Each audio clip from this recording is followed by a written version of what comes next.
Laughing to the public. Just listen and... Thank you, Mr. Speaker. I think...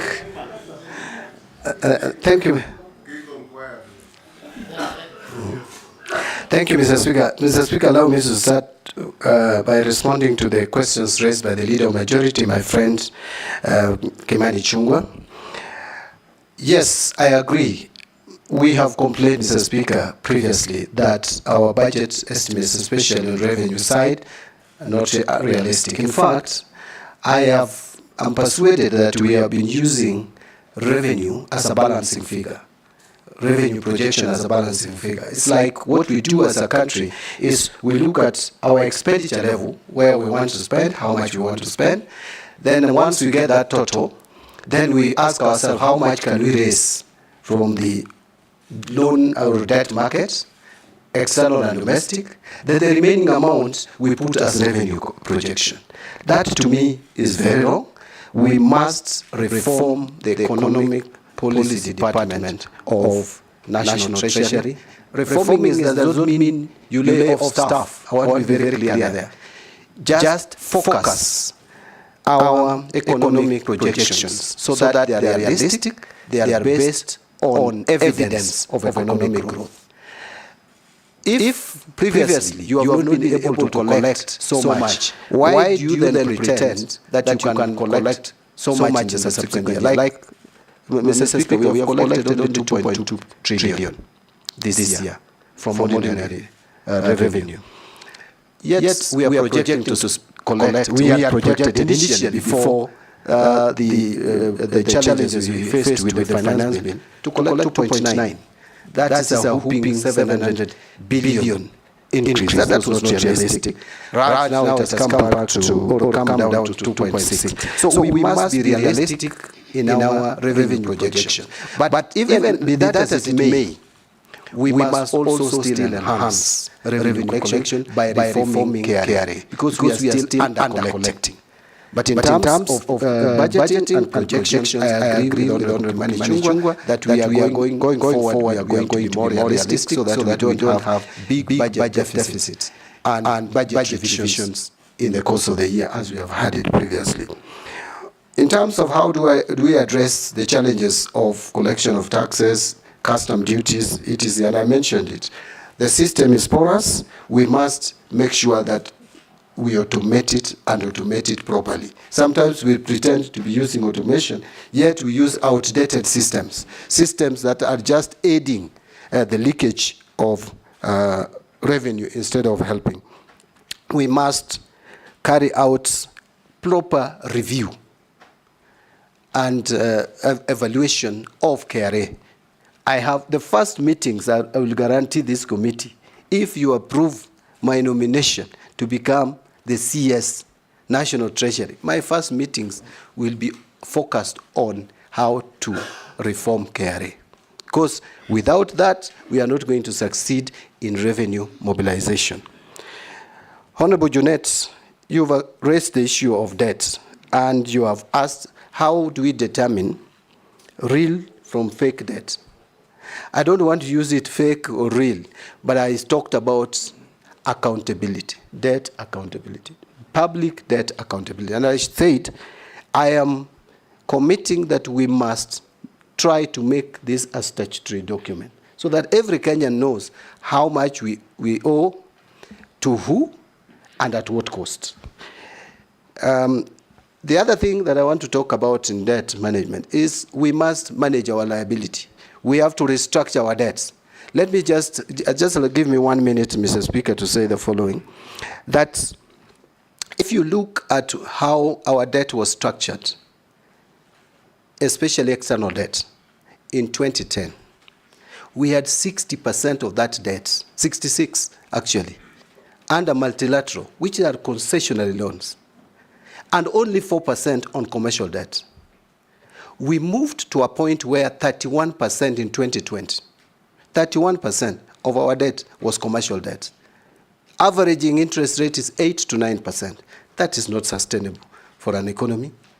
It is now coming down, it is 23%.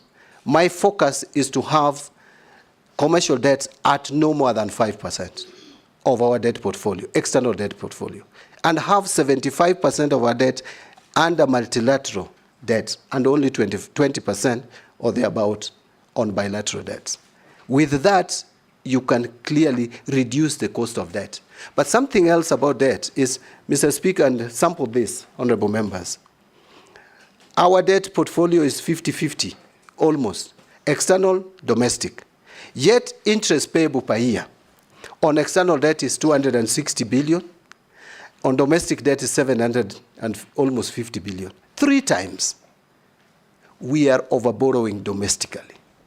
And we have raised the interest rates of borrowing domestically. I know I'm one of the people, if you look at my wealth declaration, I have a government bond I've bought of 13 million, and I'm getting almost 16% returns. That is unsustainable. We must have a conversation, Mr. Speaker, and not to scare anyone. We must have a conversation with banks. We are not going to control interest rates. We want you to give the country hope. Yes. And you are doing so. Go on. Yes. We are not, I'm not going to advocate for interest rates control, as in setting the rates to be charged. It had very disastrous result when we attempted that, remember, through a legislation. But banks promised us, Mr. Speaker, banks promised us that if we remove the rate caps, they would loan even more to the private sector. Presently, that is not the case. In fact, bank executives sometimes can just sit and take teas and do nothing, but still make money for shareholders by buying government bonds and government bills. We must move away from that. Actually, we have crowded out private sector. You can see the youth is up in arms. They have no jobs because the private sector is not borrowing money from the not lending. The private sector is not borrowing money from banks, yes, to invest. And so we can't create jobs. Yes. I know that one of the reasons why we have been raising the interest rate is to control inflation. Inflation has reasonably been controlled now at 4.6%. We must also be alive to the fact that we must balance the two. There must be a net-off effect so that we also grow our economy. Thank you. Finally, there was the issue of what do we do about the poor and the pending bills. Pending bills is a serious matter, Mr. Speaker. I think it is something that we must agree on. I know we are moving as a country to accrual basis. As an accountant, I know with the accrual basis of accounting, then we will not be talking about pending bills because there will be no cutoff. Any bill that comes will automatically move to the next financial year and pay it. But these pending bills, a lot of them are also fictitious. I know there is a committee in place, and I don't want to criticize that committee. I know it is headed by the former Auditor General, Edward Ouko. But, Mr. Speaker, I ask myself this question. The pending bills that I'm told have been submitted to that committee, or before that committee, is upwards of 663 billion claims. And there are a total of 114,000 plus of those claims. How do you have one auditor, even if you are a genius, with a few months to audit that and give you? So what I'm saying in a nutshell, Mr. Speaker, is that we need to have a system where there is nothing like pending bills verification, because it has become a way of just failing to pay bills that are owed. We must have a system. Not only that, nominee, you remember about 8 years ago, there was a committee to verify pending bills.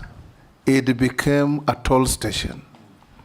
And all the committee was doing is go to a town like Eldoret, pitch in a hotel, and people with so-called pending bills turn up with briefcases and have their pending bills approved. Exactly.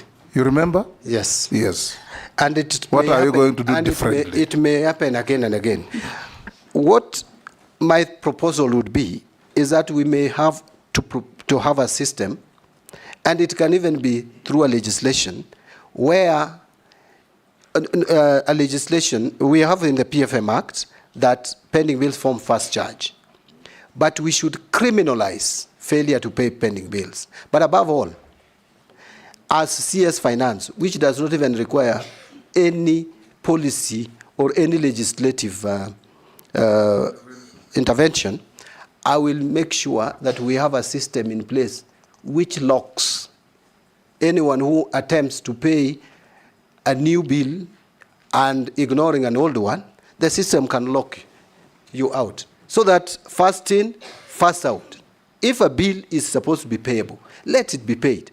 This idea, I remember I've been an accountant at the University of Nairobi, and during our time, Mr. Speaker, what used to happen is you'd prepare checks. You know, there was cash flow problems. You'd prepare checks and put them in a drawer, many of them, a bundle.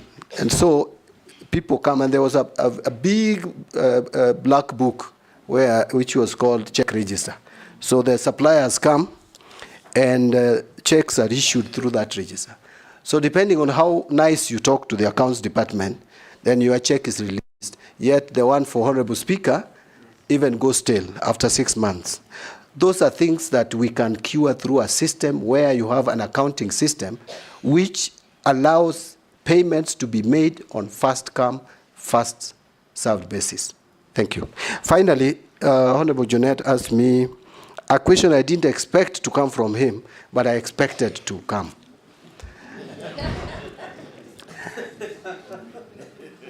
Mr. Speaker, I've been asked about bottom-up. Bottom-up economic transformation agenda. That is how it is called. Let me tell you, through you, Mr. Speaker, tell Honorable Jonette this, that bottom-up is actually a concept of UDA, read Kenya Kwanza. But I want to tell him that if you look at the philosophy of UDA and ODM, there is no difference. Actually, the two are social democrats. Yes. The two political parties promote social democracy. But let me leave that for that. Look at better. What is it all about? It talks about job creation. It talks about cost of living. It talks about agricultural productivity. It talks about digital economy. What about ODM? What was in our manifesto? We talked about the same. Actually, the better concept is on value addition. Now, ODM manifesto, which I participated in drafting, we had manufacturing, emphasizing on agriculture as raw material. So it is manufacturing supported by agriculture. Did you read Animal Farm? I read it some time back, Mr. Speaker. Yes. But now, better is on value addition. Yes. For agriculture for value addition. ODM, agriculture for manufacturing. Semantics. But again, finally, Mr. Speaker, housing was our concept, both of us. But finally, Mr. Speaker, there is the Constitution and the PFM Act, which will guide my conduct in office, if approved. Thank you. Naisula? Yes. If you allow me, Honorable Speaker, just a supplementary on one of the things John Buddy said around workings of the National Treasury and your work as a member of Parliament, the abuse of Article 223. Yes. And you know, since we were both in the Budget Committee, this has been a huge problem. And it continues to date. You've had in the recent past very senior government officers trying to arm twist people in the National Treasury to pay even confidential expenditure out of Article 223. I want to hear what you intend to do to now stem from the root cause or where this problem emanates from, the National Treasury, abuse of Article 223. Lastly, when you spoke about the good things that we lost in the finance bill, you may or you may not agree with me that partially the problem was out of very poor communication by the National Treasury.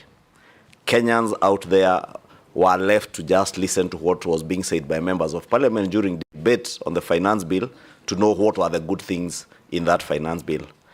How differently will you now, at the helm of the National Treasury, if approved by this committee, will you communicate to Kenyans to be able to know that a finance bill, as you said, is an omnibus bill?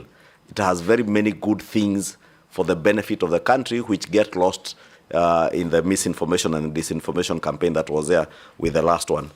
So my question is, how will you shift the communication from the National Treasury? And with all respect to those who were there before, there was literally no communication coming from the National Treasury. How do you intend to change that? And I agree with you on the pending bills, but also tell you that probably what you also need to do is look at the procurement. For instance, and you've been a member of parliament all these years, CDF. There are never any pending bills in CDF because of the system through which we procure. You only procure when you have exchequer with you. So probably if you get approved, that's one of the other things you need to look at, to remodel whatever is being done in mainstream government with CDF. Mr. Speaker, go ahead. Okay. Thank you, Speaker. To the nominee, Honorable Mbadi, you are on record in Parliament during debate of the last approval of the cabinet secretaries, and it's gone viral, widely known, that you referred to the cabinet secretaries then as skunks. Now you find yourself as one of the nominees. Are you a skunk or are you not? The second question is that we have advisors who, I'm reliably informed, sit at State House, who advise the President on matters economy. You will be seated at Treasury. I would like to know, between if this committee and the National Assembly approves you, you will have your opinion, they will have their opinion. How do you marry the two to make sure that you're talking the same? Because we have seen in the public some of the advisors talking like they're not in the same government, like the way how they work. So I would like to know which supersedes the other, and how will you make sure that you work together on matters economy and as you advise the President. Finally, there's been allegations that in Treasury, we have people who've been there for so long. Times have changed. You're seeing we are in very extraordinary times. We need to think extraordinary to get our country to where we want to be. How do we make sure once you're there, you are not held captive? Because we have seen other CSs with very good credentials, even you. If approved, I don't know what happens when you go there. I don't know whether it is the system, you become captives of IMF, you become captives of what is going on. What will you do differently? Because we are in very extraordinary times, Mr. Nominee. Thank you. Go ahead. Thank you. Mr. Speaker, allow me to, in response to the questions by Leader Majority, to start with the pending bills on. In fact, Mr. Speaker, I had a lot to say, but because of limitation of time, I left out something on the issue of pricing and general procurement and supply chain management. That is an area that we must address. It is what we would call addressing corruption. Mr. Speaker, if you are to buy omena in Kisumu and buy it in Kericho, despite even the transport cost, you are almost buying it at the same price. But in the same government building, 5th floor, 10th floor, buying the same item at different prices. We cannot continue like that as a country. We must find a system of standardizing our prices. And again, there has been talk about automation. End-to-end procurement must now be implemented. We cannot procrastinate further. Kenyans are crying for value for money. Kenyans are talking about economy in the use of our resources. That must be realized by deliberately ensuring that we automate procurement, from the budgeting to procurement, to receipt of goods, to payment. It must be end-to-end. This idea of saying we will implement it in July, now it has been moved to January. The moment I become a CS, I want to make sure that that is implemented so that there is value for money. We can save. The former president talked about us losing 2 billion shillings a day. The current president has also talked about us wastage. In fact, Mr. Speaker, you'll remember there was a time we used to talk about 10%. Now it is 30% and counting. If you listen to those who are involved in procurement, we cannot continue in that trajectory, especially now that resources are becoming more and more scarce. We must make sure that the little resources that we'll collect, and that is the responsibility of CS Finance, by the way, to ensure that there is proper accountability and transparency in the use of public resources. On the issue... Are you saying that we, apart from the IFMI system, the IFMI system is not working? It is not end-to-end. IFMI system is, the procurement is broken. It is not end-to-end. They will tell you we have automated procurement. It's not true. So we must make sure that from budgeting all the way to payment and even use of goods, it is seamlessly integrated. We must do that. Mr. Speaker, and they have pushed that to January. They have been pushing that automation. Every time they push it, the time comes, they push it. If procurement is pushed, another date is given. So there must be a stop to that, and that stop, hopefully, will be under my leadership at the Treasury. On the issue of... if we approve you, in how many days will you achieve this? I want to work with the new set deadline of January, so that we don't pass January again. Okay. Yes. The communication, I am in total agreement. In fact, the reason why we lost the finance bill was communication.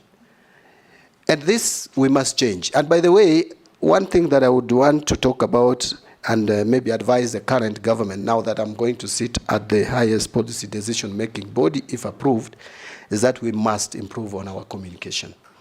All departments, communication cannot be left to one individual called communication, Honorable Mwaura, no, government spokesman. We must have every ministry and department communicating explicitly and clearly to Kenyans.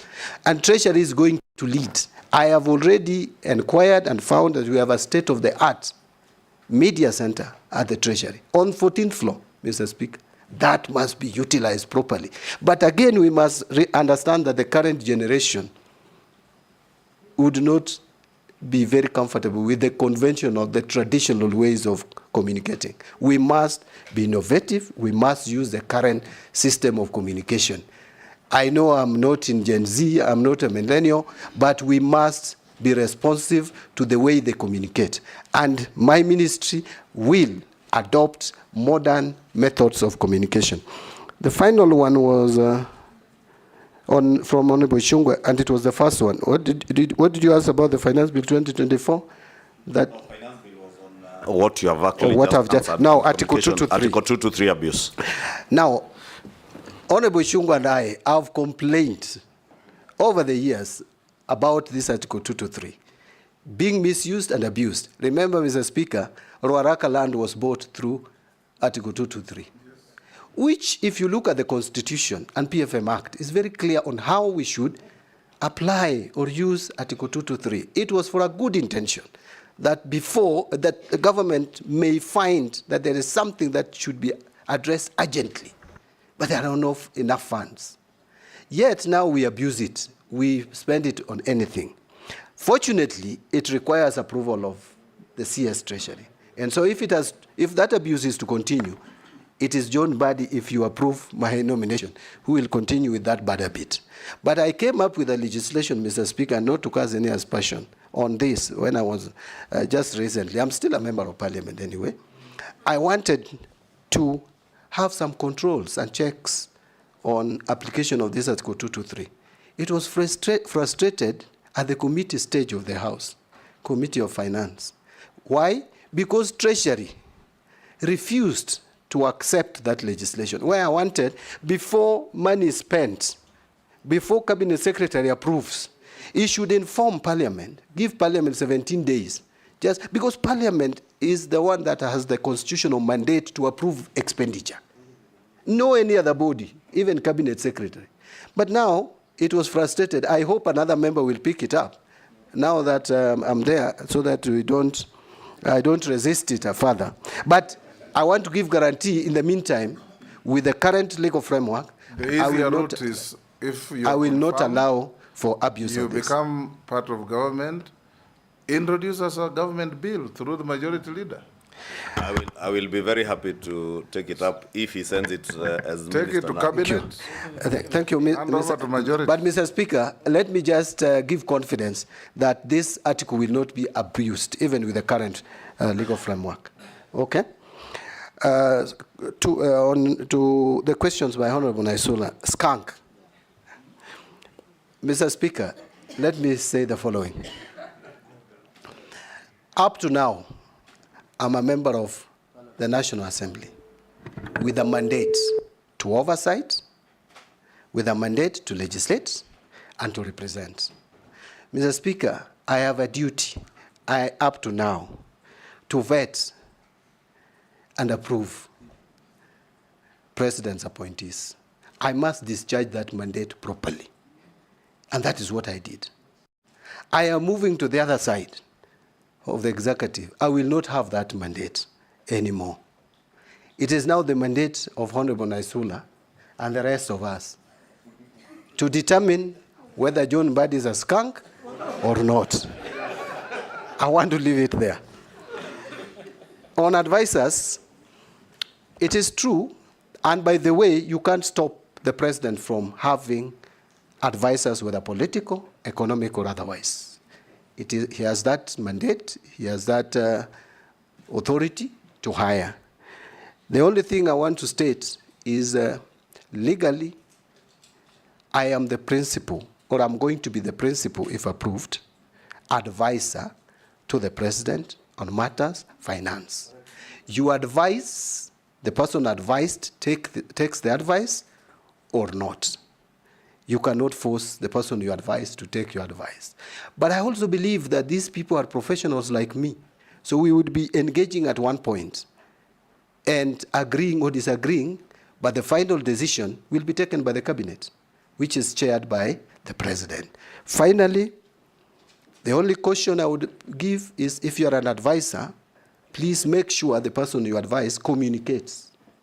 Don't communicate on behalf of the person you advise. So if I have advisors today, what I would do is to tell my advisors, please make sure when you advise me, I communicate the advice. The rule of thumb, advisors are never known. Thank you. They are backroom operators. Yes. Thank you. Finally, it's about, you are very polite. They call them treasury mandarins. The people who frustrate the efforts, the good efforts of the treasury. I don't want to call them treasury mandarins. Some of these gentlemen, ladies and gentlemen, are actually very experienced. Almost all of them, by the way, very experienced economists, accountants, finance experts, etc. It is just about leadership.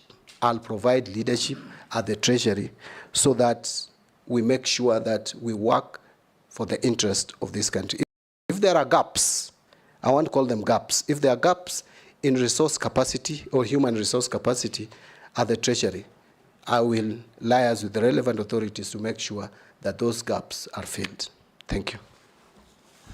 Yes, Nelson.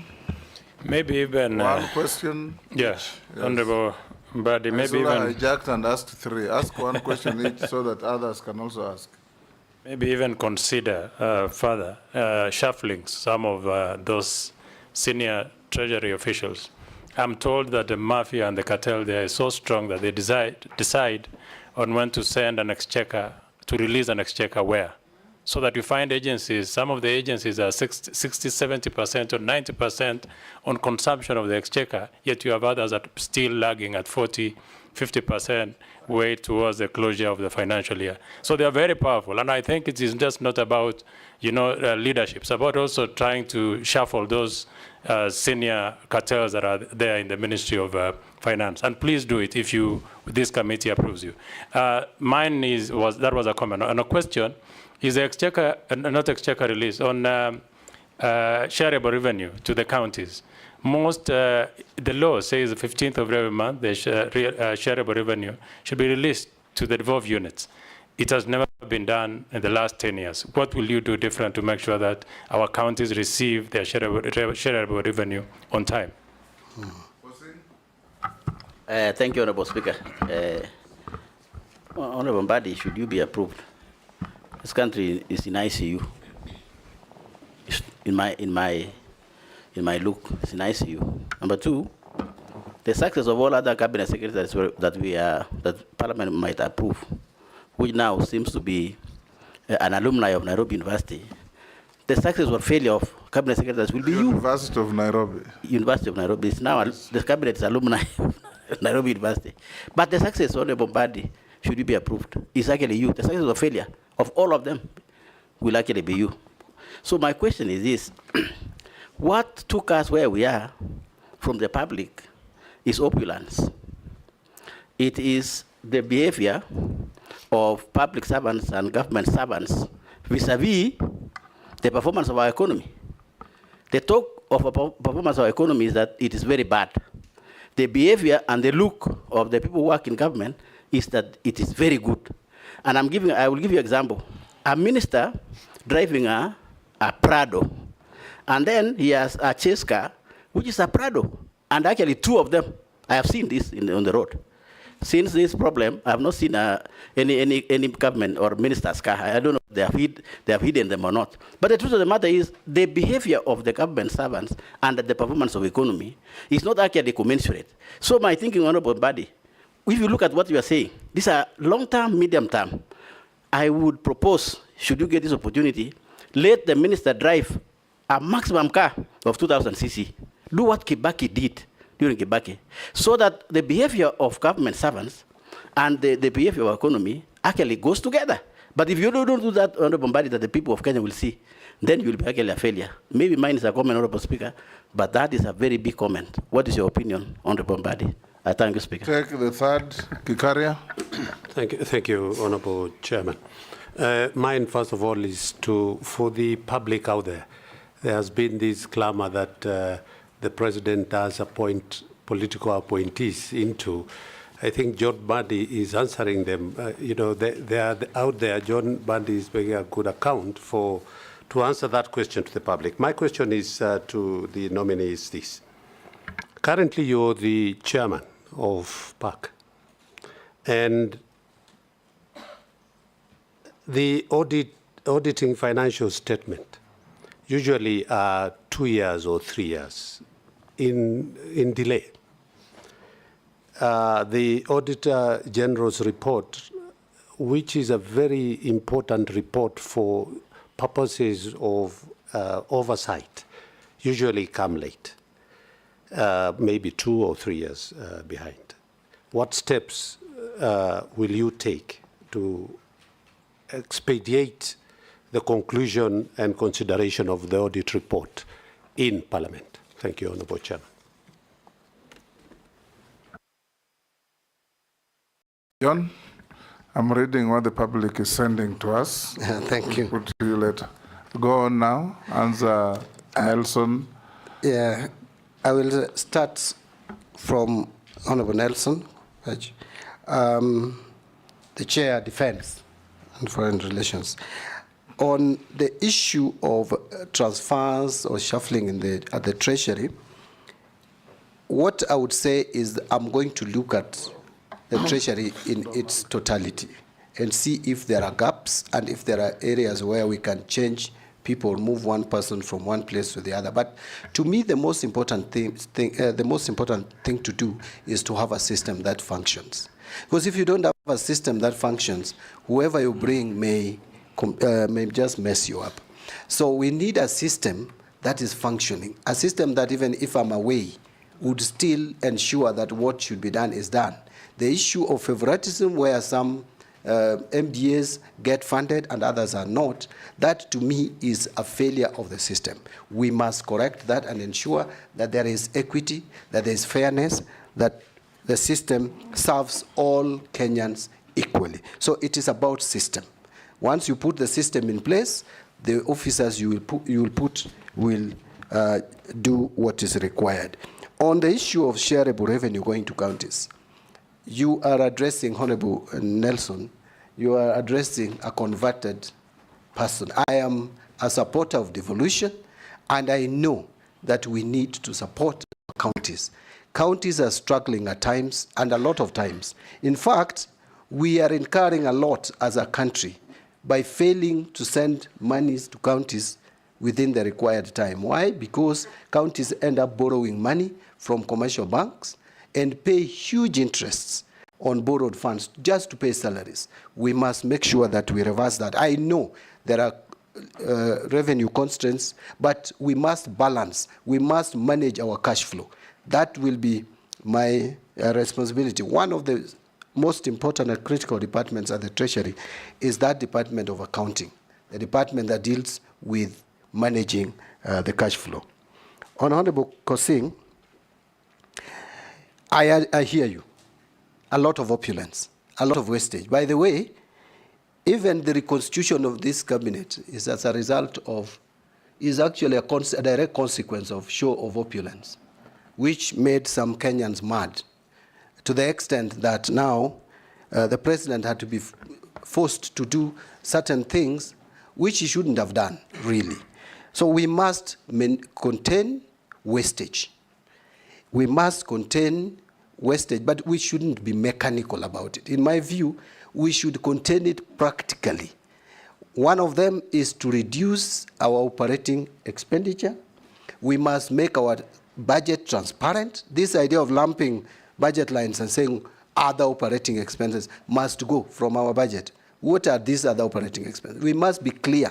If we are paying for mileage, Mr. Speaker, for example, let it be known.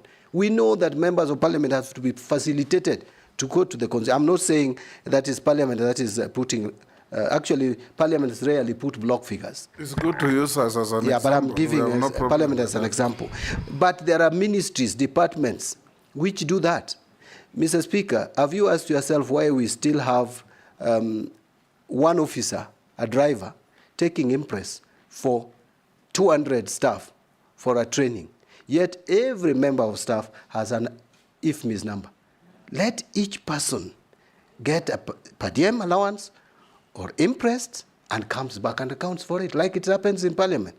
Anytime I move out of the country, I am given my imprest. I come back and account for it directly. It's not never given to clerks. But you go to ministries, there is lump sum amounts, impress, you find someone taking 3 million. These are wastages that we must work on and control. Finally on that, Mr. Speaker, and as I said, we must work on procurement. That to me is the elephant in the room. On Honorable Gikaria, I know Kenyans have not had kind words for political appointees, but I also want to tell Kenyans out there that being in a political office is just a calling. Actually, it is them who elect us to those offices. It doesn't take away our training, background, and professional experience. I have said I've worked for 28 years. I am a professional, just like any other professional, whether in politics or in private practice or in otherwise. Remember, Mr. Speaker, I didn't say this. This Public Finance Management Act, my signature is here. I was in the task force which did this Public Finance Management Act. We were with the former CS Rotich. We were with Kamau Thuge, who is now the governor of Central Bank. We were with Professor Malombe, or I don't know whether it's Dr. Professor Malombe, who is now the governor Kitui, and myself, paid by World Bank to prepare this Public Finance Management Act, which is used by everybody. I'm a professional, Mr. Speaker. Mr. Speaker, in 2011, you remember, and we were with you in the National Assembly, consulting with Mass Group. I was their consultant. We came up with the 10 million error in the budget. I'm the one who brought it to the House, which became known as computer error. As a professional, I made sure that Kenya, and by the way, Treasury agreed that that was an error. Remember, there were professionals at the Treasury, yes. But the professional who is a politician is the one who discovered that there was computer error. So I want to just give confidence to the public that even when you're a politician, you can be a professional. Finally, on chairing PAC and financial statements that are in arrears, the confidence is this, Honorable Gikaria, that beginning with Honorable Wandai, who is my predecessor, to my committee, we have really tried to be up to date. In fact, I am leaving that chair when we have just concluded examining accounts for 2021-2022. We were planning to have the report in the House in July. Unfortunately, because of the events that we are all aware of, that report, I'm sure, will be tabled in August. Then we'll only be remaining with 2022-2023. Because 2023-2024 has not been audited. It will come next year, like February. The committee that I'm leaving in place, I am sure before the end of this fiscal year, will be done with 2022-2023 and table their report. So we'll be up to date. There should be no worry at all. The National Assembly has done a lot of justice to our audited accounts. But, Mr. Speaker, you'll allow me to mention that we need to give more resources to our Auditor General to do special audits, do forensic audit, because this financial audit that we are paying too much attention to is not going to help us really improve financial management.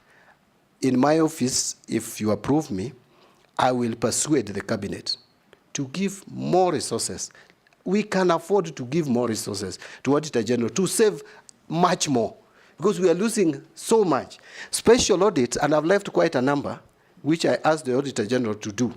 If you look at those special audits on the Stadia, 3 of them I'll mention.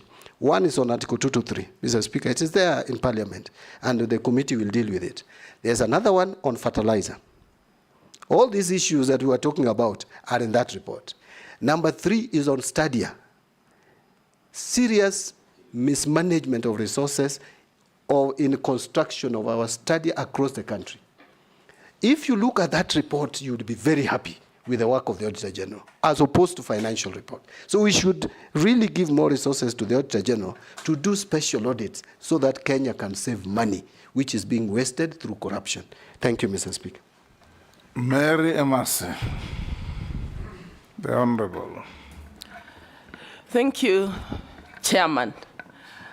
Nominee, my questions to you start from a statement you've just made to Kenyans, confirming that in the collapsed finance bill 2024-25, that indeed there were good clauses or good intentions for Kenyans. And that is why some of us who voted yes believed in incorporating the views of Kenyans through public participation, removing the bad and approving the good therein. Having said that, one of the reasons why we've been judged harshly by Kenyans, and again you've alluded to that, is the miscommunication. How we communicated the contents in the finance bill to Kenyans, which was surrounded by a lot of propaganda. Now my question to you, how best do you think that we should communicate to Kenyans? How best should we do public participation going forward? Because you are the one who is going to bring to us the next finance bill. Secondly, you've also spoken to the aspect of revenue raising, and you've said you're going to look at, have a dialogue with KRA and see how best to improve KRA. Do you believe by just restructuring or reorganizing KRA, we will be able to raise sufficient revenue to finance our budget? If not, what other revenue raising measures do you intend to bring on board, because you're the one who will be bringing to us the finance bill? Last but not least, we have interns in KRA. Some of them have been serving for the last 3 years and just getting stipends. They have not been confirmed. Yet I'm also aware that KRA is understaffed. For them to realize the objective, they need to be staffed properly. What are your thoughts? What are you going to do about it? And finally, the last one. One at a time. The last one, Honorable You've Speaker. hit 2 already. Just the last one. Again, a nominee in the supplementary estimates 1 for 24-25. We have rationalized expenditure for all sectors in pursuit of fiscal consolidation. And this is adversely affecting some of the social safety nets that are likely to affect the most vulnerable members of the society. how do you intend to turn around the economy so that you cushion Kenyans to prevent negative impact on their welfare? Thank you. Members, at least be conscious of your colleagues also queuing to ask questions. Chair, my apologies. You know, we've worked with the nominee in the budget and appropriations, and we're also in the same line. So I had a number of questions. Thank you. Divorce and due familiarity with the nominee, and interview them in the manner we have been interviewing others. Dawood. Thank you, Mr. Speaker. One question. Thank you, Mr. Speaker. The nominee, Honorable Badi, the division of revenue for the county governments was reduced because of the failure of the 2024-2025 finance bill falling.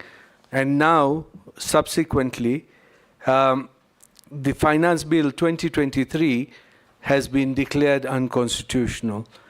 Do you, in your opinion, think that again you will ask for the division of revenue from 380 billion going to the counties, going down again?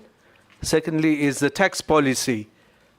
Being an accountant of long standing, you know, there has to be, tax has to be simple and not be changing each and every other day. You have to give businesses time to recover, because I mean, if you change tax policy every other year, how do people plan on what they are going to do? Because that is the other issue. You talked about pending bills as well. You said they should not be paid, or you will have a system. What kind of system are you talking about? You're saying they will not be paid, or you will pay them, but in what manner will you pay them? Thank you. Murugara as well. Thank you, Mr. Speaker. Nominee, the Honorable John Bandi. To the eyes of Kenyans, you are actually the treasurer of the country. You are the one who is going to be responsible for everything that we treasure, especially our money. The first limb is, would you be able to take a stand and keep that stand firm? Will your yes be a yes and your no be a no? And if so, Kenyans know very well that the reason why we are where we are grossly is because of pilferage of public resources. And everybody knows what the Auditor General, whom you propose to be funded, has been reporting year in, year out. But not one, not two have been taken to court or any form of action taken where it is glaring that public resources are actually being wasted. If this committee affirms you to be the CS Treasury, can you tell Kenyans whether you would actually stand with them to have all thieves, corrupt people, everybody who has pilfered, being brought to book to take responsibility for that crime? Now answer those, Honorable Mbadi. Thank you, Mr. Speaker. Through you to address the questions raised by Honorable Mase. Honorable Mase, I can't overemphasize the value of communication, and I would repeat again that one of the weaknesses of the Finance Bill 2024 is that it was not explained properly. And remember, there was this tax on motor vehicle. No one could explain why it was necessary. The people, some of the people or speakers the government sent or Treasury sent to explain it even made a mess of the explanation by saying that this is to increase or enlarge the tax base. Yet almost every one of us who owns vehicles, we pay taxes in one way or the other. So communication is key. Public participation, I think National Assembly, Senate, we need to come up with a clear legislation on public participation. Given the recent events at the courts, we must. This is a priority, and I am looking straight at the majority leader and the minority leader. Then the Speaker, Mr. Speaker, kindly help the government get a legislation in place if the government has not prepared one already. AG is working on one. The AG is working on one, I hear. That is very good. So, yes, I don't want to say that there was propaganda or otherwise. You know, if the animal had become bad, Mr. Speaker, in the eyes of Kenyans, the Public Finance Management Bill 2024. So reasoning was thrown off the window, and everybody believed it should be defeated. So I think that is what, but that is because of the communication. On the issue of, so you see, at the beginning, for us to communicate effectively on any matter that comes from government, first there should be believability. I think trust level has gone down. We must build it. We must rebuild trust level. The government must rebuild that trust level. On revenue collection, there are many other measures, but the most important is we must clearly have a state-of-the-art system to collect our taxes. Other revenue-raising measures, I want to mention that we must now think through methods that would generate revenue off balance sheet. One of them is climate change financing. Climate change has a lot of money out there, 1.3 trillion US dollars. We must tap into that money to reduce pressure on the budget. My colleague and friend Honorable Duale's budget should heavily be funded from the climate change financing. Kenya has already applied and has succeeded in securing 259 million US dollars, which will go to 47 counties. It should also help us generate or create jobs for our youth. Another one is PPPs. And Mr. Speaker, allow me to say something about this. You know, we must adopt public-private partnership as a country. But this is going to be very difficult because already the public don't understand PPPs. You can see the issue of JKIA, Mr. Speaker. It's because the public does not understand PPPs. But PPPs is the route to go. We just need to be clear. We just need to have the framework in place. I must give capacity because it is resident in Treasury. Capacity to that department dealing with PPPs, not just look at the big projects. Mr. Speaker, we must also apply PPP even in small projects to reduce pressure on exchequer. For example, I'll give you an example which I learned recently, that Kerio Valley Development Authority has a 2-acre land here at Upper Hill, and they had got a private investor to develop offices on that plot for government offices. That request was sent to the National Treasury, and it is gathering dust until they gave up. We must embrace PPP, not just for big projects, across level. And your guess is as good as mine why people focus more on big projects and not the small ones. Road sector, in terms of even maintenance of the roads, in terms of even developing new ones, but we must clearly do evaluation and see if they can work. There is the energy sector, even agriculture, irrigation, we can do PPPs, even the communication, all sectors of the economy, so that we reduce pressure from the exchequer.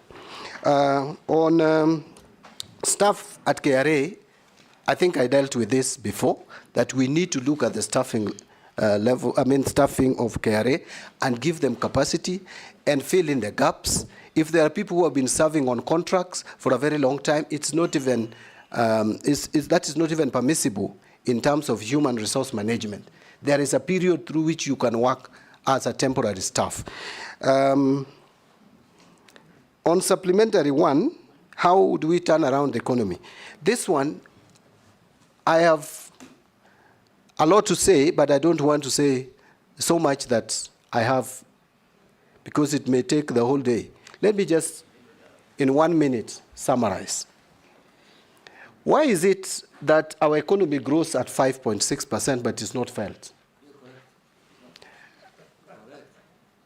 You need to look, Mr. Speaker, and assess where we have the economic growth in this country. It's mostly agriculture and social and services sector. Agriculture is known not to be very good in raising revenue for the economy. Not very good in raising revenue, world over. Why? Because it's largely informal. Now, we must treat agriculture not as an end in itself. We must invest in agriculture, but with a different mindset. We invest in agriculture to support manufacturing, because manufacturing creates more jobs, manufacturing grows economy much more.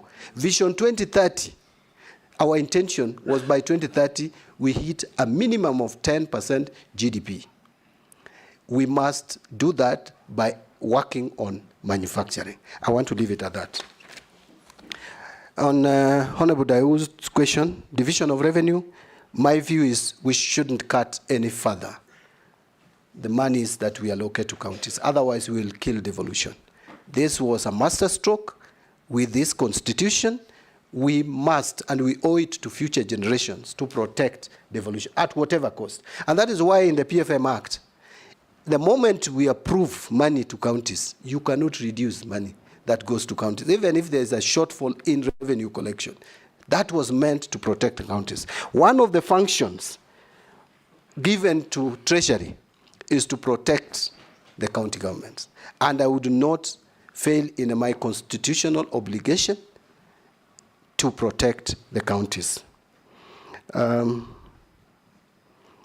Taxation, I cannot agree with you more. Our tax laws are sometimes too complicated, making it very hard for taxpayers. In fact, it is causing taxpayer apathy. One of the principles of taxation is simplicity, fairness, equity. Our tax system is not simple. In fact, I just forgot to carry. I wanted to read to this committee, Mr. Speaker, a provision in the, do I call it defeated or withdrawn Finance Bill of 2024. Clause 12, calculating minimum top-up tax. You need to be a very smart accountant to calculate that. Lot of formula, different jargons. You cannot have such kind of legislations and expect to collect revenue. So we need to simplify our tax laws and tax system. If there are, I'm going to work around and check the tax laws that are complicated, that are causing us to lose money. Because when taxpayers realize that it is very difficult and complicated and costly to comply, they will not comply. So we must lower the cost of compliance to taxation. Pending bills, will I pay or not? It is not even me to pay. Authentic bills must be paid. Bills that can be confirmed. And my comment is we must put a stop. Going forward, there should be no discussion anymore on pending bills. Let us deal with the historical bills and pay them. But going forward, let us not allow MDAs to accumulate more pending bills. And by the way, you will remember, I have a constitutional mandate. Actually, it is in the statutes. If a accounting officer fails to do what should be done, we can withdraw that power from accounting officer. And that power is with the Cabinet Secretary for Finance. So I am not scaring anyone, but let them be on notice that if you are not going to do what is provided for in the PFM Act, please, you will not be an accounting officer of the government of Kenya. On Mrugara's questions, will I be firm? This one I think Honorable Mugara has an answer. Because, you see, those who know me... He wants to hear from the horse's mouth. Yeah, those who know me know my level of firmness. That does not mean I'm disrespectful. You must know who your boss is. You must know where your loyalty lies. But loyalty does not mean that you must be a yes person. I have, in a number of occasions, disagreed with my party leader, who was my boss in the party. You wouldn't know about it out there. Honorable Junet would know. Family, but I don't talk about it, because then that would be disrespectful. So if I am told to do what I should not do, I will not do it, if it is not provided in law. Because my duty number one is to protect, safeguard the Constitution. I hope that answers. Owen. On the last one. Yes. On pilferage of public resources, I think this. It has been the streak that of I your have answers. addressed even previously. It has Thank been you. the streak of your answers. Owen. Thank you very much, Honorable Chair, Honorable John Mbadi. two quick questions. One, VAT refunds and tax refunds is actually one of the loopholes that people use to pilferage funds in this in the government. And you're an accountant, you understand this. I've heard you talk about it. Now that you're in that seat, how are you going to ensure that we don't continue to lose funds through tax refunds, especially VAT refunds? What mechanism will you put? And courts have been used as a means to sabotage government, that people, if you must give back money to taxes, they rush to court, and a lot of money actually is held. Billions of shillings is held because there are court cases, and therefore government cannot access it. What are you going to do to unlock that money, reduce corruption in terms of VAT, and ensure that there's enough cash flow? Secondly, equally, I know you're a believer in constitutionalism. If you look at the Constitution, it's very clear. You have money for counties, you have money for national government. There's also another fund called Equalization Fund, for which many cabinet secretaries have never taken it seriously. And therefore, they pay counties, they pay national government, but Equalization Fund is put under the carpet. And actually, it is Treasury which manages it, unlike the other funds, and therefore they never. And yet, Constitution is very clear on Equalization Fund, but this money has never. I think it was disbursed only once. If approved, John Buddy, what are you going to do about it? Lastly, John. Thank you. This is very important. Two questions. This is very important, Speaker, if you allow me. You have, in your career in Parliament as a public, I don't want to call you a politician, but a public service servant. You have disagreed a lot with a lot of the issues that have come from Treasury. A lot in Parliament. You have disagreed. Those are actually prepared by mandarins that you will find there. You know, and especially on finance bill and matters finance, you've agreed with them totally in almost everything, as you've been leader of a minority in. How are you going to change? Are you going to change the people? Or you will become, you know, there's a popular saying that same monkeys, same forest. You know, are you going to be one of the monkeys now there? Or are you going to say, I want all the monkeys out, and you become the bigger monkey and manage? Thank you. Robert? Thank you, Speaker. From skunks to monkeys. Now, Speaker, you'll allow me two quick questions, one on integrity and the other one on capacity of the nominee. And from the words of the nominee, trust level has gone down, and that's one of the problems we are facing. Now, this is a public office that you've been nominated to that requires serious public trust. I want to take you back. Today you've admitted that there are very many good provisions that were lost in the finance bill. In fact, you're looking for ways by which you will be able to redeem. But you on the floor vehemently opposed this finance bill. In fact, at every clause you said, reject the bill. So now, doesn't this make you appear pretentious, deceitful, and probably a master doublespeak? And why should Kenyans trust you? Because you've been on record and Kenyans watched and listened to you. Now, on the other bit, still on integrity, you know, we've had this case that one of your predecessors ended up in court on the issue of the dams, Aro and Kimwarer. I was in Parliament with you and we discussed this severally on the floor. These are payments that were made when, in fact, even the feasibility studies probably had not been completed. How will you make sure that these kind of payments will never again materialize from Treasury?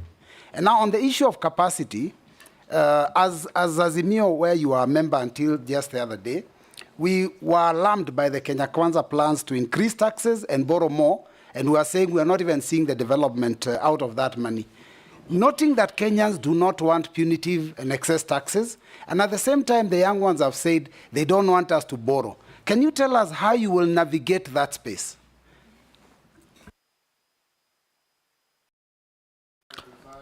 Thank you, Mr. Speaker, and thank you, nominee, Honorable Buddy.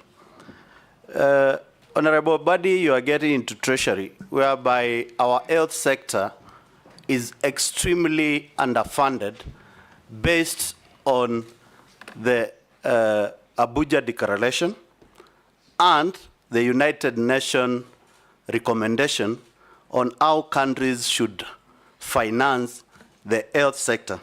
In Kenya, the health sector highly depends on donors, and the donor basket is shrinking, and United Nations is requesting countries to increase domestic financing.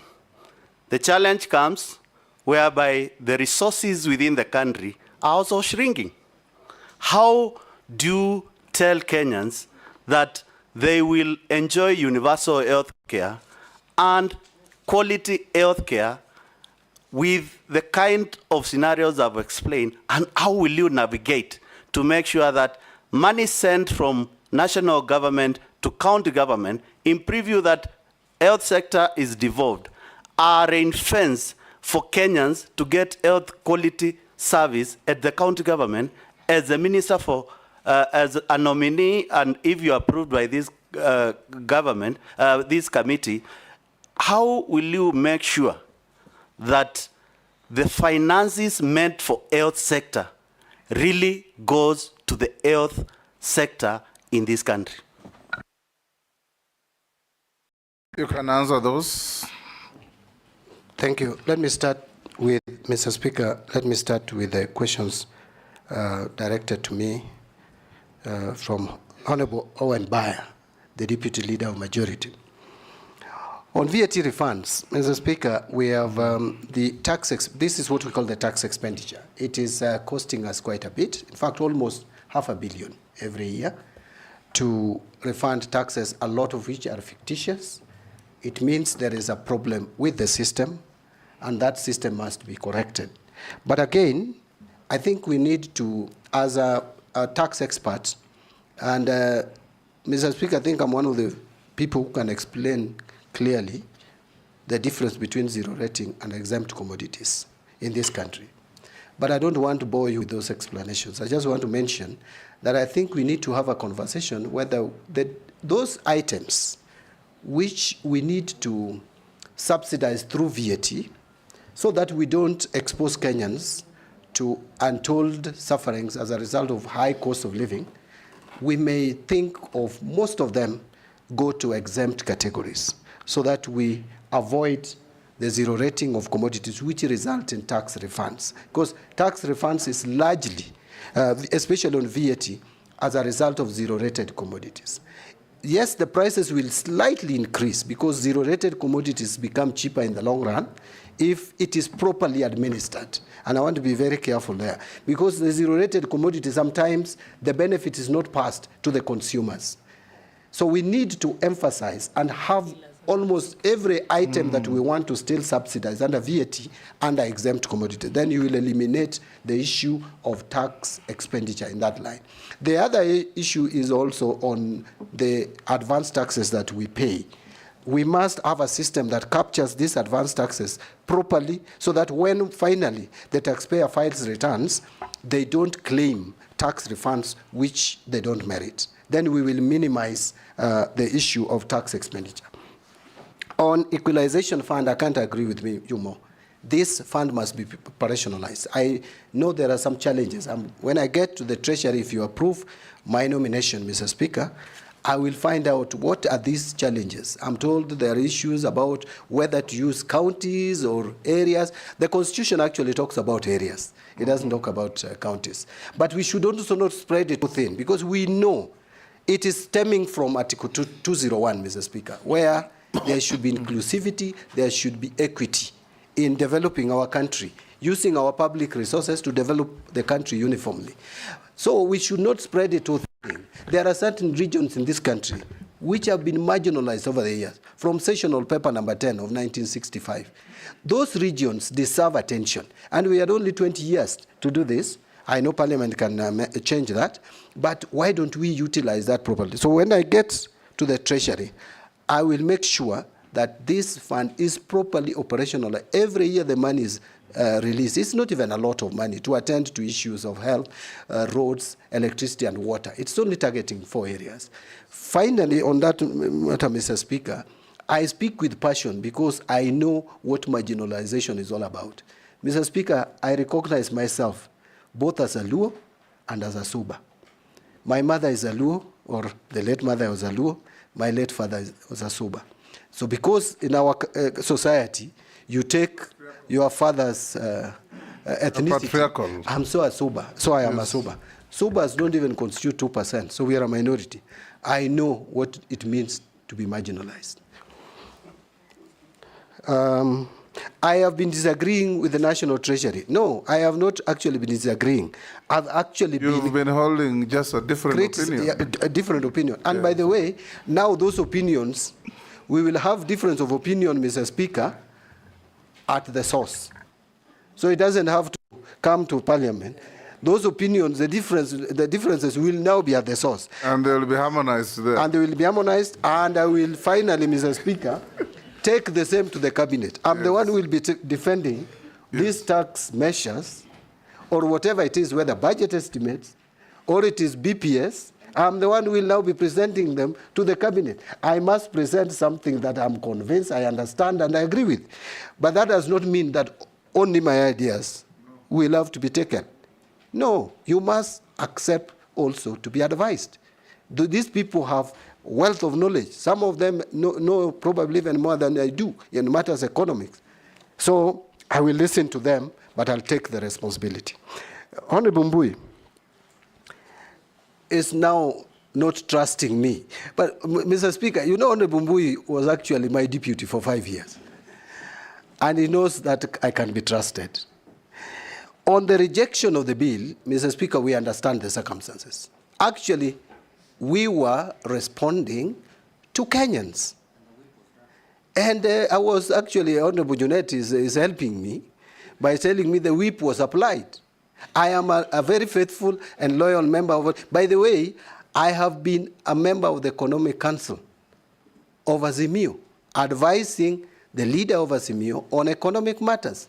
And I was convinced that even though there were some good provisions in the bill, which I mentioned when I was contributing on the floor of the House, you gave me 5 minutes as a speaker.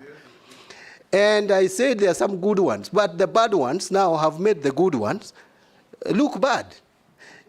You know, and so the public made a referendum. There was a referendum, an official referendum by the public on this bill.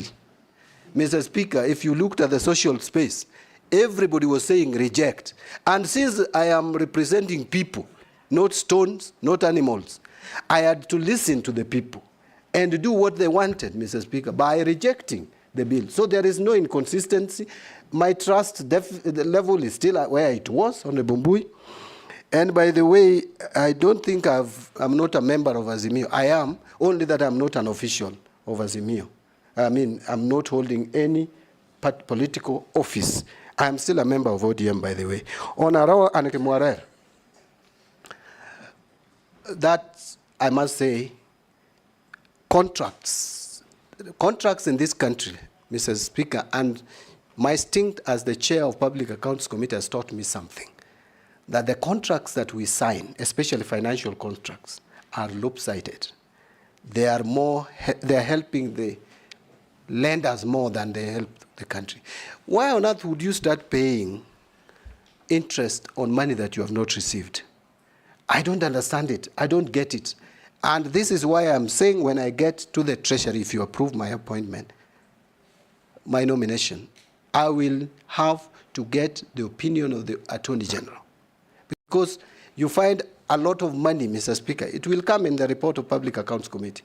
We pay so much money on undrawn funds because it is provided in the contracts. And so those issues around Aurora and Kimwarera and such like equivalent projects, Honorable Mbui, have confidence, will not happen during my tenure. Finally, on Honorable Mbui, how would we navigate the lack of funds? We know there's lack of sufficient exchequer in this country, and that's why we have to divest and move to other areas which are off balance sheet, as I've mentioned before. But more importantly, our project management system. We have 437, Mr. Speaker, that is the latest data that I have, of stalled projects. This is where we have invested money, but they have become white elephants. We must value these stalled projects and see those ones which we can pick up, take them up, and complete them. Those which you can treat as sunk cost, and discontinue them. But, Mr. Speaker, there should be coordination between national and county governments. You find a huge government project, national government project, which was developed even from 10 years ago, in a county, lying there, yet a county government is constructing another state-of-the-art block of offices. Why can't we have a system where national government can surrender to county government some of these bills so that they can complete and use them? On Honorable Mule, Mr. Speaker, I'm trying to move fast. I hope I'm doing justice to all the questions. Honorable Mule, I know there could be underfunding. There is underfunding of the health sector. But I think health sector, we must look at it in totality.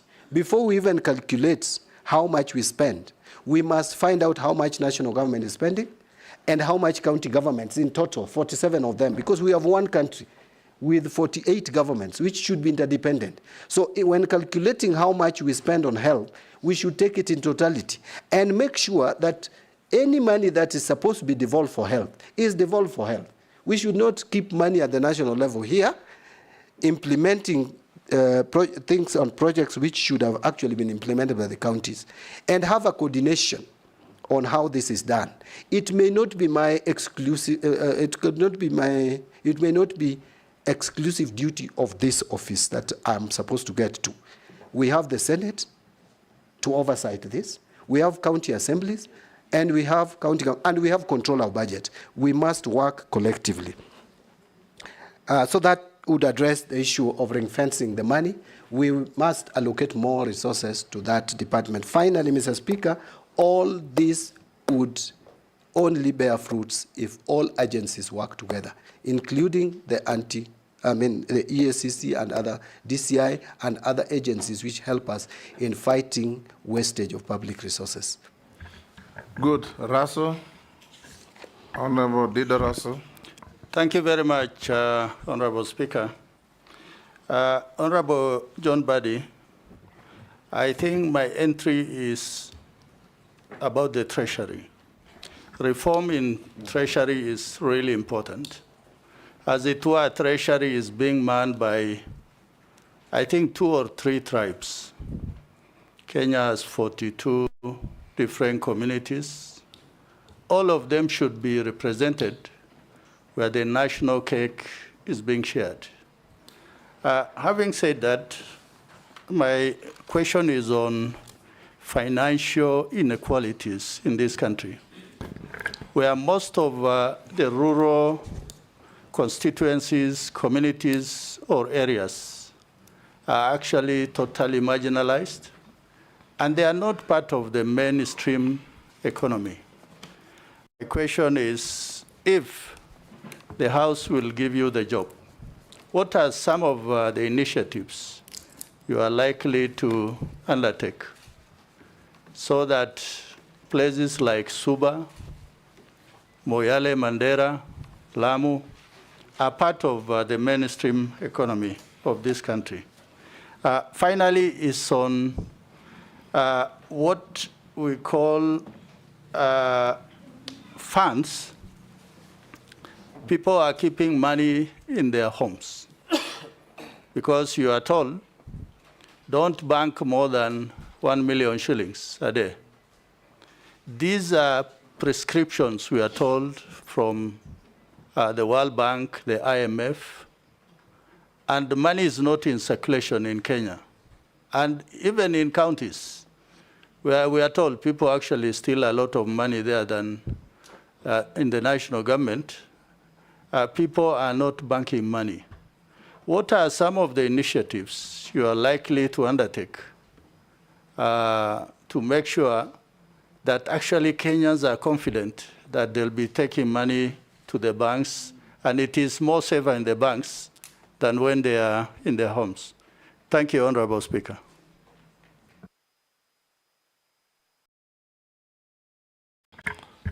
Abdi Sharia.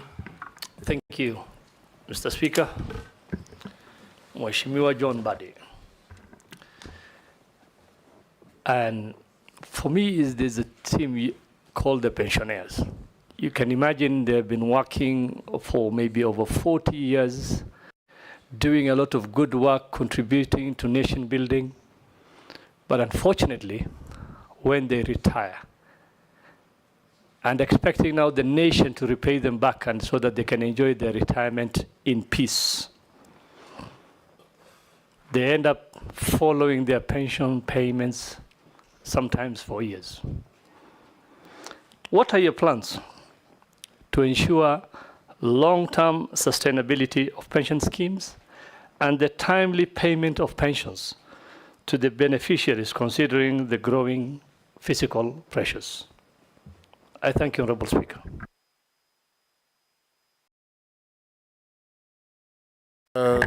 Ms. Shimbogo. Thank you, Honourable Speaker. Honourable Speaker, I have two questions, but they're very simple. My question number one to the nominee, Honourable Mbandi.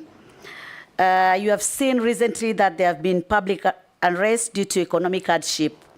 What specific policy will you implement to stabilize the economy and restore public confidence in the Treasury?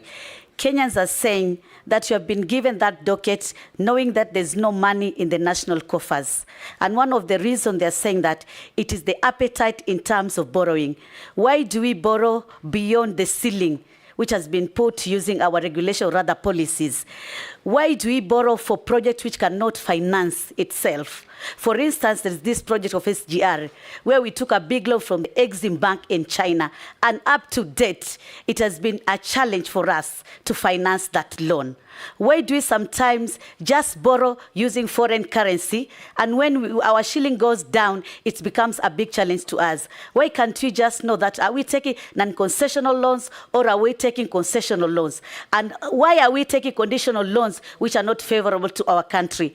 My second question, it is on economic inequalities, which remains very high in this country, with significant disparity between urban and rural areas. And that is why we had the narrative of hustlers versus royal, or rather versus bourgeoisie.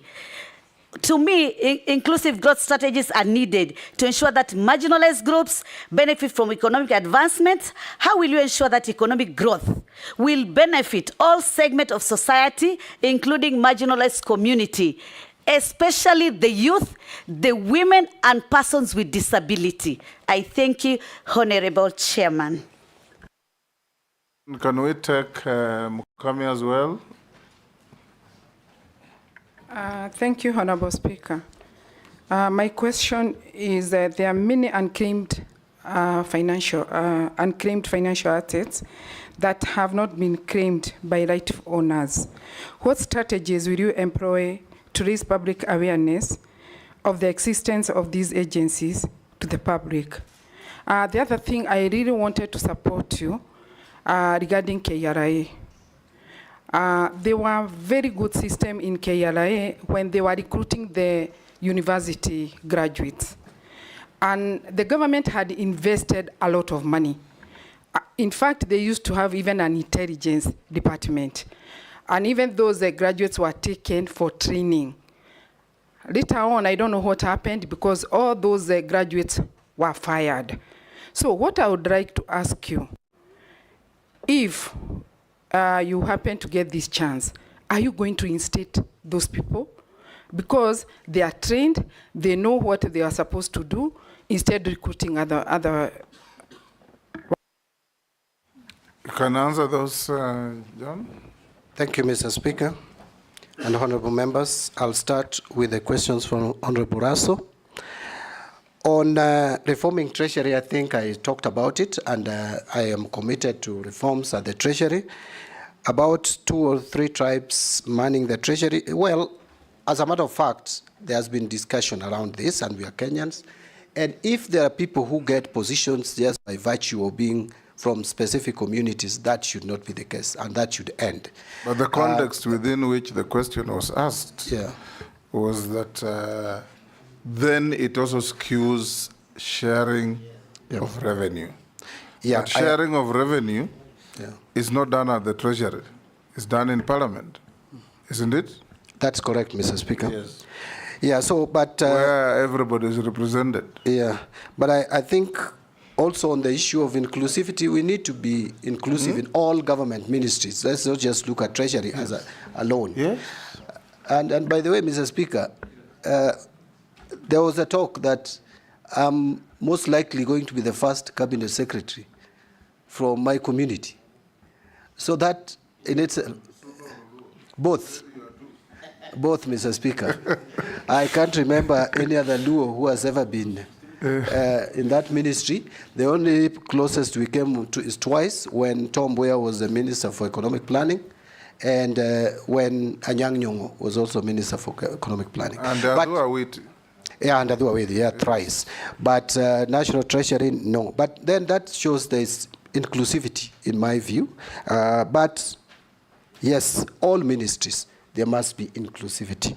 And in budgeting, Parliament does budgeting, and we are all represented in National Assembly. So there shouldn't be that discrimination.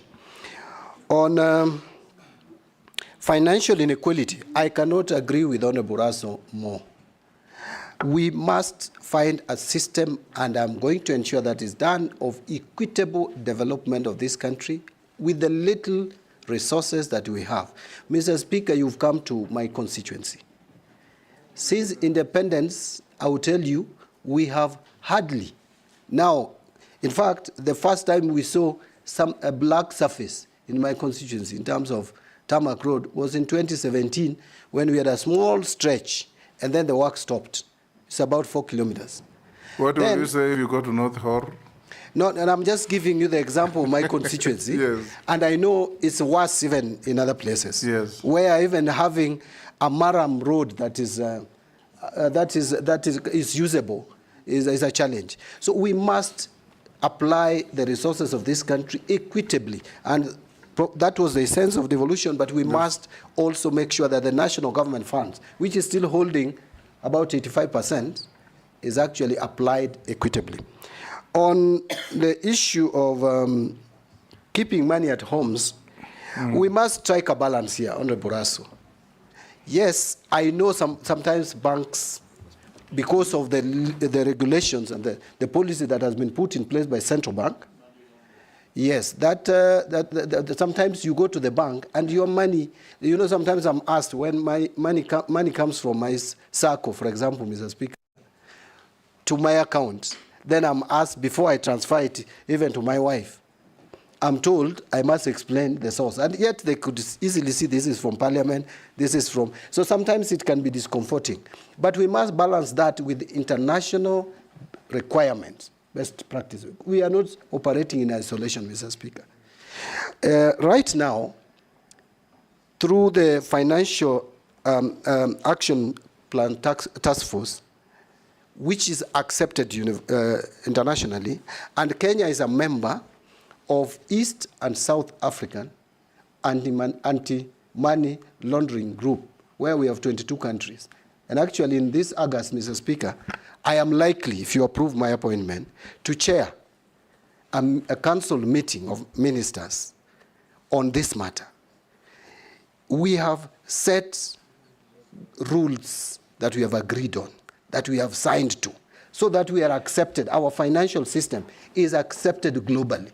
If we fail to comply to some of what we have signed for, Honorable Raso, we stand at the risk of being blacklisted from the international market, and that has attendant consequences, which we would not want to get. Nominee, you know, the issue on Raso's question is actually not banks making it difficult for people to deposit money over $1 million. I think it has been revised to 2. It's still 1 million. I think it's still 1 million. The issue is that the banks have completely misunderstood the concept and the philosophy. Because what the concept was is that if it is suspicious, you don't stop anybody from banking the money. But if it's suspicious, then you make a report to the Financial Reporting Center or any other authority. So people should not be prevented from banking money simply because it's over $1 million. But the moment the bank manager finds or feels that this money may be from a suspicious source, receive the money, hold it in abeyance, then he report. Because it's very risky for people to keep money in their homes. It's true. And that again comes to what I think Kimani Ichung'wah or somebody else said, communication. Communicate to the public. If a trader in Gikomba Now they do cashless, but many traders in many places receive cash. 5 million, 10 million. But they are afraid of going to the bank because there's a list of about 20 questions. Yes. Yes, and this is a cash economy. Yeah, and actually, you must simplify this. Thank you, I get you. Mr. Speaker, and actually it distorts our financial system completely. I agree. But Mr. Speaker, maybe allow me just to say two things in response to that. One is that I agree that this has been interpreted differently by banks, and we know why. I personally know why. It is because there was a period, remember the NYS scandals and those scandals, many banks were forced to pay fines. So banks became too cautious. So I think what we may need to do, or what I would do once in office, if you approve my nomination, is to have a meeting with the Kenya Bankers Association and also with the central bank, so that this matter is clarified, so that it doesn't become a bottleneck for Kenyans to bank, because the most ideal is for Kenyans to have money in their bank accounts. On the issue of pensioners, I want to also, again, which has been raised by Honorable Shuria, pensioners not being paid. Apart from the time lag between the time you retire to the time you start getting your pension, and I think we need to treat our senior citizens better. You know, you have offered a service to the public. Now that you are supposed to enjoy some of the benefits of the money that was saved, or you saved, or was saved on your behalf, you need to. Mr. Speaker, in the year ending 30th June 2024, we failed as a country to pay pension to the tune of 26 billion shillings. These are Kenyans who have retired and did not get their pension. This is a matter that I want to agree, and it is something that I'd already picked up, that we will make sure that we pay pensioners as and when immediately they retire. And this can only be done if you get there. Yes. John Buddy, even as an MP, which you still are, yes, I'm sure you know that when you go to your constituent's office or your home, about 10–20% of elderly people who visit you are carrying papers of unpaid pensions for 10 years, even more. I have many of the messages here, Mr. Speaker, yes, in my phone. So you are saying exactly what is correct. Yes. But Mr. Speaker, I am happy that we changed the system of contributing to the pension in this case, because again, the issue of sustainability comes about. The pension system that we have been running as a country was not sustainable, but with the superannuation scheme, we are likely now to keep abreast to the pension. But in the meantime, we must settle all the pensions that those pensioners who are eligible for receiving pension. And Mr. Speaker, I want to go to the questions raised by Honorable Mishi Mboko, the MP for Likoni. There has been economic unrest, let me call it unrest, largely attributable to economic conditions, unemployment being key. Mr. Speaker, every government has a vision. We had the vision in 1965, the sessional paper. I remember when Kibaki came in, there was economic recovery strategy for growth and employment. That was 2003. Then we came to Vision 2030 in 2008, which has been broken down into 5-year medium-term plans. We are in the last medium-term plan. All these, if you look at them, especially now Vision 2030, which is operating at the moment, or obtaining at the moment, it was anchored on 3 pillars. The economic pillar, at least 10% growth, which we have not realized. There is a social pillar on equity, or inequality, or inclusivity. And then there is also the political pillar based on democracy and accountability to the people. If we follow this vision and model our philosophy to actualize that, then we will address the problem of unemployment, which is the single most important challenge that we have as a country today. In 2019, our population census was at 46 million, 47 million plus. Out of that, Mr. Speaker, 35 million was people or Kenyans below 35 years, 75%. And this is a generation we have educated through free primary education and subsidized secondary education from 2003. Very ready for the market, no employment. That is why I was saying we need to shift our attention from using agriculture, which is the main driver of our economy, as an end in itself, to providing raw material for manufacturing so that we can create more job opportunities. With that, then we will be able to address this economic unrest, if I may borrow your word, Honorable Ms. Shimboko. And again, on economic inequalities, we need to, I am already thinking that World Bank is funding, although it is a loan, but very concessional loans, the social safety nets. We need not to put too much pressure on our expenditure. To free that money for other development activities, we get the World Bank to fund some of these safety net measures to remove inequalities that we have, even as we invest more money to the rural areas. Remember, both parties, let me repeat it again, the Kenya Kwanza has this belief on value addition, but also ODM and Azimio had a belief in investing in rural economy through making sure that we have even markets in rural areas, that we open up rural areas for development. If you do that, you will minimize and reduce inequality and create more jobs. Honorable Mukami asked about unclaimed assets.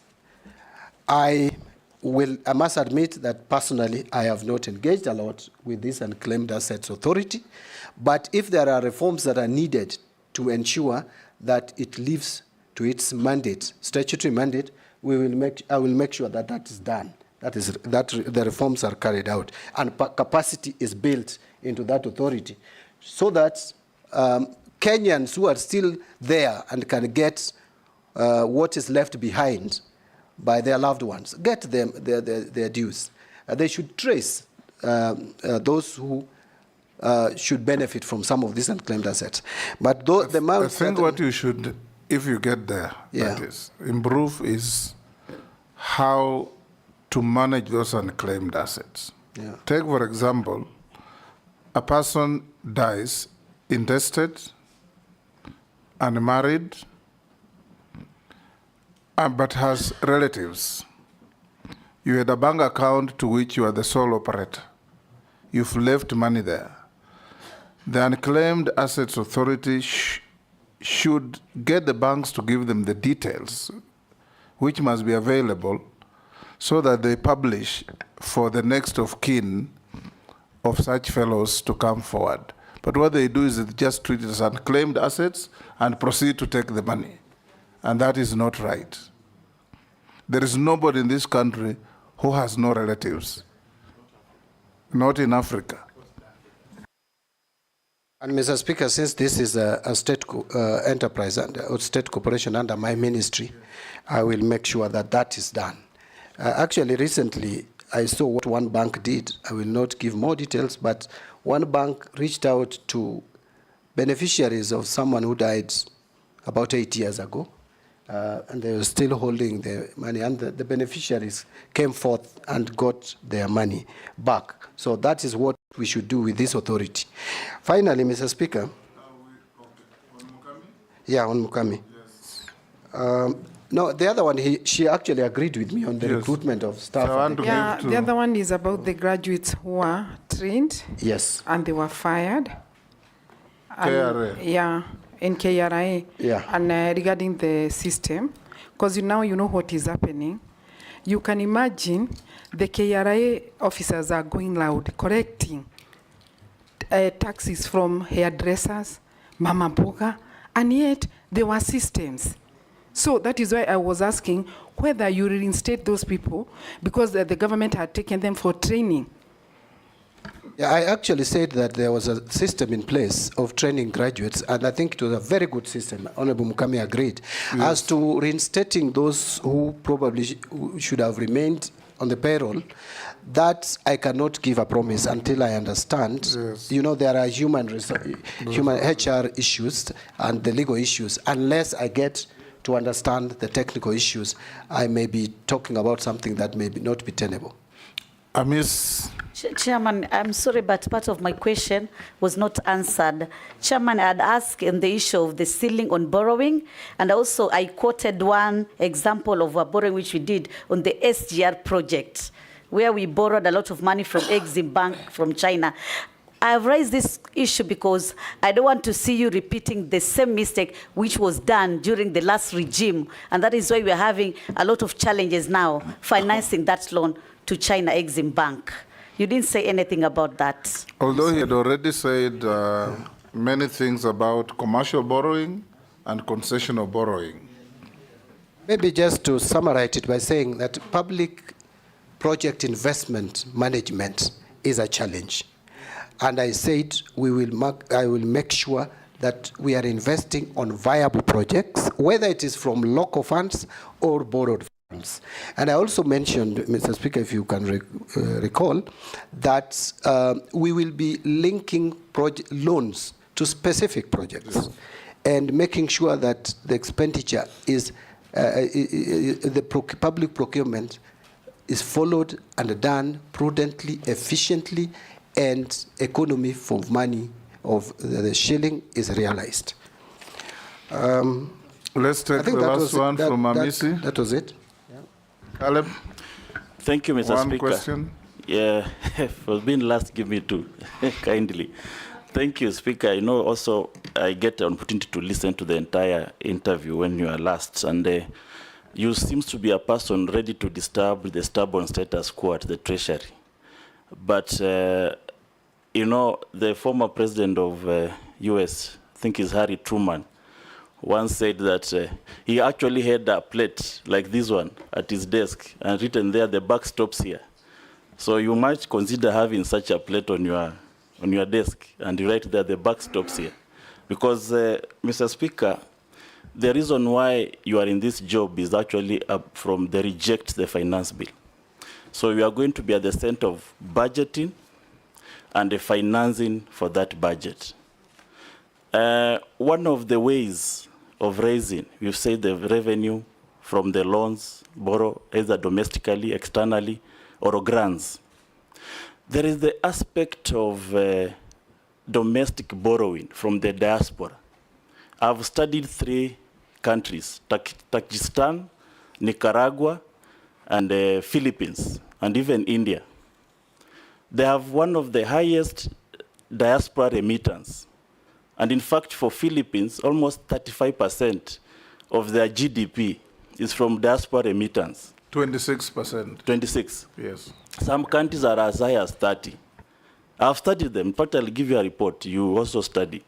And if you can also zero down to diaspora and make something like a diaspora bond or diaspora infrastructure bond, where the government borrows from it, and the diaspora, because you see Kenyans demonstrating in London, because they have an interest in this country, wherever they are.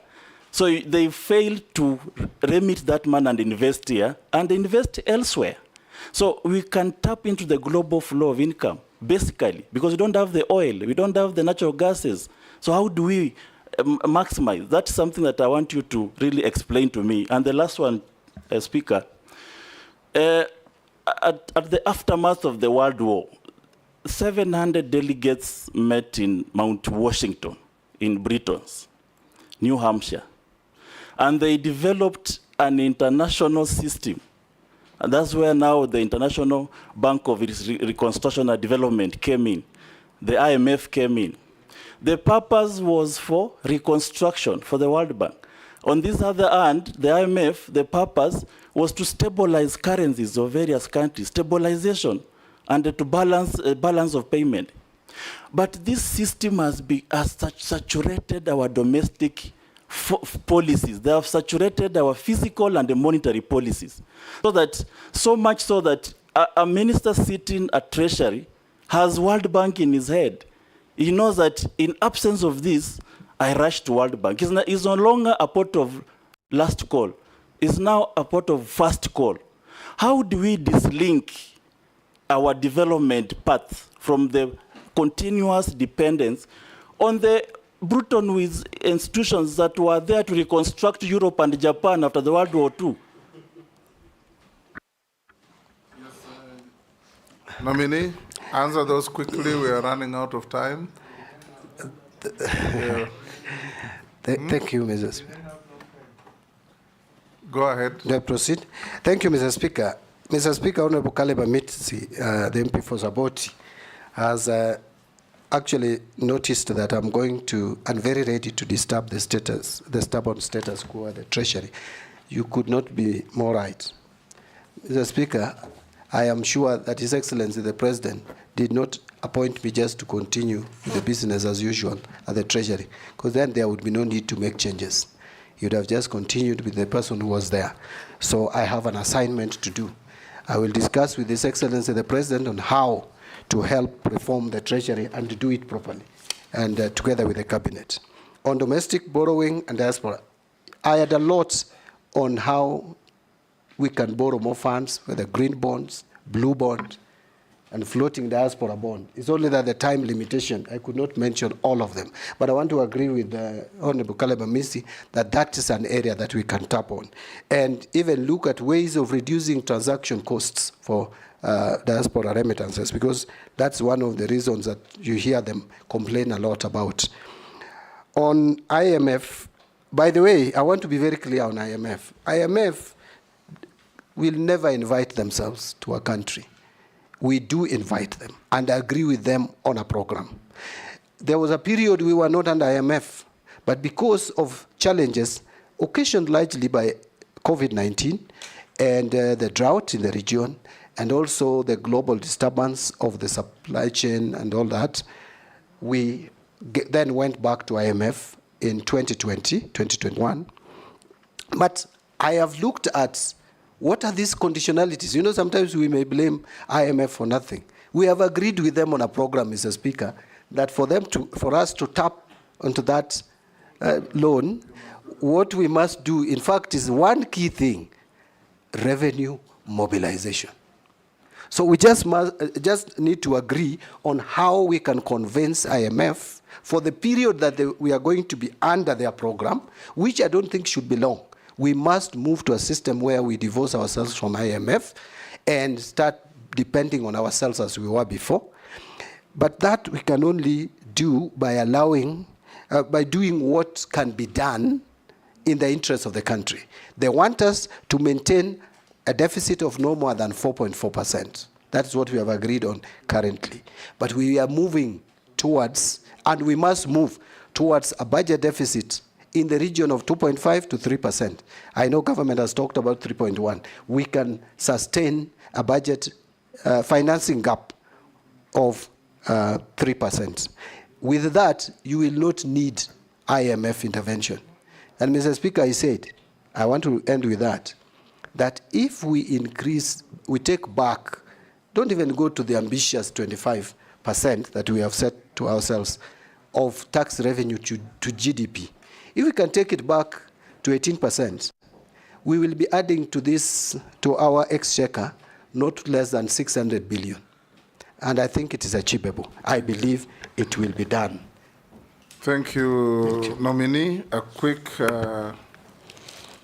run in a few issues thrown at us by the public.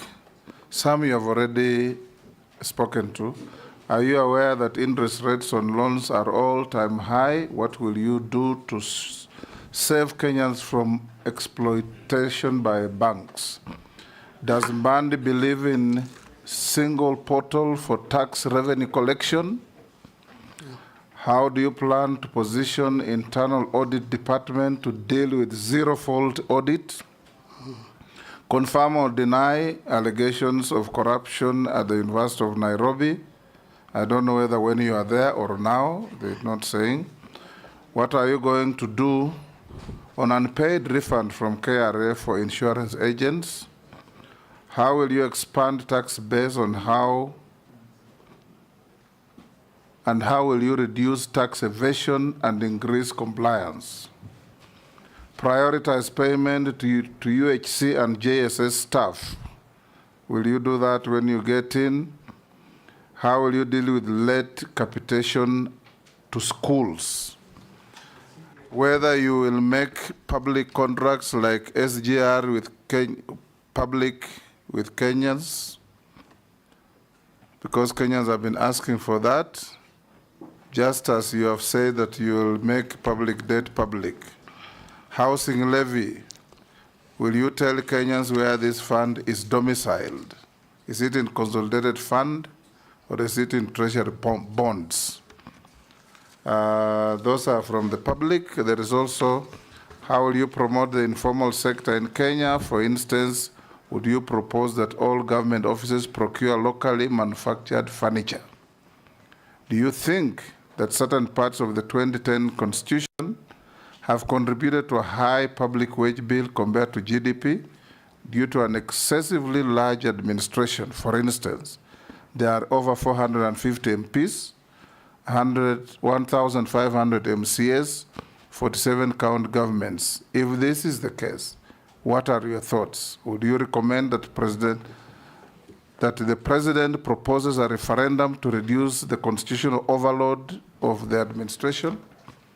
Those are members of the public listening into this conversation. If you can deal quickly with those, I have only one question for you. Chairman, there is another one regarding money laundering. What are you going to do about it? So if you can run through all those. Some you have already talked about. You can. Yeah. Actually, even the question by Honorable Murkomen, I think I talked about that. You did. We are even hosting a regional body. Kenya is trying to comply. Yes. By the way, I would have talked. Mr. Speaker, I'll just pick on a few.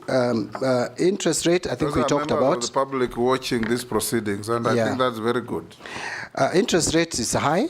It's now at 13.3%. It has moved up. But part of the reason why monetary policy, CBK came up with this monetary policy was to reduce inflation. You know, it was at a point when inflation was very high. Our inflation had reached 9.6, 9.7% in 2022 October. So it had to come down. We had to cool the economy. Yes, Junet? The Speaker, nominee. Interest rate is not at 13%. 13% is the CBK monetary policy rate. But the interest rates now banks are charging us 20%, 21%. 20 plus. 20 plus, not 13, Chairman. Thank you, Honorable Junet, for helping. By the way, you know when accountants... You know Junet is a trader, so he knows. Yeah. When accountants talk about interest rate, we only talk about the CBK rates, the interbank lending rates and all that. So the rate, the base lending rate is at 13.3%. Let me make it clear.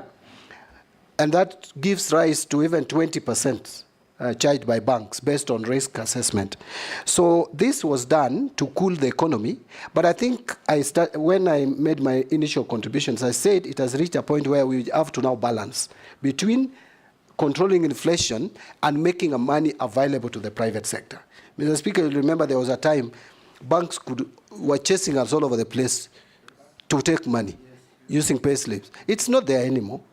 Why? Because government has become the single most important customer to banks. So it is between chicken and egg. Which one comes first? Do we cut on our expenditure? Do we reduce money that we borrow domestically first? Or do we reduce the rates first? So those are the issues that we need balance. So I'll have a meeting with the Central Bank and Kenya Bankers Association to address this matter. If I am confirmed. Mr. Speaker, on internal audits, I can't agree more. Again, we must use our internal audit to improve efficiency in financial management. And internal audit is resident at the Treasury.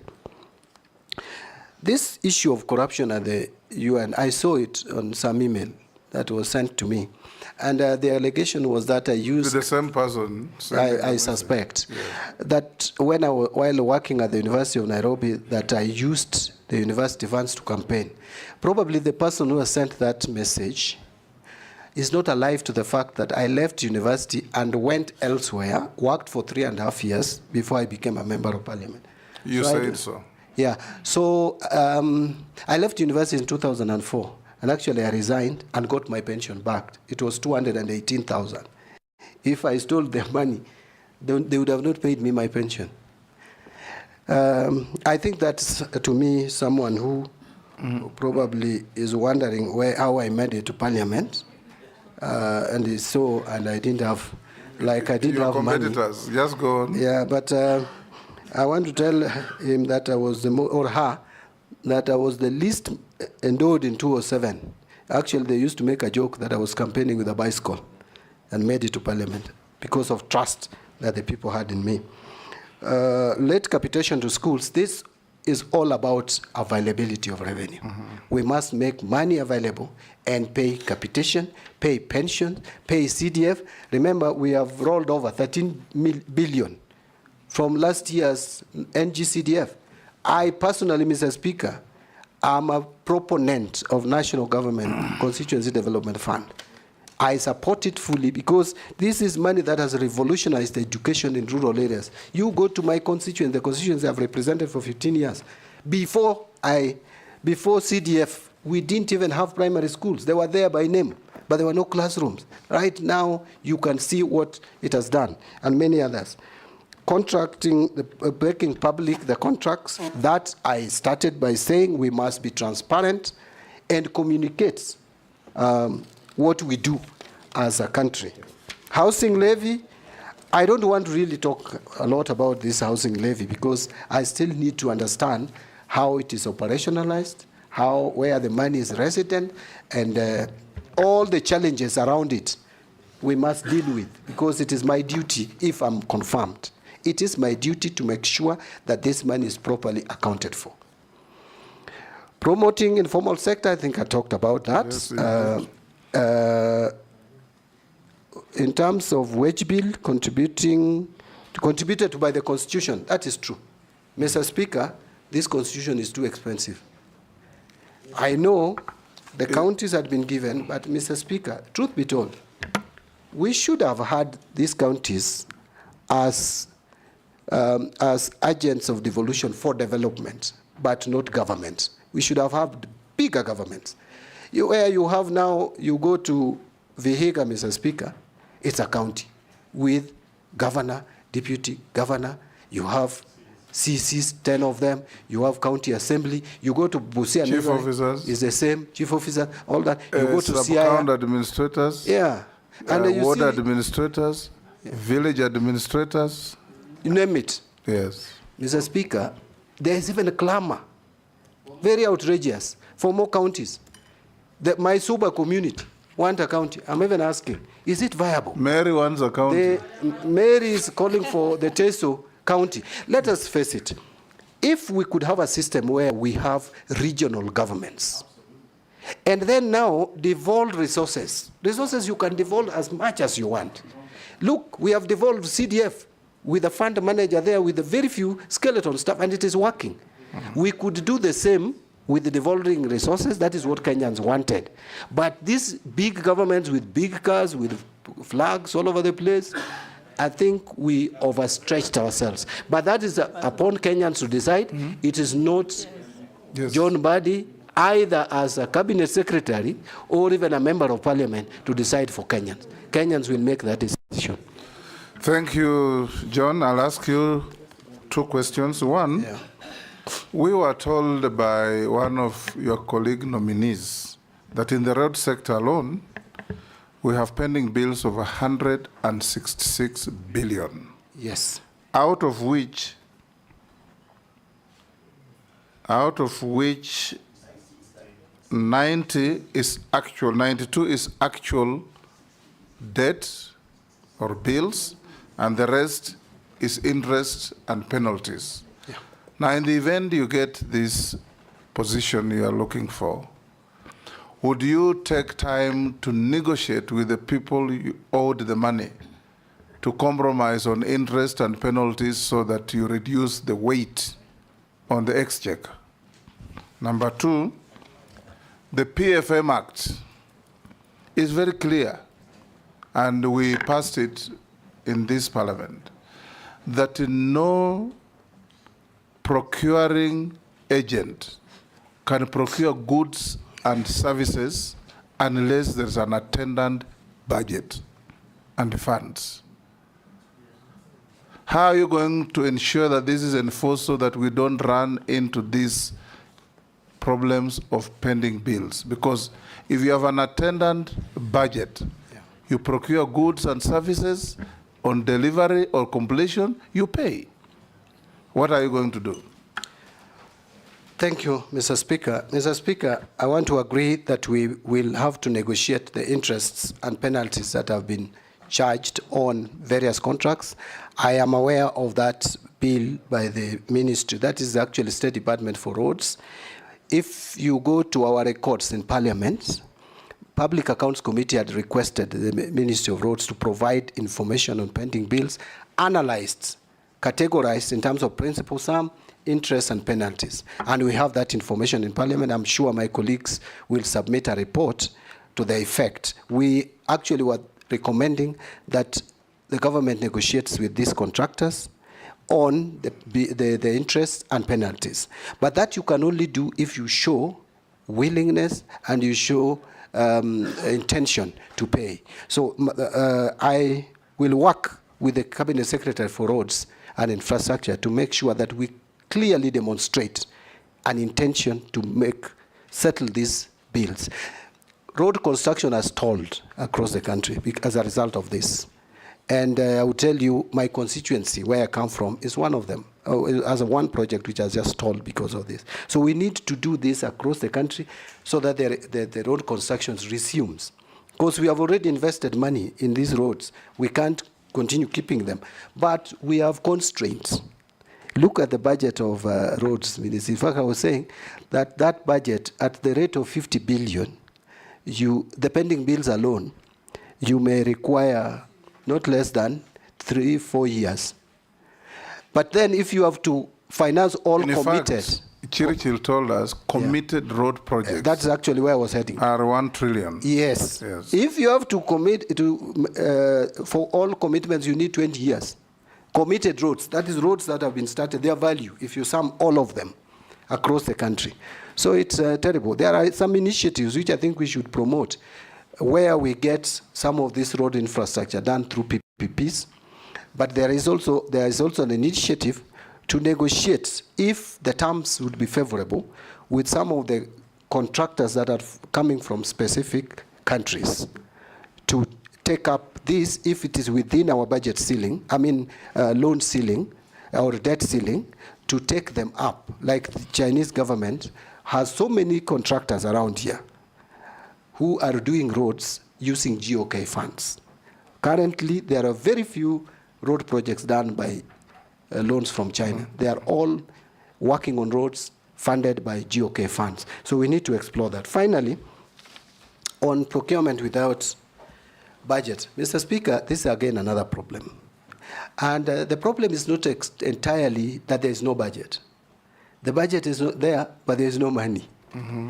The exchequer releases come late. Why? Because we are not able to collect. Mm-hmm. We don't have money. So we must just cut our clothes according to our sizes. Mm-hmm. That is the starting point. The planning we must have, and someone asked about the planning in one single portal.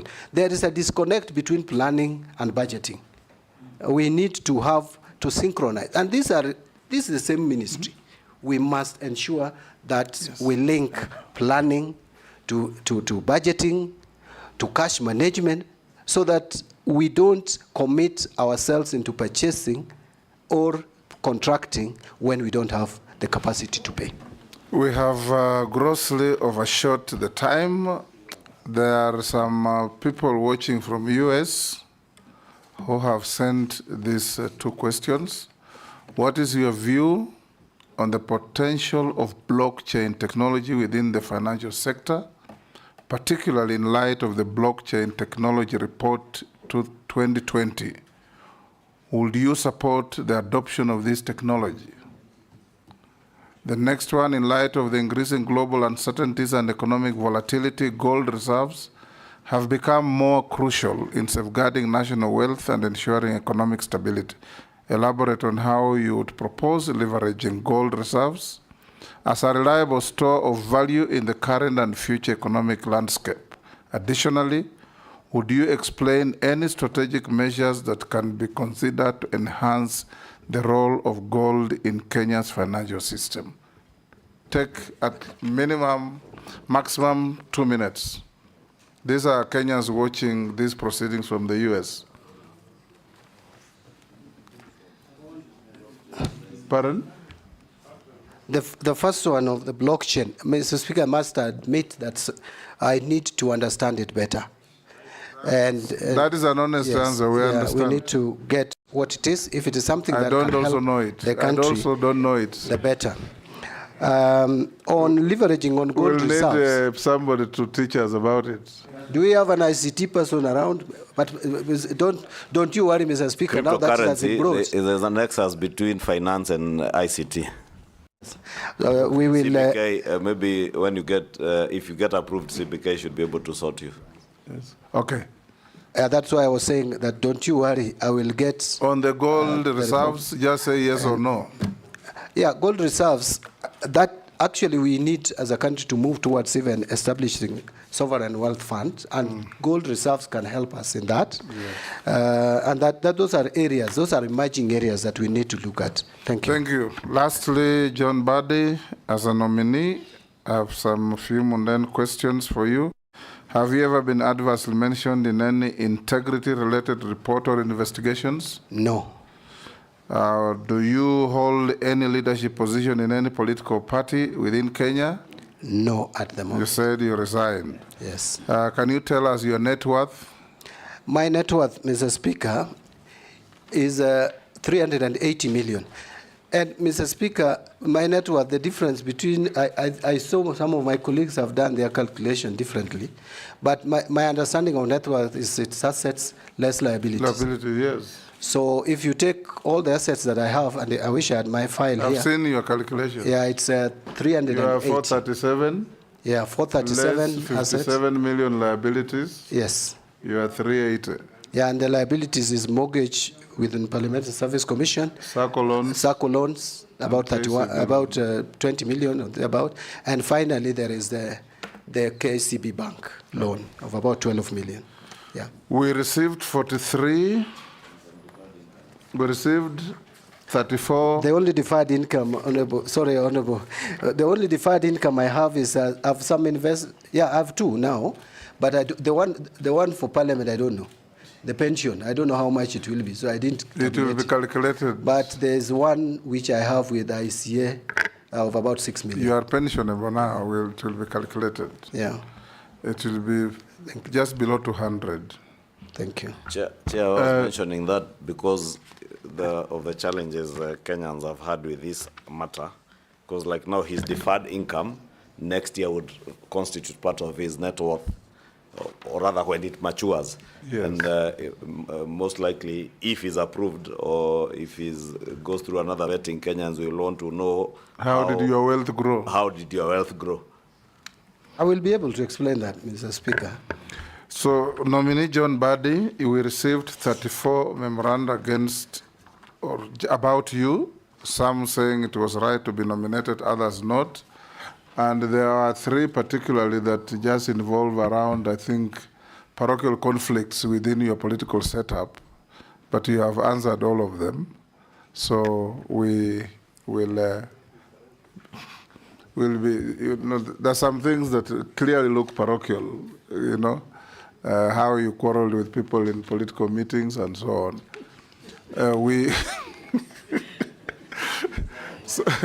So we've also looked at your documents and cross-checked with what we have, and we found them correct. So unless you are lawfully held, you are released to go to your other duties. Thank you. Today is your Sabbato.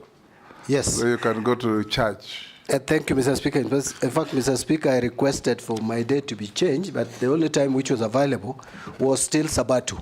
Yes. Because it was 7 p.m. yesterday. Yes. And according to my faith, from 6 p.m. or thereabout, already Sabato imeingia.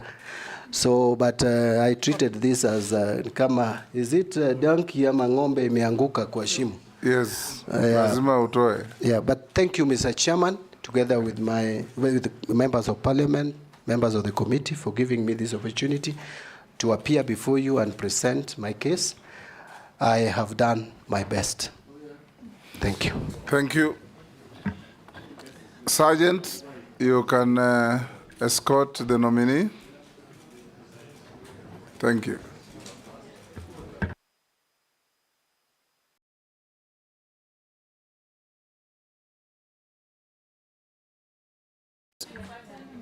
Pardon, we'll give you 5 minutes. And let me also say this. Of course, this was a candidate of immense interest, given the importance of the docket.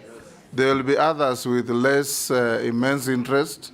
So we'll recover the time we have overshot with the next or the other.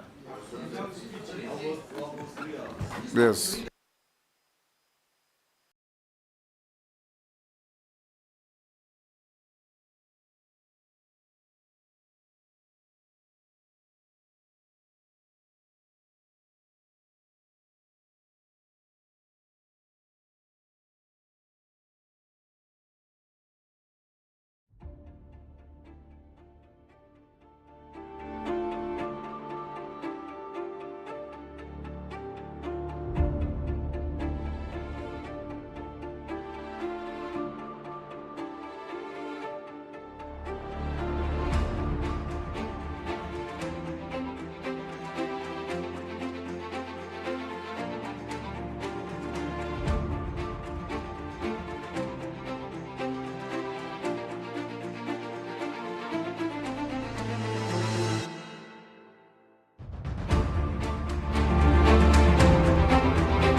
Take your seat.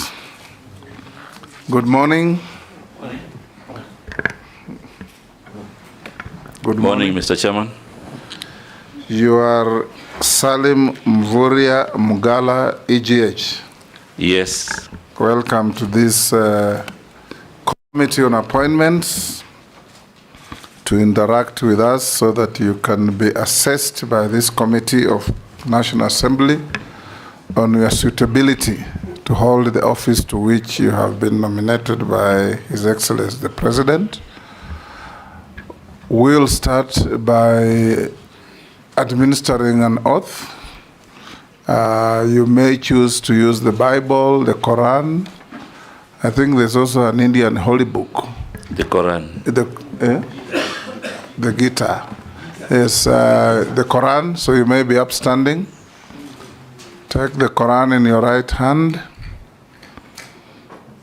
and recite the oath that the sergeant will show you.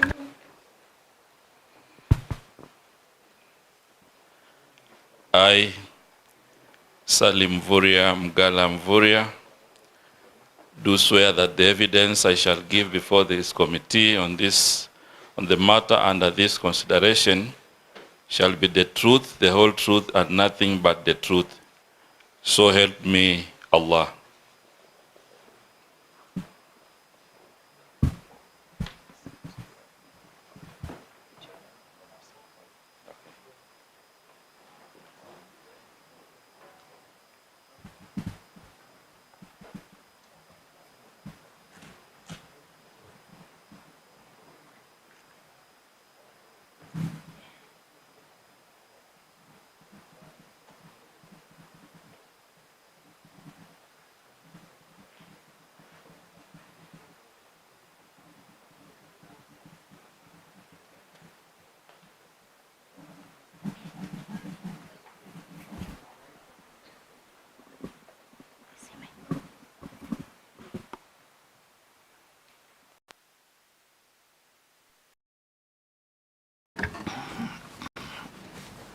The next is if you have your documents, pass them on to the clerk to cross-check with what we have on you.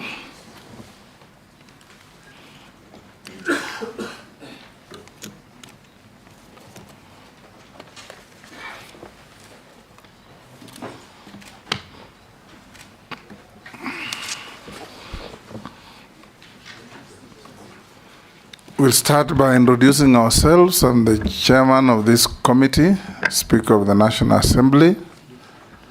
On my right is the Deputy Speaker of the National Assembly, Honorable Gladys Boss. On my left is the Clerk of the National Assembly, Samuel Njoroge. I'll invite the honorable members of the committee to introduce themselves. Naisula. Naisula Lesuda, MP Samburu West. Nelson Koech, MP Belgut. David Kosing, MP Pokot South. Gikaria David, Nakuru Town East. Mase Mary, Teso South. Abdul Rahim Daud, MP North Imenti. George Gitonga Murugara, Tharaka. Owen Bayer, Kilifi North. Robert Mbui, Kadhiani. Stephen Mule, Matungulu. Dido Raso, Saku. Abdi Shurie, Balabala. Mishimboko Likoni. Rehab Mukami. I'm Caleb Sabot. For the record, Kimani Shongo.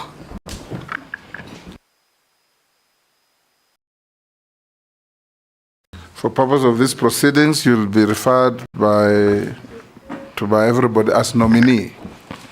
So nominee, introduce yourselves by name, educational background, work experience, and your key competences that make you believe you are suitable for the appointment to which you have been proposed in under 5 minutes.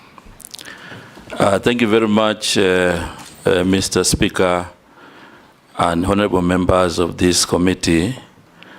My name is Salim Mvuria Mgala.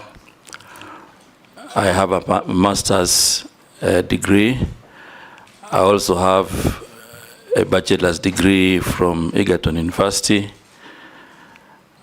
I also did my KCSE at Mpeketoni Secondary School and primary school at Maveriverini Primary School. Mpeketoni in Lamu? Yes, Mpeketoni in Lamu. Mr. Speaker, I come to this vetting session also having served as the first governor of Kwale County, and I also worked different positions in international non-government organizations. I also come to this vetting committee as the immediate former cabinet secretary, mining, blue economy, and maritime affairs.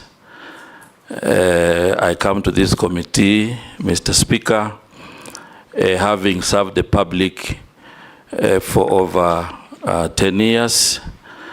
Mr. Speaker and members of this committee, I also have leadership, management, and administrative skills that are part of my competencies for this process. I come to this vetting committee also with a formidable track record of performance in different spheres of the public, having transformed the county of Kwale socially, politically, and economically, and also having provided leadership in key reforms in the Ministry of Mining, Blue Economy, and Maritime Affairs. There are quite a number of details, but because of time, I want to present myself before this committee and before Kenyans as a candidate, as a nominee who has the formidable requisite experience to manage the affairs of the Ministry of Investment, Trade, and Industry. Thank you very much, Mr. Chairman. Thank you. I'll invite the Deputy Speaker to ask the first question. Honorable Mvurya, I will ask you questions, one relating to where you're coming from, so we know how well you performed from your previous Ministry of Mining and Blue Economy, and then to the ministry that you're going to. First, I'll start. I would like you to tell us about the key deliverables that can be attributed to your tenure when you were the CS for Blue Economy, Maritime, and so on. You know, taking into account some of the issues that are raised, in 2023, there was unexplained deaths of cage farmers in Lake Victoria. You know, what did you do about that? There was also, when you came into office, there had been a report in 2019, the performance audit report on monitoring of mining operations by the State Department of Mining. And an act of parliament, the Mining Act, had been passed when you came into office. So Kenya said that, the report said that currently only 1% of our GDP is attributable to mining, yet it should be as high as 10%. And another thing that was raised in that report is that we've had mines that have not been restored, which has become areas of criminal activity. There's also been deaths around unlicensed and properly regulated mines. So how did you work when you joined office to enhance the sector's oversight, improve licensing conditions, and to ensure that we have responsible mining practices? On where you're going, I'm reliably informed that the Ministry of Trade, where you're going, also has a Kenya Bureau of Standards under it. Tell us what you will do to ensure that you curb the issue of counterfeit products and substandard products and contraband products coming into our country, particularly ethanol, which has caused the big challenge of illicit brew, because people are smuggling the ethanol through Uganda and Tanzania, because I think the duty in Kenya is much higher. And lastly, also the banned pesticides, pesticides that are banned and have been confirmed to cause cancer that are coming through our borders and are being cleared by KEBS. Thank you. Nominee, you can answer those. Thank you very much, Honorable Chair and Honorable Gladys, for the questions that you put before me. First of all, when I reported and assumed office at the Ministry of Mining, Blue Economy and Maritime Affairs, this was a very new ministry. The three topics have been there before: mining, fisheries, blue economy, but in terms of having it as a ministry, that was the first time. So I did provide leadership in carrying out key reforms to ensure that that ministry can achieve the mandate and also can make a contribution in the economy of our country. And the first reform that we carried out was the reform around licensing. Before the reforms, licensing was very haphazard, and therefore what has happened now is that we have now an organized licensing system where investors apply through the online cadastre, and then we have structures that review and recommend licensing. And even as I left office, the process of licensing is up to date, and it is now working according to procedure. As a result of that, the moratorium was lifted in October last year, and licenses over 1,200 are now getting processed without any challenges. The second thing that is key for reforms is the testing and sampling. Investors had a lot of challenges, on testing their products, and therefore I led reforms that have now devolved 8 labs across the country. So now we have decentralization, and investors can easily now do their testing across the country. There's one more that is still under reform, the Madini House, which I also had committed to the committee at that time, and it is also in good progress. I also provided leadership in instituting reforms on value addition, and as we speak, we have quite a number of investors across the country that are doing value addition, because exporting of raw minerals denies the country a lot of revenue and jobs. If you go to the Western region, for example, we have an investor in gold refinery, 5.8 billion. In Elgeyo Marakwet, you have Flospa. We have an investor, 4.8 billion. In Vihiga, we have an investor, 2.5 billion. And we had also mapped other areas of the country. Right now, there's an investor who is ready to do 11 billion of iron ore in Taita Taveta. That will also benefit Tharaka in an area called Kithiori and part of Kitui. So that bringing on board of investors is part of my achievement in the ministry. And we also organized the artisanal mining individuals into cooperative societies. Now we have about 300 cooperative societies that are ready for licensing across the country. I provided leadership in gazetting 29 artisanal mining committees that will be giving permits on the ground so that people do not have to travel away from where they are. We took the issue of illegal mining very seriously and safety, and proposed measures to have a mining police unit that is responsible for some of the issues. So I take note of the issues you have raised about the insecurity in some of the mines. So the mining police unit has been very critical in making sure that they work with the county security teams to ensure that some of these issues are being addressed on the ground. In terms of mine restoration, each of the applicant for a mining license, they have to attach an environmental restoration plan, which they do as they report, and they also do as they exit. And we have compliance teams to ensure that this can be observed. The other thing is that mining was understaffed, and we have quite a number of staff now who have come on the ground, and things are moving on.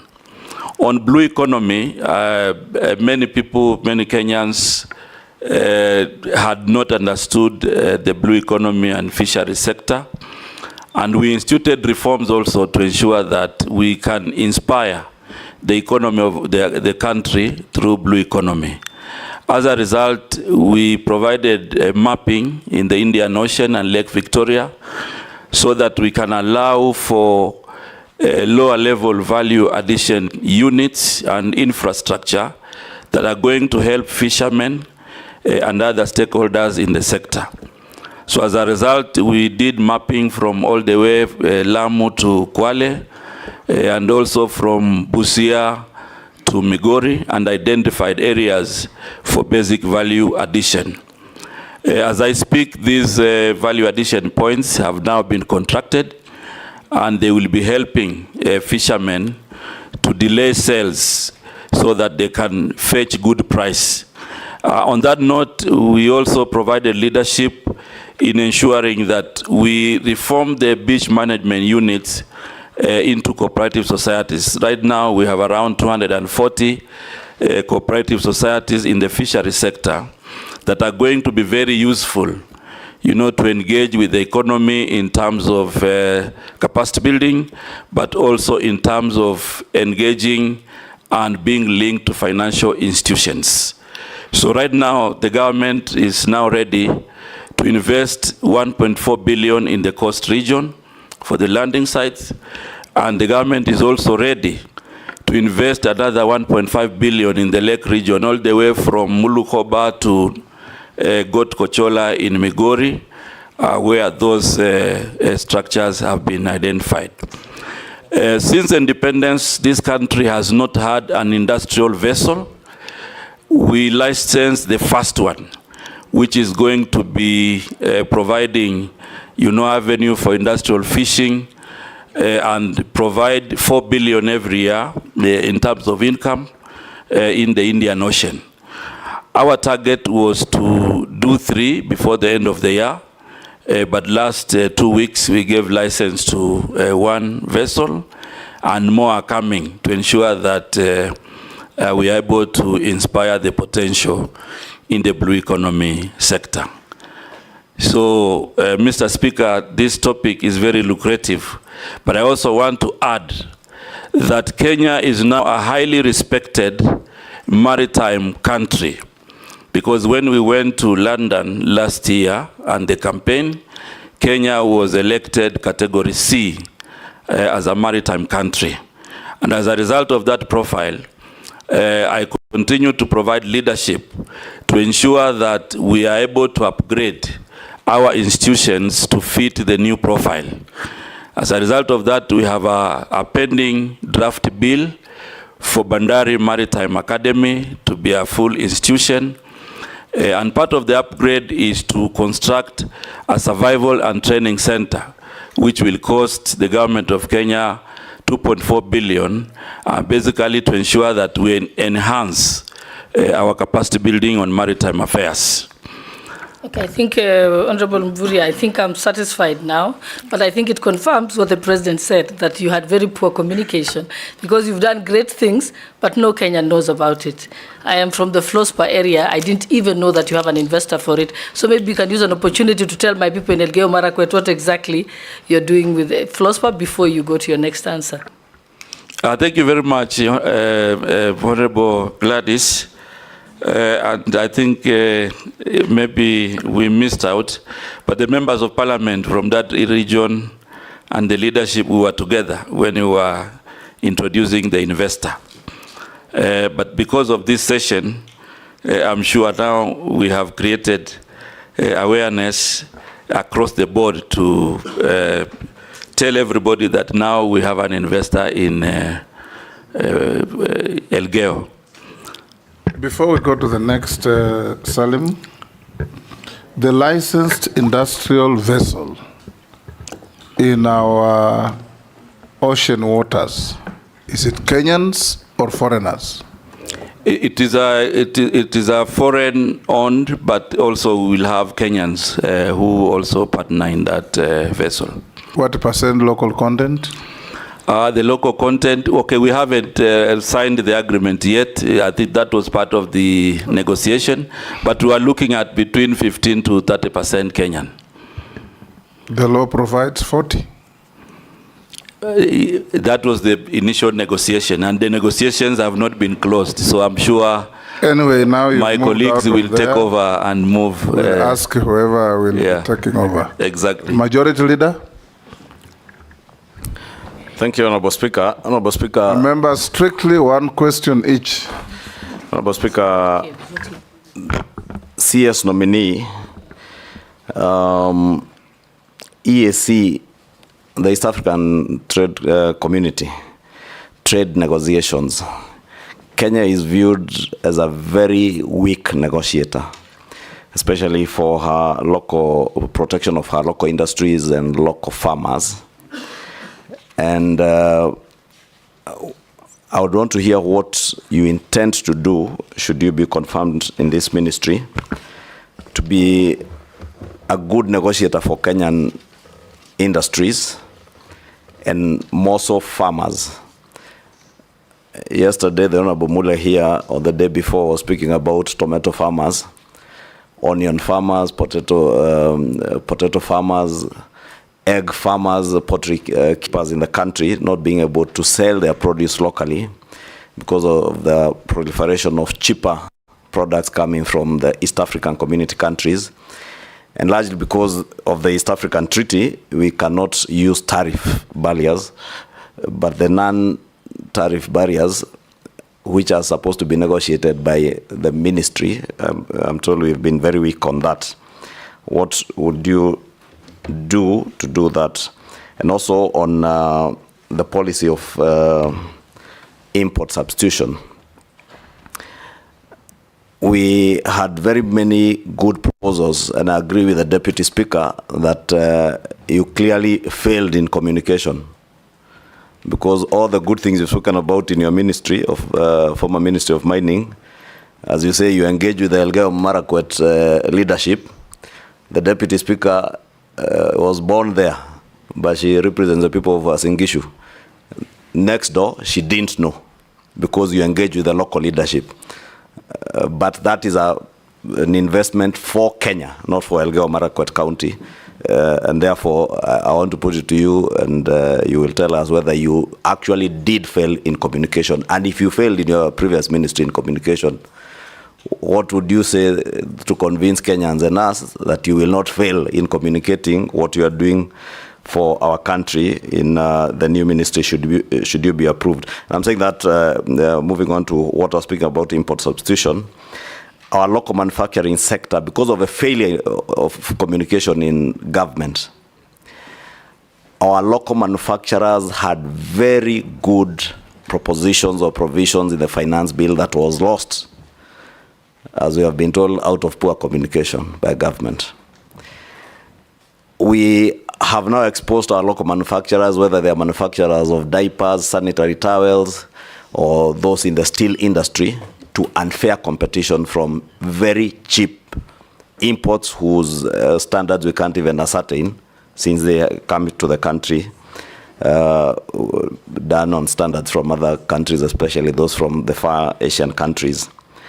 What will you do as a new minister to ensure that we at least save the good provisions that were there in the finance bill touching on local manufacturing industry, to protect our manufacturing industry now, as since the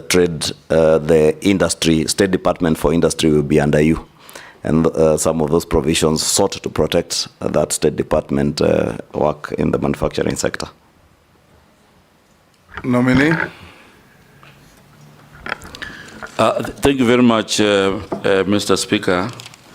And I want to address the matters that have been raised by the Honorable Majority Leader, and thank you very much, Majority Leader. I think I will, first of all, I want to begin on where you stopped. On the issue of communication, I must say that we did all the best to communicate this through the media and through any other forms. However, going forward, it is a matter that we will be able to strengthen to ensure that there is communication. And communication here... there is the mainstream media, yes, which we used to call mainstream media, which is the TV stations and the newspapers. But today, the alternative media, which is social media, is now the mainstream media. Yes, exactly. So you've got to change your thinking, who's alternative and who's the mainstream. Yeah, that is one of the areas that we will, going forward, I think as government, we will be able to use those channels of communication to ensure that we get everybody on board. On the matter of local manufacturing and the industry in general, that Honorable Member alluded to the fact that there were good things in the finance bill, which were meant to revamp, some of the local manufacturers. One of the key areas that we will strengthen, or I will provide leadership in strengthening, is to make sure that we bring as many stakeholders as possible.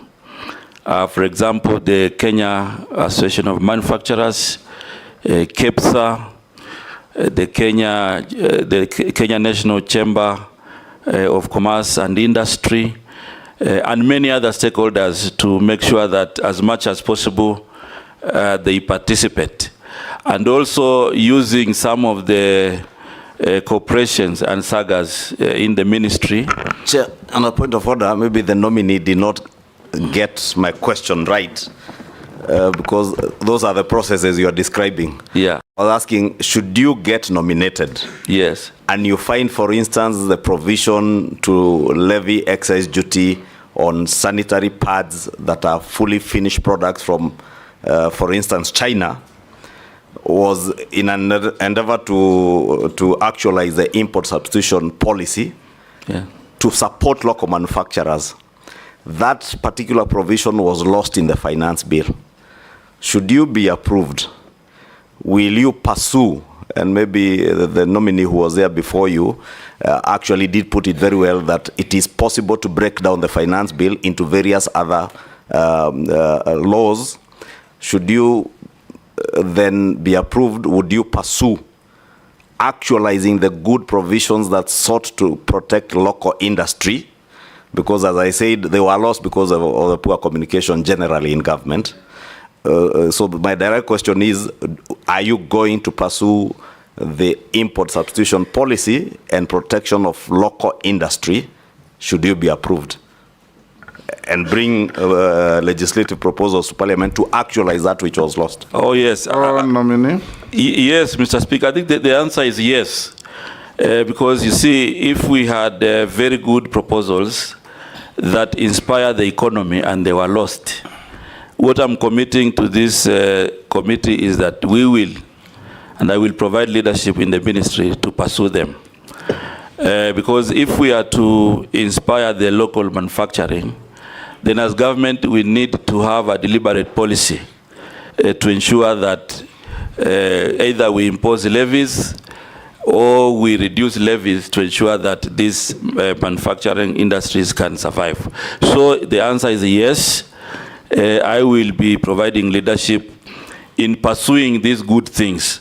But as we pursue these good things that were lost in the finance bill, Mr. Chairman, I also want to insist that we'll have a robust engagement with stakeholders who may not have seen this before, so that the decision that is finally made is made with all stakeholders in mind. So that is a commitment and a yes, and we will use all manner of communication to ensure that we are able to paint, the positive gains of these particular good things in the finance bill. So this is something we will pursue, Mr. Speaker.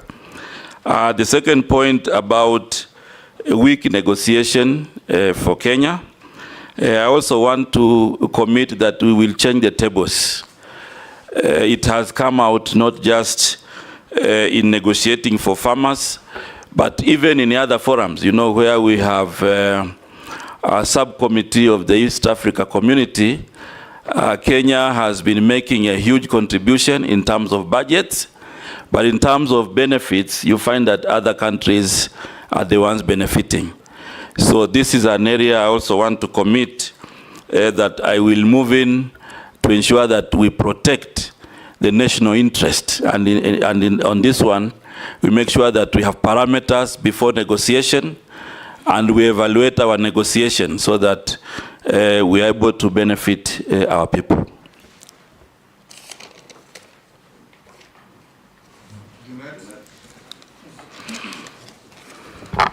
Thank you, Chairman, Mr. Speaker. Mr. Speaker, I have one question for the nominee, and it's in relation to the docket that is going now.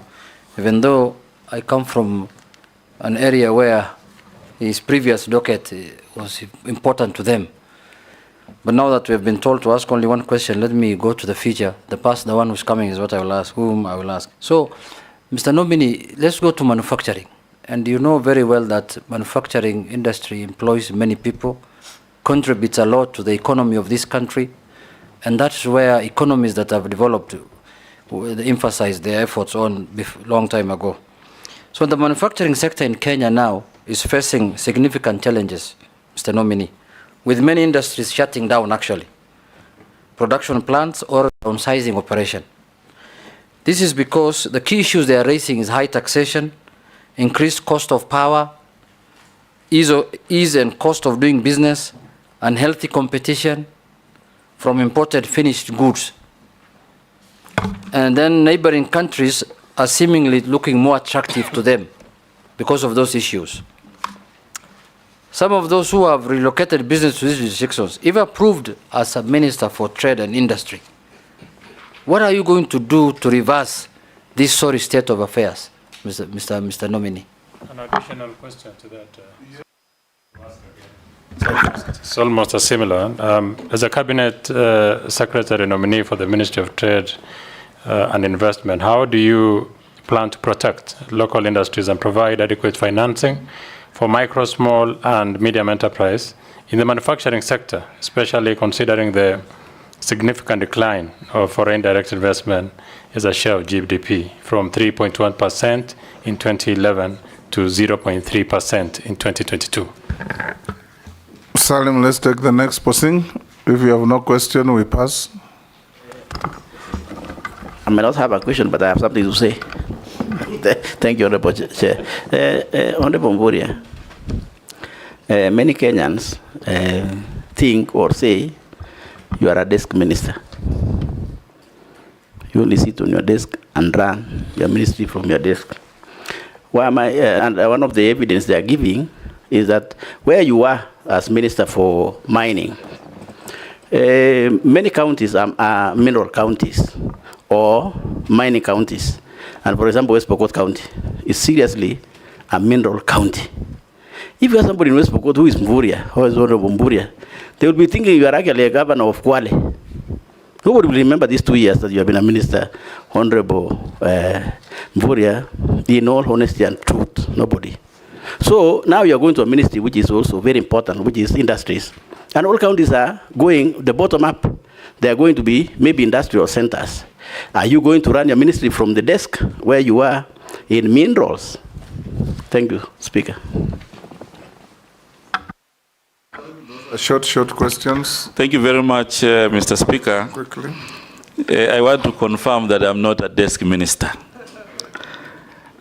I'm not a desk minister. I was in West Pokot because of the clinkerization program, the 45 billion. I was in Kithiori with Mheshimiwa here, confirmed. And many other places across the country, including Kadhunzweni in Makueni, Mulukoba in Busia, and many others. So maybe I may not have come to your constituency. I was also in Kamket and Katikit, Kambia, Samakis, and I can give examples, you know, many of them, but I think we need to also acknowledge that our country is very big. And you cannot be there at the right time. Remember also, Mheshimiwa, this ministry was fairly new, and we had also to put structures in place before we go out there. But I have a lot of field information which I can give you here to confirm that I was not desk, including visiting Ndarawe, the first minister of the Republic of Kenya, to visit Ndarawe looking for coltan in that area, and I was with the Member of Parliament. So I think we have quite a number of visits that we have done. But again, I want to say that we will visit Kenya. I will visit Kenya as much as possible. On the matter of protecting the local small and micro enterprises against the foreign investors who might have big capital. One of the things that I want to bring to Parliament, and we will work together, is that currently there's a lacuna in legislation to protect the local investors. And one of the critical things I want to commit we bring in this House is the Trade Development Bill and the Trade Development Policy that is going now to provide a clear dichotomy about the foreign and the local investors. We put it in law.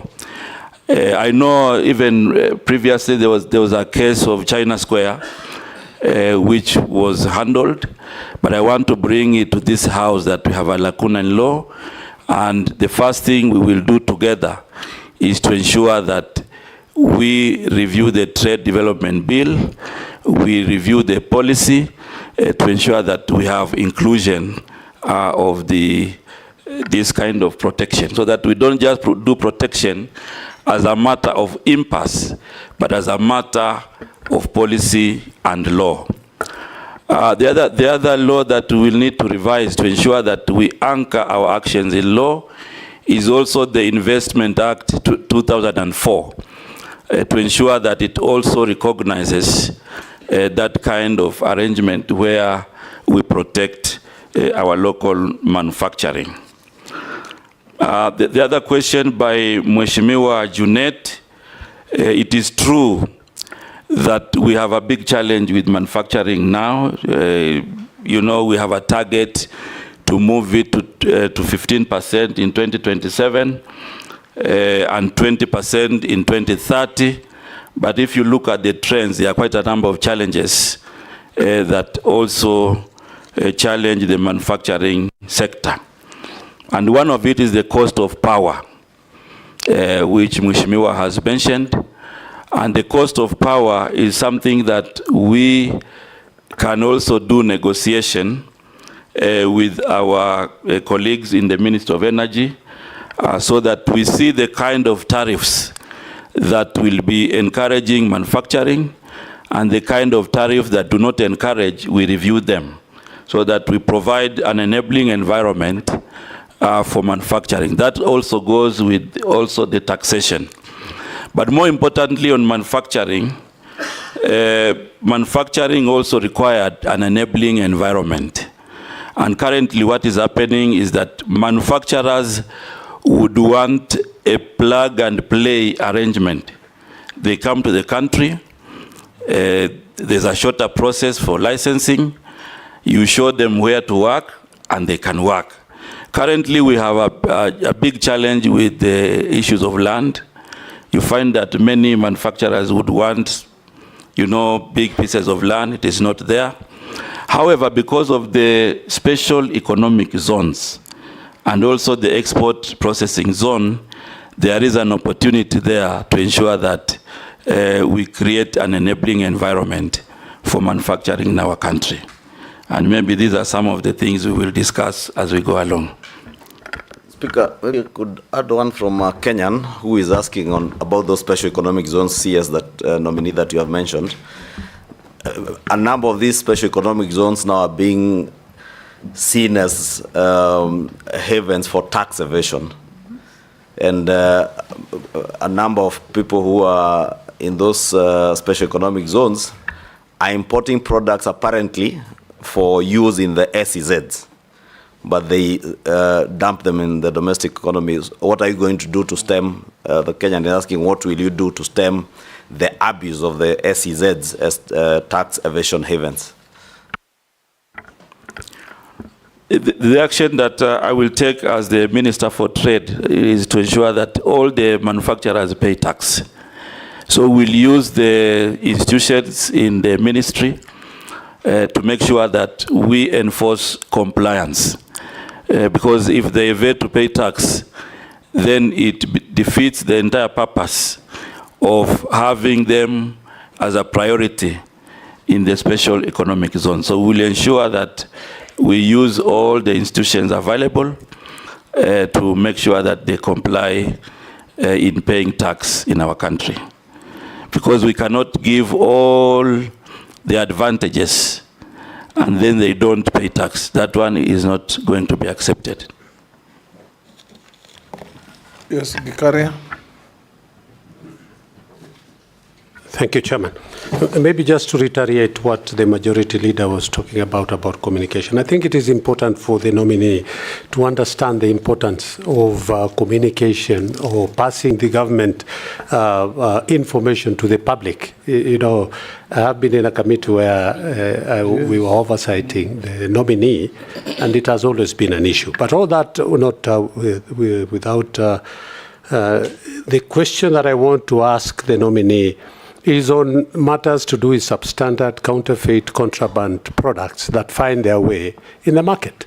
And what happens, which is the worst part, is that hustlers, a local mwananchi who hustles, goes to the bank, gets a loan of around 100,000 to buy goods that he doesn't know whether they are counterfeit or contraband, and that is why the police land all the time. Yet, these things are supposed to be stopped at the point of entry.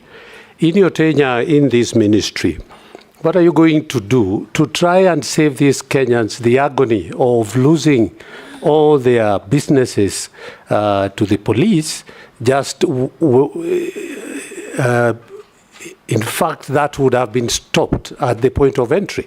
So what policy measures are you going to put in place to protect these Kenyans by stopping these counterfeits at that entry point? Thank you, Chairman.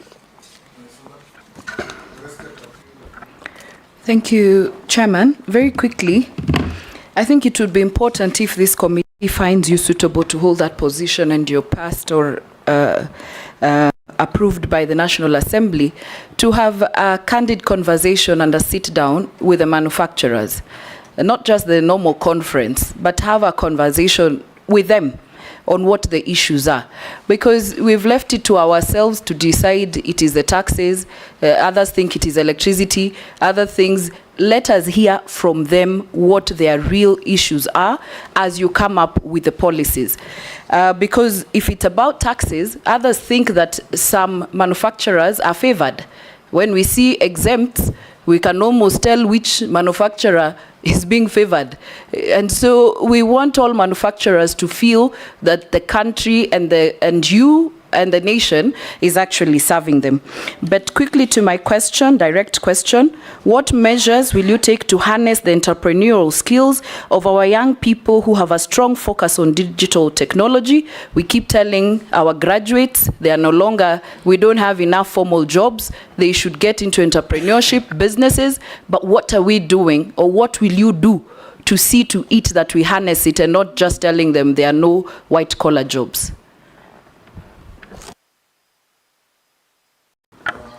Go to Mary. Thank you. The nominee have just one short one. Short questions. Yes, short question one. To appease the previous one. Yes. I want to confirm that even Tesos South Alupe area was visited, if not by you, by your counterpart in migration department, migration. There was a mining activity. This relates to your former ministry. There was a mining activity right at the border, at Alupe area, at the neighboring countryside. Even the soil from the mining site has actually blocked the stream that is separating us and the neighboring country. The concerns of the community there are safety of the people. The houses are cracking, a lot of health issues, too much dust, and also fears regarding to the extent of the mining activity towards the Kenyan side. So my question is if you could give a comment to allay the fears of the community as to what has happened, whether they are safe, whether our minerals underground are safe. I think I leave it there. Thank you.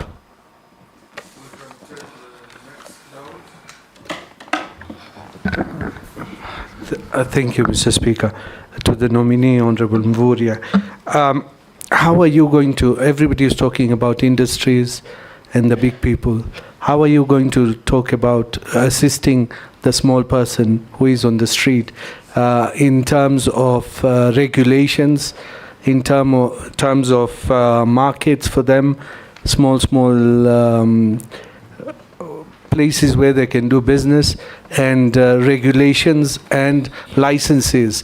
Because you see, the licensing, I know it is in the county governments, but how are you going to look for them for the markets, export of produce, and the MTF, I think, third term, medium term, was done up to 2022. Are you looking at doing the medium term 4 while you are if you are chosen for this ministry? Nominee, you can answer those from Ikarian, Isola, Mary, and Dawood. The short questions. Yeah, thank you very much, Mr. Speaker, Honorable Rahim. First of all, most of the trade issues around small and medium enterprises are devolved. And therefore, the action that I will do in the ministry is first of all to ensure that we develop a cordial relations with the county government.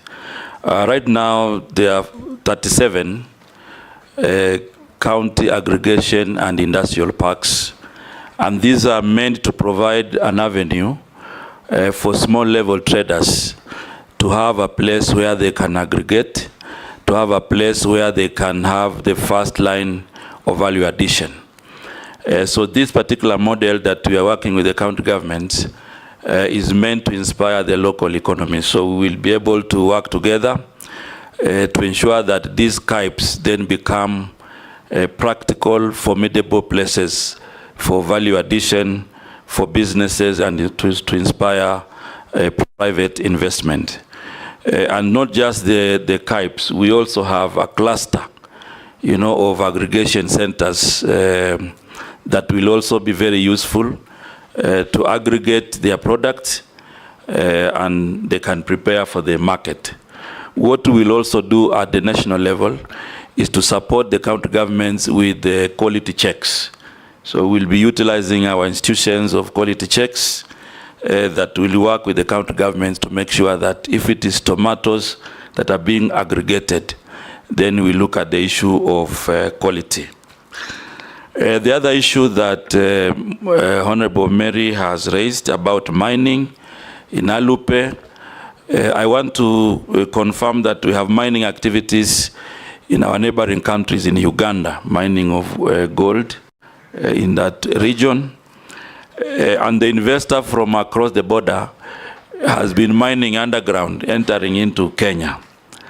And these are issues that we took up with our colleagues in Interior, and the Interior, and together with the Minister of Mining, closed the mine, and it is monitoring those activities. We also scaled up this as a border issue that is also going to attract discussions between Kenya and Uganda to ensure that we don't infringe each other's space. The other issue that Mheshimiwa Naisula has raised about harnessing digital technology, especially for young people. The plan is basically to do incubation and mentorship of ideas. So I intend to provide leadership for Kirdi to mentor and to do business incubation for young people. In addition to that, we'll be able to develop an industrialization fund, which is going to help young entrepreneurs to be able now to advance their business ideas. On the matter of counterfeit, first of all, I want to say that the area of counterfeit is an area that we will need to work together with Parliament to make sure that the counterfeit authority, has enough regulations, has enough legislation to deal with the counterfeit in our country. In addition to that, we will introduce a counterfeit integrated management system that is going to be introducing efficiency in identifying counterfeit and contraband goods. We'll also work with KEBS to ensure that they also participate in checking the quality of goods. However, most of these counterfeit goods come across the borders, so we'll work with our colleagues in security to ensure that we also create awareness and enforce compliance so that the borders are not used to bring counterfeit goods to our country. Thank you. Yes, George, yes. Honorable George Murkomen. Thank you. Thank you very much, Mr. Speaker. Nominee, I think you had started well in the Ministry of Mining, and I confirm because we went with you to Tharaka Nithi, and while there you mentioned Kitui and West Pokot and other counties. And you mentioned that investors are actually coming to invest in the mining sector in the country. I hope you've not lost the address book, because now it does appear that they may have to pass through you as they come to invest. And then next to EPZ. The EPZs are created purely to ensure that we exploit our local raw materials for purposes of export. But we are aware that the raw materials that are used in most of these EPZ industries are actually imported. They are brought into the country, they process them, and they then export. And we are told part of that is simple jeans worn by our youngsters in the country. Can you kindly confirm how you would work with, especially the Ministry of Agriculture, to ensure that those crops that are supposed to spur investment in the country, like cotton, sunflower, canola, and others, are revived, and we are able to start producing raw materials which would go into EPZ, as a result of which we would be able to export our own produce? Owen? Thank you, Mr. Speaker. Mr. Speaker, I would like to just ask one question. When I joined university to do masters, there was this professor who must have been doing some work on AGOA, the African Growth and Opportunities Act. And he made me believe, every lecture he would just talk about AGOA, AGOA, AGOA, AGOA. And he made me believe that this was a panacea to industrialization, to manufacturing, and to economic growth and the GDP of this country.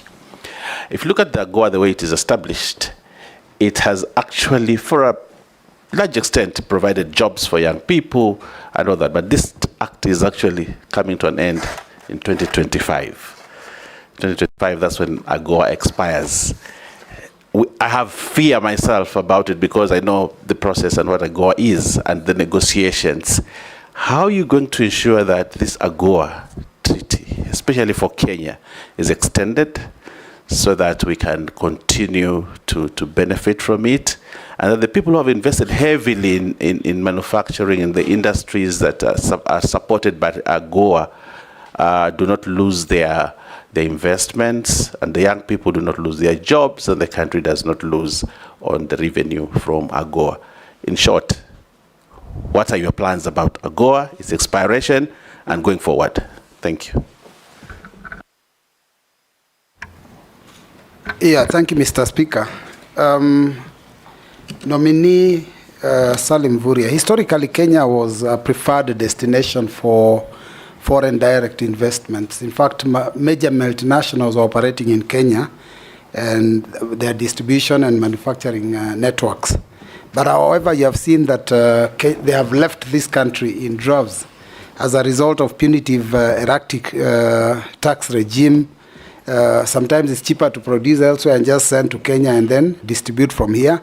Corruption by state officers, and this is in immigration, in customs, in standards, in physical planning, in environment, even sometimes at the county, like a case in point is a Tatu City in Kiambu.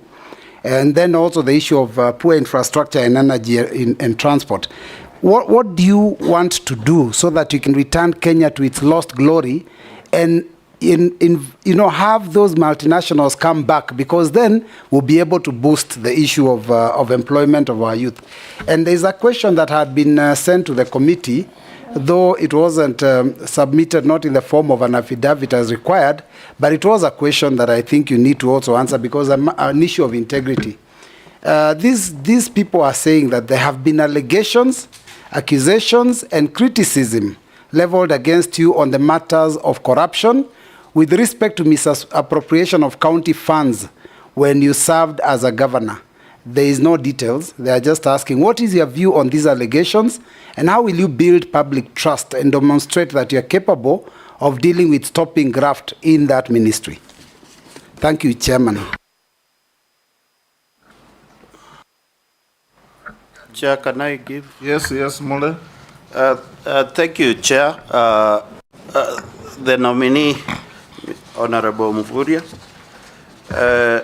As you are aware, that Kenya has invested a lot of funds and resources at Konza City for the last almost 10 years. And as a nominee for investment, trade, and industry, to help the government and the young generation to create jobs, what are your views? What is your vision for Konza City to be realized as quickly as possible to create the most needed jobs for the young generation in this country? The short one, Salim, we can take Razo. Thank you very much, Honorable Speaker. Because of time, I'll ask two questions. Honorable Mvurya, you were governor in Kwale, and then you were a cabinet secretary.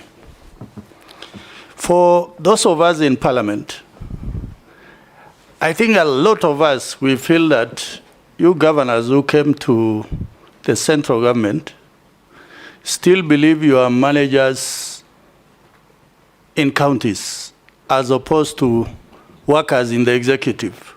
Maybe I want you to really comment on that. My first question is on, because of time, Mr. Speaker. Okay, proceed. Okay.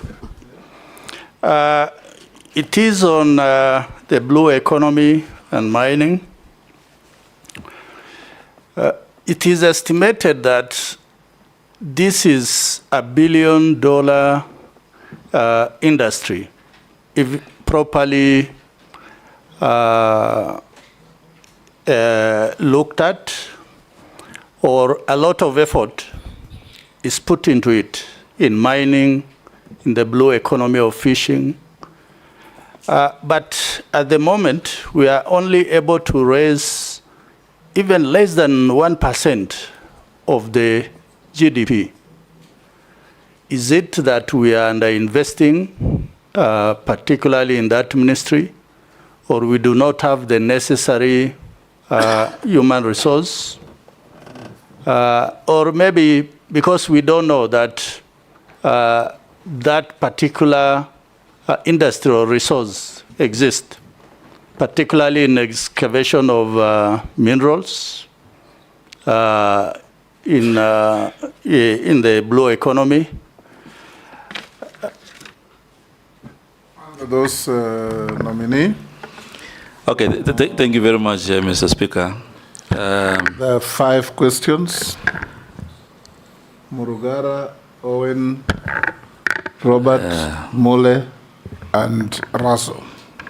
Thank you very much, Mr. Speaker. I want to begin with the 2 questions that have been posed by Honorable Raso. It is true I served as governor for 10 years in Kwale County and transited to be CS. So I want to confirm that I don't think I'm in the county. I hold the national executive in high esteem, and I act within the mandate at the national level. So, and I want to speak also for some of my colleagues who have served together in cabinet. Speak for yourself. Because he said, you governors.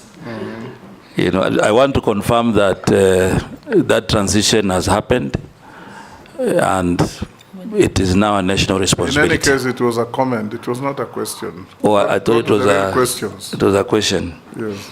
The other thing about now the multi-billion sector in mining and blue economy, it is true it is a multi-billion sector. However, it is not a sector you go in and you get the multi-billion. You have to invest. And the first investment, for example, in mining is you have to invest in data.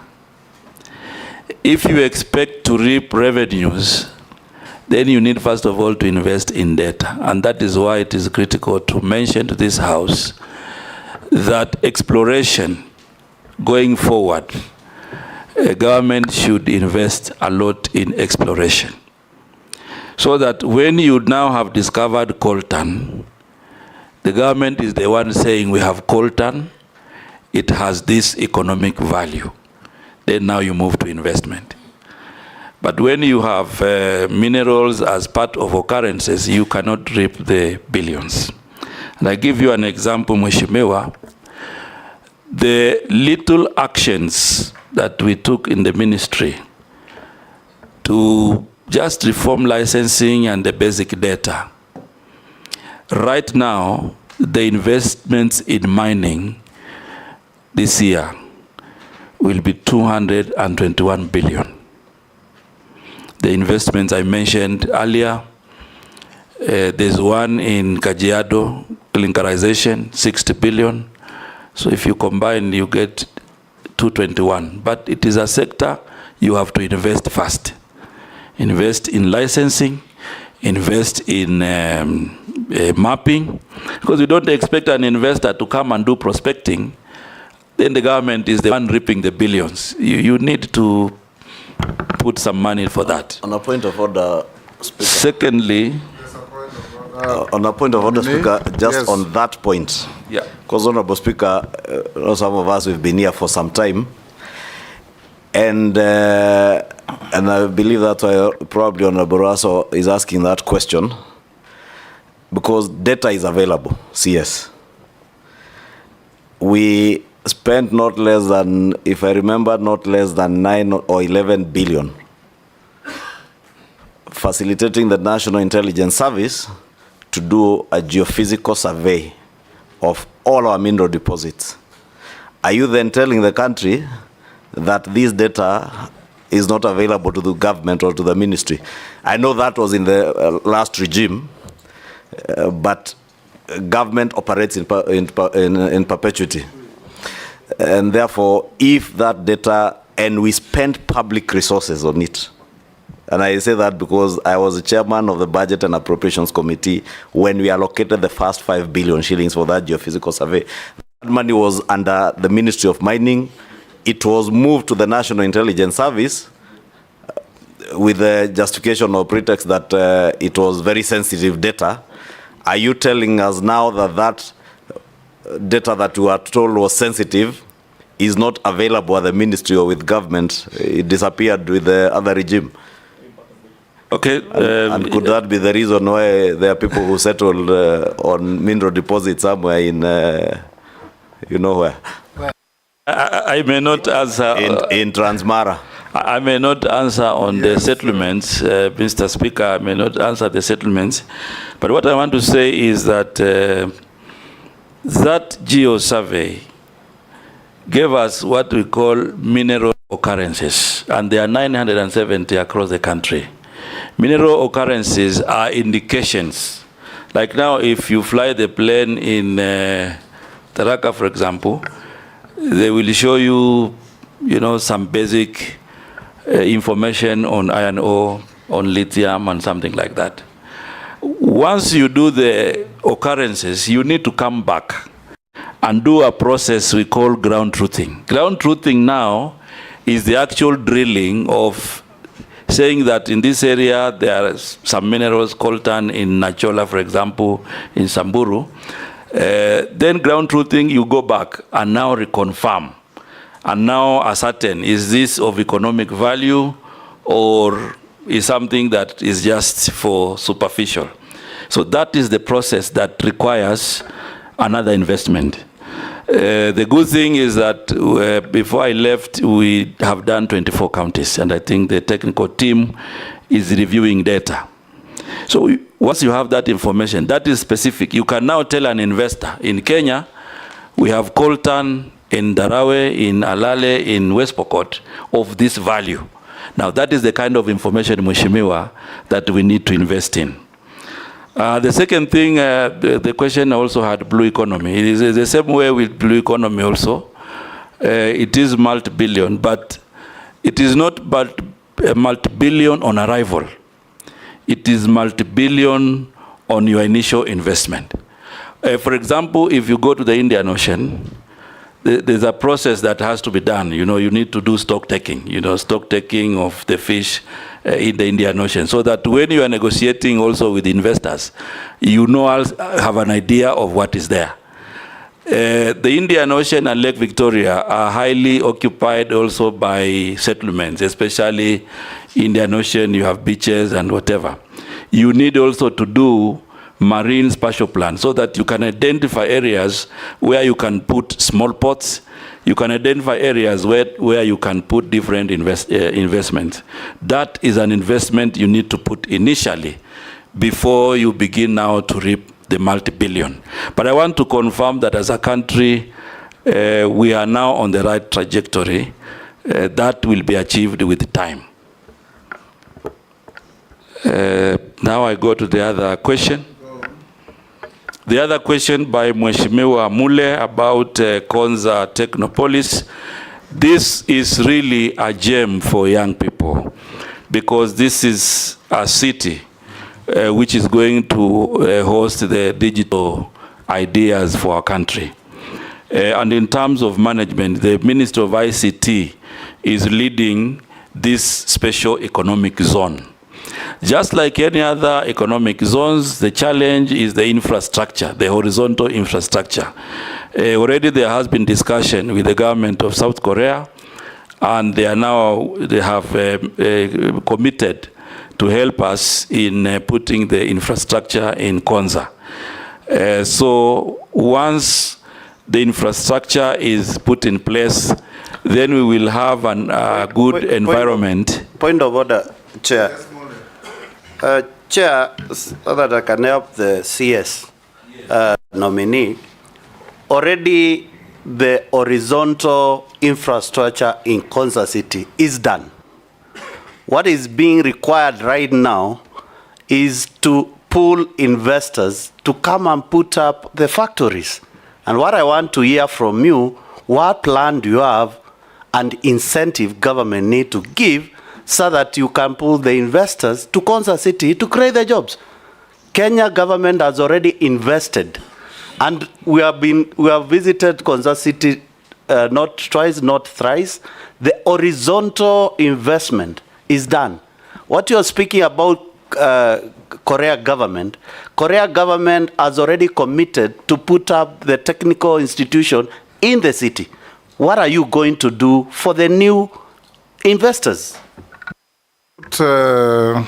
Mole says Konza Technopolis falls under the ICT ministry.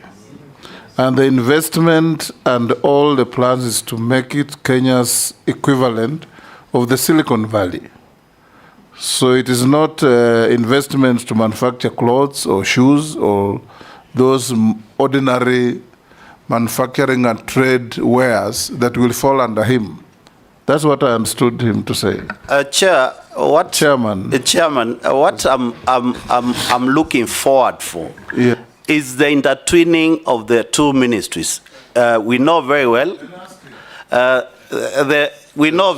Konza City, the lead ministry is the ICT.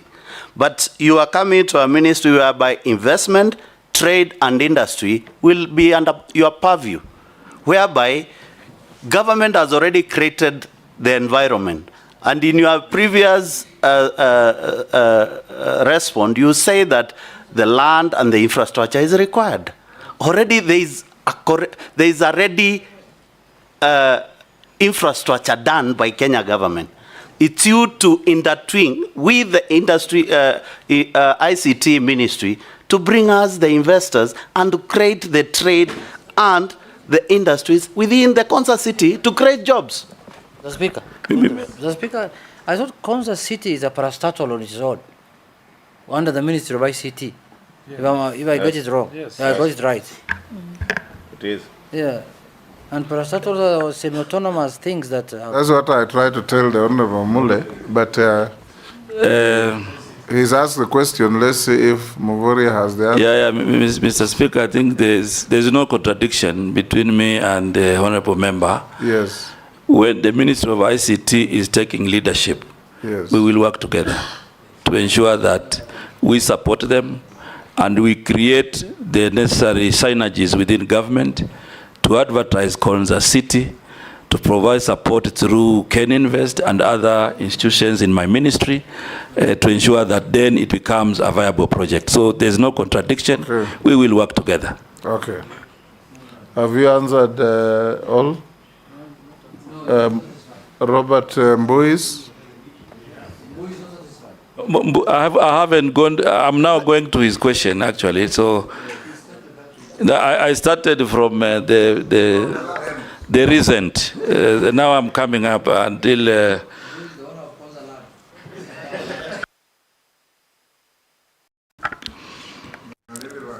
Yeah, I think Mheshimiwa Mbui had a number of issues. Some were comments, but I will try to speak to them. The allegations of misappropriation, Mr. Speaker, when I was governor, have not been brought to my attention. I have not heard from any government institution alleging misappropriation, whether it is EACC, whether it is DCI, whether it is the Auditor General, whether the control of budget. I am not privy to any allegations on my integrity. And he also said so that there was no evidence to that. But it's good to put the record straight. Yes. Secondly, there were issues that Mheshimiwa raised about the foreign direct investments. And part of what we will be focusing on, the special economic zones, the EPZ, is basically to inspire the foreign direct investment. Right now, I think we have Naivasha, which there are quite a number of investors who have now reported electric vehicle manufacturers are now in Naivasha. We are also doing Busia. Busia is ongoing. So in a nutshell, what I will do, I will provide leadership to ensure this enabling environment that the government has earmarked to inspire investments, I will make sure that they come to fruition.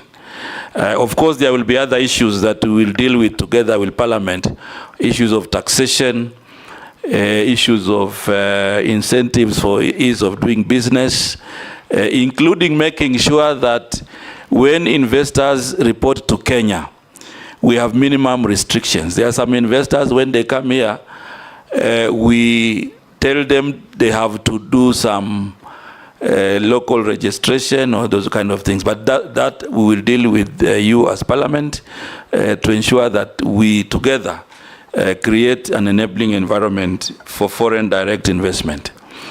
Mheshimiwa, when I hear you about the issue of AGOA, and you know, not just your lecturer, but many Kenyans, you know, are used to AGOA, which is coming to an end in 2025.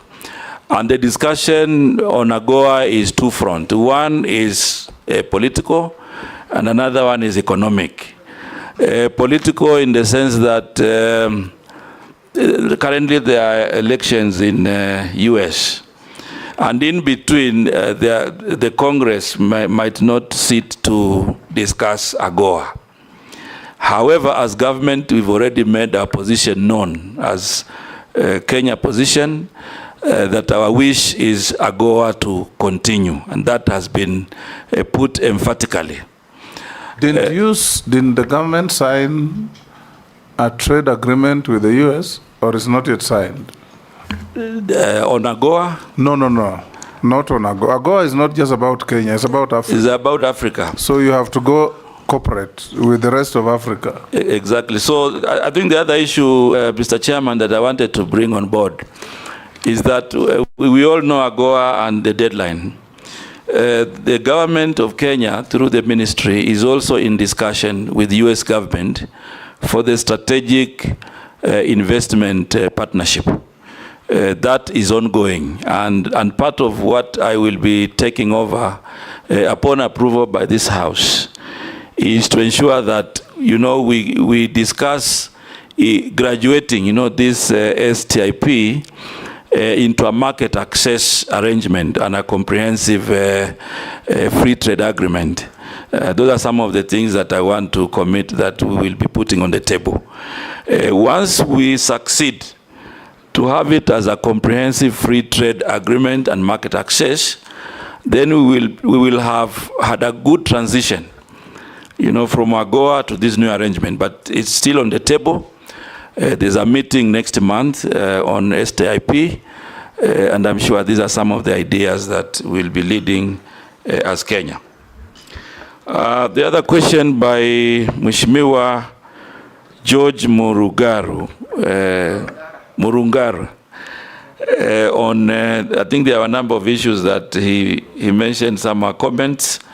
It is true we went together to Tharaka. We actually flew together to Kithiori.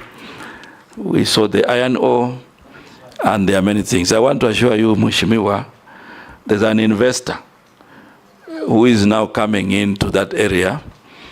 That's part of the handing over I will do, but also because I'm in investment, we will work with my colleague, because he's going to be putting up a value addition point in that area and immediately employ between 500 to 1,000 Kenyans in that area. So that's about the mining. The issue of raw materials, Mr. Speaker, I want to commit that we are working with our colleagues in agriculture. We will work with our colleagues in agriculture to revive the raw material crops that can support local manufacturing. And one of these is cotton. Already within the ministry there are projects, Ginnery. The Ministry of Agriculture is already providing cotton seeds in parts of the country. Mapping has been done. Engagement with county governments has already been done. And I commit to continue this conversation so that we can have raw materials for our local industries, but also for the EPZ and for export.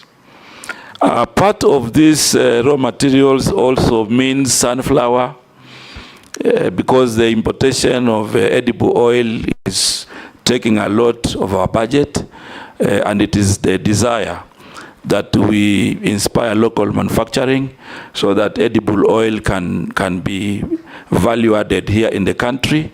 And instead of importing, we can also export to other places in Africa. I hope. Sharia, yes, you have done all of them. Sharia. Thank you, Honorable Speaker. Mheshimiwa Mvurya,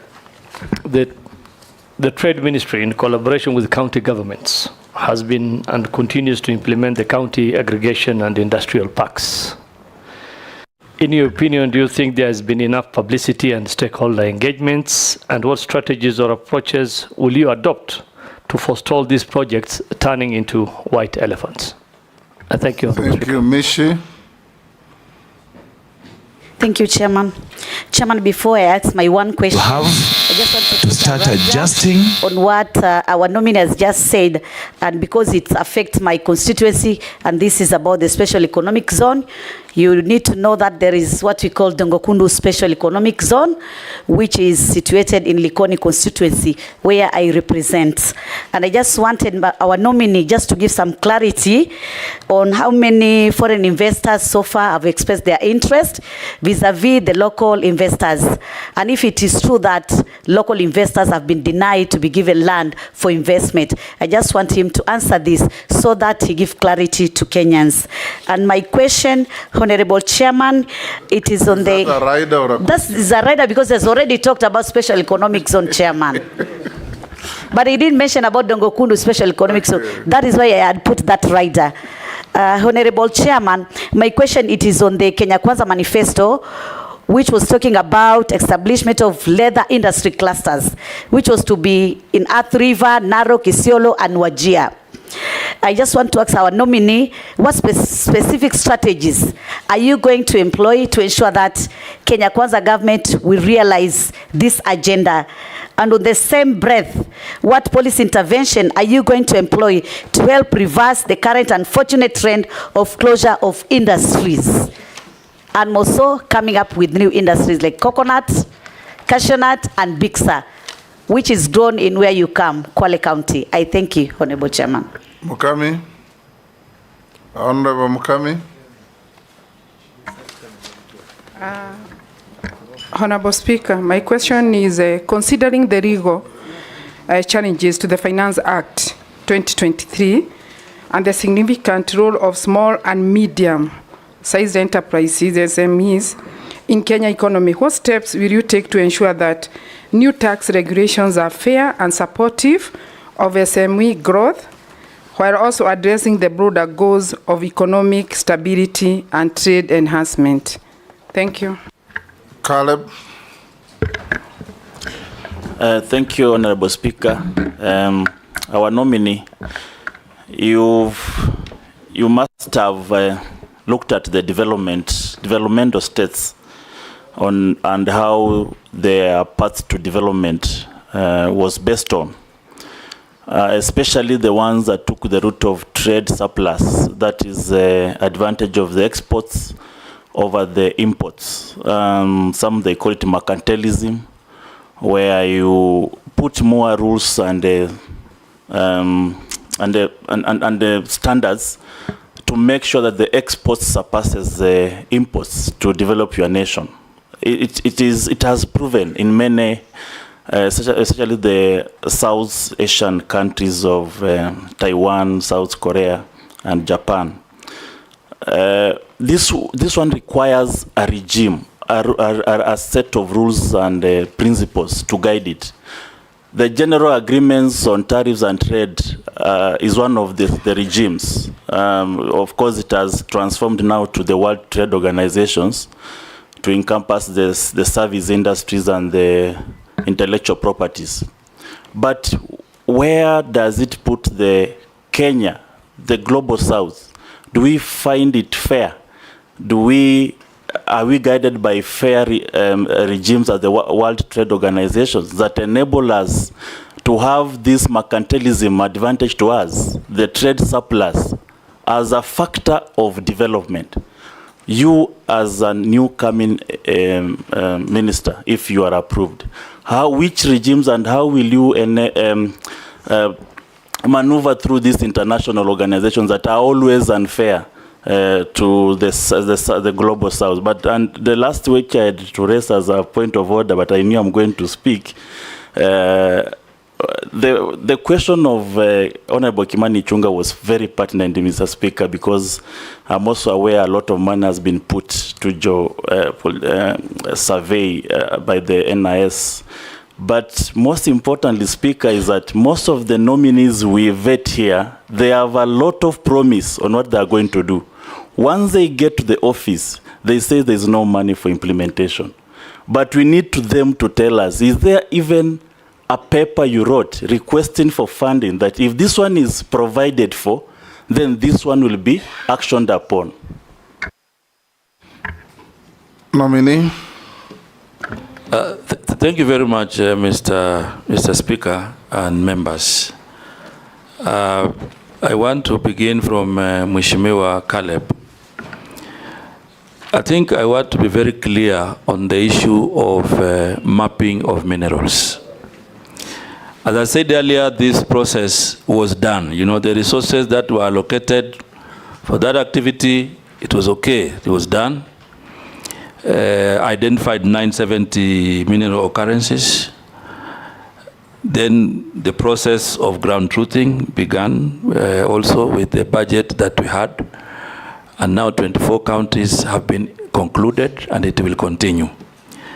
I want to be understood that on matters mining and all other areas that have been put before, these are areas that you need to do initial investment before you reap the benefits. I think that is the... I've said that 3 times. I have said it 3 times, but now Mheshimiwa brought it back. That's why I'm saying it again. May allow me to save time. So it is not an issue of... The question was just clear. If there is any evidence of you requesting maybe the Treasury that if we have this funding towards this project, then you're able to discover our minerals. Just that. Mr. Speaker, I didn't complain. I was giving you the concept of investing and reaping.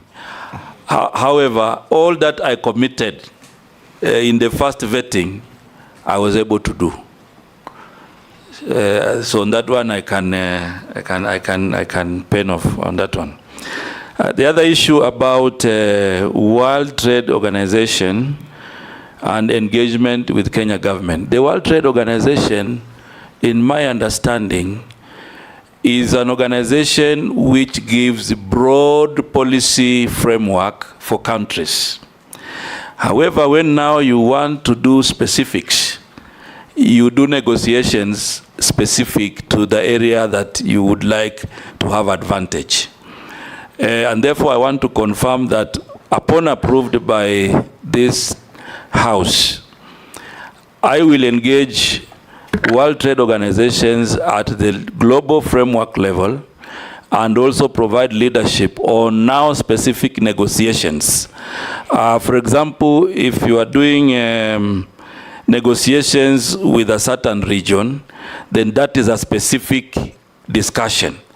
However, the general framework has to be within the World Trade Organization framework. So the World Trade Organization may not necessarily be a hindrance, but when it comes now to the specific discussions, that is where negotiators and governments have to be very careful to ensure that their national interest is upheld.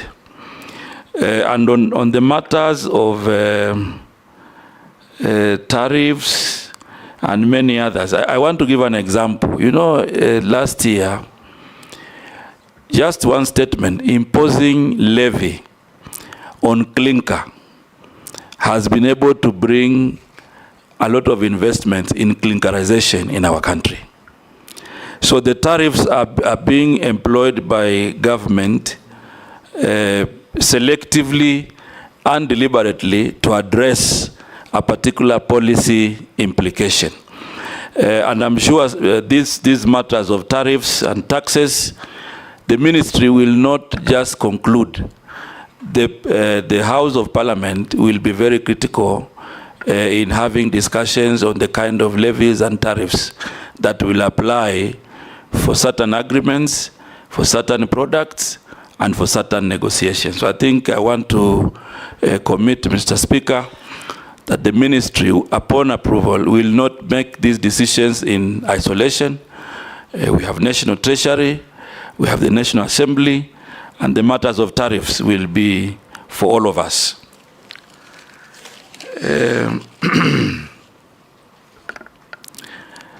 The other question that Mheshimiwa Shurie had asked, whether the KIPES will be white elephants. I want to confirm to you, Mheshimiwa, and this House, and Mr. Speaker, that the KIPES will not be white elephants, because if you look at all the counties, they are addressing a particular value chain. And that value chain is so dear to those counties that we cannot afford to drop the ball. So I will use all my skills to ensure that we properly engage.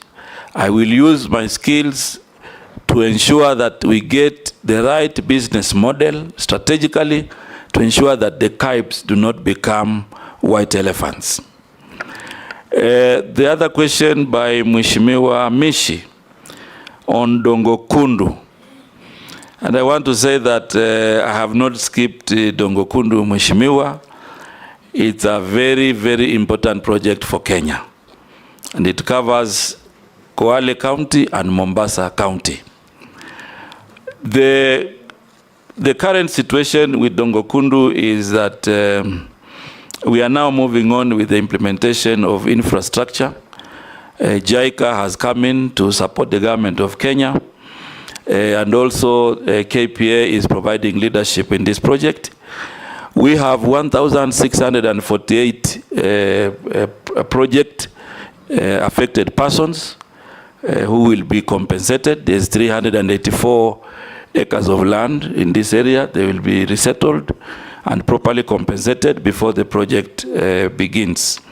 Currently, there are 72 investors who have expressed interest. Unfortunately, I have not been able to dichotomize whether local or foreign. But I'm sure going forward, we will have a chance to classify them, and then we will see who is foreign, who is local. But the commitment I want to say, Mr. Speaker, is that we will ensure that there's fairness in the allocation of land in Dongo Kundu. On matters leather, it is a very critical value chain in the Kenya Kwanza plan.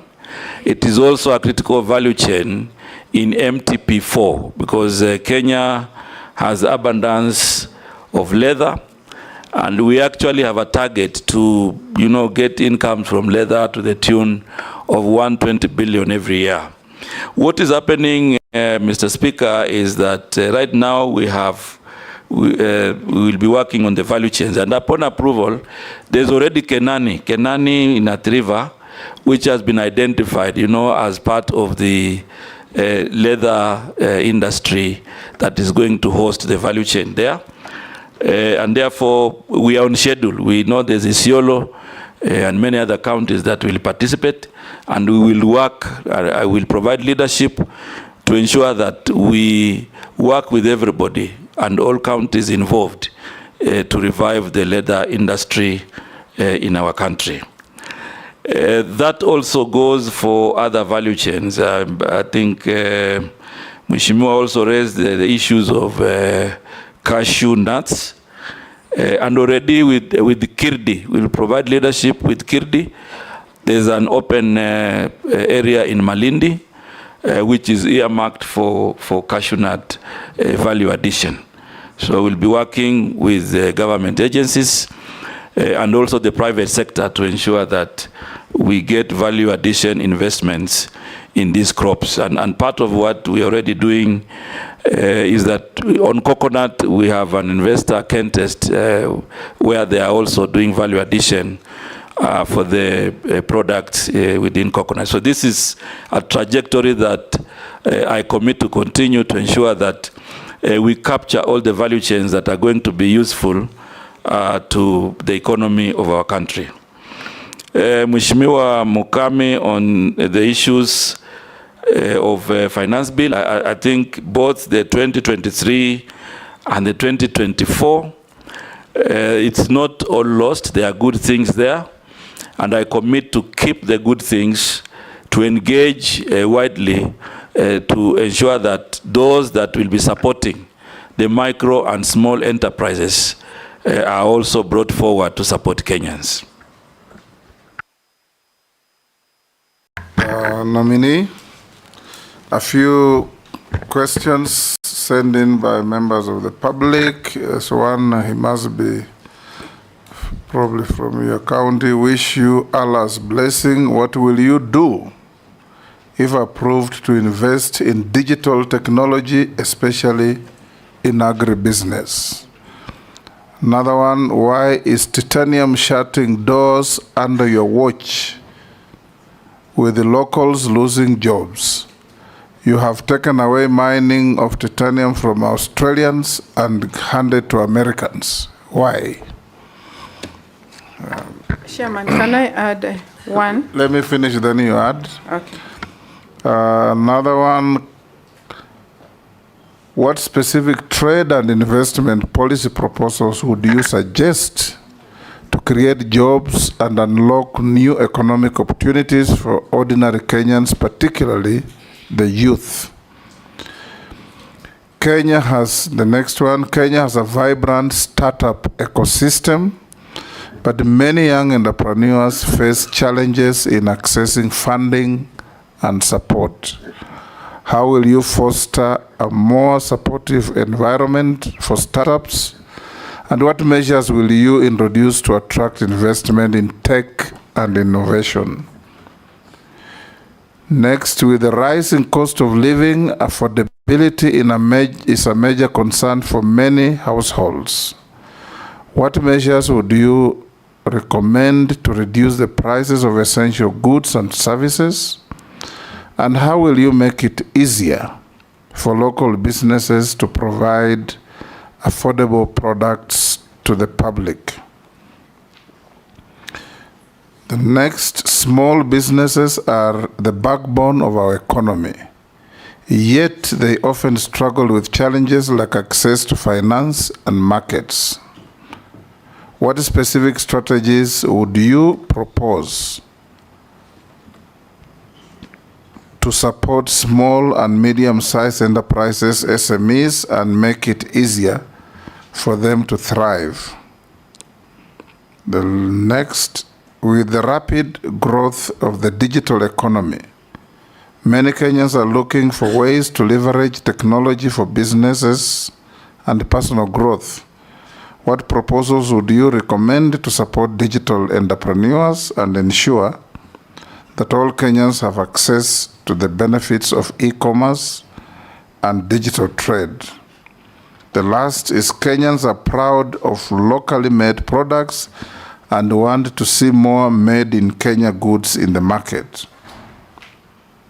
What initiatives will you pursue to support local manufacturing and encourage the production of high-quality Kenyan products? Those are some of the questions from wananchi who are watching these proceedings that I have sent us to ask you.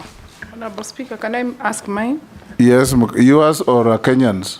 Kenyan. Yes. We wanted to train on beans, githeri, dengu, lentils, and bazi. But from the letter, it says it will cost us 120,000 for every product. That is killed. That means per product, per formulation.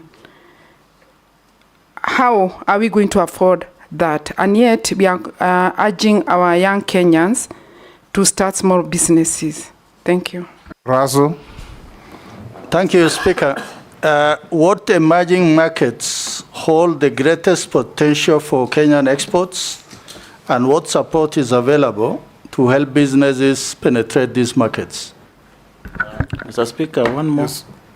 Yes, Caleb. How will the nominee for trade ensure there is balance between the government's appetite for tax and enable environment for investors in the country? This is because reduced taxes is one way of enhancing an enabling environment for trade and wooing investors, ensure predictable tax regime. Okay, go ahead, Salim. Those are Kenyans who are watching you perform here, sending in their questions. Some of them you have been touching on them along the way, but you can answer those that are fresh. Thank you very much, Mr. Speaker, and I want to thank all the Kenyans who are actively watching this vetting, and also for their questions that they have raised to ensure that they get responses. The first issue of digital technology. Digital technology, there's a commitment to have Konza Technopolis, to provide that opportunity on technology, and I'm sure young people will be beneficiaries of this. What I want to commit to this Kenyan who has asked this question is that I'll be part of this program to ensure that young people benefit from this program. The second issue about titanium and closing. I want to make it very clear to all Kenyans, Mr. Speaker, that the closure of base titanium has no relationship with me, the ministry, or the government. The closure of base titanium is related to the depletion of resources.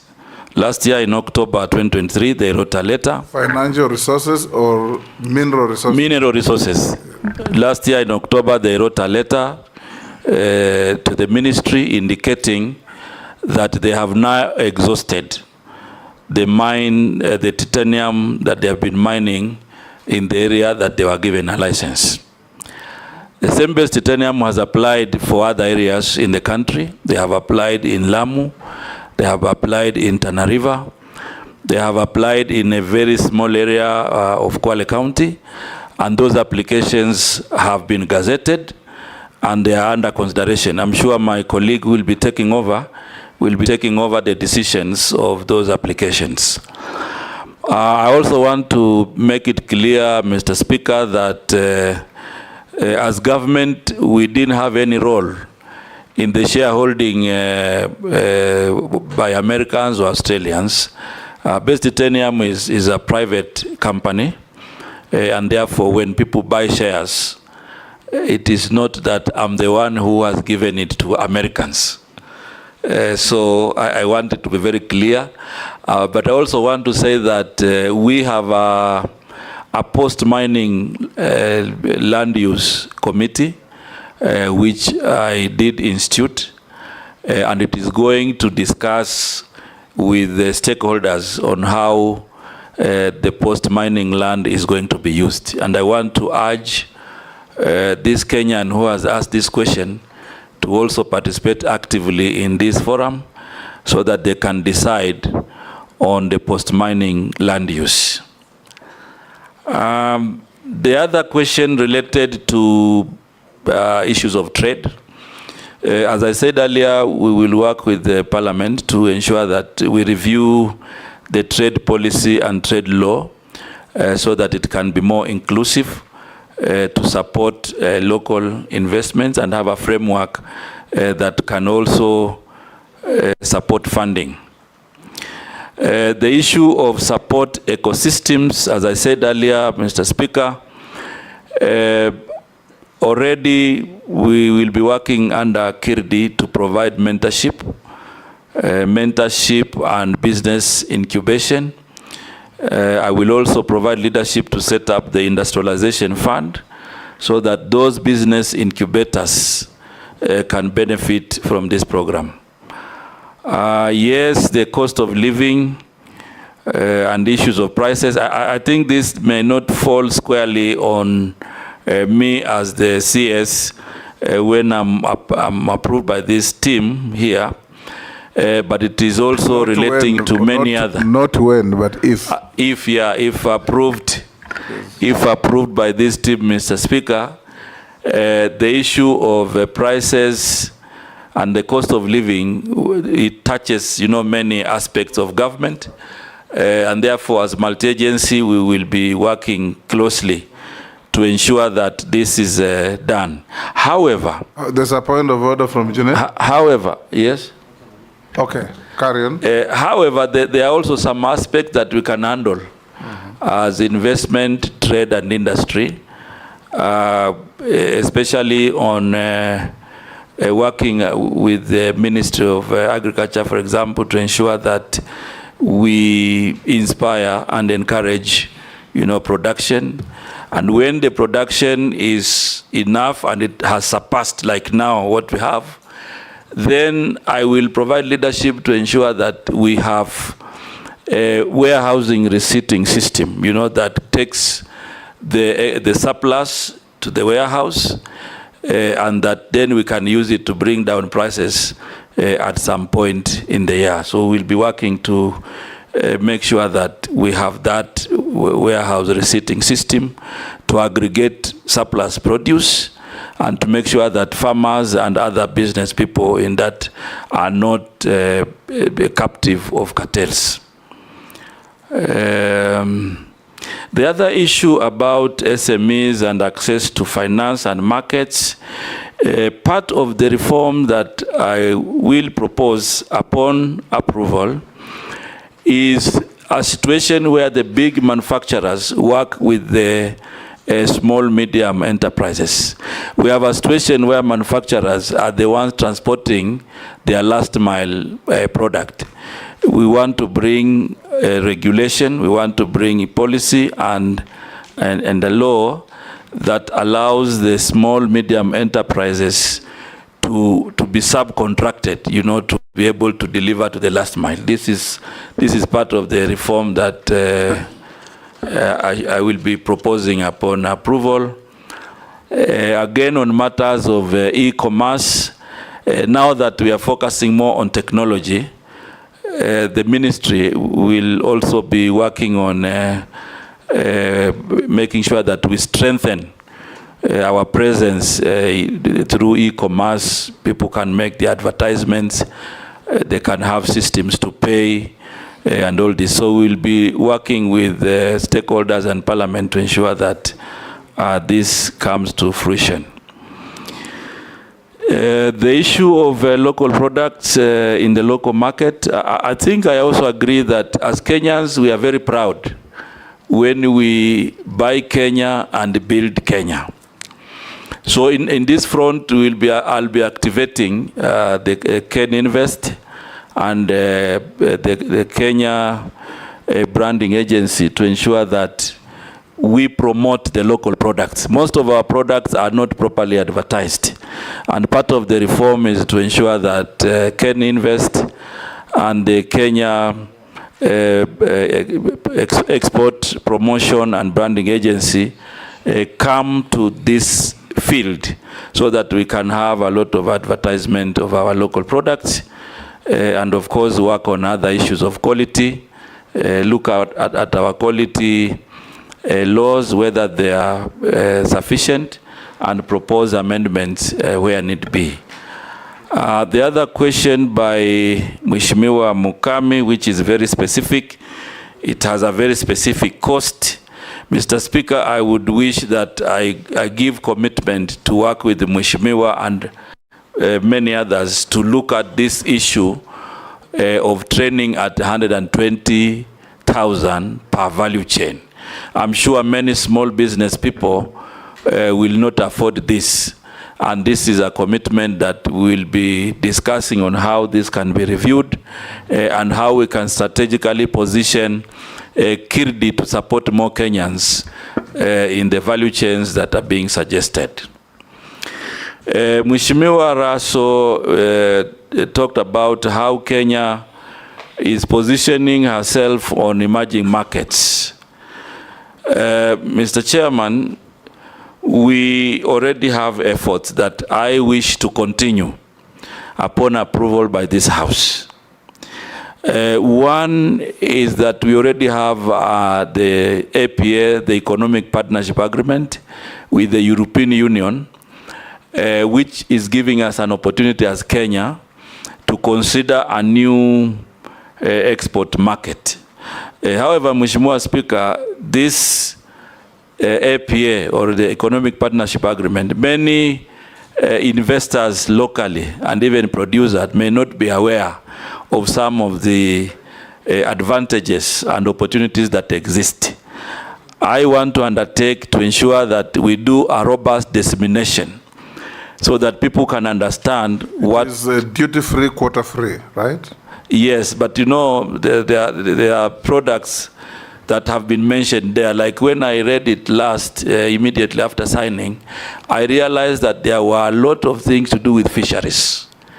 So we took it upon the ministry to engage the EU on how we can have specific actions and specific implementation framework on matters related to fisheries and blue economy. And that discussion has gone on. There are many others, you know, that affect different ministries, different agencies, and these are 900-page document, Mr. Speaker, so it requires dissemination positively, especially for those that... You will be the focal point if approved. I've already committed to do that. It will be your duty then to tease out everything and disseminate to action areas. Exactly, I've already committed that, Mr. Speaker. Yes. Secondly, Kenya is also opening new fronts, especially now. I know we have COMESA, we also have SADC, and we have the East Africa Community. East Africa Community is giving us a new market of around 300 million. But that combined, we are also, will also provide leadership in the tripartite free trade agreement discussion so that we can open a new market of 600 million people in North Africa, East Africa, and South Africa. That will also become an advantage. But I think as Africa, we can open more the 1.2 billion population through the AFCFTA, the Africa Free Continental Trade Area, that is going to be useful to open emerging markets. So I think what I want to confirm, Mr. Speaker, is that I'm cognizant that there are new markets, and I'm also committed to continue the conversation to make sure that Kenya takes advantage of these markets for our products, but also for movement of goods and people. Thank you. The last question from Mheshimiwa Caleb was basically asking me how we will be able to balance between appetite for taxation and incentives for production and investment. And I think that is the dichotomy that we will all be working on to ensure that we don't overtax, we don't introduce levies that Kenyans will not be able to pay, but also give incentives that will inspire investment. I want to give an undertaking, Mr. Speaker, that I will be committing to ensure that when we are doing this discussion, of course it does not just rest with my ministry, but even other ministries, we will be alive to the fact that we cannot overtax Kenyans. And we will continue that trajectory in a manner that we have fair, but also inspiration in our investments. Thank you, Mr. Speaker. Honorable Muvuria, I will be requesting at the end of my explanation that you give us an undertaking that you will do certain things. You have said something very profound. You have said that you got money for geophysical survey, but did not get the corresponding fund for truth, what do you call it? Ground truthing. So it beats logic to get one and not get the other. So the challenge here, when I've heard you speak, is that we have a problem with sequencing government projects and programs. For example, Rivertex in Eldoret, investment was put into it, state-of-the-art factory. But unfortunately, you did not promote local growing of cotton first. Therefore, they are importing cotton, so it's not benefiting the locals. On edible oil, there's been a lot of talk about we don't want importation of edible oil.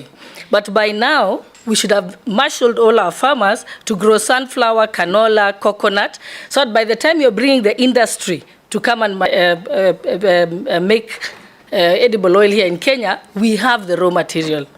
When it comes to rice, again, we want to stop importation of rice, but there is no corresponding program to promote maximizing the growing of rice. So even if we say we are going to be milling our rice in big numbers so as not to import, we haven't done the first things first. Sequencing is a clear problem.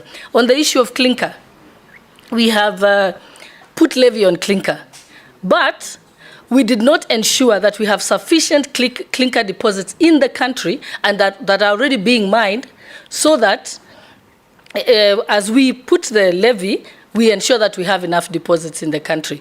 That is why the price of cement has hardly changed. So can you confirm that when you become the minister, if we confirm you, of investments, trade and industry, you will ensure that you have a Gantt chart at your desk, a dashboard where you can actually make sure the sequencing is correct for it to make economic logic? Because that seems to be the only problem. Do we have your confirmation, sir? Speaker, on the same, during the finance bill on the sanitary towels, it's the same thing.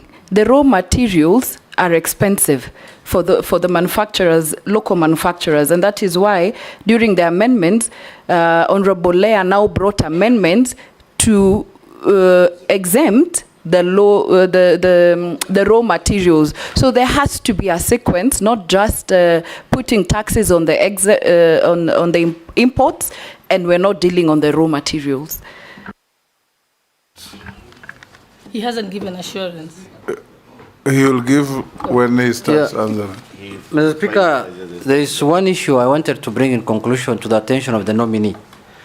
Mr. Speaker, in the ministry is going to, in the 2 years that have passed, or 1.5 years, there was a program that was done in that ministry of importing edible oil of billions of shillings through KNTC. And that edible oil ended up staying in the stores of KNTC close to a year, I think, until it expired, or it is still there, or it was sold. I can't ascertain. And recently, the managing director of KNTC was taken to court, I think last week or the other week. And the government looks like the government lost colossal amount of money, billions of shillings. And that program was meant to lower the cost of living. At that time, the cost of edible oil was very high, so it was thought that if it is imported, it can reduce. But it ended up coming here more expensive than the locally manufactured one.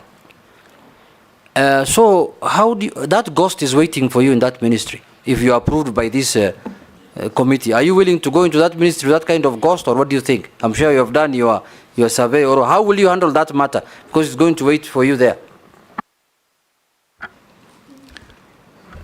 And maybe as a supplementary to that one, a quick one, do we still need KNTC as a trader of commodities in the current world free market? Mini, can you start with the undertaking, then cascade down? Thank you very much, Mr. Speaker. You see the question that Honorable Gladys raised is not a yes and no. I have to say something to affirm. Of course, I will be affirming. We are running out of time, so be very... Yeah, but this is pertinent, Mr. Speaker. If I don't get it right here, I'll be misquoted. Okay. First thing is that the geo survey and the ground truthing were funded. Geo-survey, then we realized we needed ground truthing. We requested for, not simultaneous, separately. When I went in, I then made the proposal to do ground truthing.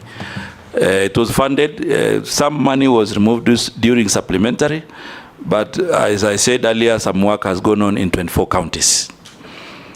Secondly, on the issue of river tax and all these others, I want to give an undertaking. Using my project management skills, the sequence will change. I know the sequence also involves other government agencies. My undertaking is that I will provide leadership to ensure that if it is funding, if it is decisions, we do on all steps so that we don't end up where we have ended. Okay, I know, right? Thank you. Then I now have an audio-visual evidence of exactly. And I want to, we will be playing it, Mr. Speaker, at some point to see how things are moving. And I know there is an issue with edible oil about the imposition of levy for crude palm oil. It is the current matter for discussion. And as you rightly put it, Madam Mheshimiwa, the levy was not in bad faith. However, it is the sequencing, because the levy was meant to promote the local manufacturers to, at this time, to have worked with farmers, the sunflower farmers and other farmers, to have edible oil value added here in the country. So sequencing, again, has brought a challenge. On that particular matter, I'll be working with the National Treasury, the manufacturers, so that we can see an amicable resolution to that matter, which is very live in public. I'm sure Mheshimiwa Naisula was adding the sequence issue, so I really don't need to respond to.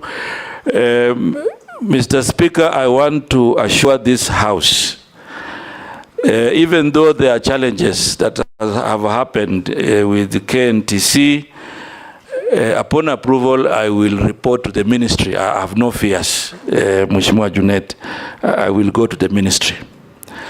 I'm aware that there are legal proceedings going on with the issues that have been raised. We will allow the legal process to continue. But the action for me upon approval is to now rethink KNTC and see how we can do basic reforms to make it more effective or make other decisions. So, Mheshimiwa Ichung'wah, that is something that I'm also thinking about, seeing the kind of reforms.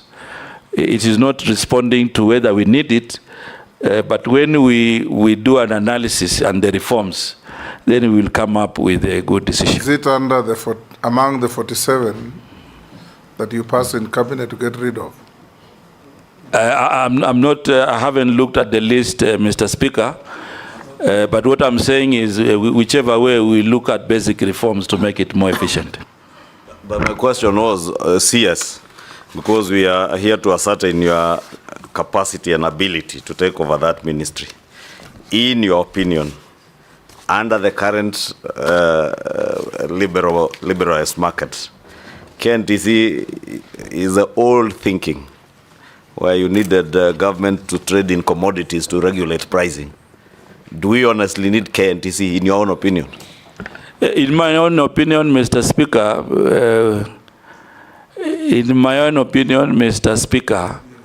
we don't need the KNTC in its current fashion. And that is why I talked about reforms. And you must have the courage to do those things to save public money.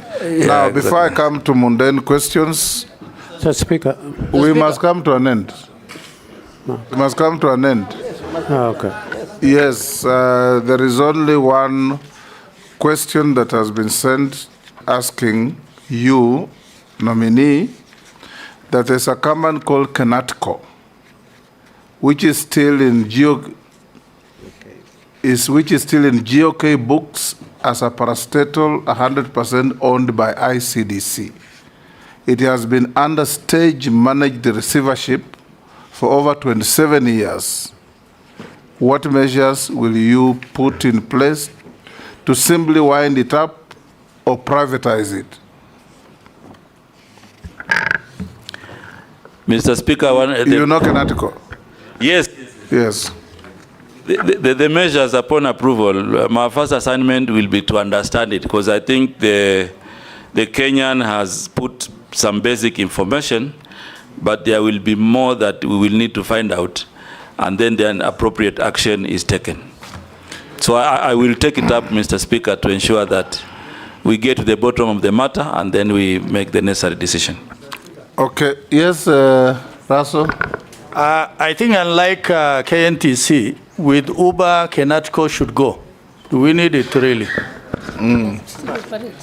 Yes. Yes, it does. Yes, Salim, and I think we'll direct the Committee on Trade to follow up in case you are approved to account for the 27 years of receivership of this company. 27 years under receivership. That is unacceptable. It is not your fault. Yes, Mr. Speaker. In case we approve you. Yes. Now, Salim, we'll ask you a few mundane questions. Have you been adversely mentioned in any integrity-related report or investigations? No. Apart from the no evidence statement by Robert? No. No. Do you hold any position in any political party? No. What is your net worth? 158 million. 158 million. Yeah. Made up? I've given a breakdown. Yes. Which page? Your assistant is just laughing there. He should be helping us to identify the page, because you should have carried documents. Is that your assistant? Yes. I can't see, because now I'm facing you, Mr. Speaker. There's a gentleman who walked in with you. I believe he's your assistant. He's sitting there looking very happy. Yes. Mr. Speaker, it's page 6. The assistant is fired. The MPs have found the page. Yes, MPs have found the page and have done the work of your assistant. Yes, we see what you have. When we last vetted you, what were you worth? 120. 120. Yeah. So you have had a growth of 38 million. Yes. How did it come up? The value of the property, some property were completed, and yeah. Okay. Good. Mr. Speaker, point of order. Yes. In his CV, yes, he says he went KCPE in 1779. Those are typos. He's not from the ancient land.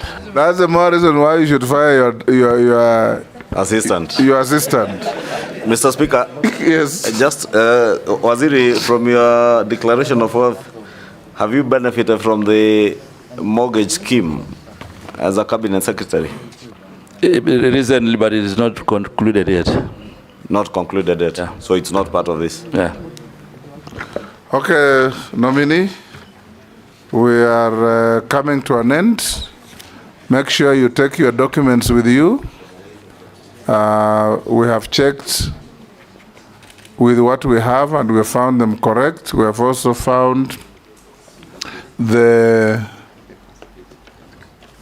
issues that were sent through memoranda against or for you, 21 of them, you satisfactorily responded. So unless you are lawfully held, you are discharged to go to your other duties. Thank you very much, Mr. Speaker, for this opportunity and members of this committee. This discussion has been very good. It's a good opportunity to engage. And my final appeal is that this committee finds me suitable to serve in the Ministry of Investment, Trade and industry. Thank you, Mr. Speaker. Good afternoon. It has been perfect on time. Sergeant, you may escort the nominee.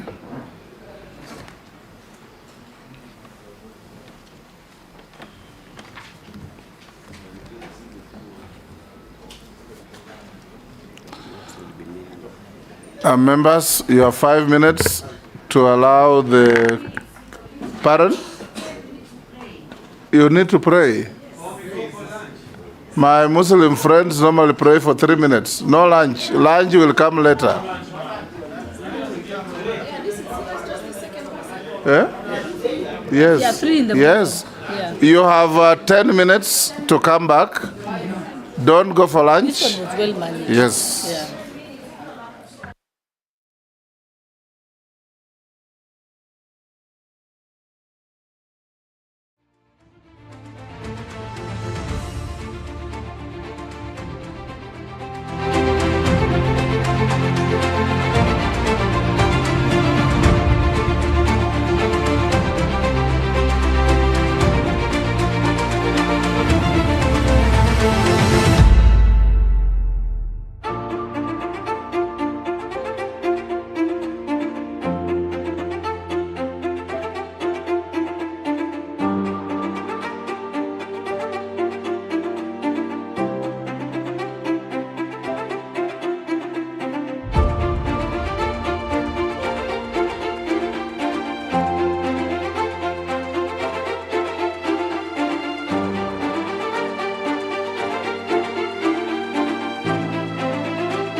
take your seats.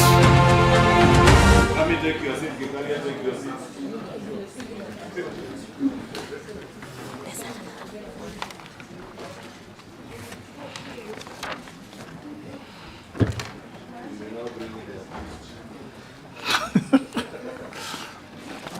Honorable members, take your seats. Sergeant, you may bring in the nominee.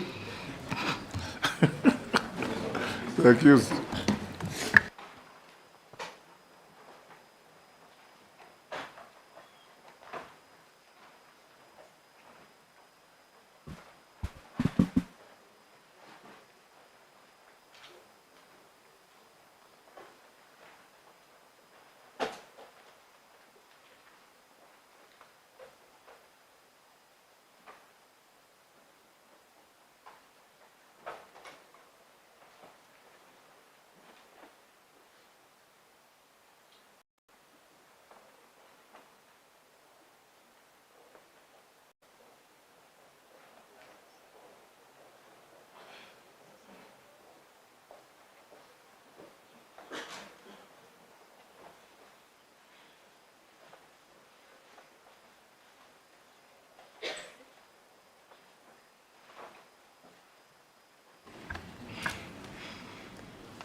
Good afternoon.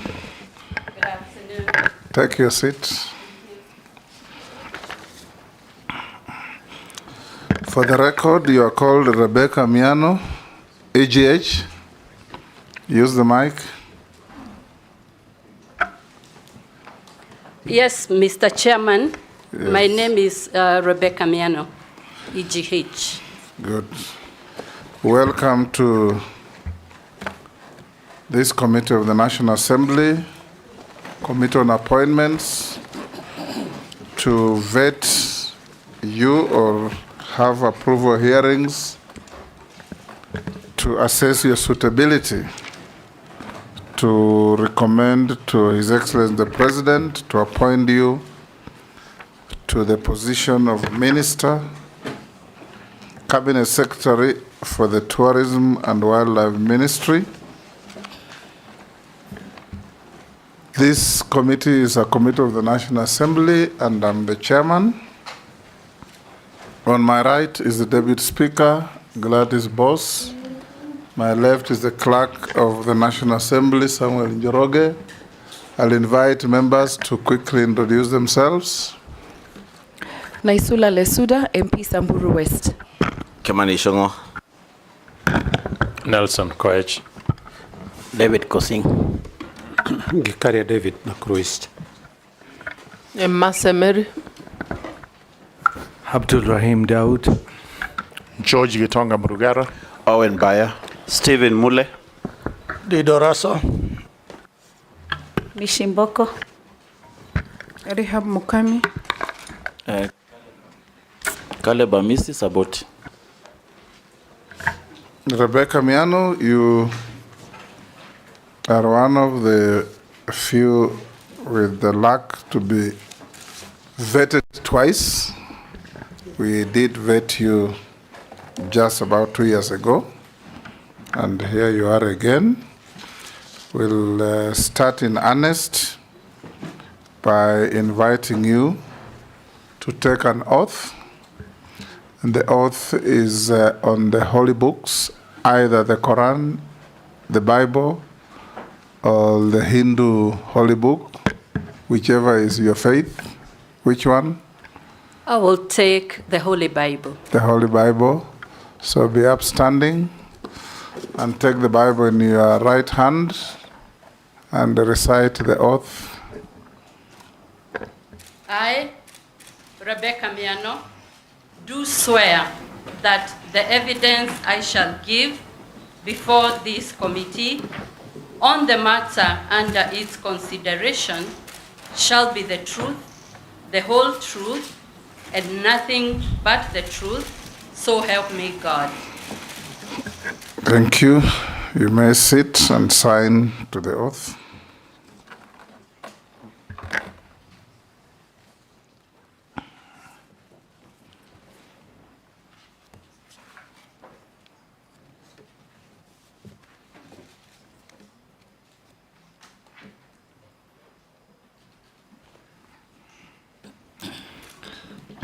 If you have your documents, as you should, you'll give them to the sergeant to pass them on to the clerk to cross-check with what we have in our possession. And when we are done with you, you leave with your original documents.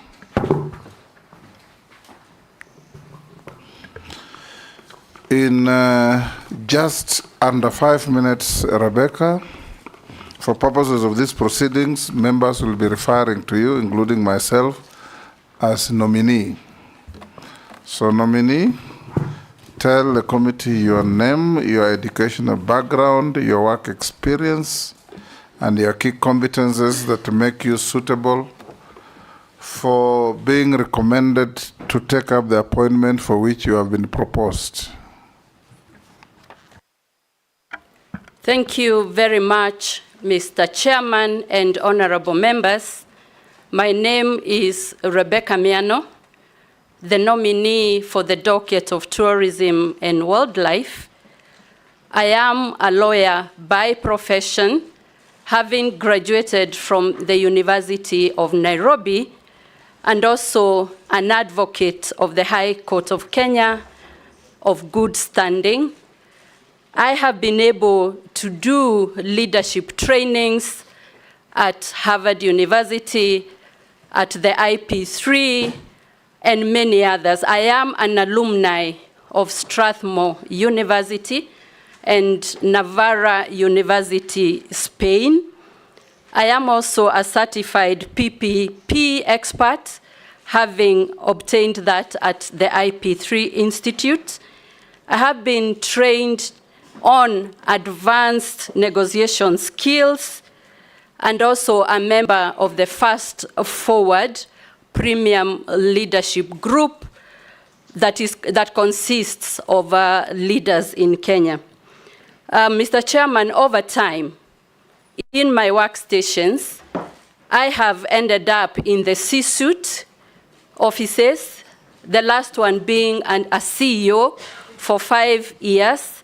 And in that docket, I acquired critical skills in terms of leadership, in terms of managing organizations, their operations, finance, strategies, and I'll hasten to add that one of my strengths is strategy formulation, the discipline of execution and follow-through, and to rally teams towards work plans so that we can deliver on the mandate that we have been given as a team. I have been a legal advisor with experience of over 30 years, handling all matters legal, overseeing litigation, commercial transactions. I am very conversant with the international financing models, having negotiated financing for many infrastructure projects. Mr. Chairman, I was later then appointed or sworn in as a cabinet secretary after vetting by this committee, and I took over the docket of East Africa Community, and thereafter, after a reshuffle, I moved to the Ministry of Investments, Trade and Industry. In those dockets, I have come to get a deep understanding of the operations of government, the strategy and the manifesto that is being implemented. And Mr. Chairman, I feel that the competencies I have, which I have described, that is academic qualification, managerial and leadership, the technical skills, all those have gone a long way to hone me and prepare me for even another docket. I will now invite the Deputy Speaker to be the first to go, to ask you. And your answer should be concise and precise. Thank you. Yes. Mine are really not questions, but something that issues that have been raised at with the hotel industry that we'd like some assurance should you be approved that you will undertake. Hotel industry is complaining that the classification or star rating of hotels was last done 6 years ago. If we approve you, will you ensure that that is done in the quickest time possible? Because it's making it difficult to attract tourism. Also, there is the issue of Airbnb accommodation that has caused some security challenges. And this one will require an answer. What will you do, if approved, to ensure that the Tourism Regulatory Authority has the ability to do it, or the vision you have to do that, since it's an emerging market?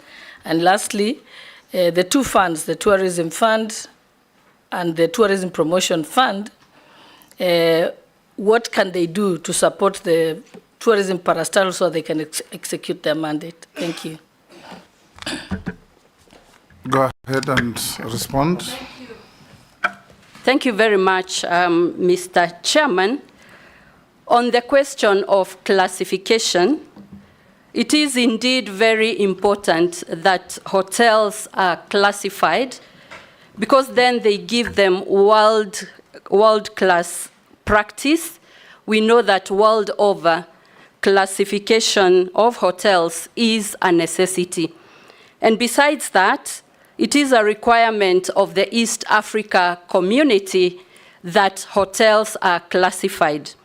And back here in Kenya, if we do not do that, then our guests and the occupants will be left to classify it for themselves, which will then distort the pricing, which will distort the classes. And if I am approved, I will undertake to conclude the work that is pending on classification, so that we have an objective classification system that has integrity and that will enable our hotels compete globally, and even maybe be included in some of the chains because of the classification. We know that if you do not classify yourself, you find other people classifying you. And I know that if we look at the world best practice, we cannot leave our hotels without classification. It is true, and I have been briefed as I met the industry, as I met the ministry. This has been pending for the last 5 to 6 years, and indeed this will be an imperative. It will be a priority in case I am approved to take that docket. The next question was on Airbnb. My view, Mr. Speaker, is that the case of Airbnbs is a classic example where an industry is overtaken by the growth of the industry. And I will not hesitate to say, because we have research institutions, research organizations dealing with tourism, they must be on top of the game with what is happening, the contemporary changes, so that as a country, we keep up, we foresee, we prepare ourselves. When I look at the Airbnbs, we are lagging behind as a country, as a region. We are trying to catch up, trying to avoid and maneuver issues that come up. And therefore, that being the case, if approved, I will ensure that this is also a priority, so that in consultation with the other arms of governments, with other ministries that have a stake on this, we finalize the strategy, the regulations, any legislative and policy agenda that is required, so that we tidy up that space that is currently untidy, getting into security issues and all manner of things. The third question is on tourism fund taken together with the tourist promotion fund. The tourist fund is the one that funds, the one that collects levies in the hotel industry, previously the catering levy, and the Tourism Promotion Fund is the one that collects levies from travel, international travel, and local travel, and there is a specific amount of money that then is attached to the two levies. Mr. Chairman, I have looked at the information and I have been taken through. I believe that these funds give resources that should catapult the tourism sector, the hotel industry, so that Kenya is able to compete. Mr. Chairman, if you look at the Kenya Kwanza manifesto, and I was reading the manifesto, it recognizes that the tourism sector is one of the key sectors, but Kenya currently is punching below its weight. So that's a description of what we have as the tourism sector. A lot has been done, but we are still punching below our weight as a country.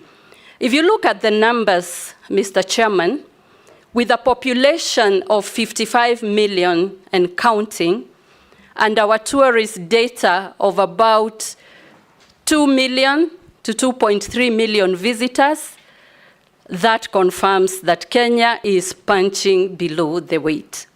Many countries that have succeeded in tourism actually are now getting more visitors than residents, or the ratio is a little better than we are seeing in Kenya.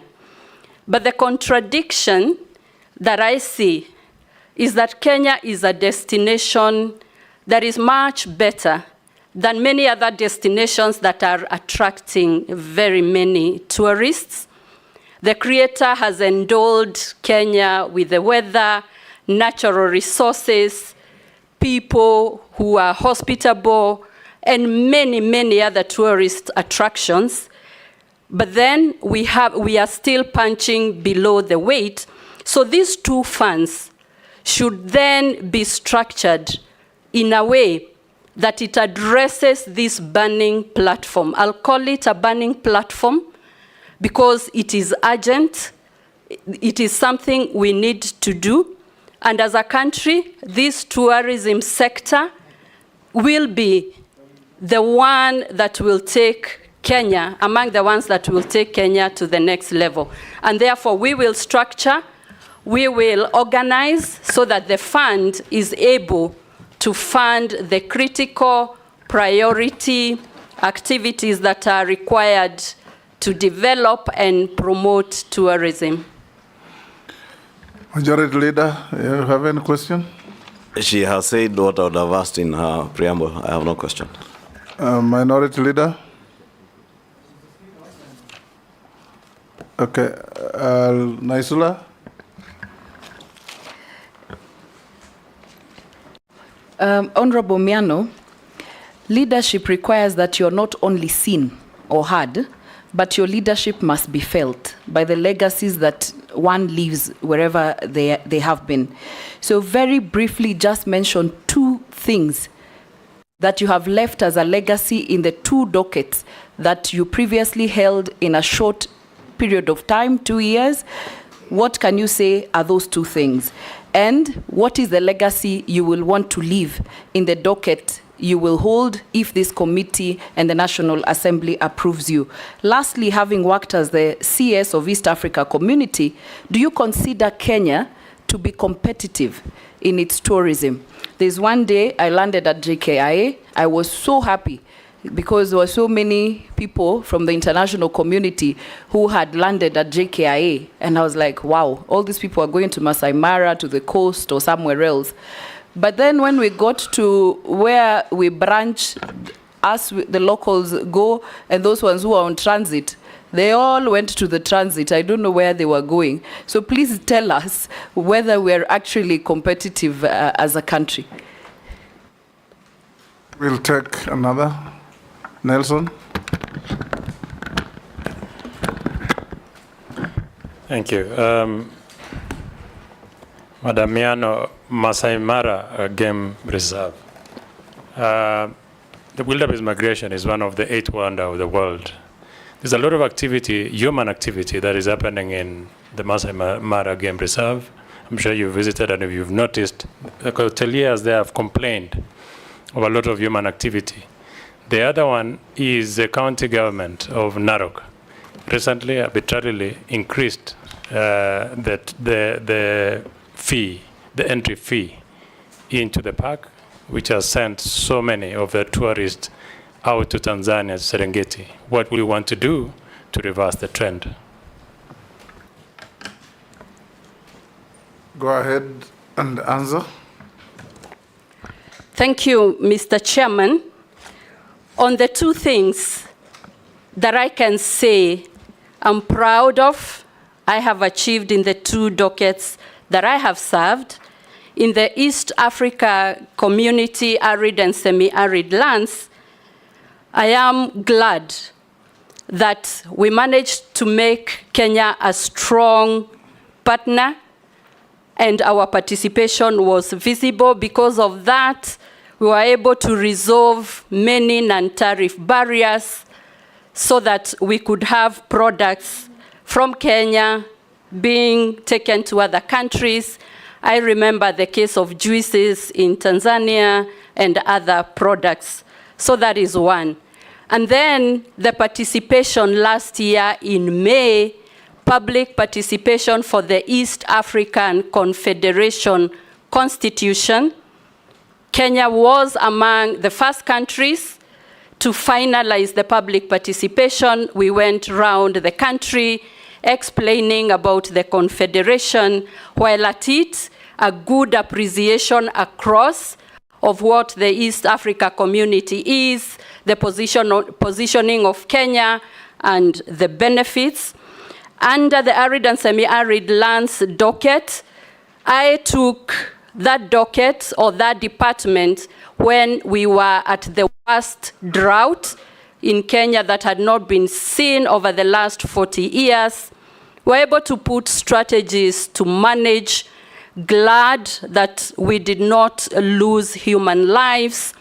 I remember, Mr. Chairman, that every time we had a cabinet meeting, the drought, arid and semi-arid lands being a contemporary issue, I always had a brief.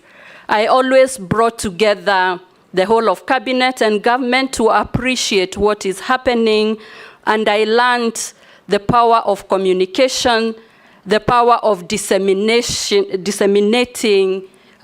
information so that everyone can rally together, especially when there is a crisis or when we are facing trouble. The question on whether Kenya is a competitive destination, my response is that we can do better. And Mr. Chairman, sorry, the Ministry of Trade, you were there for almost a year. Thank you very much. In the Ministry of Trade, I am very happy that for the 7 to 8 months that I was there, we were able to register significant and tangible results. We hastened the conclusion of the European Union Economic Partnership Agreement. We took it through the process of ratification. We signed it. And right now, there is a process to disseminate the information across the counties in partnership with the industry so that the country can appreciate the opportunities that are available in this great market covering 26 European countries, and it will be quota-free, duty-free. We were able to achieve that.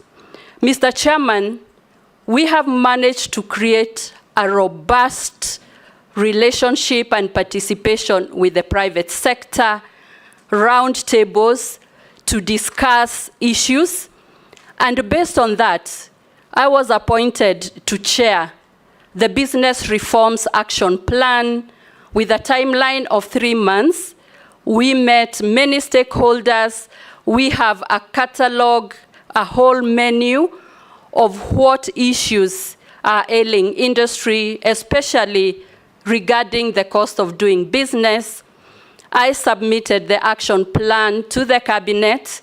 We then distilled it, and each ministry right now has a list of issues that they need to address if we are to strengthen investment, trade, and industries. And it was a very good document which can even form the backbone of what the government should address to create a conducive work environment.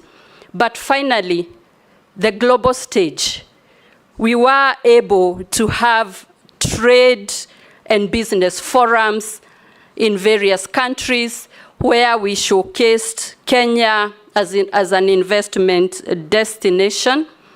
And I saw the rankings that were released in the last few months. Kenya was rated as the best destination for investment in 2024. We attracted a lot of startup capital, much more than our contemporaries in Africa. And we have quite a significant number of rankings. And if you recall, something that touches on tourism, a renowned travel agent from America did announce that Nairobi is the best city to visit in 2024, beating Montreal, Paris, and all the other cities. And so we have significant work that is going on, and I'm sure that my successor will find a lot of systems already going, and it will just be plug and play. On the question of competitiveness of our tourism sector, Mr. Chairman, I would say that we have room for improvement. And the reason I say this, competitiveness is measured not only in terms of monetary value, but what services go with it and what products that we have. We know that for a long time, Kenya has been known for its beaches and safaris, what we call beach and bush. But the endowment we have in this country requires that we have diversification of products. We have heritage attractions. We have cultural, sports, and many other things that we can cement and package.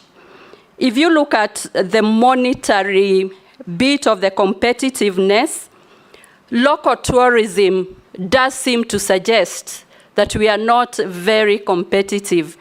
Our local tourism is still very low. We have not managed to convince the population that tourism is not only for visitors arriving from other countries, but we can do better in local tourism. But when you start that discussion, many Kenyans feel the hotels are expensive, other tourist attractions are expensive, and therefore there is quite a lot of room for us to position Kenya and rethink our strategies so that we are competitive in terms of monetary, in terms of product, in terms of service, and everything else that goes with tourism, including digitalization and many other things that contribute to the competitiveness. Mr. Chairman, on the question of Masai Mara, and this is one of the wonders of the world. We have seen the uniqueness. I don't think there is such a park in the world. And we are glad that Kenya has that. But we are having quite a lot of challenges in terms of the numbers, in terms of the services. As I was preparing to appear before this committee, Mr. Chairman, I did meet with the ministry officials. I did meet with the sector. and had a discussion with Narok County. And I want to share with you the information I gathered, that there was a strategy, tourism strategy 2021-2025, that was formulated with the participation of all the stakeholders. Some of the findings in that strategy and that work that was done is that there are things that needed to be done to make Masai Mara more competitive. And one of the proposals that I will discuss is that the rates for Masai Mara had not been increased for the last 15 years, despite the cost of managing the parks, despite many other costs coming up, operations and maintenance. And the stakeholders in that strategic discussions did recommend that there should be a review of the rates that are applicable so that there are enough finances to develop Masai Mara, to maintain it, to modernize it, and do all that appertains to make it more sustainable.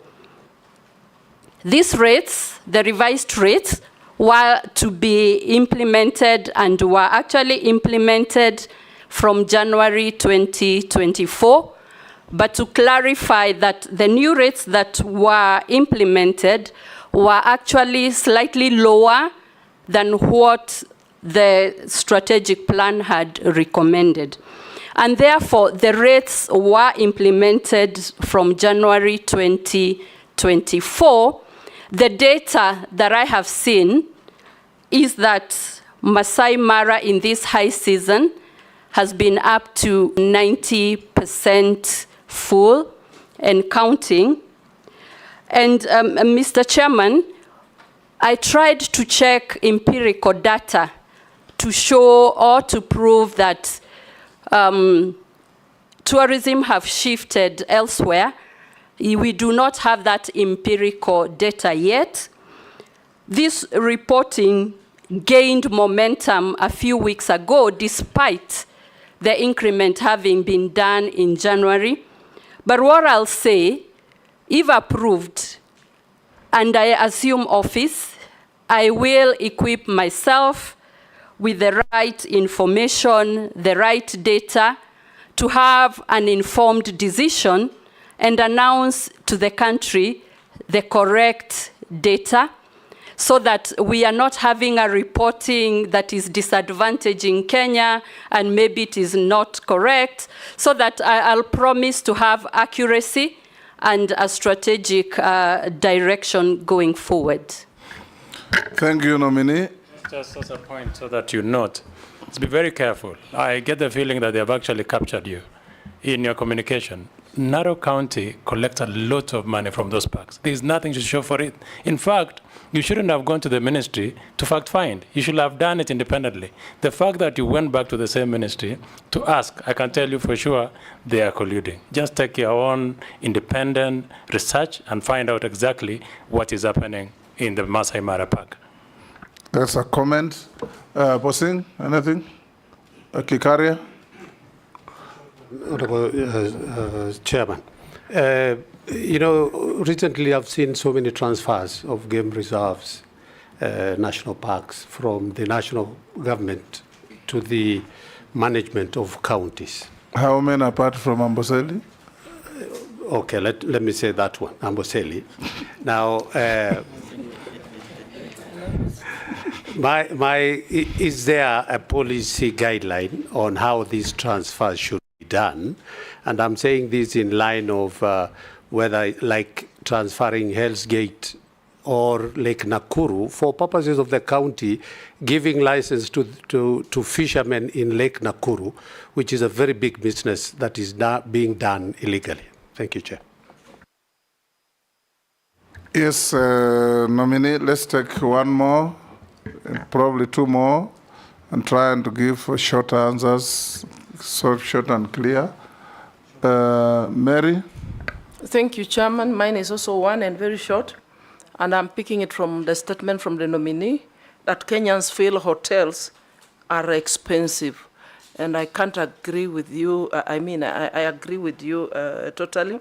Hoteliers have expressed concerns over the multiplicity of taxes, including tourism levy, housing levy, VAT, NSSF, income tax, payee, NHIF, trade license for counties, and meter. You yes, have to add now yes. operating expenses where they must invest heavily on marketing, on technology for them to get guests into these hotels. So if you are a successful nominee, what plans do you have to ease this burden? Do you foresee the likelihood of merging some of these taxes and levies as an incentive to investors? Thank you. Daud? Thank you, Mr. Speaker. There is the compensation of wildlife cases. This is a comment. You need to, if you are confirmed, you need to look at it because it has stayed a long time and the paperwork is not the best. But what I want you to look at, the first thing is Section 35(2) of the Wildlife Conservation and Management Act. It needs to be relooked vis-a-vis the county governments, because in Meru, and I believe it may have happened somewhere else, the county government went and demolished one of the lodges in the park, and apparently they have to pay more than 300 to 400 million, and it's a foreign investor who has been there for long. So what kind of investors will come if those things are being done? Nominee.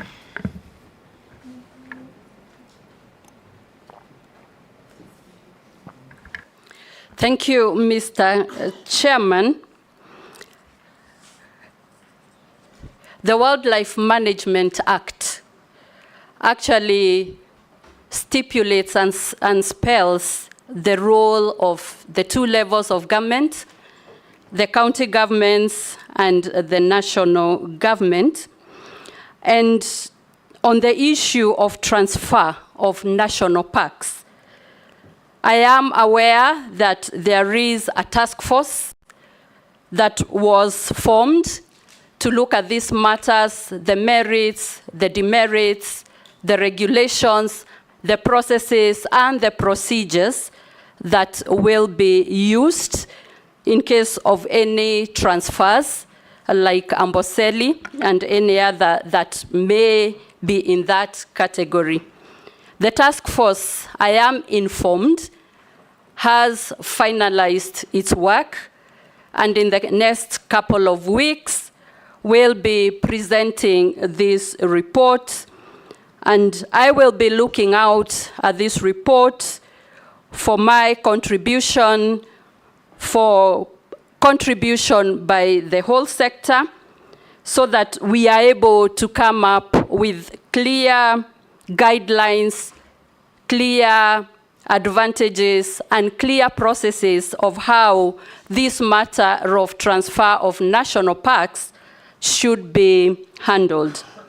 Mr. Chairman, if approved, and I get into this docket, the list of priorities is forming up and it's becoming clear, so that we have clear policy directions and guidance, and that will enable actions to move much faster and with clarity, avoiding disputes and other issues that at times derail processes, make them take much longer.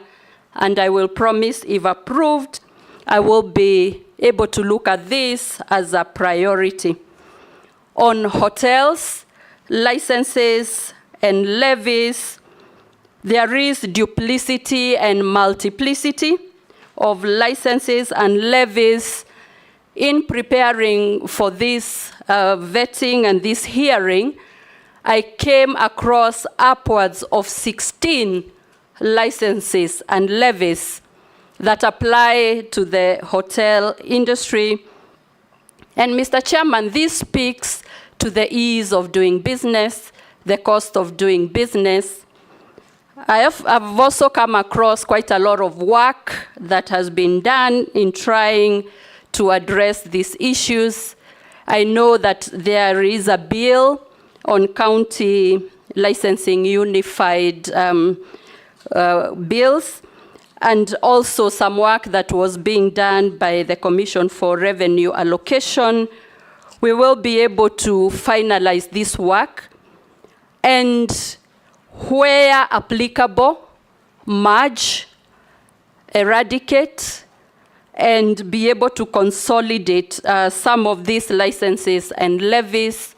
We can use technology, but of course is in consultation with the stakeholders, including county governments, so that we support our hotels, which form one of the anchors to our tourism, so that we can develop and promote the tourism.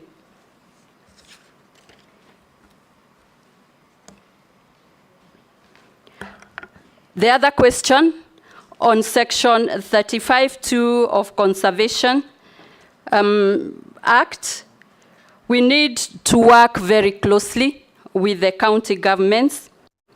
I believe that under that section, we need to come up with clear procedures that will be followed and guidelines so that we are able to attract investors that will take up the opportunities that are so much needed.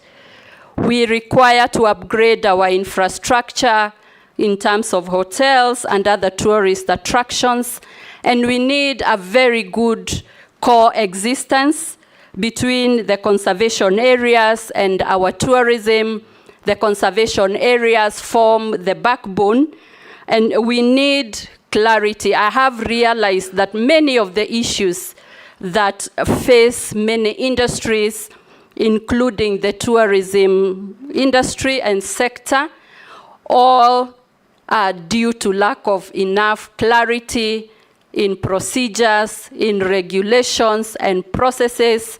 Mr. Chairman, if approved, just like I have done in my other assignments, I promise to bring a lot of clarity, streamline processes so that we get efficiency. Murugara, anything? Owen?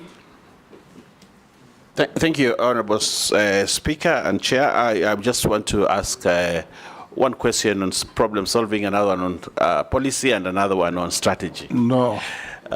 Okay. Either one, or at the very most two. I will put all of them in one question.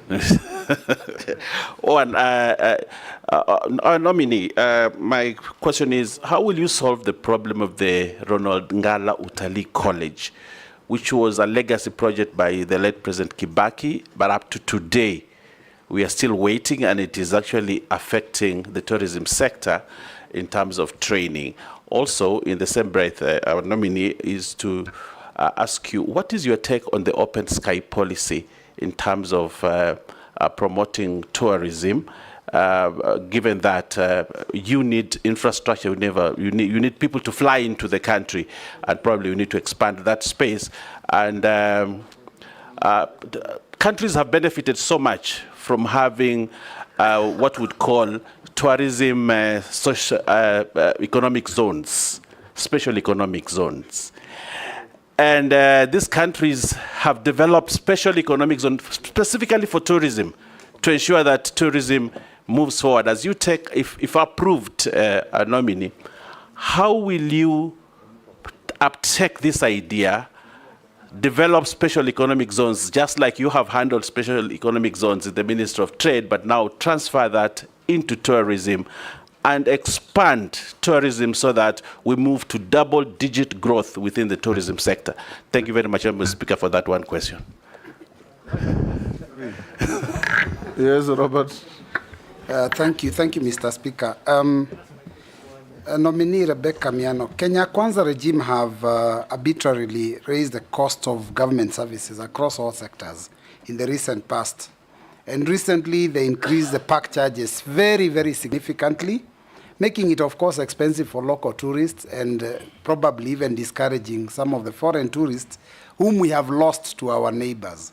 Now, this was done, the local game charges were done despite the Committee of Delegated Legislation actually discouraging the ministry from doing it.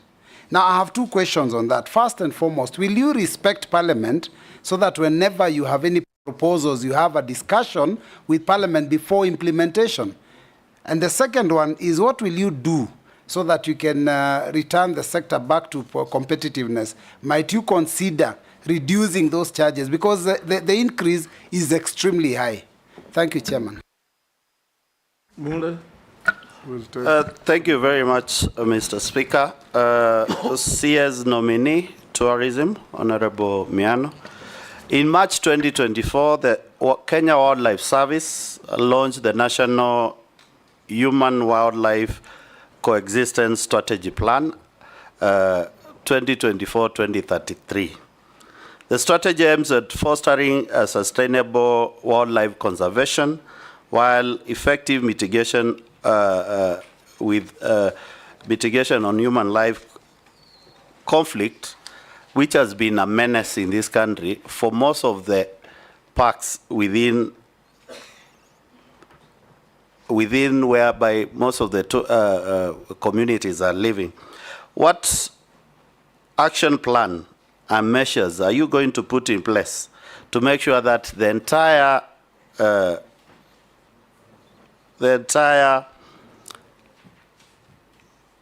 national strategic plan is implemented in totality?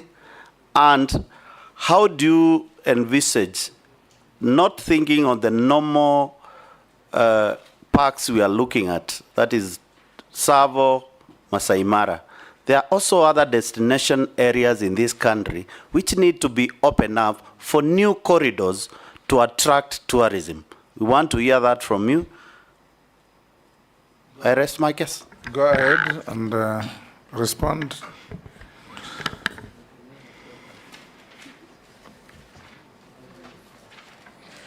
Thank you, Mr. Chairman. I'll go straight to the point.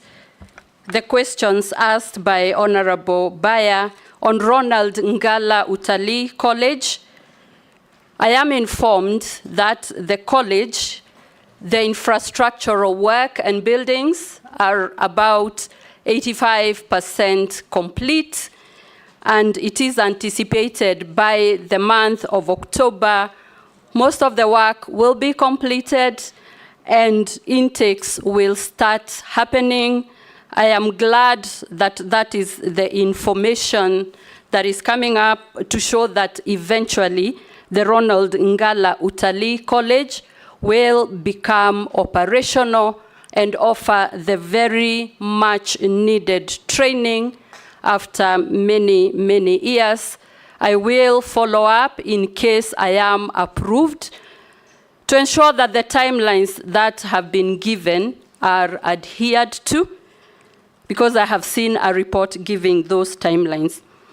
On the matter of open sky policy, I've seen a lot of discussions with the Ministry of Transport, and learning from my experience in the trade docket, we need to move away from open policies, open trade, open skies, and work on strategies of easy access, enough access, robust access. For example, for our tourism, if we are able to attract many, many more airlines from various destinations and bring our visitors and tourists to Kenya with much ease, easy accessibility, then we will not have a debate that is seemingly emotive, but be able to attract as many arrivals with ease. I'm also aware that before COVID, we had airlines that had access to some of our airports, and especially in Mombasa.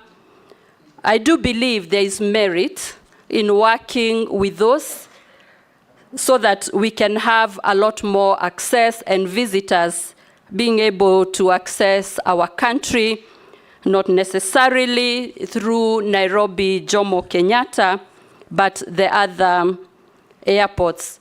Special economic zones is a familiar topic to me, both in the East Africa community, because in the Council of Ministers, we were able to approve the policy and strategies for special economic zones in the East Africa community, and so we have common policies. In the Ministry of Trade, I was in charge of the special economic zones. I am very well conversant with the incentives that are attached to the special economic zones.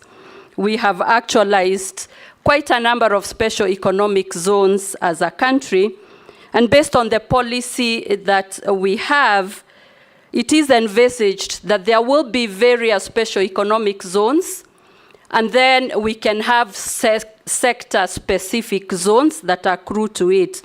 For the tourism, I am a supporter that we should have a tourism special economic zone. There is one that was gazetted in Lamu County, though not operational. To be precise, Mr. Speaker, that is the way to go. On the question of the cost of entry of the game parks and the national parks and the increase, Mr. Speaker, there was a strategy by stakeholders that recommended some of these changes. But I want to say from the word go in the affirmative, I will respect Parliament. My record speaks for itself. Whenever invited to Parliament or committees, I give it utmost priority. And if there is any compelling reason, always liaising with the committee and Parliament to be able to reschedule and get another suitable date. I have been asked whether, if approved and I take this docket, I will look at reducing these charges. My response is, I will look at all the reports so that I'm able to make an informed decision, so that I do not pronounce myself today in haste, but again, it is urgent and a priority in consultation with stakeholders to put this matter to rest. Again, clarity and efficiency of policies, the robustness of them will help faster execution of the work plans and be able to move this country forward. In terms of human-wildlife conflict, yes, I'm aware that there was a strategy that was formulated. Point of order, Honorable Chairman. No. Honorable Chairman, my point of order, I just want to tell our nominee that when you are going to involve the stakeholders, don't forget the local communities and the tour operator, because on this issue, they were not involved. And that is why there is a lot of outcry. Mm-hmm. The comment, well taken. Have already mapped out the stakeholders in the tourism sector. Yes, and I want to confirm that it will be comprehensive, consultative, and leaving nobody behind. Thank you. Human-wildlife conflict, in terms of the strategy, Mr. Chairman, I have seen that the strategy promotes alternative sources of income so that there is not too much conflict between wildlife and human fighting for the resources. I have seen it is necessary to have fencing and just secluding the conservation areas. We need a lot of civic education and information on the coexistence between human and wildlife. On the matter of compensation, we need to streamline the procedures to make them more efficient, to improve governance so that the people affected are compensated on time, with integrity, correctly, because we do know that at times very delayed compensation does not even help the situation. And so this is one that will be a focus area in case I am approved, together with the suggestion or the comment on attracting new corridors for the animals. And Mr. Chairman, this docket is starting to be very exciting, looking at what lies ahead, what as a country we can do to make it robust. And if there are any other manifestos or later manifestos are written, Kenya will not be punching below its weight. And that will help us to have increased our tourists, conserved our wildlife better, increased our foreign exchange earnings, created jobs. And if you imagine all the benefits that will accrue in streamlining and transforming and positioning this industry and this ministry to the position it should be, there is a lot of hope and a lot of promises in regard to this industry. Thank you. Russell. Thank you, Honorable Speaker. I'll just ask one question. Madam Miano, those communities that live close to wildlife sanctuaries have suffered, but this time around, what I want to hear from you is leadership in terms of what benefits is likely to accrue to them for actually preserving that wildlife and also not interfering with the sanctuary in terms of giving them water, scouts. There are many things that I'm sure those communities would want, not just the fence that will protect them. Maybe I will just want a comment from you. Thank you, Honorable Chair.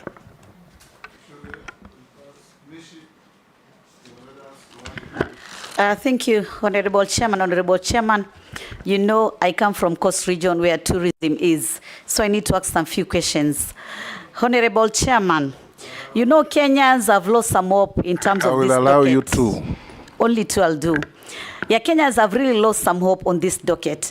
In fact, when the cabinet secretaries were dismissed, Kenyans were just saying that at least now maybe we'll have somebody who's going to have a zeal and will be ready to do some reforms. And for me, I want to ask Rebecca Miano, what kind of intervention, which are immediate and short term, so that you can give hope to Kenyans to see that something is being done. Chairman, I'm just looking at something like Mombasa Beach Hotel. And during your time, I know you used to go to Mombasa Beach many times, and that was the best beach hotel, and it is under government. But today, even with the state officer, civil servant, go for meetings, go for conferences, you just hear about Serena. It's really dilapidated. It is like, I don't know what is it. In fact, one of these few days, I have to negotiate with the government so that I can buy this hotel and I revamp it. Because I've seen the government is not seeing that. That is what I'm asking. Those immediate intervention that you are going to do so that Kenyans will have some hope on that. My last question is about Mama Ngina Waterfront. Mama Ngina Waterfront used to be a cultural and heritage site. And it used to be under the municipality of Mombasa and then county of Mombasa. Now this site has been taken back to Nairobi and it's been managed by people from Nairobi. So what are you telling the community around Coast Region from Mombasa County about this issue? What is your take? Don't you see that you have to give us back to the county this site so that we can do more and more to attract tourists? Thank you, Honorable Chairman. Rahab. Do you have anything? You'll pass. Ramisi?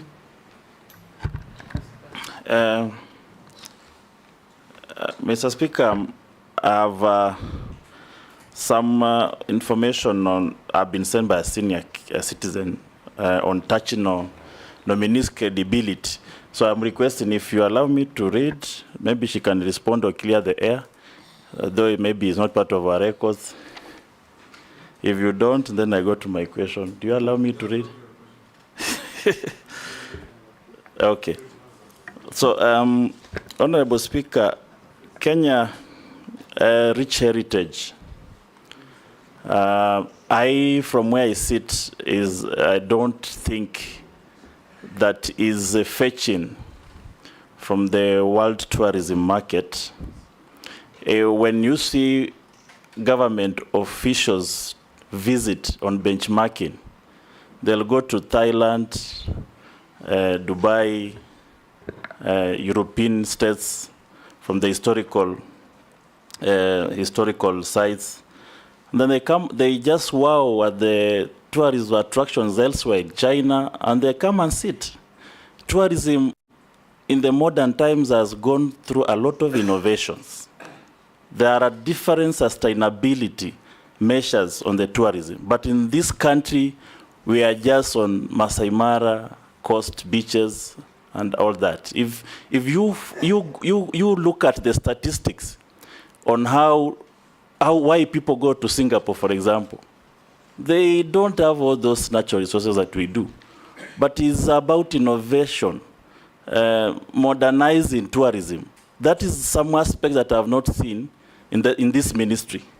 We are on the traditional, tired, we are not innovating on it. What is this new things we are going to see from your ministry going forward? Thank you. Thank you. Nominee, you can answer Honorable Mishi and Amisi. Thank you, Mr. Chairman. I will start with a question on the arid and semi-arid lands. I served as minister in the arid and semi-arid lands, and therefore very well conversant with the issues, the benefits, the challenges that face the arid and semi-arid lands. Happy to note that most of the animals, the wild animals, 70%, actually almost 90% are found in the arid and semi-arid lands, 70% of the livestock, most tourist attractions, conservancies, and this is one of the frontiers of development in this country. And having worked in that ministry, the policies that we were putting in place, discussing with all stakeholders, and especially development partners, of how to shift the conversations from the traditional conversations of how to support these areas in terms of drought, but to bring real development and have contribution to GDP much more improved. But on some of the strategies and actions that I will take, because I believe the communities must benefit, is to offer leadership in the conversations and discussions about benefits sharing of the resources that are found in those areas, increased economic benefits, development of infrastructure, benefits in terms of security, and even other alternative sources of incomes and activities, working together with the relevant ministries, the Ministry of ESC, Ministry of Water, Agriculture, a whole of government approach. We continue giving a focus on the potential of the arid and semi-arid lands, because these are lands that are very well endowed with resources and many other advantages. On the question of the coast, Mr. Chairman, our coast area is a jewel. We have not scratched the surface yet. The potential there is able to move our tourism to levels that we can only imagine. The beaches, the culture, and other exotic tourist products that we have are all found at the coast. The cruises and many other attractions. I want to commit that working together with the counties, we should work on identifying the niche tourist attractions, be able to form a circuit of the coastal counties so that when our visitors come, they have a full experience, be able to take advantage of what our coast has to offer. We need to have good infrastructures, our hotels in good order, more investments in hotels and other tourist infrastructure. We continue to make our coast area as a premier and best tourist destination in Kenya. We know that we also have some cultural sites. We have seen the Mama Ngina.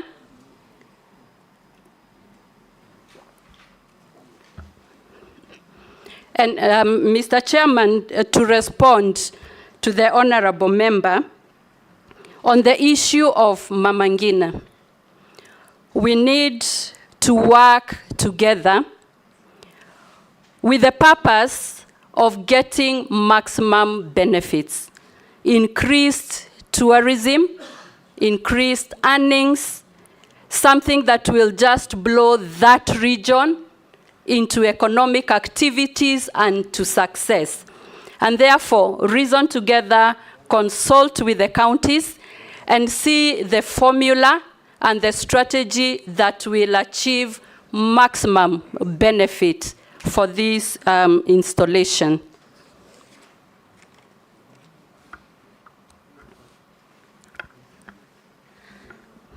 May I respond to the question by Honorable Hamisi about the heritage?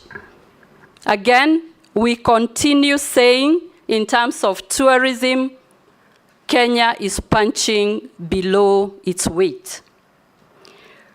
We have consistently focused on only a few areas or a few attractions, especially the beach and the safaris, but Kenya has a lot more to offer.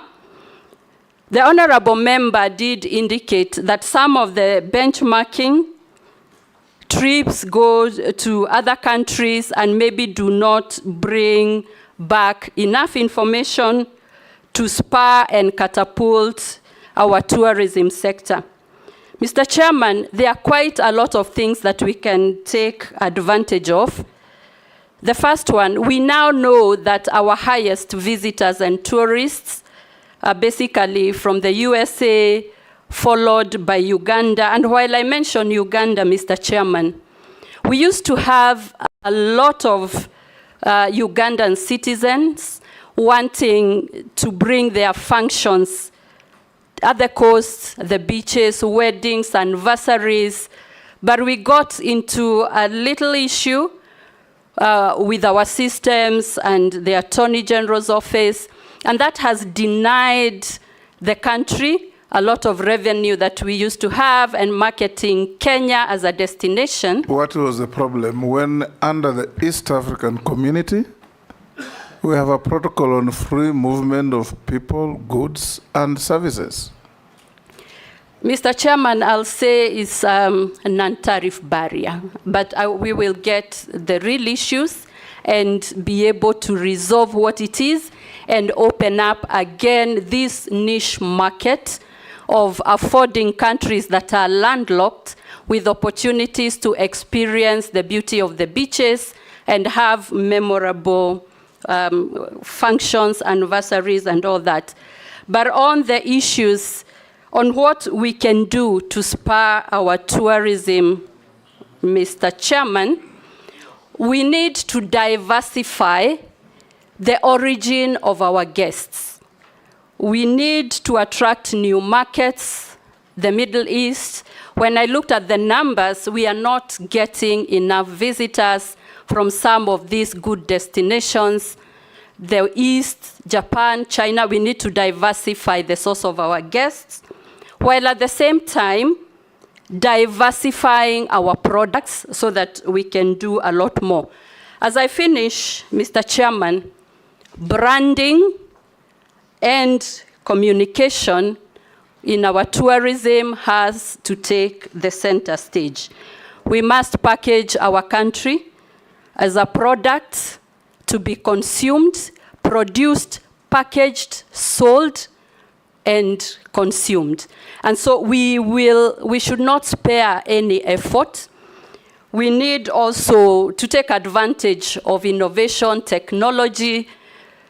I have seen information that we do not have a one-stop shop digitally where tourists can visit and get all the information they need, and that will also be a priority so that we can package our country. Mr. Chairman, recently, Kenya was ranked as #1 in the world in use of social media and use of technology. If we convert such abilities and rankings to sell our country for tourism, I think we will take this world by storm and attract a lot more tourism and a lot more visitors in Kenya by marketing aggressively. And when we sort our brand visibility, our visibility index, I think we have what it takes to brand and market Kenya as a near-round destination for tourism, and not just the peak and low season. Point of order, Chair, on a point of order. Yes, sorry, yes. On a point of order, Chair, because I missed the opportunity to ask a question earlier, but from what now CS Miano is saying, she's elicited a question from me. You have severally repeated that we are punching below our weight as a country in matters tourism. And you've said branding and communication is what will take our tourism to where we want it to be. You've also asserted that we can use alternative media like social media. You said you are ranked #1 in use of social media. Yes. So members are asking, is it use or misuse?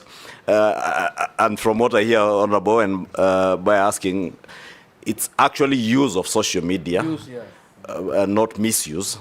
But it could also be misconstrued as misuse depending on how it's used. I want you to focus on the positive use of social media.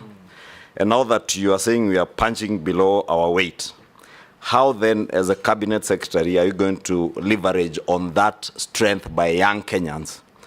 One, to create employment for them in terms of using, and I'm thinking about content creators, to positively use their time on social media to market our country and make an earning for themselves, and also in branding and communication. And may I also put it to you that, and I have in mind a question I had asked to the nominee who was here before you in the ministry, that you are in trade and industry, that you failed the people of Kenya in communication when you are Minister for Trade and Industry. And I said that in view of the good things that you know of that were supporting our manufacturing sector in the finance bill, but we never saw your ministry anywhere communicating to Kenyans the positives that came with that finance bill. Are you telling the people of Kenya that we will now continue punching below our weight in terms of communicating, or will you finance bill? Junet wants to say that finance bill is treasury. Far from it. It is an omnibus bill that included a whole package of very positive things that the CS nominee knows on matters to do with manufacturing. So I was asking, will you be punching below our weight again in tourism? Because it's true what you say, tourism is about branding, communication. Why would a small country like Rwanda be beating us in terms of branding and communication and advertising around the world? I take Chairman, Chairman, this is... Sorry, Chair, I said, let me withdraw the country. I don't want to get into trouble. Smaller countries and smaller economies than ours. Chairman, this is linked to what Honorable Ishungwa said, and I just want to say that Kenya is renowned for its exceptional athletes who compete on the international stage. If appointed, how do you plan to leverage their achievements to promote Kenya as a premier tourist destination? And what strategies would you implement to integrate sports marketing? There is sports marketing with tourism promotion to enhance our global reputation and attract more visitors. We have seen a cabinet secretary in the past use an international figure to market Kenya, while we have our athletes and we also have sports who can be used to market our country. Also, they are known, Honorable Junet, and they can run. Secondly, tourism benefits often do not reach marginalized communities, including indigenous groups and people living in rural areas. How will you ensure that tourism development is inclusive and that these communities receive fair benefits from tourism activities? And lastly, just on that, tourism can sometimes lead to the commercialization or misrepresentation of local cultures. For example, the Maasai culture, Samburu culture, is often showcased in tourism marketing materials, but there are concerns that their culture is sometimes presented in a stereotypical or superficial manner, and some people using their photographs without their consent and making money out of them. And also respond to the issue of e-citizen. When we use it to pay money at the parks, is it that Kenyans, we are slow to accept change and technology, or was it implemented without good communication and without testing it first whether it works? Chair, if I just a quick one. 1 minute. You've had your share. 1 minute. But Chair, you are allowing this order. Speaker, then everybody will talk. Speaker, that is Speaker, don't open that door, please. From our electorates. Yes, Owen. Yeah. Chair, I thought we had agreed one question per person. Let I us also had This is important. This is important. Owen, order, members. Owen. There, Honorable Speaker, the only person who has had a second bite is Naisula, and from what I saw, she was reading some rehearsed statement from somewhere. Yes. From the members of the public. We have Kenyans. questions from the public. Chair, the nominee has spoken, Alvaro, almost everything in tourism, except one thing which she must tell us how well prepared she is about. Tourism is very sensitive to security. And the decline of tourism in Kenya is associated to insecurities that happened, especially at the coast, in Lamu and other places that affected tourists. What is your plan to secure the tourism fold in terms of ensuring that tourism? And then the aspect of the tourism police is now hindering the development of tourism. How will you handle that? Thank you. Honorable Speaker, I just wanted to ask about Ushanga Initiative, because it's underfunded, and that is a program for the Asar area. And I expect Naisura to ask that question, because those women, they normally get that money so that we can empower them, but they are not getting any money. Thank you. Chairman, I have a question from a Gen Z. I have a question from a Gen Z, Honorable Chairman. I want to read it. In early 2024, a lobby group filed a petition at the High Court accusing Miano of spending Kenya shilling 94 billions of taxpayers' money on ineffective power generating projects during her time as CEO of Kenya Electricity. This accusation included commissioning unusable high voltage transmission lines and conducting feasibility studies for 2 new power plants that never became operational. What is your take, Honorable Nominee from a Gen Z? Chair, the last one from the public to Honorable Miano. I've just received a message whereby the public is asking, are you going to continue? Why are you breaking the protocol we have been following? I'm sorry, Chair. The chairman has been reading the public. Okay. Then when I finish, you compliment. Now everybody's jumping in. What are you doing, you guys? Okay. Go ahead. Chair, may I respond to this because they are becoming quite many? Let it finish. It started. Thank you, Chair, and apologies. The public is asking, as a nominee for tourism, are you going to continue using the conventional way of marketing Kenya, or what is your take on how you'll rebrand the country and forget those odd methods of branding the country? She already said she will use social media beyond the conventional marketing tools. Can you answer the ones that, and concisely and precisely, no speeches, just answer the questions. Mr. Chairman, let me start with a question by Majority Leader, Honorable Kimani, about the branding, but start to clarify that punching below its weight as a country is documented in the Kenya Kwanza Manifesto. And that is where I am coming from, which is a reality. And then you asked about the use of social media and how we can leverage on what we have seen as abilities, innovations, energies, and new ideas from our youth. Looking at some of the infographics, looking at the content that our innovative and energetic young people have done or can do, I believe this is an area that we can take advantage of. I've seen occasionally people taking a lot of time having consultancies when we have a youth that can turn around material, that can turn around content, that can be used. I will be taking it up with the ministry and see how we can accommodate this creativity towards increasing our branding and our marketing.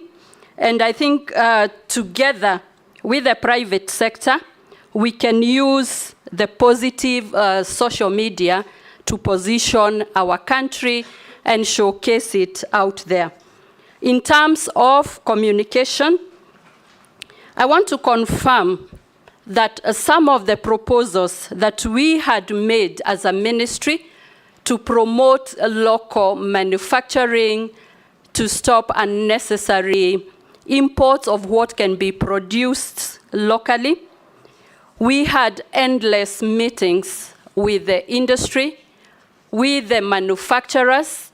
We had discourses and discussions, and eventually we had a convergence on what we need to do. I want to confirm that we had enough consultation and enough communication in that regard. In terms of athletes, Mr. Chairman, the question asked by Honorable Naisula, it's very special that we have our athletes who is a pride of Kenya. We can position them as our tourism brand ambassadors, working with them in the countries that they go, so that while there, we can showcase what Kenya has to offer. We can come up with marketing material and content to convince the world you will not have lived until you go to the home of athletes that is called Kenya, to just experience their talent, their brevity, their courage, and just find out what it is that makes them stand out, what makes them sweep the Kenyan stage. And I agree, it is a very niche market for tourism. On development and benefits of some of the marginalized communities, like I responded in the earlier questions, it's to ensure that there is fair sharing of benefits, that their cultures are respected.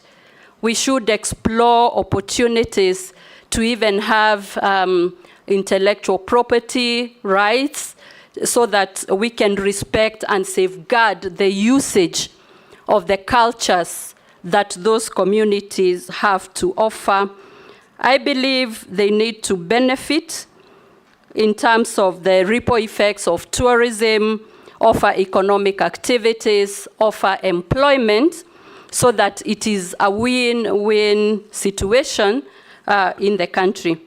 In terms of e-citizen, we are aware, and even as I was preparing, there is information to show that there is quite a lot of improvement needed, and especially even in tourism.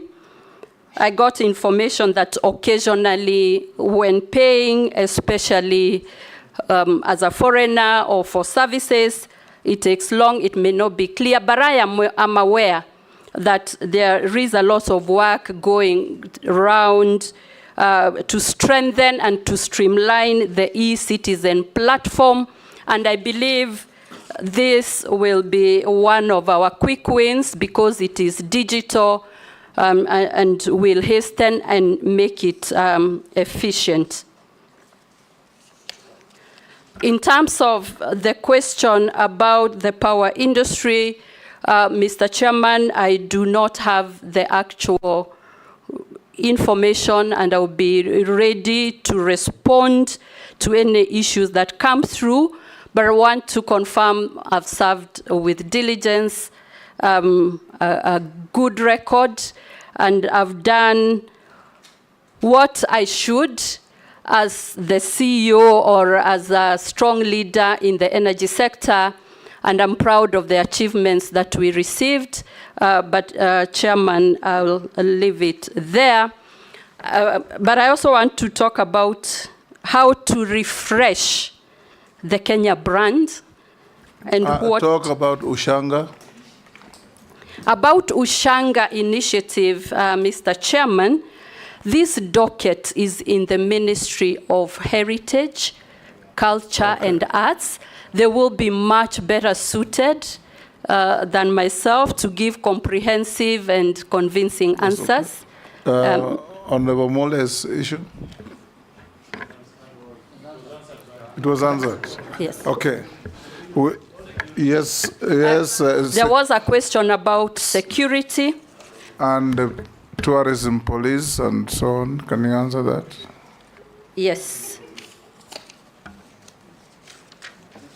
Yes, Mr. Chairman, the Executive Order number 1 of 2023 that organized ministries, there was envisaged a creation of National Tourism Service, which has not been operationalized.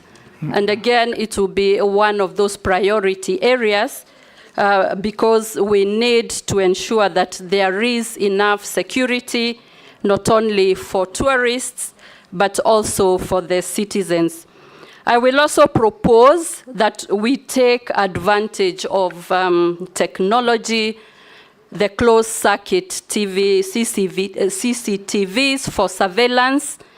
We work with communities to disseminate matters of security, and that it is a collective responsibility for all of us, working with the relevant ministries and state departments that handle matters of safety, so that our tourists then come and get the product that they came for.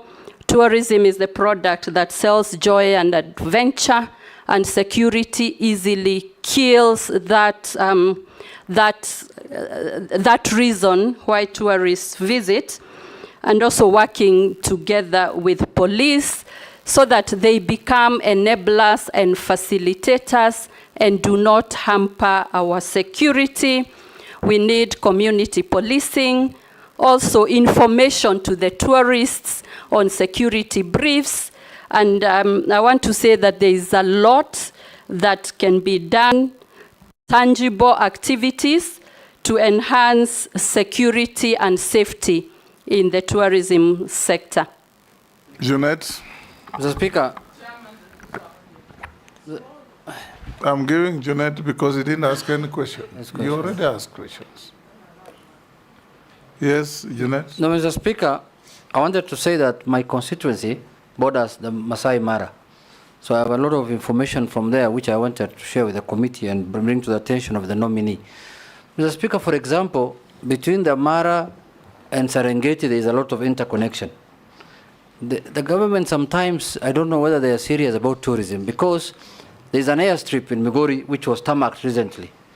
When the tourists come from Nairobi, they land in, let's say, Kichwatembo, in Mara, then they are connecting to Serengeti. Mr. Speaker, they are lifted from Serengeti, from Mara to Migori, then they disembark, they get into a bus, they go to the border in Hispania so that their passports can be stamped, then they are brought back by a bus, then they again board, then they go fly to Serengeti.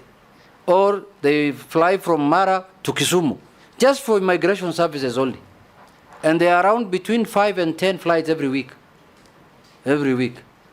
So sometimes I wonder whether we want to make people comfortable or we want to make their life difficult, so that they disembark, go to the border, just stamp his passport so that he can go to Tanzania, then come and board, and then go to Serengeti. Madam Nominee, if this committee approves you, what do you think you can do about that? Or you have no powers over that? It's an immigration issue. Yes, Mary? Honorable Chairman, this is from a Kenyan, and I think it's a Kenyan from Busia. He's saying, ask Mrs. Miano when new places like the ancient rock art in Busia will be considered in the tourism circuit. I think it's helping you to boost local tourism by enlisting new ancient places or new tourism sites across the country. Nominee? Thank you, Mr. Chairman. I appreciate the information by Honorable Junet and undertake to consult with the Ministry of Immigration, to the Department of Immigration, because I said easy access is key to supporting tourism. Nominee, it doesn't need any consultation. If you confirm that information is right, call your counterpart and tell him go and open a Department of Immigration at this point. You've read my mind. I was getting there. Yes. Because we have to consult, we work together, and go for action. Yes. I'm an executor. Good. Yeah. And on Busia, I agree, our counties, we need to map out the tourist attractions and what counties and regions have to offer, so that we package the diversification that I so much believe in and I talked about, that we need to diversify the products that we have. I will take up not only specifically for Busia, but other sites that can help boost tourism in this country. Nominee, I want to tell you that not once, not twice, not thrice, the ministry that you have been proposed to lead has mapped out Kenya over and over to see where new sites for tourism are. I've seen them in Bungoma, I've seen them in Trans Nzoia, I've seen them in Pokot, I've seen them everywhere. So don't reinvent the wheel. Focus on actualization and execution. That is what is required. Let me also ask you, Honorable Rebecca. You are coming into a ministry that has at one time been the highest foreign exchange earner for the country. And many, many of your predecessors, there was one who appeared before a committee such as this, chaired by my predecessor, assured parliamentarians how he's going to market tourism, how he's going to use Kenyans to market tourism, how he's going to do everything for tourism to flourish. We saw him turn up with a British citizen of African origin to market tourism in Malindi. Is that how to assist Kenyans participate in this important industry? And if you are confirmed, because tourism in Kenya is a clear highway, what is it you are going to do that is different from what the others have been doing to improve the arrivals in Kenya from the current 2.2 million to 10 million or even more. I saw the other day on BBC television, citizens in Barcelona were demonstrating, demanding that they reduce the arrivals of tourists, that there were too many. What do they go to see in Barcelona? Probably the beaches only, or Barcelona Football Club. We have wonderful game parks. We have wonderful beaches. We have wonderful wildlife everywhere. We have wonderful culture. We have scenery everywhere. What are you going to do that will be different from those who have come before you to profile Kenya as a #1 tourist destination? That's what this committee and the country wants to hear. Robust management, whatever, what is it you'll do that is different? Because those slogans, we have heard them before. Thank you, Mr. Chairman. Tourism is a great exchange earner. Currently, it's not the first, as it should. It's #3 in exchange earning. And we have an opportunity. I believe the tourism sector is easy to turn around, much easier than others that require a lot of work. Mr. Chairman, what I will do differently is to know that people support what they believe in. We must then use our citizens, use the local people, our fellow Kenyans, to take the pride of Kenya and market it ourselves. I believe if we do that, we get the patriotism, the love of our Kenya, and then we give opportunities to the people with the talent. And by the way, Mr. Chairman, all the employees in the tourism sector and hotel sector are 80% youth. That is a low-hanging fruit. If we partner with them as individuals, as corporates, as companies, and support them fully, and we tap into their creativity and their prowess, I believe if I take that trajectory, we will see numbers. And Mr. Chairman, 10 million is still below the weight of Kenya. At 55 million, we should be talking about beyond 20. And Mr. Chairman, with the support of Parliament to put the right policies, and with all the stakeholders, we have a very robust private sector, development partners. We must go out there and turn around this tourism and increase numbers. I want to give you comfort that I am an executor.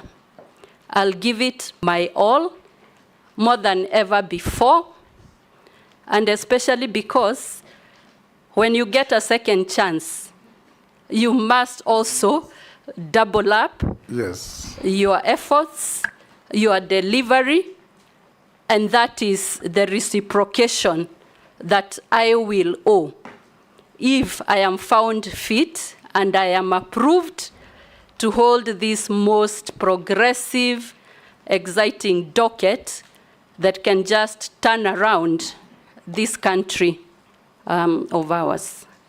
Will you also consider, if you are confirmed, to revolutionize organizations like Brand Kenya? I have gone to functions out of this country, and you see a banner there, Brand Kenya. When you go there, you see wood carvings, And tea, coffee, Masai shukas, and that is all. Nothing else. And they say they're branding Kenya. We were in London last October, I think, for celebration of the 75 years of the Commonwealth. part of the participants in the preparation was the Kenya High Commission. When we went to the opening of the event, on the list was Maasai dancers to celebrate the 75 years. Who turned up? Black men with the heavy muscles from West Africa as Maasais. And when one of our colleagues asked which part of Maasai land you come from, they disappeared after a very poor performance. Now, you know, those misrepresentations undermine our tourism as well. Lastly, from me, we used to have, when I was in Foreign Affairs, a demand from the Ministry of Tourism to post what they call tourist attaches and trade attaches. And let me tell you how fallacious it is. And you want to know how you'll do it differently. You pick somebody from the Ministry of Tourism, probably ushered through lobbying, and you post that person to China to sell Kenya tourism. For 2 years, he's learning the language and his way around. The next 1 year, he's struggling to know where to go to market Kenya. The fourth year, his term is over, he comes back. You send another one under the same circumstances. You send somebody to Russia, same thing. You send somebody to France, same thing.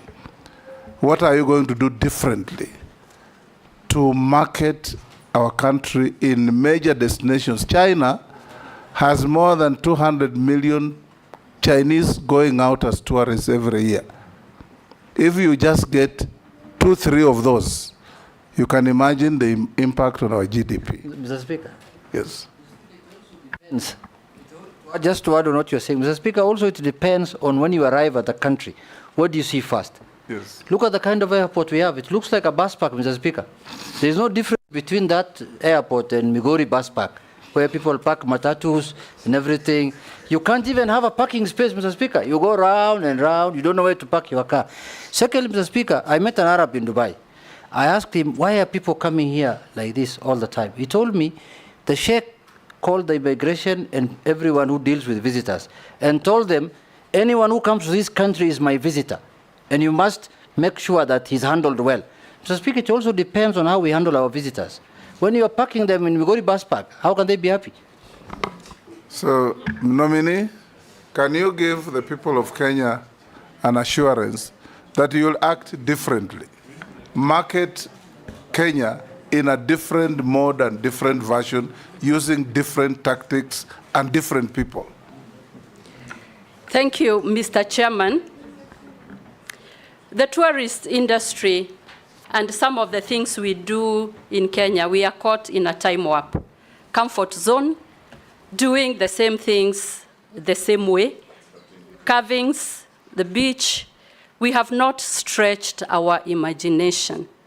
We need to stretch our imagination out of the comfort zone, come with new products, reimagine our tourism sector, rethink, refresh our brand, and that will inform some of the things we are going to do based on what Honorable Junet has said, and how we are going to position our product, how we are going to position our country to attract more tourists. It will mean getting new facilities, or at least renovating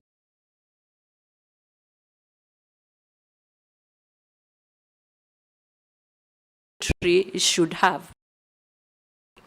So, Chair, I will be very innovative, transformational, wanting to lead teams that are high performance, and will want to rally this vision through so that we get results. On the matter of attaches, when you described, it reminded me of my experience at the Trade Department or the Trade Ministry. And it is a time for us to get our attachés based on their skills, their qualifications, their competencies, based on what they really can bring for the country.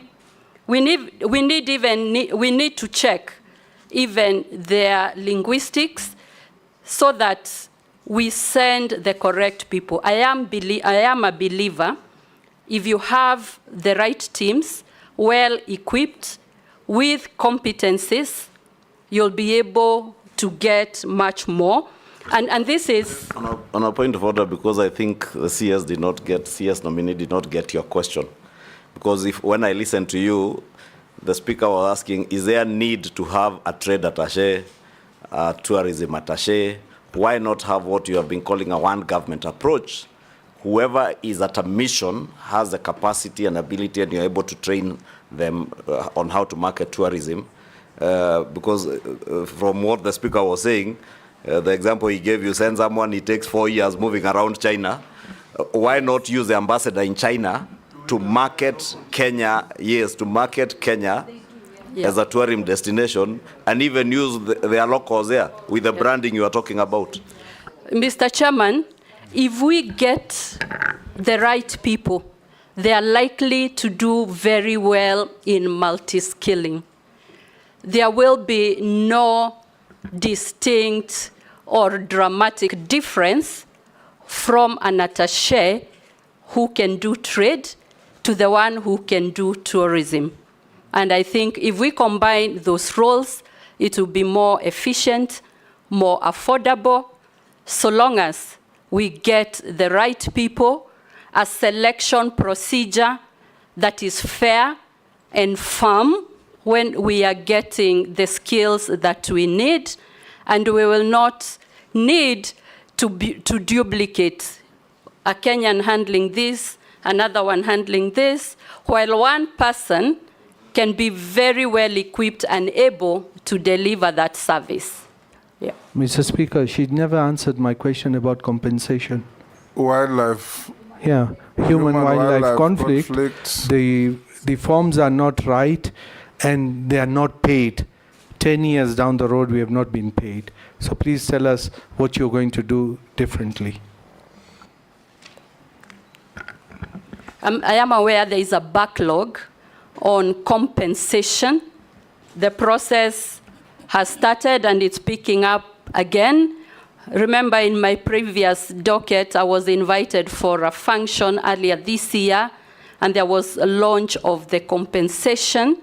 And Mr. Chairman, like I said, and I remember we discussed here that compensation that is delayed may at times not be compensatory as it should be. So in my mind, I thought I had responded to the question, but I think this is something to give priority. Excellent. We do know that there are fiscal constraints, but prioritizing cost containment, removing non-essentials will still afford some resources to undertake the needed compensation. Rebecca, we are coming to an end. You had Naisula read to you what the public was asking. Mary Mase, Mkami, and Mishi, and Mule. There are a few more from the public. What plans will the nominee put in place to ensure challenges of open skies are solved?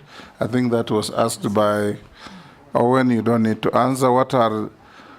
Somebody asked us, what are the qualifications for one to work as a tourism driver? I think that one must be. What plans will Mrs. Miano put in place to ensure there's clear database of all A, B, and B's operators, as well as mitigate the challenge of conflict of interest between hotel keepers and Airbnb's operators? That one you had, I think, answered. Tourism sector has several statutory funds, such as Tourism Fund and Tourism Development Fund. I think this was asked and you answered.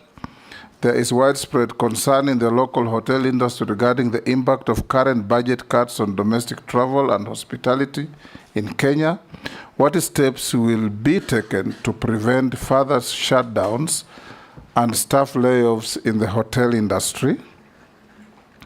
And then the government of Kenya still holds substantial shares in hotels like Hilton and other lodges. If appointed, what can we expect from CS Miano in terms of GOK shareholding in non-performing hotels and in safeguarding public funds? Those that you have answered, you can skip. Yeah, just probably the last one.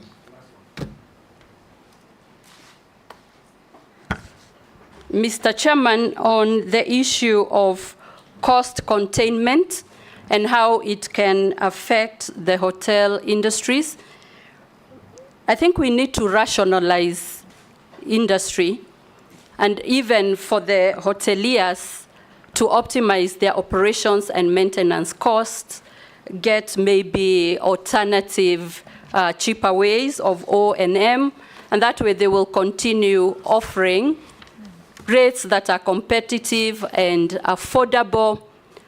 I believe, Mr. Chairman, like we said before, if we are able to sensitize our community on local tourism, and I'll give you just a very quick examples. We have many opportunities to have products together with industries that can appeal to our communities. And because I am a lady and conversant with the chamas, we can have products that those chamas can uptake, get away from the traditional meeting in one home and the other in a merry-go-round and buying hot pots and all that. Maybe that cost, if there is a product, we will give the ladies and the groups a better experience at affordable rates, and therefore we must all put on our thinking, innovative minds and see how to cope with the situation we have by coming up with diversified products, affordable products, and rallying uptake from the groups that we know can have. I must say that maybe the young people are more uptakers of tourism. When I'm going up country and I pass through Naivasha, Delamere, you will not miss a group of youth who have put themselves together to go to a certain destination. The industry must rise to that challenge and that occasion and offer them products that they'll be able to uptake with ease, affordability, efficiency. And Mr. Chairman, I think the possibilities are endless on what we can do to revamp and operationalize and even develop and promote our tourism, not only international but domestic. On safari lodges and government shareholding in some of these hotels, the executive order has given this to the National Treasury, but I'm sure we will work in consultation with the National Treasury to get the best strategies to transform, reform, and work on this. Thank you. I'll now ask you one or two mundane questions. Have you ever been adversely mentioned in an integrity-related report or investigation? No, Mr. Chairman. Apart from what Mish read, that you had no evidence. Do you hold any leadership position in any political party? No, Mr. Chairman, I don't. What is your net worth?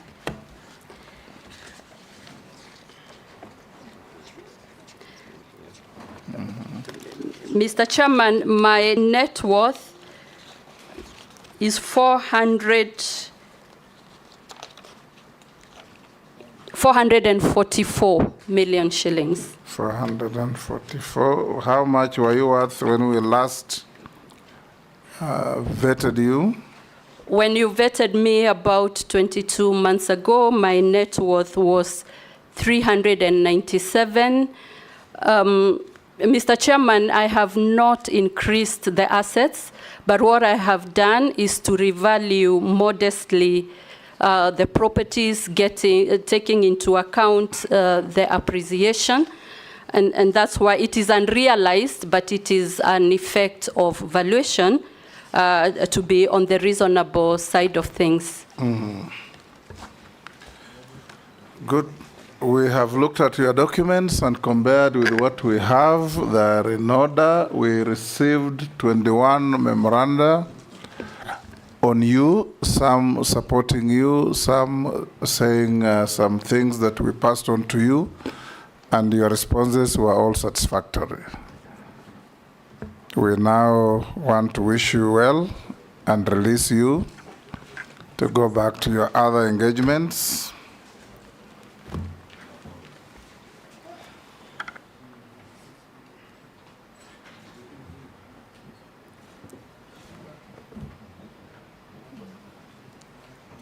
I think I'm feeling bad that they have not, the messaging has.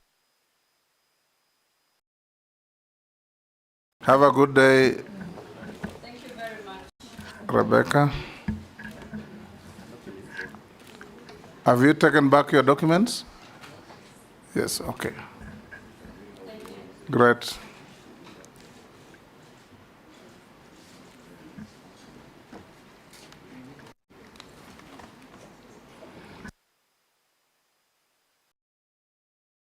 Five honorable members, we resume at 4. We can break for lunch. Members of the Fourth Estate, lunch is available for you as well.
quorum. Sergeant, bring the next nominee.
Good afternoon, Honorable Speaker and members. For the record, you are the Honorable James Opio Wandai, EGH. Yes, Honorable Speaker. My name is James Opio Wandai. You are welcome to this committee on appointments. We know you are still a member of the House. These are your colleagues. You are appearing here pursuant to your nomination for consideration for appointment as the Cabinet Secretary for Energy and Petroleum. This committee is going to conduct what in some jurisdictions they call confirmation hearings, what here is called vetting. We're going to engage you as a committee. We have already engaged one of your colleagues in the House, and members are advised not to be prejudiced by the fact that you are the colleague in the House, but to ask questions that add value to the process of your confirmation on your suitability to hold the office for which you have been nominated. For the record, I'm the chairman of this committee, the Speaker of the National Assembly. On my right is the Deputy Speaker, Gladys Bose. We have Jeremiah Ndombi, the Deputy Clerk, sitting in for the clerk, and I'll invite the members to introduce themselves. Naisula Lesuda, MP Samburu West. Kimani Shongo. Junet Mohammed. Nelson Koech. Kosing David. Yes. Turn to your right. Mase Mary, Teso South. George Gitonga Mrugara Tharaka. Owen Baya, Kilifi North. Robert Mbui Kadhiani. Stephen Mule Matungulu. Didoraso Saku. Abdi Shurie. Mishi Mboko Likoni. Rehab Mukami Nyeri. Caleb Amisi Saboti. Engagement will be with you taking an oath before you answer any questions. We have the Holy Bible, the Holy Quran, and the Holy, is it called Gita? Yes, the Hindu holy book. Which holy book do you swear by? I will use the Bible. The Bible. Take it in your right hand and recite the oath.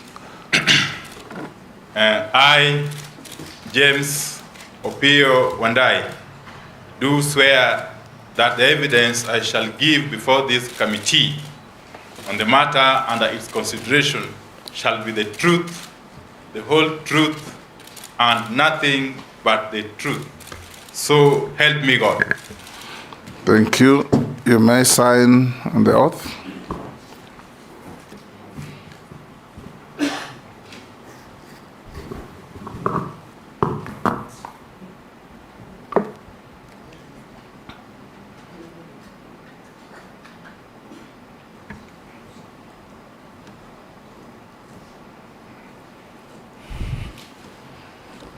Thank you. You may also give the sergeant your original documents to enable the clerk cross-check with what we have on you.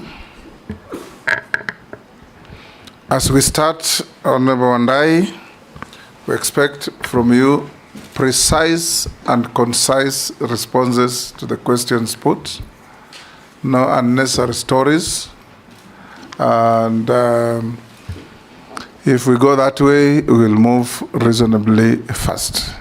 Questions may be put to you that make you uncomfortable or not.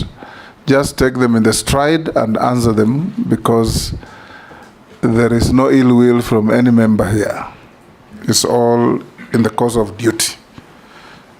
We'll start by inviting you, for the record, to tell the committee your name, your educational background, your work experience, and your key competences to make you suitable for the appointment to which you have been nominated. Thank you very much, Honorable Speaker and members. I was born some 52 years ago in Siaya County. My early schooling started at Sikalame Primary School. That's a rural school in Ugunja sub-county, which I joined in 1979 and went ahead to do my KCPE exams in 1986. Thereafter, I proceeded to Sawagongo High School in the present-day Gemiala sub-county for my O-levels. And I was there until the year 1990, when I did my KCSE, upon which I proceeded to the University of Nairobi to pursue a Bachelor of Science degree in agriculture, majoring in agricultural economics, which I completed in the year 1996. Later on, I undertook a diploma course in business management at the Kenya Institute of Management. Thereafter, I also did an MBA at Jomo Kenyatta University of Agriculture and Technology. I later on again enrolled for a Bachelor of Laws degree at Daystar University, which I completed last year, I think, yeah. Honorable Speaker, my professional background or job background, I basically worked in the private sector, in the corporate world, all the time before I joined Parliament. As a matter of fact, I joined the British American Tobacco Company in the year 1998 and worked for a whole 14 years before I resigned in early 2013 to join Parliament. During my stint at British American Tobacco, first I started as a fairly junior officer dealing with the extension services within the tobacco growing regions of Korea, Migori, Bungoma, Teso, Dhaka, finally Nairobi, and eventually Uganda. But I rose steadily through the ranks, Honorable Speaker, from an field extension officer to an area manager. Later on, I became the regional manager for Western Kenya, based in Malakisi, a place called Malakisi in Bungoma, between Bungoma and Teso, I think. It's in Bungoma, actually, yes. and specifically in Sirisia constituency. I stayed in Malakisi for 7 years as the regional manager for BAT, where I was basically undertaking the business work for the company in charge of managing the contract farming business. Later on, was promoted to handle the operations for the whole country, the leaf growing operations for the whole country, based in Thika from the year 2007 all the way to 2011. And thereafter, I was seconded on an international assignment on a project internationally, but based between Nairobi and London. And finally, I went on international secondment in Kampala. I was posted in Kampala to manage leaf business sustainability for both Uganda and DRC. I was to be there for 2 years, but I cut short my tour of duty by a year to come back and run for elective positions as the MP for Ugunja, which I successfully did in 2013. But before I come to my role in Parliament, Honorable Speaker, quickly, during the time I was working in BAT, I was, of course, a business manager. Because up to the point I was leaving, I was now essentially a strategic business manager, dealing with strategic business issues and leading teams of diverse backgrounds. In my responsibilities, I was in charge of environment, health, and safety issues as the head of those departments. And therefore, I came into contact with matters energy fairly early in life. Fast forward, Honorable Speaker, when I joined Parliament in 2013, my first term at the 11th Parliament, I served in the committee, among others, the Committee of Environment and Natural Resources.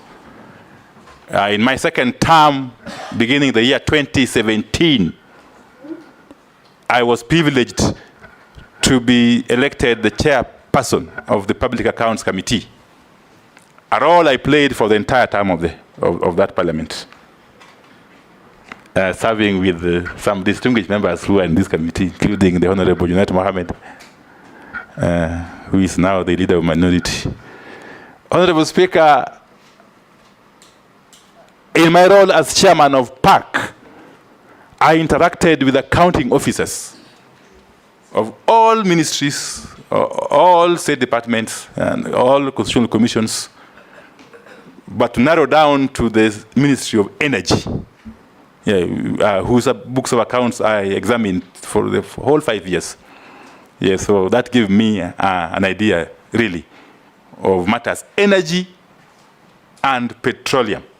I remember dealing with the two accounting officers, one in charge of energy, one in charge of petroleum for the entire period. And fast forward again to my third term, the 13th Parliament. Again, when I came in, I was privileged to be elected the leader of minority, alongside my colleagues, Deputy Honorable Robert Mbui, the distinguished member for Kathiani, and Honorable Junet Mohammed again, who was then my chief whip, among others. But I must also hasten to add that in this term of Parliament, apart from being the leader of minority, I have also been a member of the Public Investment Committee, Energy and Commercial, that is ably chaired by the distinguished member for Pokot South, the Honorable David Kosing. That committee, as you know, Honorable Chair, deals with matters energy to a very large extent, alongside other matters under the commercial ambit. So, Honorable Speaker, I come before you confident, truly confident, that with the nomination by His Excellency the President, for me to be the Cabinet Secretary for Energy and Petroleum, I come with the competencies, the necessary competencies that are required to handle the docket. Yes, I'm extremely confident that this docket I can be able to manage, given my background, both academic and professional, and ultimately, again, parliamentary. Yeah. That will Thank do. you. Yeah. That will do, nominee. For purposes of proceedings, all members will address you as nominee.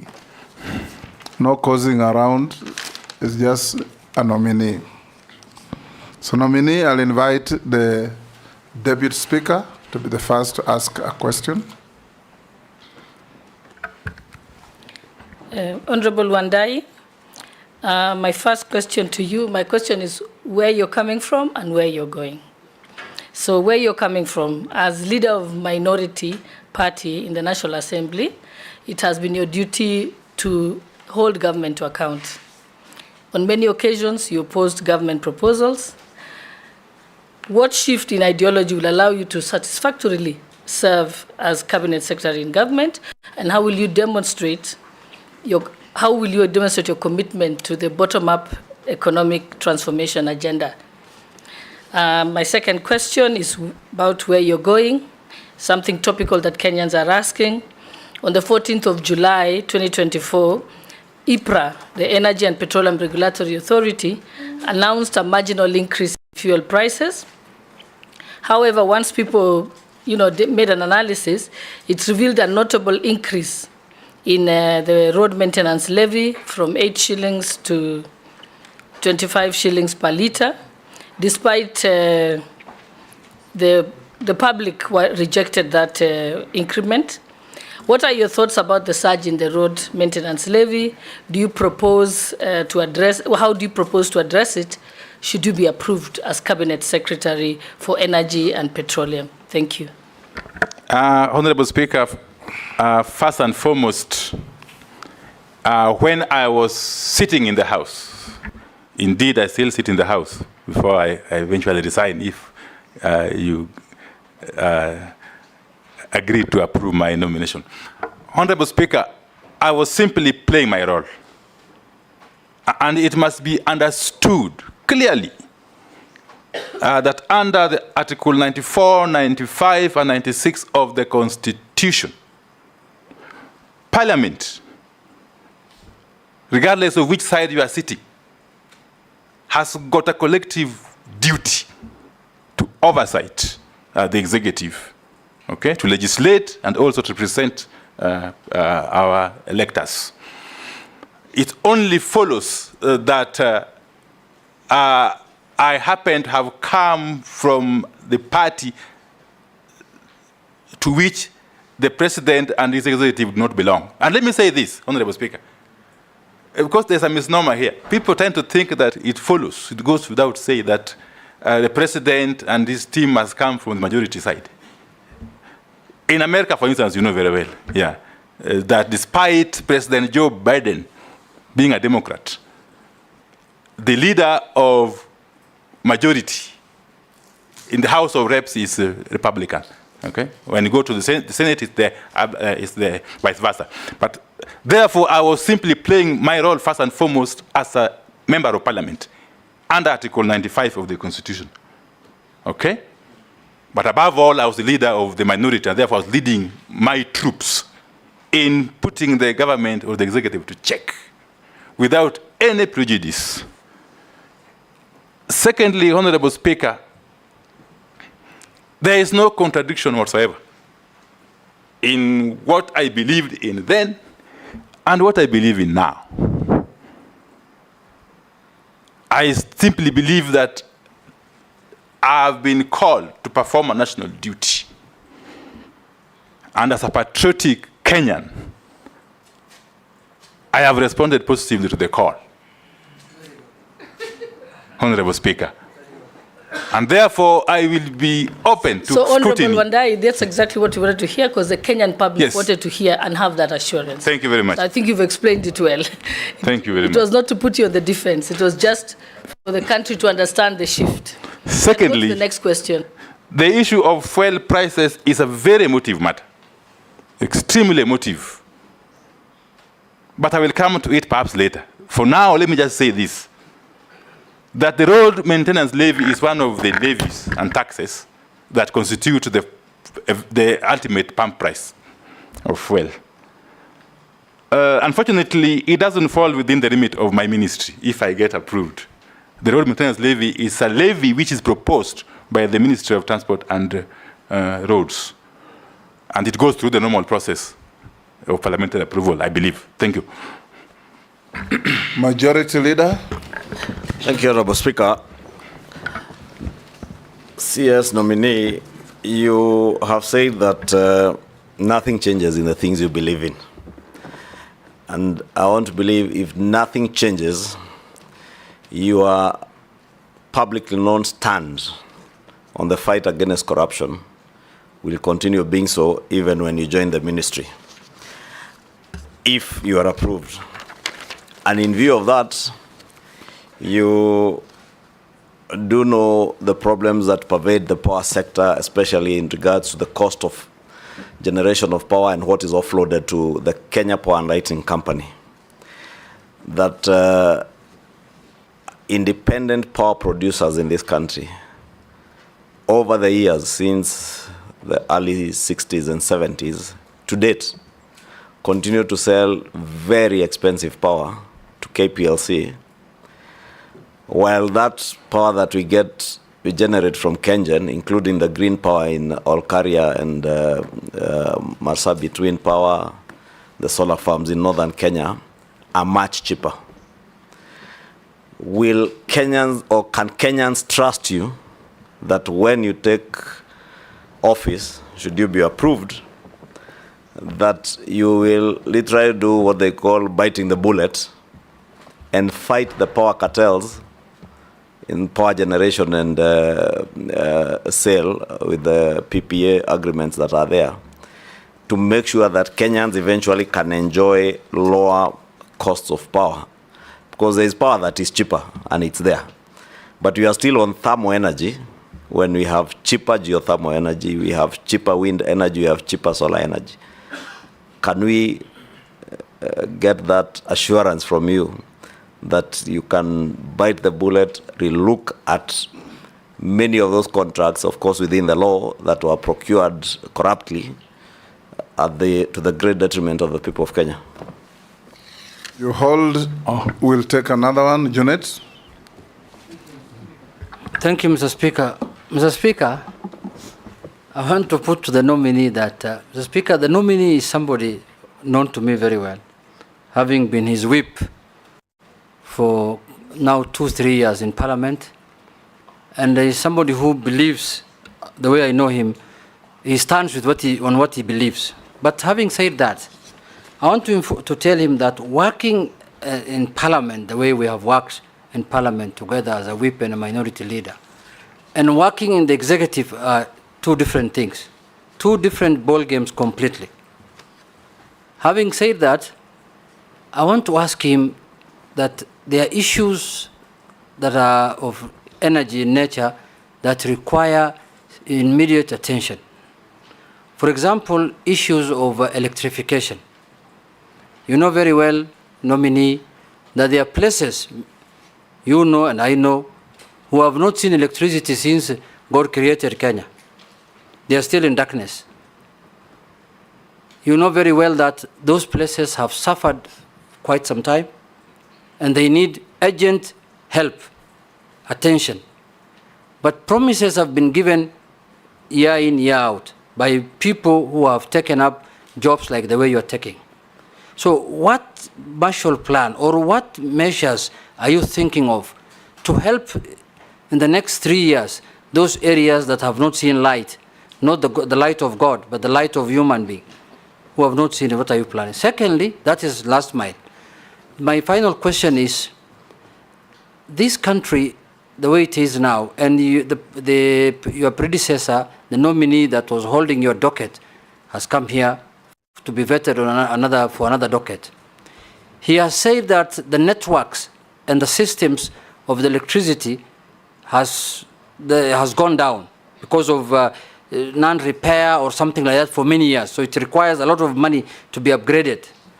And I asked him about these shutdowns that happen in the country that affect airports, that affect even hospitals sometimes. I am praying that it does not happen when you are the minister, if you are approved. But what are you thinking? What are you planning to do about that matter? Because Kenyans are sick and tired of missing electricity without any notice. Thank you very much. You can answer those. Yes, Honorable Speaker. Let me start with the Honorable Majority Leader's question about corruption within the energy sector and whether I am prepared to deal with it. Honorable Speaker, my stand on corruption also remains unchanged.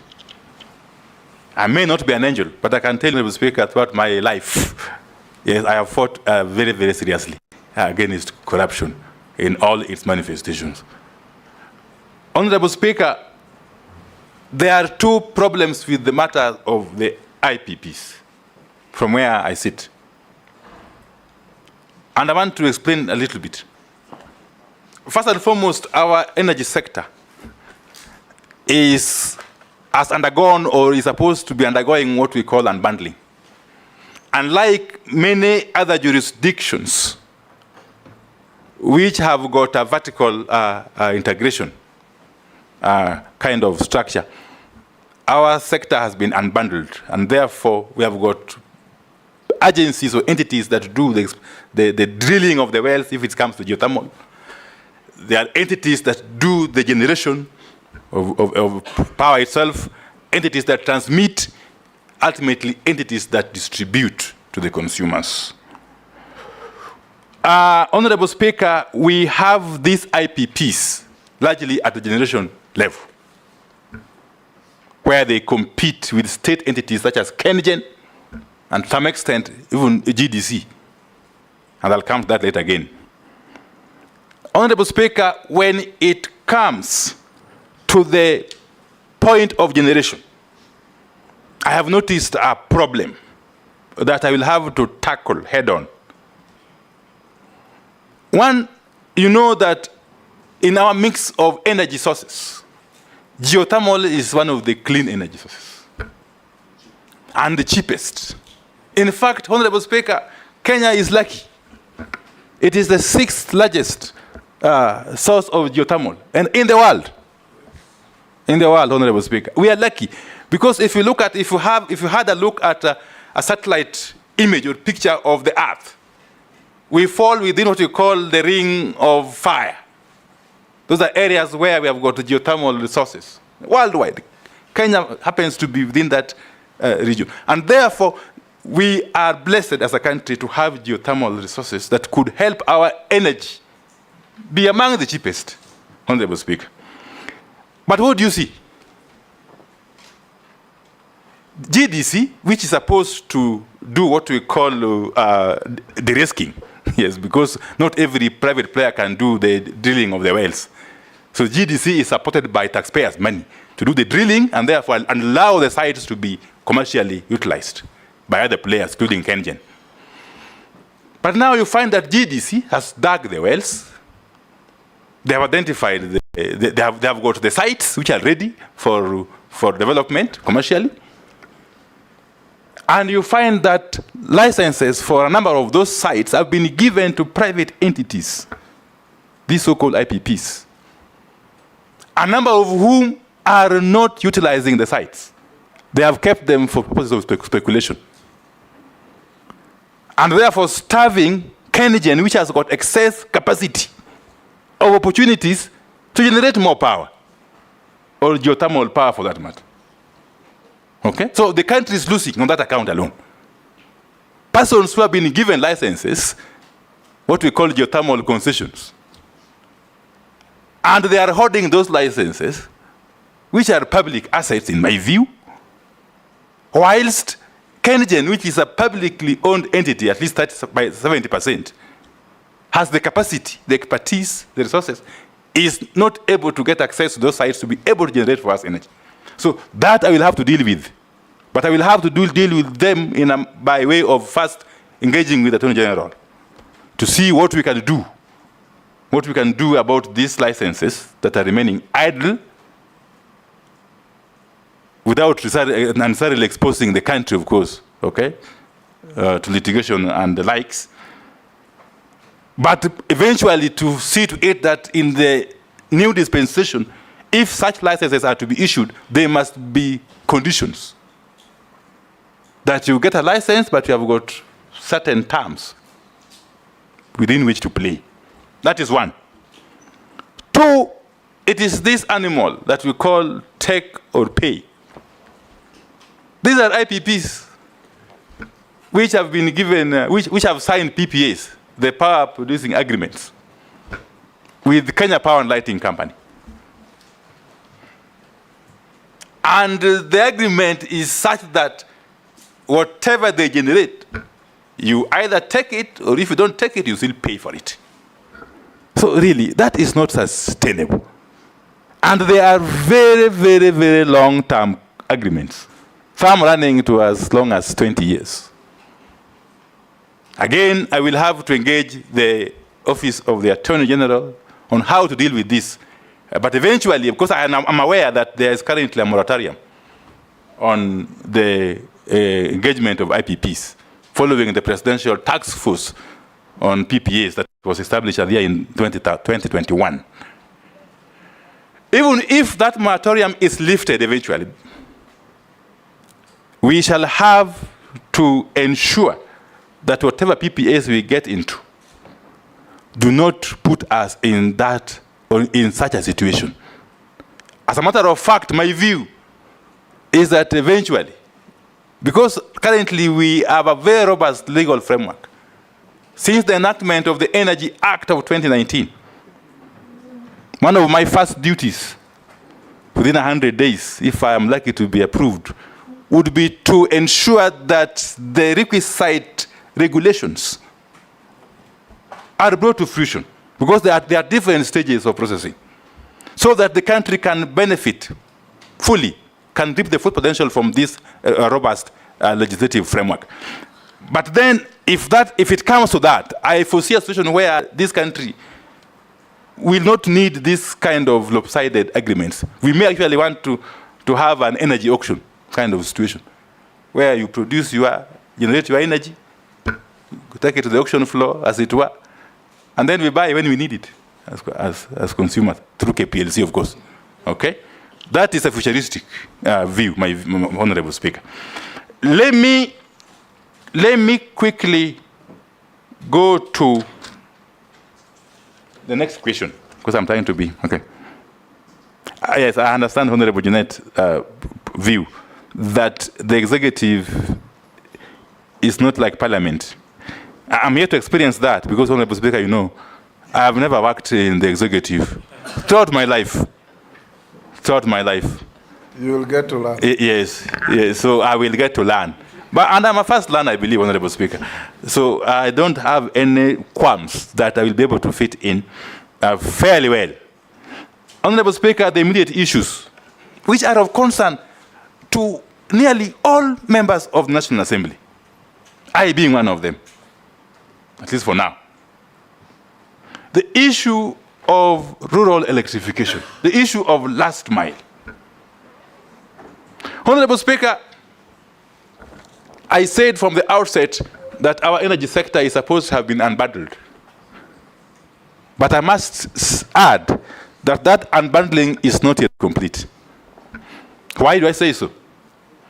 You still find Kenya Power and Lighting Company competing with REREC in last mile connections.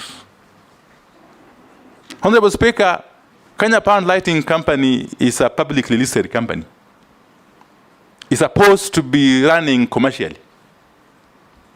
It's supposed to be profit motivated, if you ask me.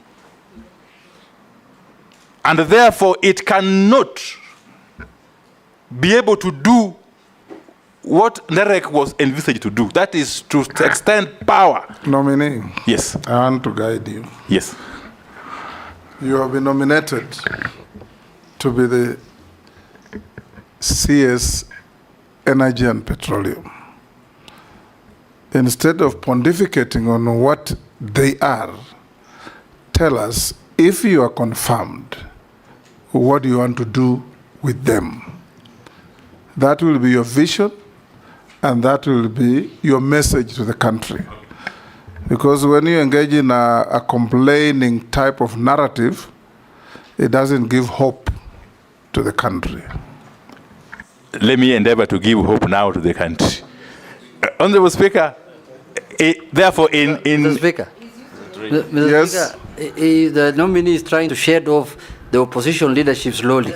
He said doing what the energy called load shedding. He's shedding. He said he's a very fast learner. So now he's learned already. Thank you for the guidance, Honorable Speaker. Yes. Let me say this. Even those parastatals you're talking about, they are going to be under your watch.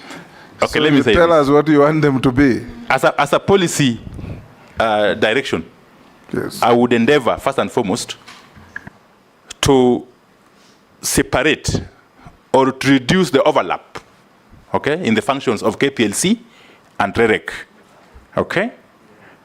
And to empower REREC fully to be able to undertake the mandate of last mile connections, okay?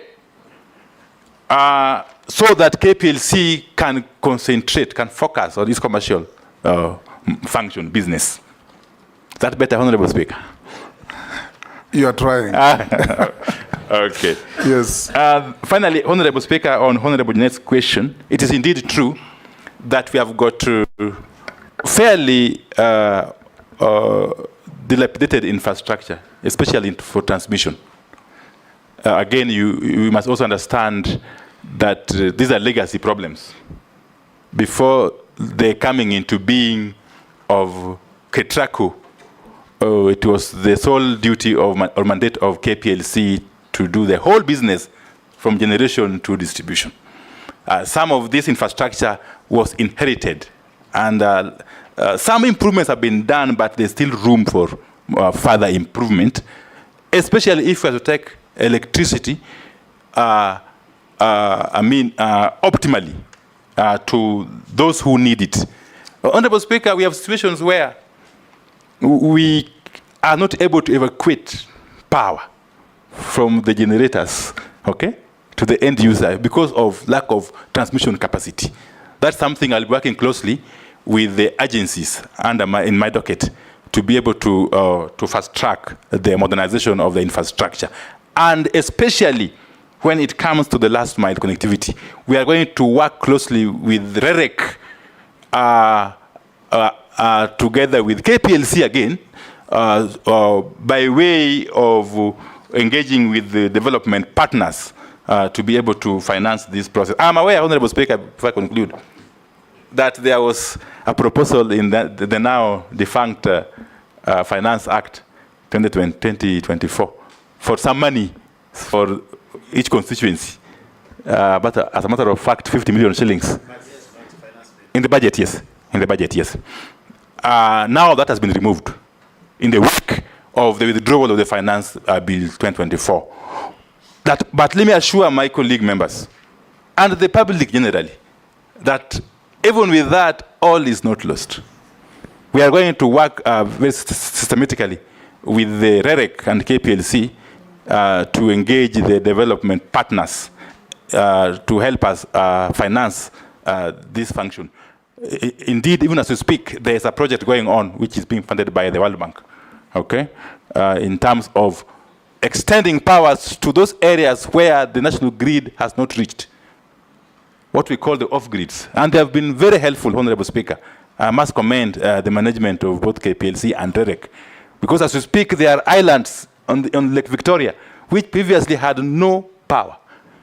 And since the national grid cannot be extended to those areas economically, they have resorted to the off-grid power production, which is really helping those areas. We want to extend this to other areas, especially the far-flung areas of northeastern, okay? Yes, to use solar power to be able to light up those areas. Thank you. Yes. Naisula?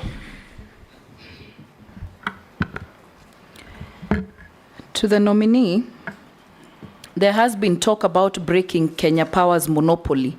I want to hear your view. This is a conversation that Kenyans have had for a very long time. Shouldn't Kenya have a choice, depending on your, the costs, the operational efficiency, and all that, whether people should be able to have a choice? The second question is that the Auditor General revealed issues related to meters, specifically the absence of check meters, malfunctioning check meters, and inconsistencies between check meters and the main meters. And that is why people get a different bill. It doesn't match. And so I wanted to ask, these are the cartels we have discussed for the last 2 days, people who don't want this country to move forward. And how do you intend to deal with these electricity cartels and address this irregularity in the metering? Yes, Nelson, we'll take a bundle before you unbundle. Honorable Wandai, you are heavily opposed to the G2G deal. Now, if this House approves you, you are literally going to oversight the same G2G arrangement because it's still on progress. Has your position shifted, or will your position shift if this committee approves you? Posing, take the third one as well. Yeah, thank you, Speaker. Honorable Wandai, it's a big problem in the entire Western Kenya in terms of clean power, blackouts. The entire northern Kenya, Western Kenya, that is from Nyanza, South Rift and North Rift. Should you get the favor of the House, how will you tackle that very fundamental issue that is almost historic? Number two, Honorable Wandai, where is Talo oil in Turkana? Go and find out where that animal is. Should have actually produced oil in Kenya. Should be oil producing country. But disappeared. There's a lot of money that has been sunk and nothing is going on. Where is Talo oil? Thank you, Speaker. Okay, let me endeavor to answer these three. Very short, we can take the next Ikaria. Wow, a mouthful. Those are 4, and they're all very short. You should answer them with brevity the same way they are asked. Thank you, Speaker. Just want to follow up on what Naisula was talking about metering. This is just maybe having been in the energy sector for a while, maybe you need to consider REREC going to the point of even metering a customer, because what happens is that REREC is given the option to take that drop of a wire to a customer, but now they leave the metering to KPLC, who never take it, and we have over like 3 years. You take 3 years before you're metered. I think it is important for you to look at the metering being done by REREC, and then REREC can be able to inform KPLC for purposes of them now starting to do the charging. But there is this question of customers make applications. Then it takes too long to a point that we encourage illegal contractors to come and put lines and transmission. And then when KPLC realizes there is that, the first thing they do is to go and bring down all the poles. Yet, and my committee then had to go to Navaholo, where they were to be paid 3.5, and they took too long only for somebody else to come in to do that. I think it is important for you to address the issues ailing KPLC, so that we don't. And KPLC is a good. By the way, in the Energy Act 2019, the Kenya KPLC is not a monopoly. By the way, anybody can apply and get a license for them to be able to do distribution of power in the country. And that is in the Act. Thank you, Honourable Chairman. Okay, Honourable Speaker, thank you. Let me start with the Honourable Naisula. And I agree with the Honourable Gikaria. The 2019 Energy Act has actually laid the basis or foundation for other players to come in the energy distribution space. But even as this happens, because it will only happen again once we have put in place the requisite regulations, the subsidiary legislation. But even as this happens, Honorable Speaker, we still need a robust KPLC. And I'll say why. KPLC, because of the legacy, of course, issues, has got an elaborate infrastructure layout across the country. The competencies, the personnel, and so on and so forth, the technical capacity to do what it is supposed to do. In any event, KPLC actually is the revenue collector, okay? Revenue that goes all the way up the upstream, the transmitters, the generators, and so on and so forth. So we still need to ensure that a KPLC is run optimally, is efficient, is effective, even as we open that space of distribution to other players, as envisaged under the Energy Act 2019. What I foresee as doing going forward, and I will have discussions with my team if I'm approved, is that we may want to create zones, okay, for purposes of optimal utilization of these resources, so that we avoid conflicts if and when this process begins. And therefore, in short, the monopoly by KPLC is no longer entrenched in law. It is essentially a matter of practice, and we shall deal with it in the fullness of time. Two is the question of faulty meters. This I will have to inquire more about, because what I have been briefed is that we have had problems in procurement of both meters, actually of all items. Yes, but meters more so, and transformers. What has happened is that these cartels that Honorable Chunga talked about, and Honorable Koech, I think, these cartels have become so pervasive, Honorable Speaker, that they can't allow a tendering process to proceed to conclusion and awards to be made without creating roadblocks. We all know for sure that KPLC, being a publicly listed company with majority shareholding being government, is governed by the Public Procurement and Asset Disposal Act of 2015, which act, as we all know, Honorable Speaker and members, gives room for tenderers, yes, for bidders, to lodge complaints at every other stage. But that is being abused, Honorable Speaker, by entrenched cartels. And we shall have to work closely with my colleagues in the ministry to deal with this menace, Honorable Speaker. Honorable Koech, on the matter of G2G deal, the G2G deal, it's indeed true, Honorable Speaker, that I, alongside my other colleagues, who are vehemently opposed to this scheme.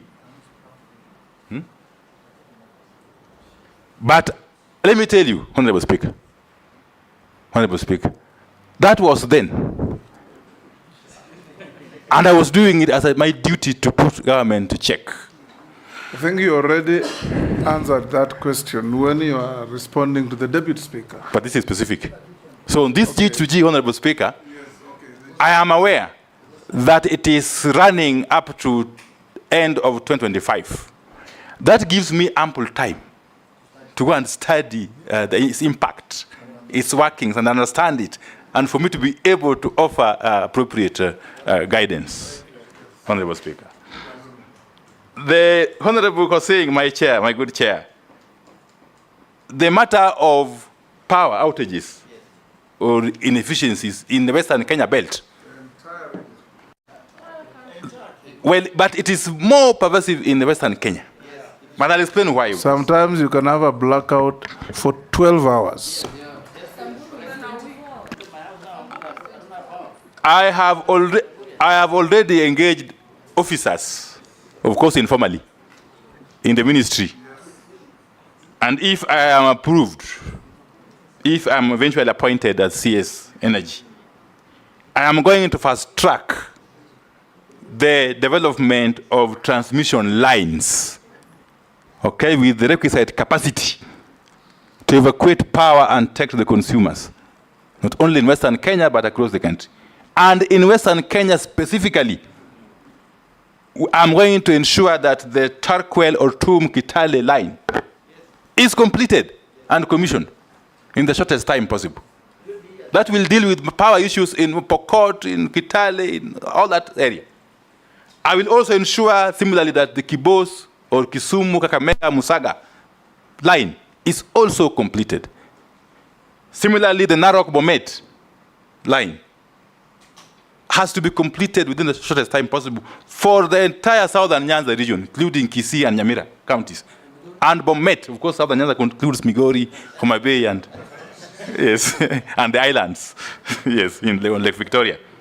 So this is something I will actually give utmost priority, Honorable Speaker. Northern Kenya is, of course, at the heart of this strategy. As we speak, there is a line from Loyangalani to Masabit that has to be completed similarly in record time, and the line from Masabit to Isiolo, Honorable Speaker. Honorable Speaker, the second limb of this question by Honorable Kosing is on the matter of tallow oil. Honorable Speaker, this project is not dead. It could have taken a break, but I've taken it upon myself, if I'm appointed, to ensure that it is revived. Because tallow oil is on the ground. What it lacks is the requisite financial capacity to be able to commercially develop the oil reserves in the lower Lokichar, in the South Lokichar basin, Honorable Speaker. We are going to work closely with tallow oil, with the guidance of the Attorney General, to source for a strategic partner who can bring in some financial capital to be able to have this project completed. But again, time is of essence, Honorable Speaker. Honorable Speaker, you know that Kenya is a signatory to the Paris Agreement on carbon emissions. Kenya is a signatory to the Paris Agreement on carbon emissions. And if you recall, the outcome of the conference, the UN conference on climate change, COP27, in Egypt in 2022, if we don't move with speed and extract this oil in Turkana, we may be time-barred because we shall face serious restrictions, including even restrictions from potential financiers. Because the world is moving steadily from fossil fuels to clean energy, Honorable Speaker. And Kenya is not an island. And therefore, I'm going to treat this matter of tallow oil and the oil in South Lokichar Basin with the utmost urgency. Honorable Gikaria, my good friend, member for Nakuru East, I agree with him totally. Nothing stops CREREC from putting in place meters. They can actually do the last mile up to the point of metering. Okay? And then a framework is established for handover to KPLC for purposes of billing, Honorable Speaker. This will create synergy and enhance efficiency and contribute to customer satisfaction, Honorable Speaker. Again, the matter of applications taking too long, I have discussed. And have been made aware of the bottlenecks that the utility companies have been facing. This again we shall work on. The question of illegal connections is not necessarily a matter of delayed in processing applications.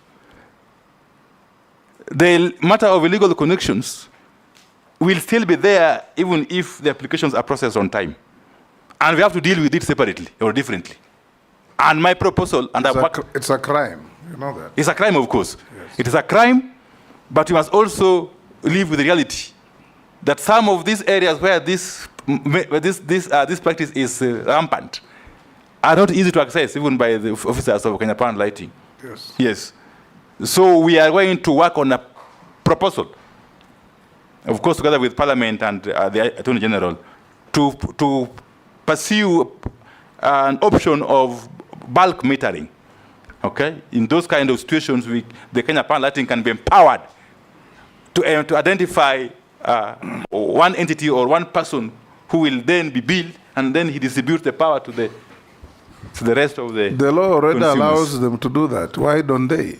Yes, that's why I said from the outset, Honourable Speaker, that I will... Anyway, you are not the minister, so I will need to address it when you... fast track the issue of the regulations, yeah. We'll go to the next batch. We'll start with Robert. Thank you, Mr. Speaker. To the nominee, you know, when Jubilee came into power in 2013, they marketed the last mile connectivity very, very well. In fact, citizens were of the opinion that they would all be connected within like a month or so. And so that has brought a lot of pressure on members of parliament, because whenever people are not connected, they have this belief that the member of parliament is seeking to only power some areas in their constituencies and not others. I would like you to, from your opinion, you know, having of course studied the situation, to tell us what will you do to ensure that this pressure is taken out of members of parliament, because members, you know, the public thinks it's our issue. Now, the other issue is an issue of public confidence, Honorable Wandai, in that office, and considering that you have been also with us in the minority, you know, and I'm saying this because you know what Kenyans out there have said, and it will be important for you to address them from this point.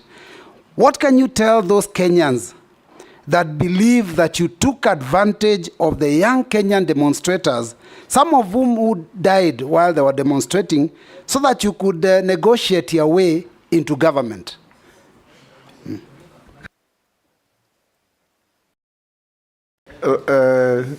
Owen?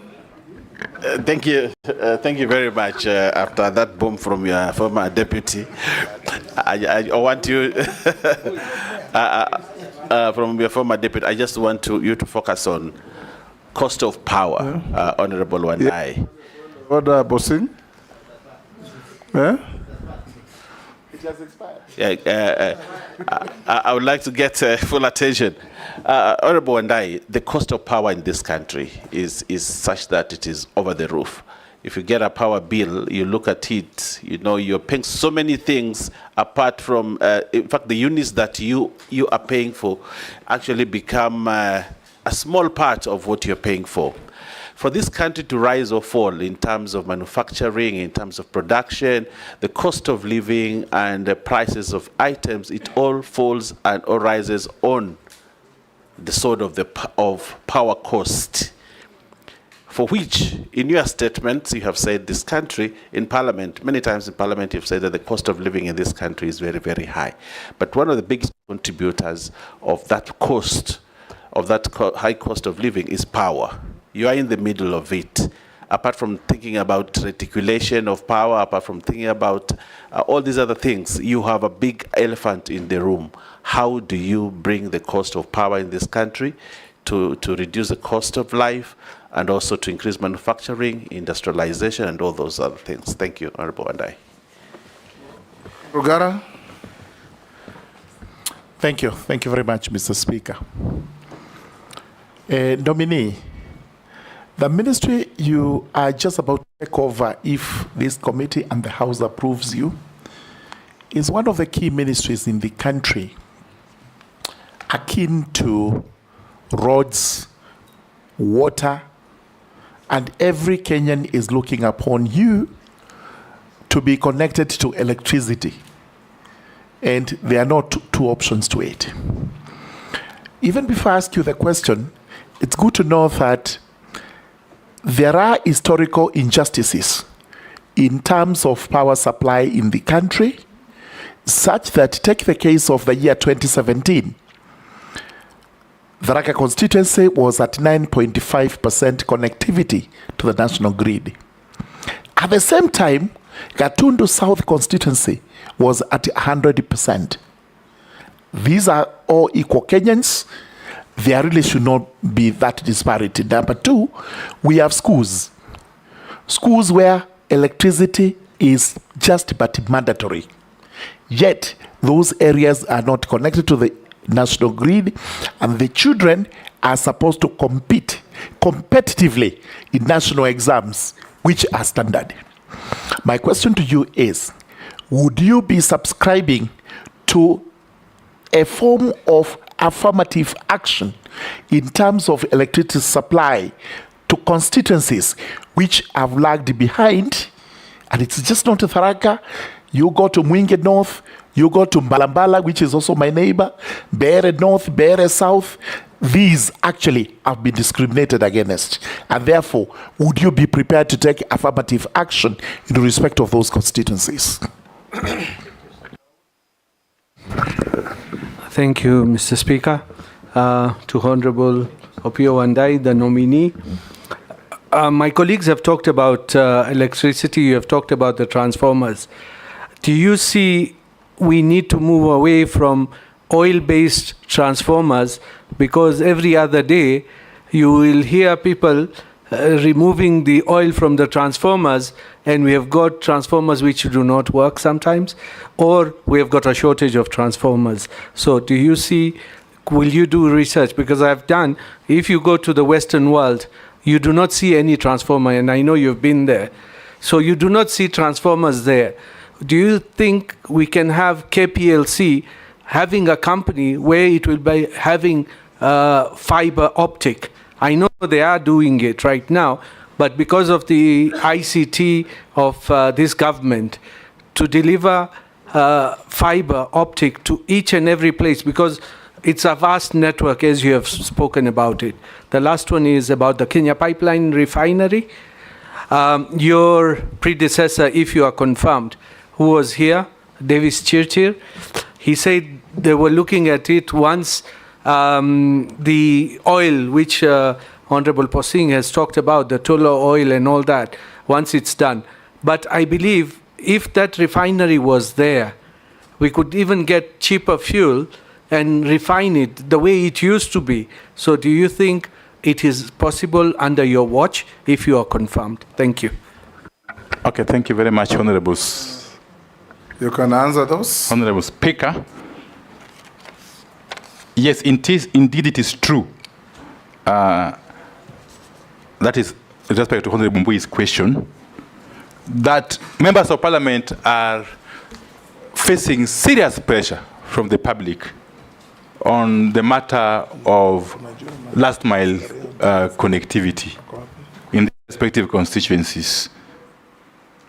Because again, it has been taken for granted that this is the work of the MPs, okay? Which they have been doing, of course, very diligently in collaboration with the REREC. Honorable Speaker, what we need to do, in my view, is to properly resource REREC. Properly resource REREC as we work on the efficiencies for this rural electrification to be fast-tracked. As we speak, the data I have is that we are at about 76% penetration. That, of course, is theoretical. Because, you know, in some areas, it's as low as 10%, while in others, it is over 100%. Yes. So I'm very much alive to that fact. In fact, we need also to bring on board the counties, county governments. Honorable Speaker, under Schedule 4 of the Constitution, the counties have a role also in energy, also in street lights. Okay? What has happened in the past is that REREC has been able to build street lights, which street lights go off soon after they are commissioned for lack of payment of bills and maintenance, which they presume is the mandate of the counties, Honorable Speaker. So my view, this state of affairs is not tenable. we must make a decision, and I'll be coming back to Parliament. Okay? We must make a decision as to whether to empower REREC fully, to be able to be in charge of this street lighting, up to including payment of bills. But more importantly, if we can now move away from the grid, national grid, and establish solar street lights, okay, which would be easy to manage in the long term. That's the discussion we must have urgently, because these are important facilities. Honorable Speaker, on the matter of public confidence, as raised by Honorable Mbui, you know, Honorable Speaker, I am very clear in my mind, extremely clear, because I've been on this space for quite some time. The Gen Zs, or the youth, who are not raising any different issues from the issues you and I, Honorable Mbui, have raised over the years. They could have had a different style, okay? But the issues they were raising were pertinent issues, which you all agree must be dealt with, okay? And therefore, it is not proper to say that we have taken advantage of the Gen Z's clamor to get into government. First and foremost, Honorable Speaker, I never applied to join the executive, but I was pleasantly surprised and felt greatly honored that my name was recommended.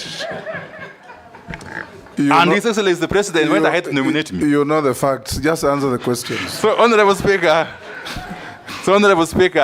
I still maintain the view that we are not in any way in betrayal of the cause. Don't allow Mbui to bully you. Of the youth, yes. And have no apologies. Yes. But again, Honorable Speaker, as I conclude on that one, you know, we are basically coming on board in a paradigm shift. I'm very pleased that the President has actually declared that we have to adopt a paradigm shift in the management of government and state affairs. And I'm most privileged if I'm approved. In our country. In our country. Yes. Yes. Thank you, Honorable Speaker. We are living in different times. Yes, so we must also think differently. Sorry. Honorable Speaker, Honorable Baya, you are right. The cost of power is exorbitant in Kenya. Even if you compare ourselves to our neighboring countries, especially Ethiopia and even Uganda, really.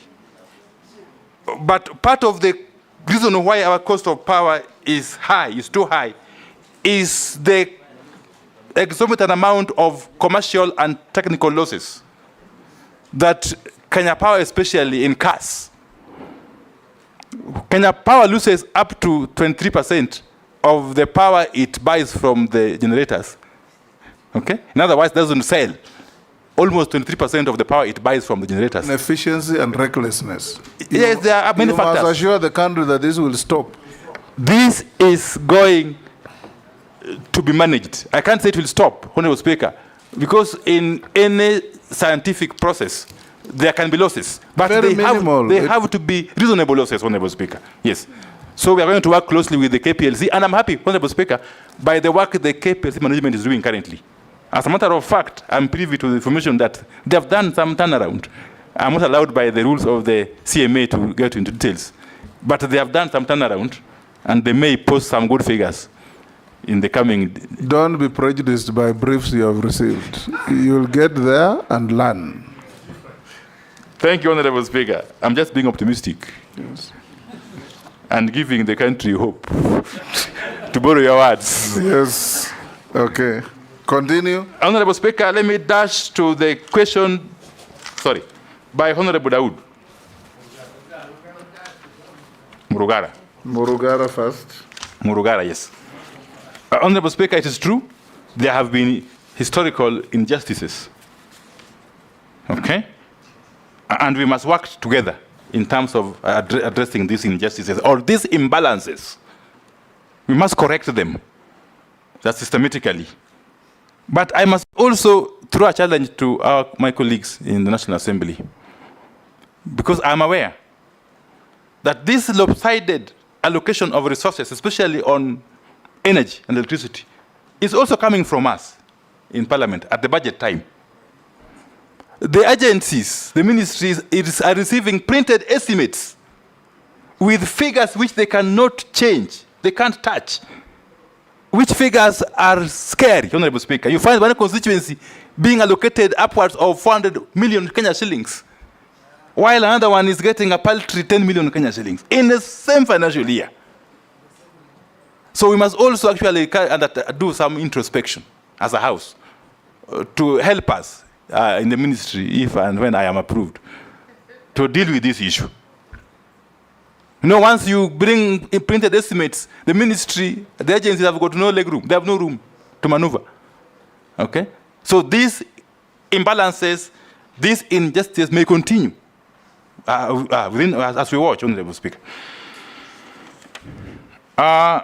There is also the issue of solars for schools.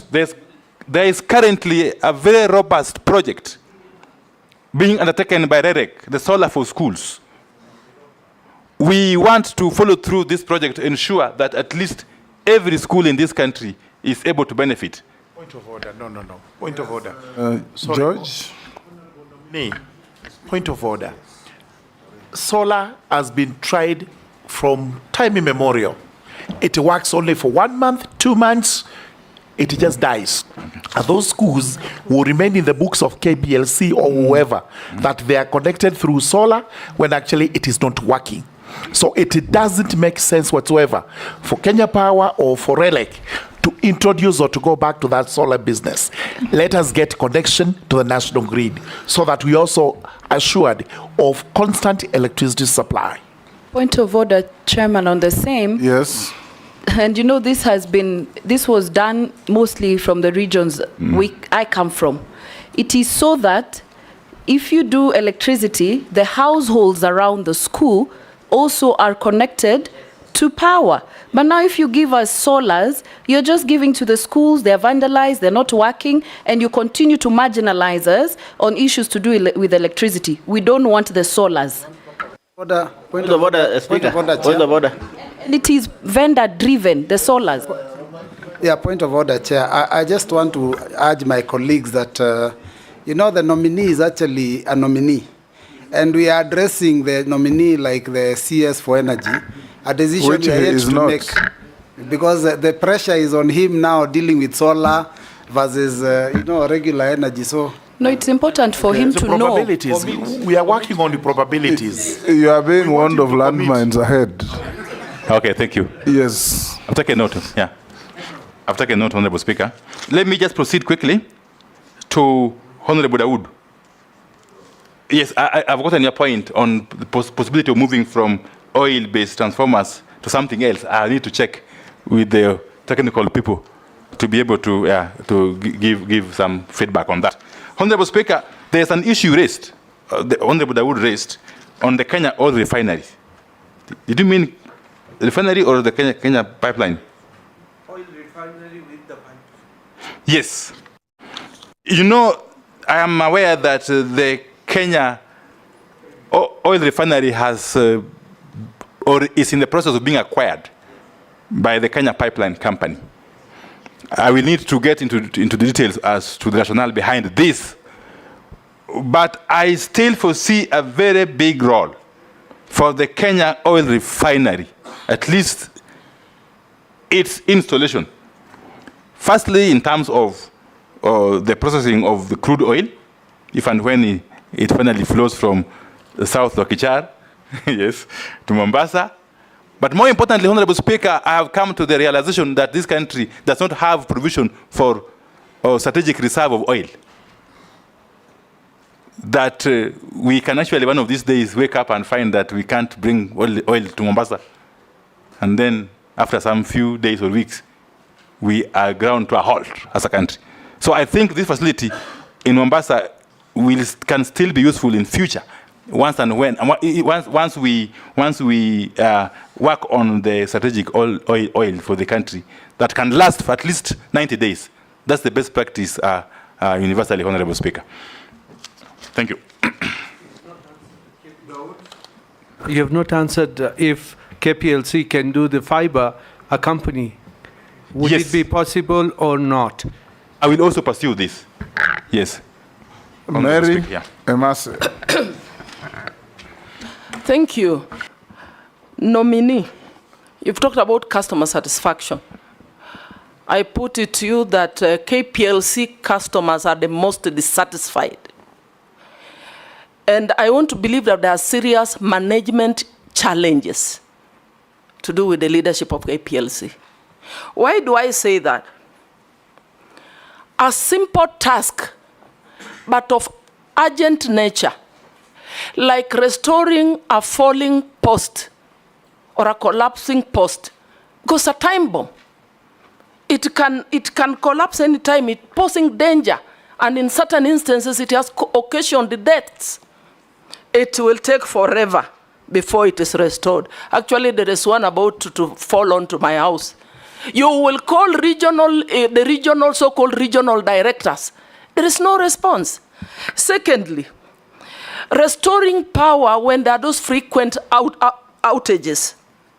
A transformer has failed or has busted, and some of them are in learning institutions in our regions. It is adversely affecting learning. In my constituency, some of them have taken more than 6 months, and it's not only in my constituency, it cuts across the country. If you are actually approved, you tell us what you're going to do about some of these management issues. Meter acquisition, you have applied for meters. And I'm told even these meters are already being adulterated by the cartels in the industry. You will wait forever. Kenyans have to bribe to get meters. Now, knowing the Wandai that we know, I want to believe you're going to fight corruption in the energy sector. Sometimes, villagers have had to come together in there's a chama for power, so that they put money together to procure an independent electrician to restore power. This is the Kenya we are living in, Honorable Wandai. And finally, you've talked about making sure that all the power lines, the projects that are incomplete or ongoing, that you will make sure they are completed in the shortest time possible. And I'm asking myself, Honorable Wandai, where are you going to get the money from? Because after rationalization of the budget and the collapse of the finance bill, which you strongly objected to, reject the bill, can you tell us where you're going to get resources to finance all those projects? Because I want to believe the reason they are incomplete is because of funding. Thank you. Thank you, Honorable Speaker. Nominee, there are some key transmission lines that are yet to be constructed. And with the shrinking revenue and reduced headroom to borrow, what are you going to do to ensure that they are done, since the country needs them? Honorable Mishimbo. Yeah, thank you, Honorable Chairman. Honorable Chairman, my first question is on environmental concerns. And I'm talking about the proposed Lamu coal power plant. I know there have been some opposition from environmental groups concerned about the impact on the local ecosystem. So my question is, how will you balance energy needs with environmental protection?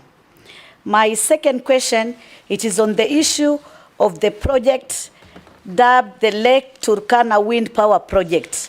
I know you are once the chair of PAC, and I was also in the committee of PAC, and this matter kept on coming and coming each and every time. This project was at a tune of 70 billion, and so many billions had been already utilized. So I just want to ask you, do you see that the taxpayers' money had some value to where we are right now in regards to that Lake Turkana wind? I know you are not yet the Minister for that energy. Maybe you are going to be approved. I want you to check on this, because a lot of money have really been utilized, and yet we don't see any tangible results from that. My last question, it is in reference on what happened in Embakasi on the 2nd of February, where there was the explosion, and so many Kenyans were killed and some were injured. Again, there was an explosion by the petroleum tanker in Sashangwani about 11 years back, the other one at Molo. So my concern is, what safe standard measures are you going to put in place to ensure that we save Kenyans from such fatal accidents and any other times? I thank you, Honorable Chairman. Sharia. Thank you, Honorable Speaker. Mheshimiwa Wandai. And as my colleague Murugada said, Balambala is connected to the national grid. And when we have power outages, you can imagine in my constituency, just to repair some lines took 7 months, and the people of Balambala were in the dark for 7 months. I appreciate KPLC. I've been trying to call them to fix, which finally they said they will this week. Kindly, can you, if approved, could you look into the turnaround or how fast they can attend to faults within the line? Because you can imagine a whole constituency which produces almost 54 megawatts and adds it to the national grid through solar, being in the dark for 7 months. How will I explain that to my constituents? So kindly look into that. I thank you, Honorable Speaker. It doesn't require kindness, it requires responsibility. You know, he was my leader, so sometimes I have to treat him with the same respect that I did when he was my leader. It requires responsibility. Nominee, can you answer those? Okay, thank you. I'll try to be brief. And again, Honorable Mase is spot on. Yeah, the matter of customer satisfaction is known to all of us in terms of services by KPLC. What I think, without really going into details, because I'm here to assume the office. Honorable Speaker, what I think KPLC requires, and it's a giant company, actually employing over 10,000 people. What I think KPLC requires is an urgent, what we call business process reengineering, to look at the totality, okay, of the architecture of the management of KPLC processes and functions. Honorable Speaker. 2 is the question of transmission lines that are yet to be completed. Honorable Speaker, some of the lines, actually nearly all of the lines that I mentioned earlier on, that I will try to fast track their completion, have got funding. Okay? They have got funding as we speak. And most of the funding coming from development partners. So my work will be to work closely with the agencies responsible to have these projects completed within the timelines that are stipulated. The Honorable Mukami again is basically speaks to the question that has been raised by Honorable Masi. Yes. And I will work closely with you if I get the honor of being approved.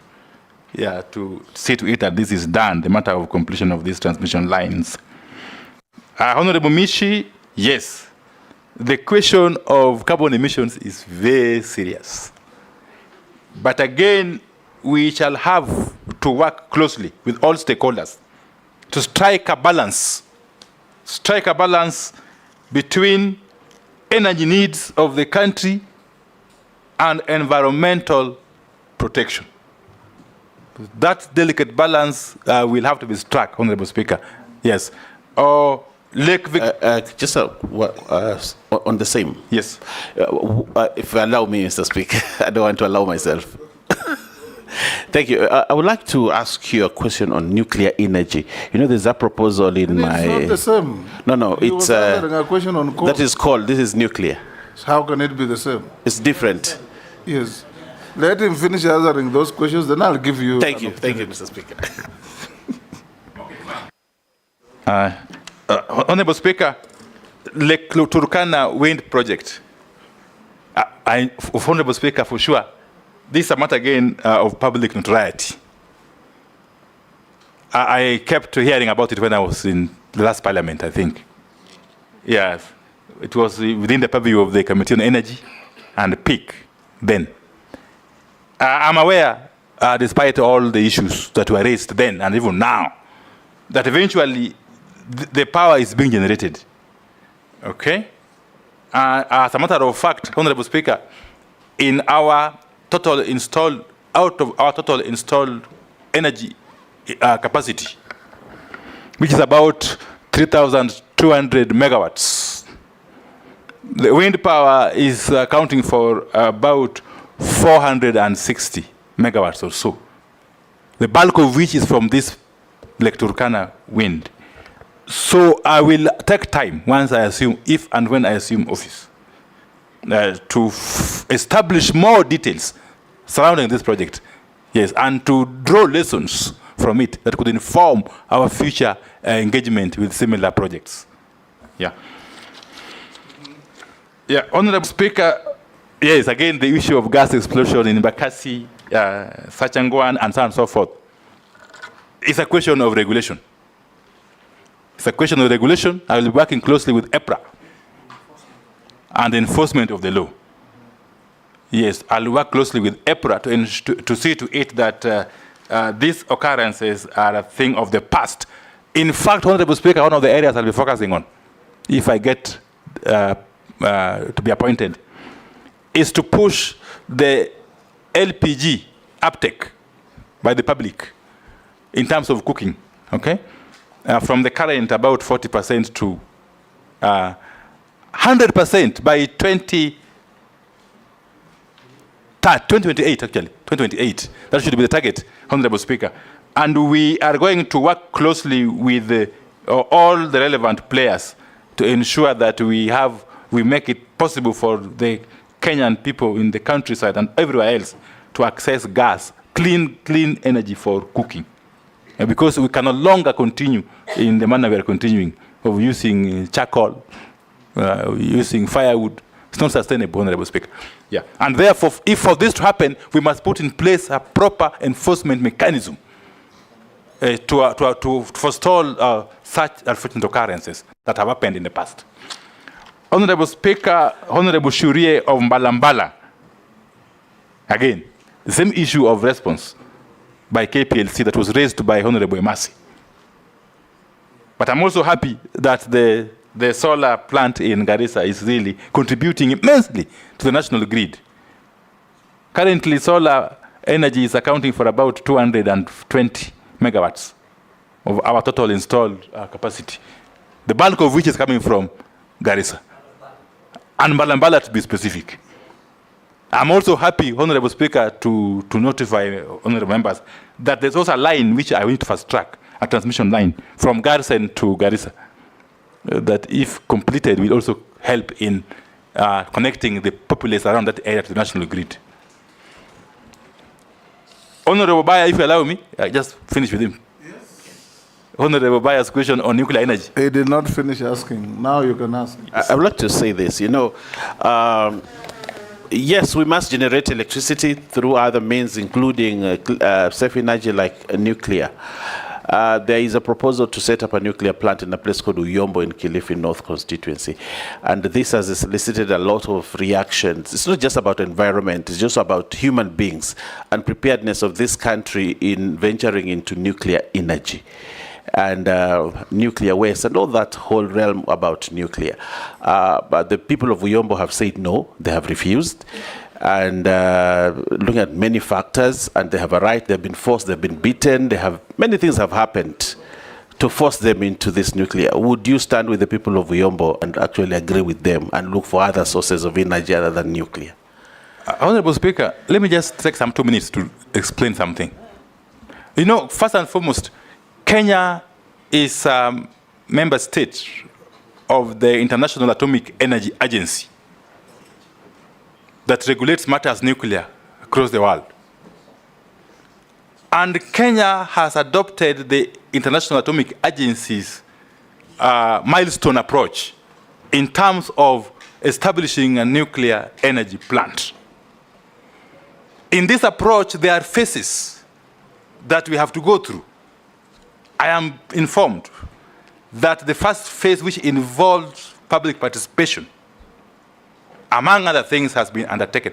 But more importantly, Honorable Speaker, we have even gone further and identified a site, an alternative site, as is required under the framework of the IEA.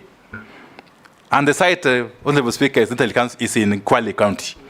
The alternate site is in Kilifi County. The alternate site is in Kwale County, Honorable Speaker. What I want to assure honorable members, even though I haven't assumed the office, is that once I assume the office, if I if I do so, I will revisit the matter. Not as a way of stopping it, but as a way of encouraging more holistic involvement of all stakeholders as we move forward. Because this country, Honorable Speaker, my view, that is my personal view now, needs nuclear energy. It is not only clean, but very cheap. Correct. It will only rival geothermal energy in terms of contributing to our base load, Honorable Speaker. Thank you. Russell. Thank you very much, Honorable Speaker. Honorable Wandai, I think for your information, Lake Turkana Wind Power evacuates 360 megawatts to the national grid. But Marsabit, the main town in the area, is on on diesel generators. That is the inequality that is there. So my question is, in Vision 2030, we as a country project to be a middle-income country and industrialized. But that cannot happen without having power, because 3.3, I think, gigawatts is not enough power to seriously run industries. And there are also many interests in the power sector, cartels, big corporations who have interest. There are many who have preceded you. I really want to hear from you, what is it different that you are likely to do? Honorable Mbuya said something, Juneta said something, and you come from some other corner. Maybe you bring a new type of thinking to all this. Maybe you will share with us. Thank you, Honorable Speaker. Thank you very much, Speaker.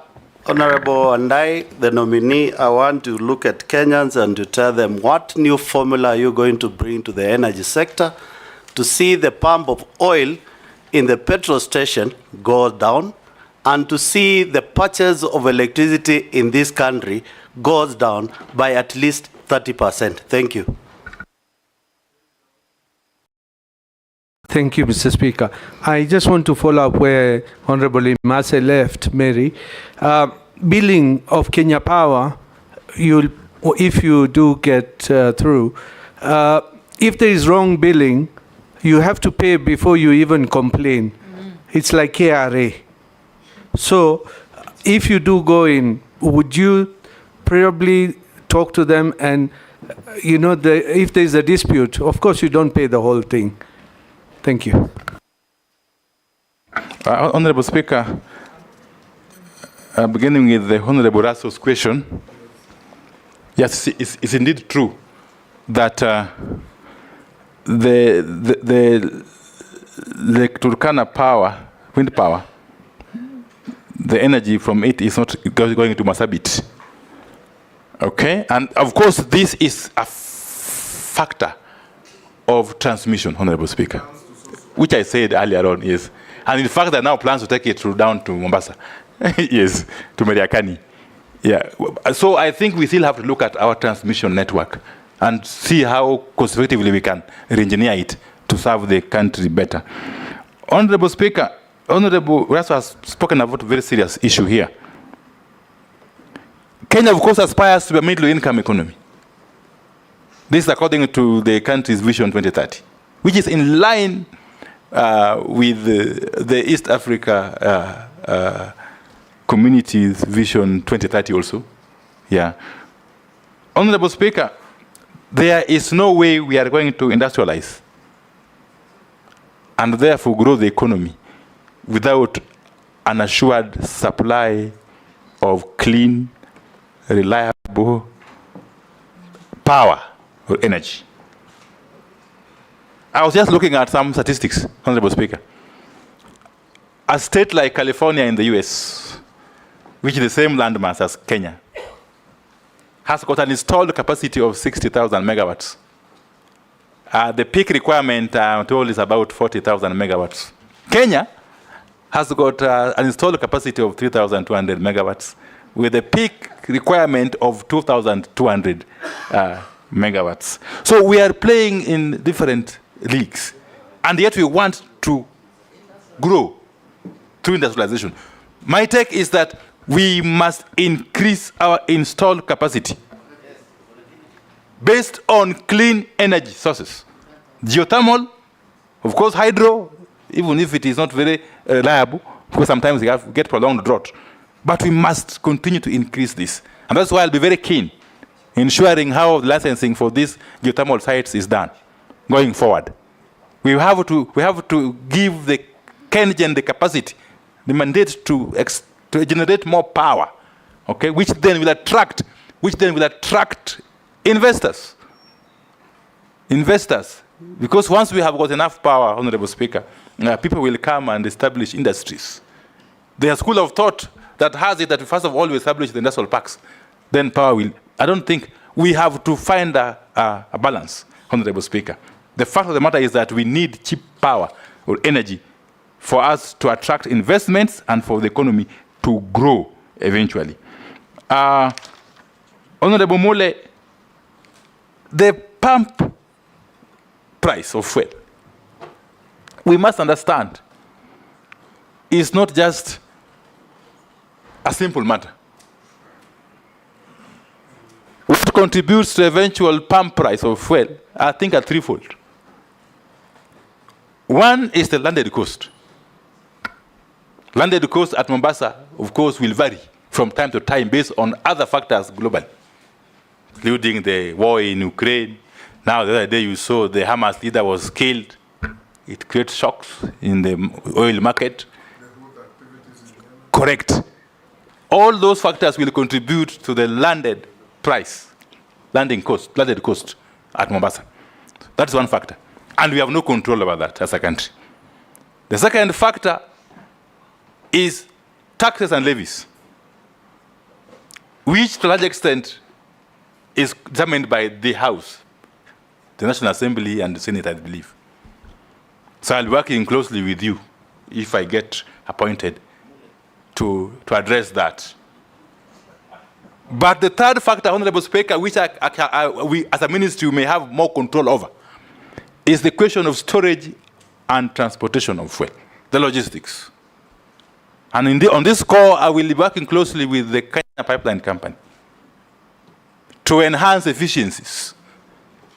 I'm happy to note that there are opportunities for the Kenya Pipeline Company to extend its pipeline, which is currently about 1,340 kilometers, from Mombasa to Kisumu and Eldoret.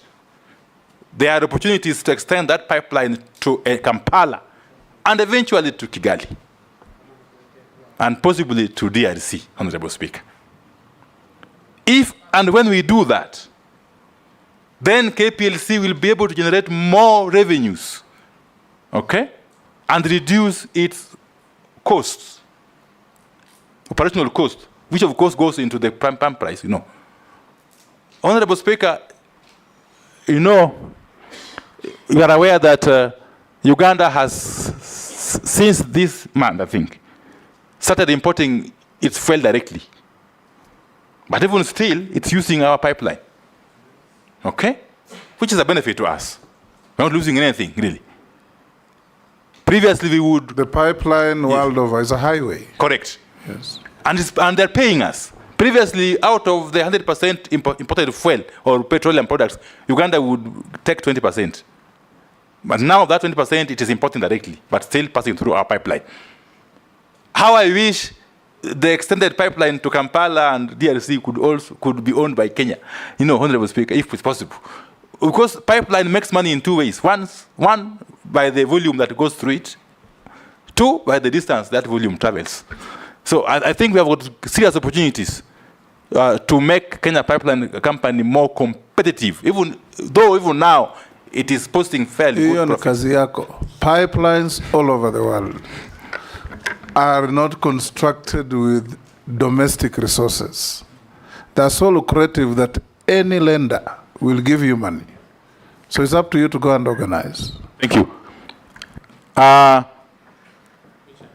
think it's finished, basically. Yes. Yes. I'm going to look at why they are billing you incorrectly, Honorable Dawood and other. Okay, another consumers here. Nominee, let me ask you a question or two. Kenya Power is a monopoly. In fact, the biggest monopoly in this country. And yet we keep on seeing stories that it is technically insolvent or has serious financial difficulties. If you find favor and become the CS, what are you going to do to ensure that this monopoly that has a stranglehold over every sector of life in Kenya, that collects money from everybody, some upfront with prepaid meters, becomes profitable and pays a dividend to the treasury? Because it is a state company. Number two, and this follows what Rahimu was saying, there is a lot of erratic billing by Kenya Power. Yours truly here has been a regular victim. They give you one bill of 28,000 in 1 month, the next month they give you 89,000. And it's the same consumption in the house. There is one time they gave me a bill, nominee, of 550,000 for a month. And they came and disconnected my power from the pole. And they're the only supplier, so you have to pay. What are you going to do about this? Then you had Mbalambala MP. A breakdown has taken 7 months without fixing. Will you consider, if you are confirmed, to sit with KPLC and give them strict timelines and schedules within which to respond to public needs? If there's a breakdown, it should not take more than a day, time allowing or not allowing 2 days, but 7 months is unacceptable. If you are confirmed, you know, we are giving, and the government has done very well for the last over 10 years. Schools have been connected with power in many parts of the country. But if you go to these schools, if you turn up as an MP, the first thing you are told is, we have not paid our electricity bill. Please help us to pay. Would you consider having an arrangement where schools and public institutions are charged subsidized rates so that they do not pay commercial rates like industries, factories, and other households?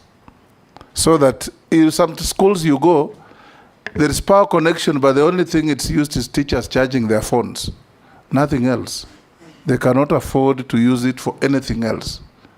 So if you can consider that.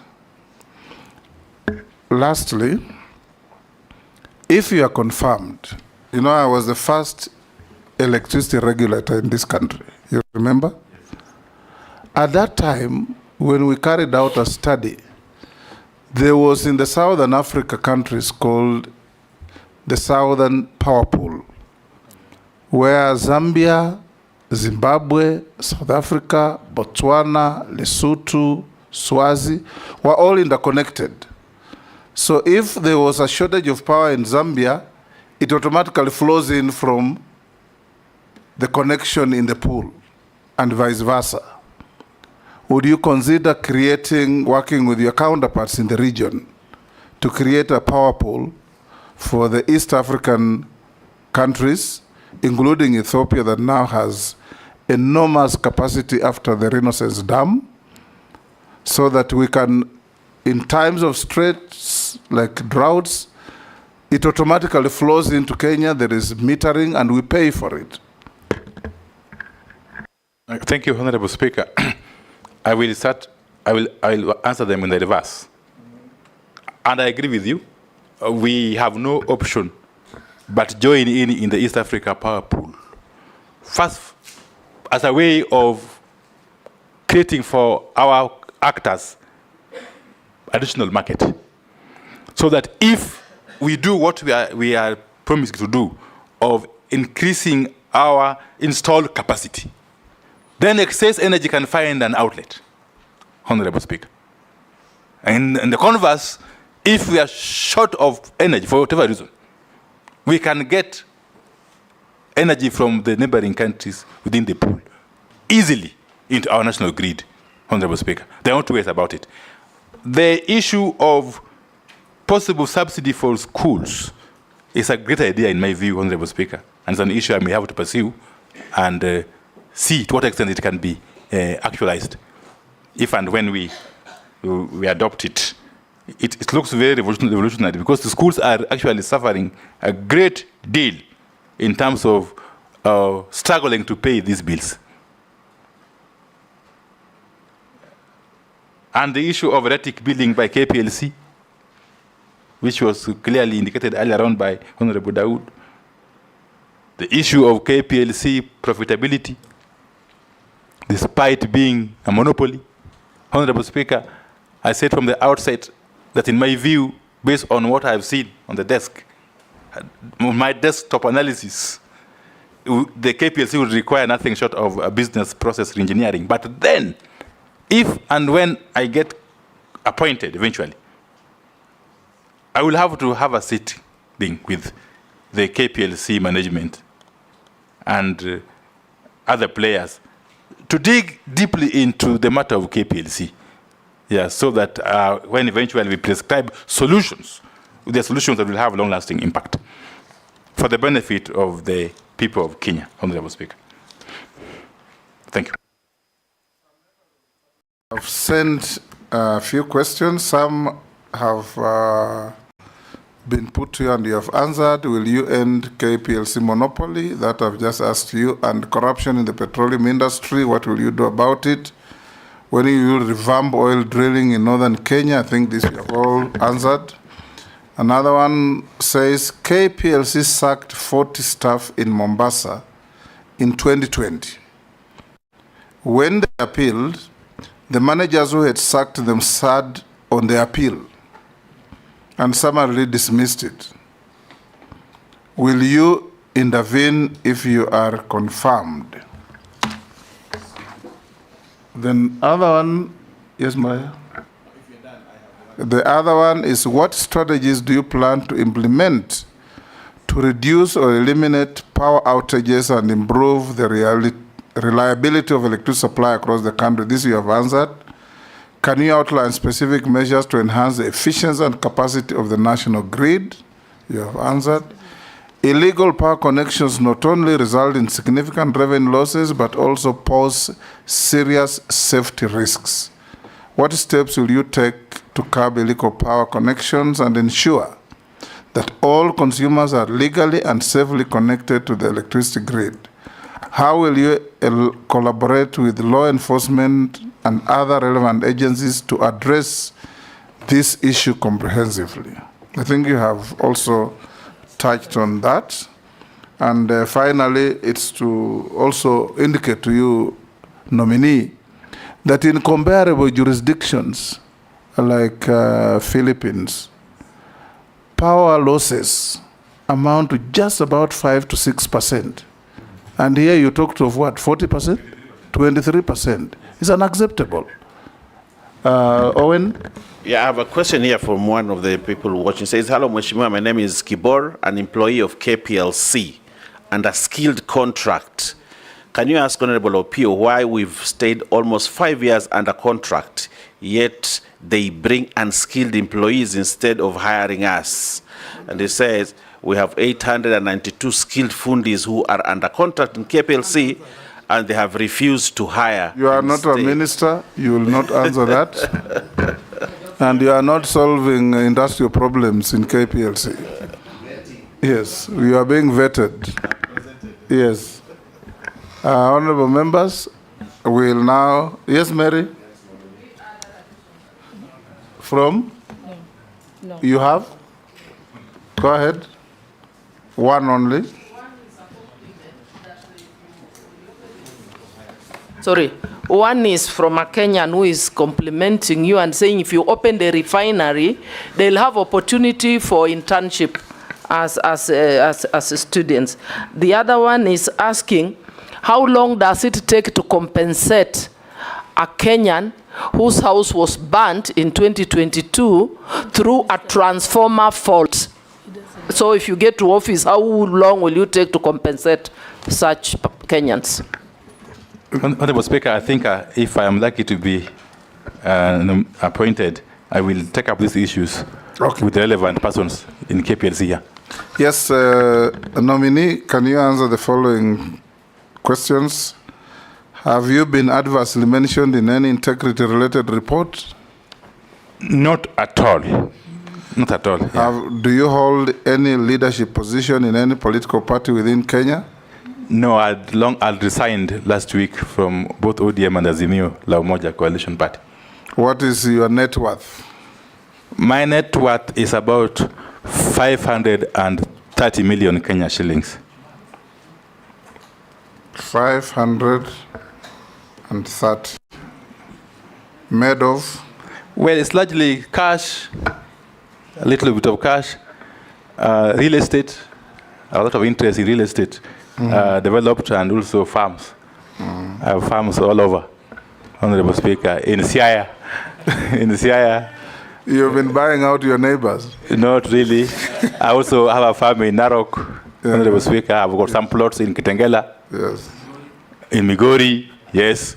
In Honorable Junior's constituency. In Bungoma? Bungoma, no. I have got some residential houses in Migori. Yes. Yeah, in Nairobi here, on Kangundo Road. Yes. That is unsolicited information. Nominee, unless you are otherwise lawfully held, we received how many? 13 memoranda on you. You responded to all of them satisfactorily. Your documents have been checked with what we have, and they have been found to be in order. You are therefore released to go about your duties. You know, you are a member of this committee. Ordinarily, you are a member of this committee. Yes, I know, Honorable Speaker. Yes. Yeah, thank you very much. You are not allowed to participate in any of the proceedings in this regard. Most obliged. Thank you. Actually, we have not discharged him from the committee. Once he leaves Parliament. Yes, once you... You need to discharge him now. Mr. Speaker, thank you very much. And I want to thank you for the manner in which you have conducted this process up to now. And can only look forward to your favorable consideration when you retreat to do your report, Honorable Speaker. Thank you, Honorable Wandai. I'm delighted that for a change, you can plead.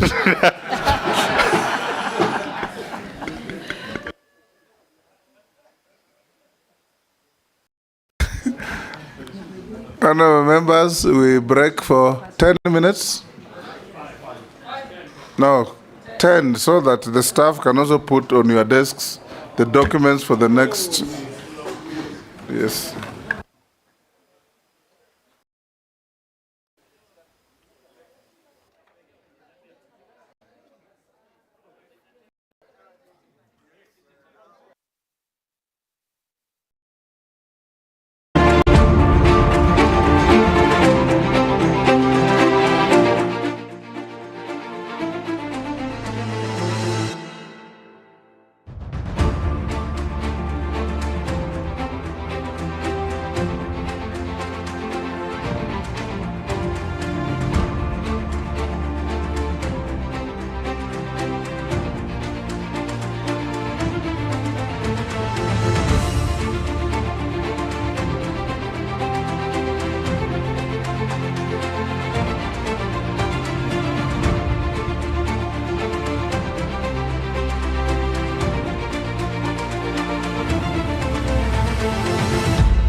Honorable members, we have quorum.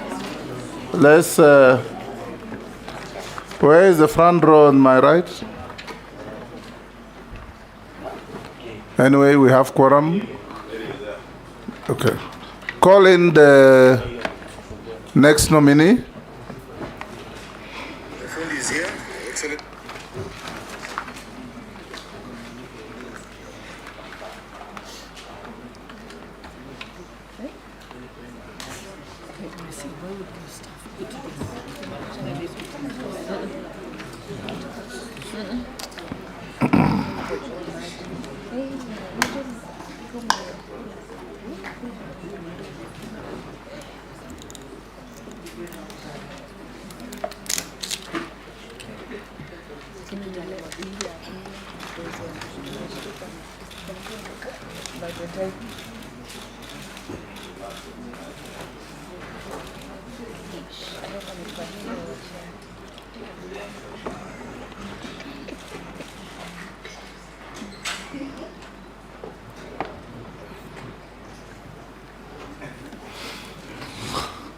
Good evening.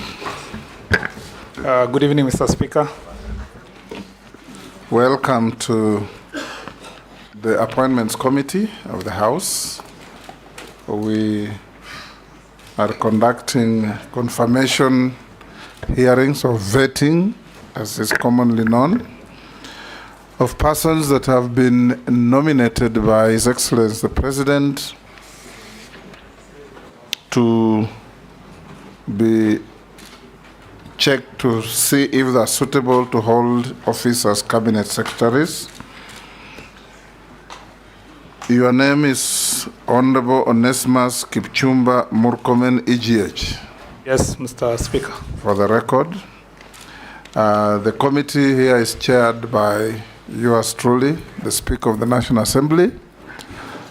On my right is the Deputy Speaker, Honorable Gladys Bose. Jeremiah Ndombi on my left is the Deputy Clerk. I'll invite all the members to introduce themselves, starting with Naisula, for the record. Naisula Lesuda, MP Samburu West. Kimani Shongo. Junet Mohammed. Nelson Koech. Kosing David. Gikaria David.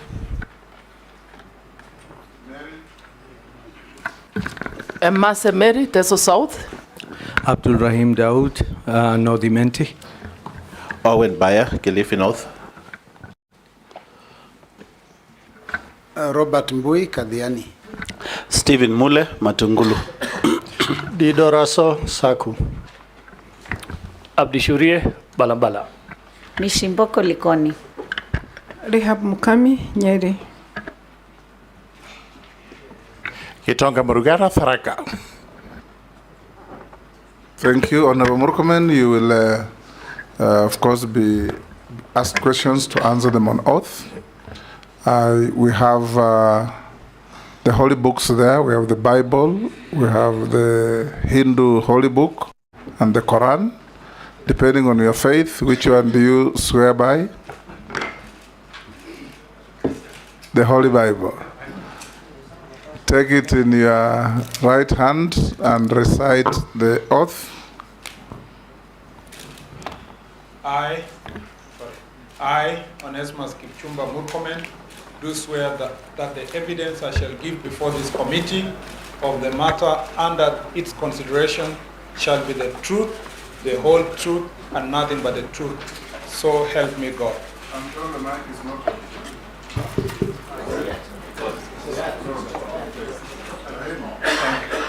You are suffering from diminishing returns. You may sign the oath.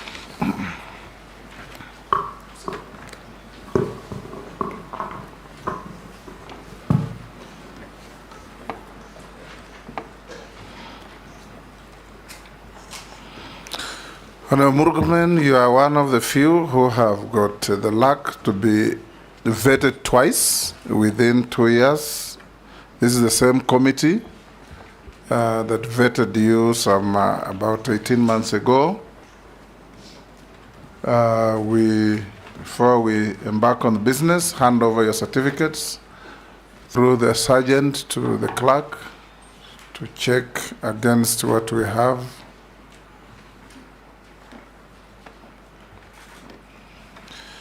You've also been a colleague of all these members in Parliament for the last 2 terms. In fact, 2.5 terms, or 2 terms and some fraction. So these are your colleagues. I have directed them in cases where we have met former colleagues like Wandai, like Badi, to ask questions without fear or favor, with dignity and respect to each other. And we want precise and concise answers to punguze story mingi. And I've also requested the members that avoid unnecessary preambles to your questions. You just ask your questions so that they can be responded to. So to start in earnest, Honorable Murkomen, give us a short, no more than 5-minute opening statement, telling us your name, your educational background, your work experience, your key competences that make you suitable for the appointment to which you have been nominated as Cabinet Secretary. Thank you very much, Mr. Speaker, and thank you for this opportunity. First, let me start by appreciating His Excellency the President for nominating me for a second time to serve this Republic. And should I be approved by this House, I will do it with dignity and vigor. Mr. Speaker, I am born and brought up in the eastern slopes of Cherangani Hills, a place called Embobut, where I went to school, and thereafter went both to St. Joseph's High School, Kitale, and St. Patrick's High School, Iten. Both schools are sports giants. As a matter of fact, St. Joseph's Kitale did exceptionally well this year in the football matches, but St. Patrick's High School has always been known to be the athletics powerhouse. I brushed shoulders with world champions and gold medalists, some of whom were my classmates, but I didn't run.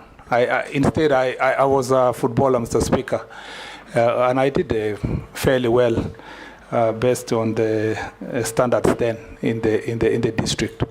Mr. Speaker, thereafter I joined the University of Nairobi to study law at the University of Nairobi School of Law, and graduated in 2004. Thereafter, I was awarded a scholarship to study for a postgraduate degree in law at the University of Pretoria, where I did a master's degree in trade and investment law in Africa. And thereafter, I also went to the American University Washington College of Law, where I did another degree, a master's degree in international law. Mr. Speaker, I was in between. Before the master's program, I did my privilege and was admitted I actually was awarded a diploma in law, and thereafter admitted to the bar.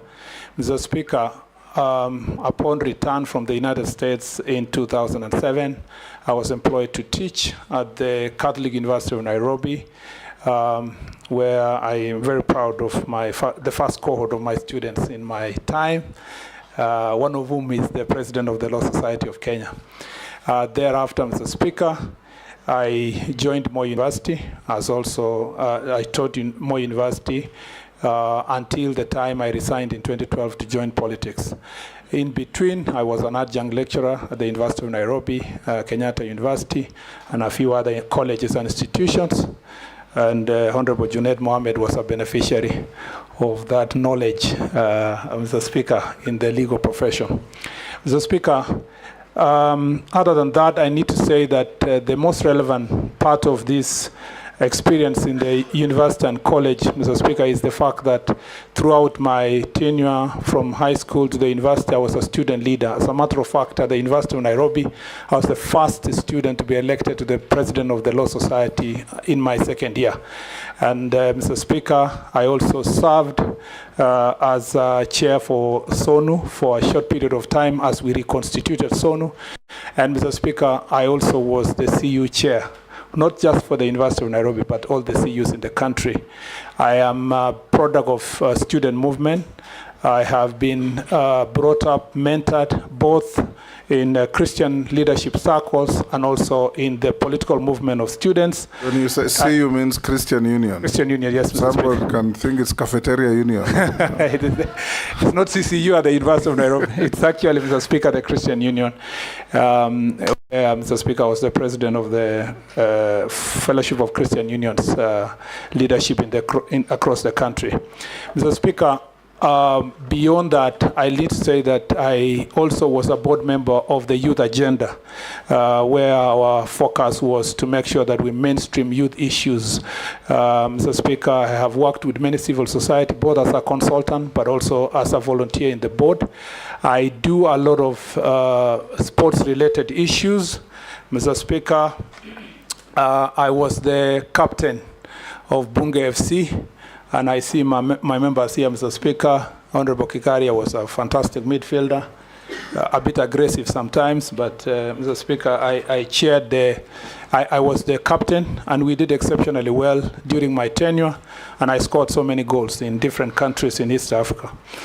I say this, Mr. Speaker, because of the relevance of this sector of creative economy, youth, and sports. And Mr. Speaker, I'm a passionate sports fan, Mr. Speaker, and I believe that my nomination shall contribute to making the issues of the youth, Mr. Speaker, successful. I need to conclude by saying that I was elected in 2013 as a very young leader, not too young, but at least within the bracket of the youth. I was 32 years old. I came to the Senate, Mr. Speaker, and served immediately, nominated to serve in Pan-African Parliament, became the chair of Devolution Committee, graduated quickly to become the deputy majority leader. By second term, Mr. Speaker, I was the majority leader in the Senate. And Mr. Speaker, in my third term, in all these situations, the people of Elgeyo Marakwet County elected me 3 times by a minimum of 75% of the votes. As a matter of fact, the last term, I was elected by 90% of the votes. Mr. Speaker, in all these processes of leadership, I got an opportunity to serve as a cabinet secretary for roads and transport, a position I held for until the 11th of November, 11th of July, when the president dissolved the cabinet. Mr. Speaker. He didn't dissolve, he dismissed. Yes, Mr. Speaker. Yes. Until then, I served in that capacity, Mr. Speaker. I thank you. Thank you, Honorable Murkomen. Welcome. I'll now invite the Deputy Speaker to be the first to ask you a question. Thank you, Honorable Speaker.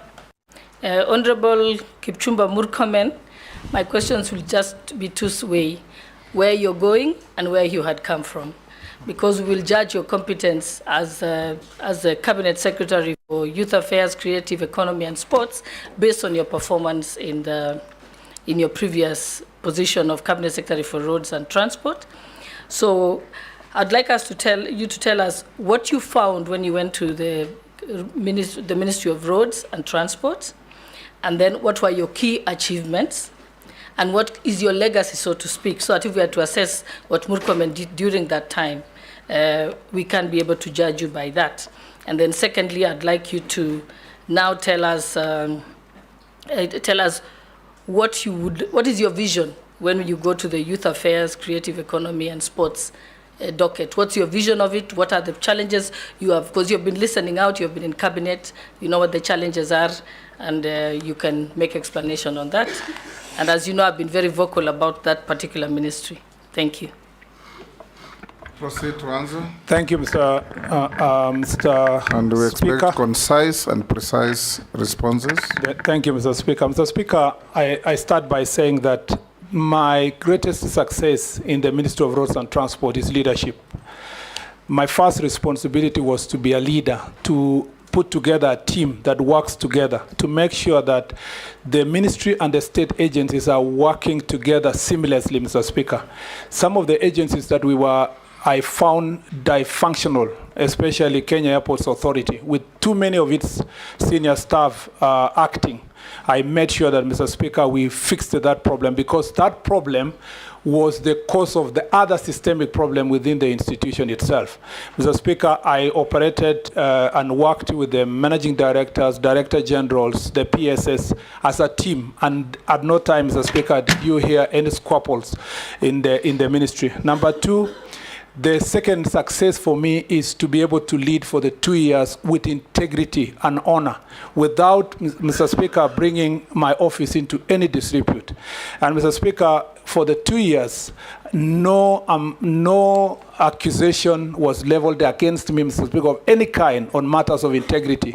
I carried myself with honor. I abhorred acts of corruption. I managed to lead and remove some of our staff, Mr. Speaker, in some of the agencies, including Kenya Rural Roads Authority, that had become Mr. Speaker, difficult for my predecessor to remove them because of acts of corruption. And, Mr. Speaker, in terms of delivery, Mr. Speaker, despite the difficult situation we found ourselves with pending bills, we were able to work together as a team with all the roads agencies to deliver about 1,000 kilometers of tarmac roads, both new roads and, Mr. Speaker, the ones that were being reconstructed. All of these roads are in small bits and pieces. You'll find one like Thika Magumu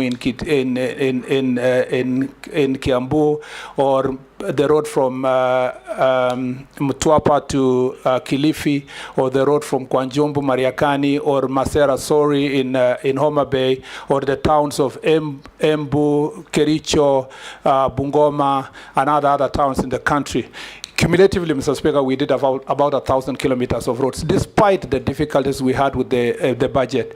Mr. Speaker, on the part of development funds, I reorganized, Mr. Speaker, and pushed for the contracts that had been delayed for construction of the roads from Isiolo to Ajia to Mandera. And now, Mr. Speaker, all the contracts have been awarded under the African Development Bank and World Bank funding projects, Mr. Speaker. Mr. Speaker, I also led the process of ensuring that, Mr. Speaker, we get funds for our roads. Remember, when I came here, we had a huge pending bill, and it was very difficult for us to solve that issue. His Excellency the President gave me the opportunity to travel to China to work with our development partners, and through my efforts, Mr. Speaker, and collective efforts of the team in government, I managed to raise 37 billion shillings from the China Development Bank to support about 15 roads that, Mr. Speaker, gladly, unfortunately, I didn't live to see its completion, but they are commencing, Mr. Speaker, from the month of August. Mr. Speaker, beside that, I also pushed for the resources to construct the intelligent traffic system. I promised when I came for vetting here. Now the intelligent traffic system has been advertised. 221 junctions are going to be fixed in the Nairobi city, Mr. Speaker, for that technology. I led the process also of PPPs. From the road from Mombasa to Nairobi, the American government, American investor, Mr. Speaker, has made a proposal, and that proposal is ongoing because we have facilitated them. Mr. Speaker, we had a problem with the Rironi Mau Summit, one of the most popular cases. There was an existing contract that I took a step of courage, Mr. Speaker, to mutually terminate. And, Mr. Speaker, we should be able, as the President promised, also to advertise after September, when the mutual termination period is over, so that we get a contractor by January next year. Mr. Speaker, in the road sector also, I'd like to say that, Mr. Speaker, we have done a commendable job to raise resources. My last act in that office, Mr. Speaker, was to make sure that we get resources for maintaining our roads. When I came to Parliament several times, because these questions were asked, I appraised the country that we have what we call orphaned roads. And these roads are, especially in Kenya, rural roads, and they needed significant resources. Our demand per year for maintaining the roads is 150 billion, Mr. Speaker, yet we only raised 84 billion. This year, I took the significant step did the public participation, and eventually we were able to increase the road maintenance levy by 7 shillings, working together with the petroleum sector to make sure that that increase did not make the cost of petroleum higher than it is. If there's something significant I'm leaving back in this ministry for the benefit of the honorable members who are here, we shall be having now constituency roads management having at least 100 million shillings in every constituency, up from 62 million in the last financial year. And we should be able to fix the problems that we have in our roads. That needed leadership, needed boldness, Mr. Speaker, to make that significant contribution. Mr. Speaker, it wasn't just the road sector that I superintended upon. There was also the transport sector. We did a lot in the port. Mr. Speaker, we were able to increase the efficiency of the port by 12%. We handled 1.6 million TEUs of cargo, up from 1.4. And this year, Mr. Speaker, we are going to handle 2 million TEUs.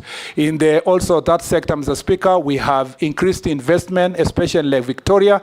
Now the oil transport that I saw Honorable Wandai speaking about, now fuel is being transported across Lake Victoria. You don't need to burden the roads across to Uganda.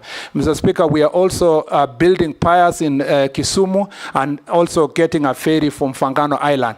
Some of those investments, Mr. Speaker, were based on the things we did. In the Lapsset corridor, for the first time, the Lamu port was able to handle significant cargo, 60 million metric tons of fertilizer destined towards Ethiopia, based on our diplomatic work within the Lapsset corridor. Now Lapsset corridor is functioning. The road from Lamu to Ijara, Mr. Speaker, which was a Maram road, we made sure that we fixed that problem. Now a tarmac road is being constructed, it's on the way. We have up to February next year to make sure that that tarmac road is delivered to Ijara, and the road from Ijara to Isiolo is also ongoing, Mr. Speaker. I look forward within next year that the Lapsset corridor will be completed, Mr. Speaker.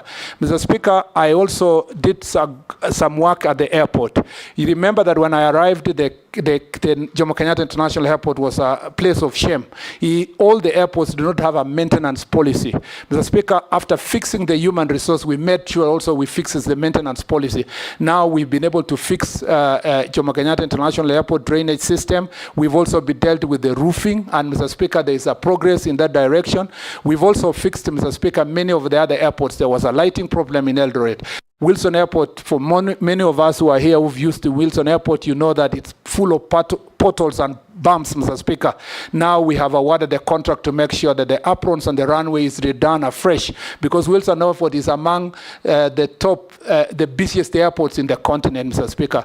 Even as we did that, we completed also contracts that were pending for our airstrips in Anyuki, airstrip in Nakuru now are ongoing. We finished the Matulo airstrip, Mr. Speaker. We opened new routes for airlines to go to Kabundo in Homa Bay. We did in Migori, Mr. Speaker. We did also new route to Kakamega. Mr. Speaker, now our airspace is booming. I opened doors, Mr. Speaker, for new airlines. We have Fly Dubai now flying to Mombasa. Air Indigo is now flying directly from India to Nairobi. And one of my last also responsibilities was to grant Etihad a flight to come back to Nairobi. All this is done balancing, Mr. Speaker, with the interest of the Kenya, Mr. Speaker, Kenya Airways. Even that, Mr. Speaker, is just a tip of the things we have succeeded to do. Let me just say the last one, Mr. Speaker, is I left the minister abruptly. So this is an opportunity to share, and I just in 2 more minutes, Mr. Speaker, is to say that in the railway sector, we've done a very good job to revamp the commuter rail system in the city of Nairobi, increasing the 10 stations in the city. We significantly pushed the Kumi program of the World Bank, which will give us 60 billion shillings to revamp the commuter rail system in the city. And Mr. Speaker, that will also lead to increasing the stations and therefore significantly reduce climate impact in the city and pollution, because we will be using mass transit of the railway. Mr. Speaker, we have done so also by connecting Mombasa to Miritini itself, and we are doing a construction of rerouter, Mr. Speaker, all the way to Ngong and hopefully then to Rongai, so that then we can significantly move our people using commuter rail. I was in the process of getting funding, working together with private sector and Ugandan government to make sure that we extend the railway from Naivasha to Kampala. I believe that my successor, the person who comes after me, my successor, Mr. Speaker, will continue from where we left insofar as that is concerned. There are so many other things we've done in the transport sector, in the Namata.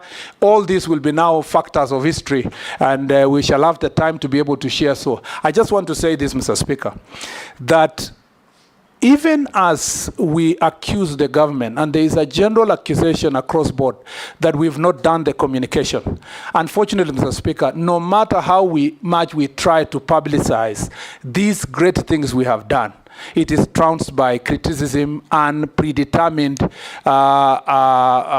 programming, Mr. Speaker, to label certain people as a failure. I have worked passionately, committed to deliver my work, working sometimes up to midnight, Mr. Speaker, and this is a job I look back and say the last 2 years have been exciting for me, and I look forward to also taking the same energy and vigor to the next ministry. Mr. Speaker, the vision I have for the young people of this republic, there are many people who have asked themselves that, why Murkomen? Why is he being put here? I believe that, Mr. Speaker, the president carefully chose me because of my energy, my commitment, my passion, and my history with young people. Mr. Speaker, I do a lot of mentorship across the country, even when I was in the Ministry of Roads and Transport. Mr. Speaker, I ran a tournament, support a tournament, Mr. Speaker, that runs in about 5 counties, and we were moving to the 6th county in the Kerio Valley region, which uses sports, and for that reason, it was football last year, to bring warring communities together, the Pokots, the Marakwets, the Turkana, the Samburus, Mr. Speaker, the people of Tugen, to bring them together to play together. And last year, as a result of that tournament, for the first time, we had an opportunity. Some leaders from Turkana got the first time to be in Kapenguria when we were playing football, and I was really surprised. And that way, sports, Mr. Speaker, is also one way of bringing people together. I have a passion for the young people, and I believe that that passion is going to be translated to action, Mr. Speaker, once I assume office. And that passion is to sort the problems that are bedeviling our young people. The problem of unemployment, Mr. Speaker. The problem of our sports sector, the way it's mismanaged, Mr. Speaker. And many other issues that I hope we will delve into. Because my teacher, Honorable Gladys Boshole, has asked a very wide question. If I'm left to answer, Mr. Speaker, I want to narrow you down now yes, I thank you, Mr. Speaker. The much you have said and said it well. Majority Leader? Thank you, Honorable Speaker. Going forward now, we answer questions directly. Honorable Speaker, allow me to start with a question on FIFA.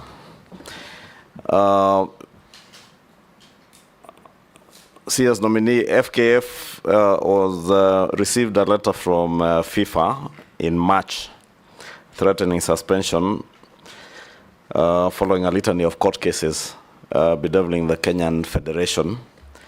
And to date, FKF has not held their AGM, nor released an election roadmap.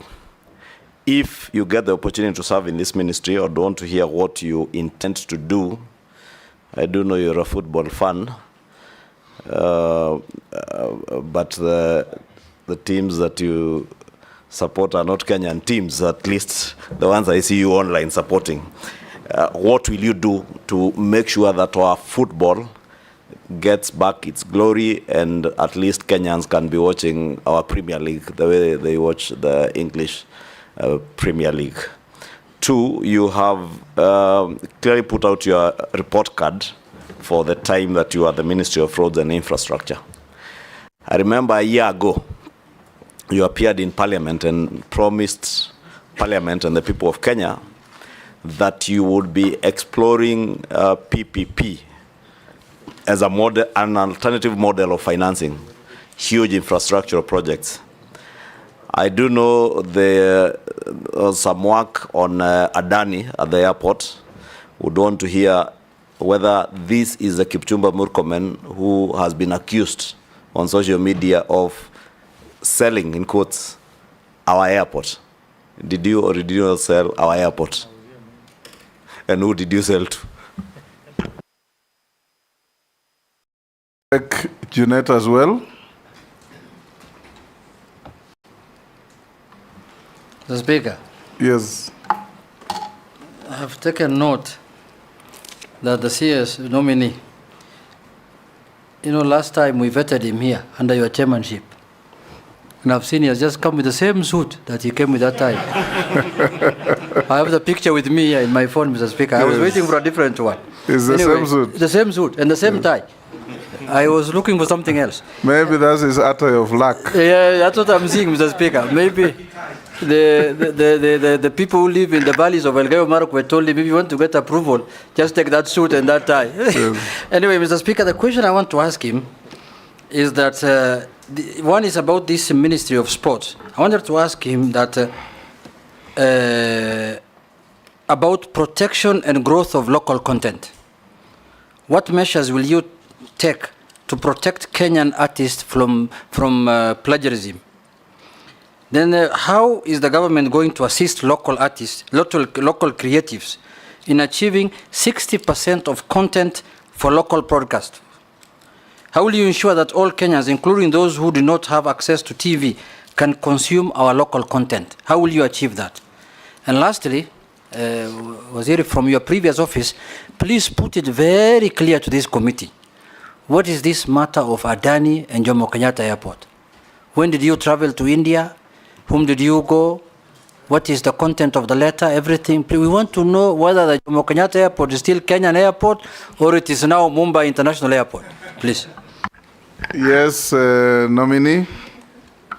Mr. Chair, as a matter of fact, what... You either refer to me as chairman or speaker. I'm not a chair. I'm sitting on one. Yes, Mr. Speaker. Yes. The chairperson or chairman. Yes. Why don't you like chairperson, Mr. Speaker? Because you don't want to give room for agenda. Yes. Mr. Chairman. Yes. If I say this, I will offend you and other people. I am an ardent fan. Contrary to what Mr. Kimani Ichung'wah said, I am a serious fan of Gor Mahia. I used to. Does that offend me? Because you are a fan. I suspect you are AFC. I'm a fan of Arsenal. No, my local team is AFC. On a light note, I used to. On Saturdays in the St. Patrick's High School, we used to be allowed to get out of school. So we used to sneak from Iten all the way to Eldoret to watch Gor Mahia play KCC. And I was really used to be thrilled. So I've been a Gor Mahia fan for a long period of time. Besides that, in UK, I support Manchester, and in Spain, I support Real Madrid. Mr. Speaker, sports is for fun. And Mr. Speaker, I agree with Honorable Kimani Ichung'wah. Those days when we used to support Gor Mahia, AFC, and all the other teams, Shabana, among others, KCC, we even used to know all the players, up to the reserve team. Now, Mr. Speaker, I don't even know our Gor Mahia players, who they are, even when they change. Why? Because the standard of football has gone down over time. It is a paradox because access to media has increased. Meanwhile, the accessing sports and publicity of sport and standard of sports has gone down. And therefore, Mr. Speaker, I agree with Honorable Kimani Ichung'wah that the place that has to start is, Mr. Speaker, football, sports management, and for this purpose, FKF.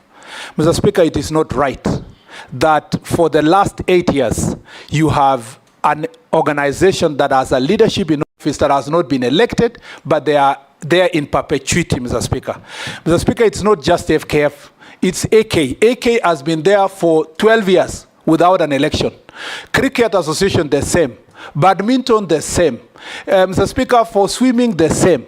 There is a problem, a serious problem, Mr. Speaker, when it comes to sports management in this country. And Mr. Speaker, what is also worse is that there is a collaboration. And unfortunately, as an officer of the court, I have to say this. There is a collaboration between these organizations and, Mr. Speaker, court orders. If you find why the AK has never held elections for 12 years, it's because they are perpetuating themselves using a court order. That is the same way the FKF is perpetuating itself along a court order. Mr. Speaker, the first thing I will do is to make sure that we bring all the stakeholders, and Mr. Speaker, I promise I'll do that within the next 1 month, all the stakeholders in different sectors of sports to make sure that we have a conversation on how to turn around these sports. Number two, Mr. Speaker, I would like, and I hope the Chief Justice is watching me, or even if she's not watching me, she'll be told. I'd like to have a meeting with the Chief Justice, Mr. Speaker, should I be approved, to discuss with the Chief Justice how they will expeditiously make decisions in relation to, Mr. Speaker, elections and officials of sports associations. Mr. Speaker, the Chief Justice and our judges must understand that they are blocking young people from accessing opportunities, Mr. Speaker. The third issue, Mr. Speaker, is that I am going to request those people who have served for more than 8 years in any federation, Mr. Speaker, to recuse themselves and give an opportunity to new people who have energy and vigor to be elected, Mr. Speaker, to make sure that they take over these associations. The last thing, Mr. Speaker, I'll say on that point is they will never recuse themselves. I know. Just restructure the constitution. I'm coming to the next one. Give them 2 terms, non-renewable. After 2 terms, 3 years, 4 years, they finish, they go. I was coming to that, Mr. Speaker. I was coming to the next issue. The next issue, Mr. Speaker, is that we will make sure that we will not finance any sports federation that, Mr. Speaker, is not following the Sports Act and does not do regular elections. Mr. Speaker, the other issue that we must deal with is that we cannot hide. Our sports federations cannot continue to hide, saying that the resources they get from FIFA or World Athletics Organization or International Badminton Organizations are not subject to auditing. We must audit that money, Mr. Speaker, and we will involve Ethics and Anti-Corruption Commission, we will involve DCI if it requires, Mr. Speaker. That money is given to Kenya, not for the association themselves. It's on behalf of the young people of Kenya, Mr. Speaker, and we must take them by the horns, Mr. Speaker. And I promise you, I am not an easy person to play with. I am going to go straight to these federations. I'm going to deal with these federations. And if they accept, if they want to, Mr. Speaker, to continue operating, they must accept to work with us. Lastly, Mr. Speaker, I'd like to say that to return our football and to return our sports, Mr. Speaker, back, we must also make sure that football management is done well.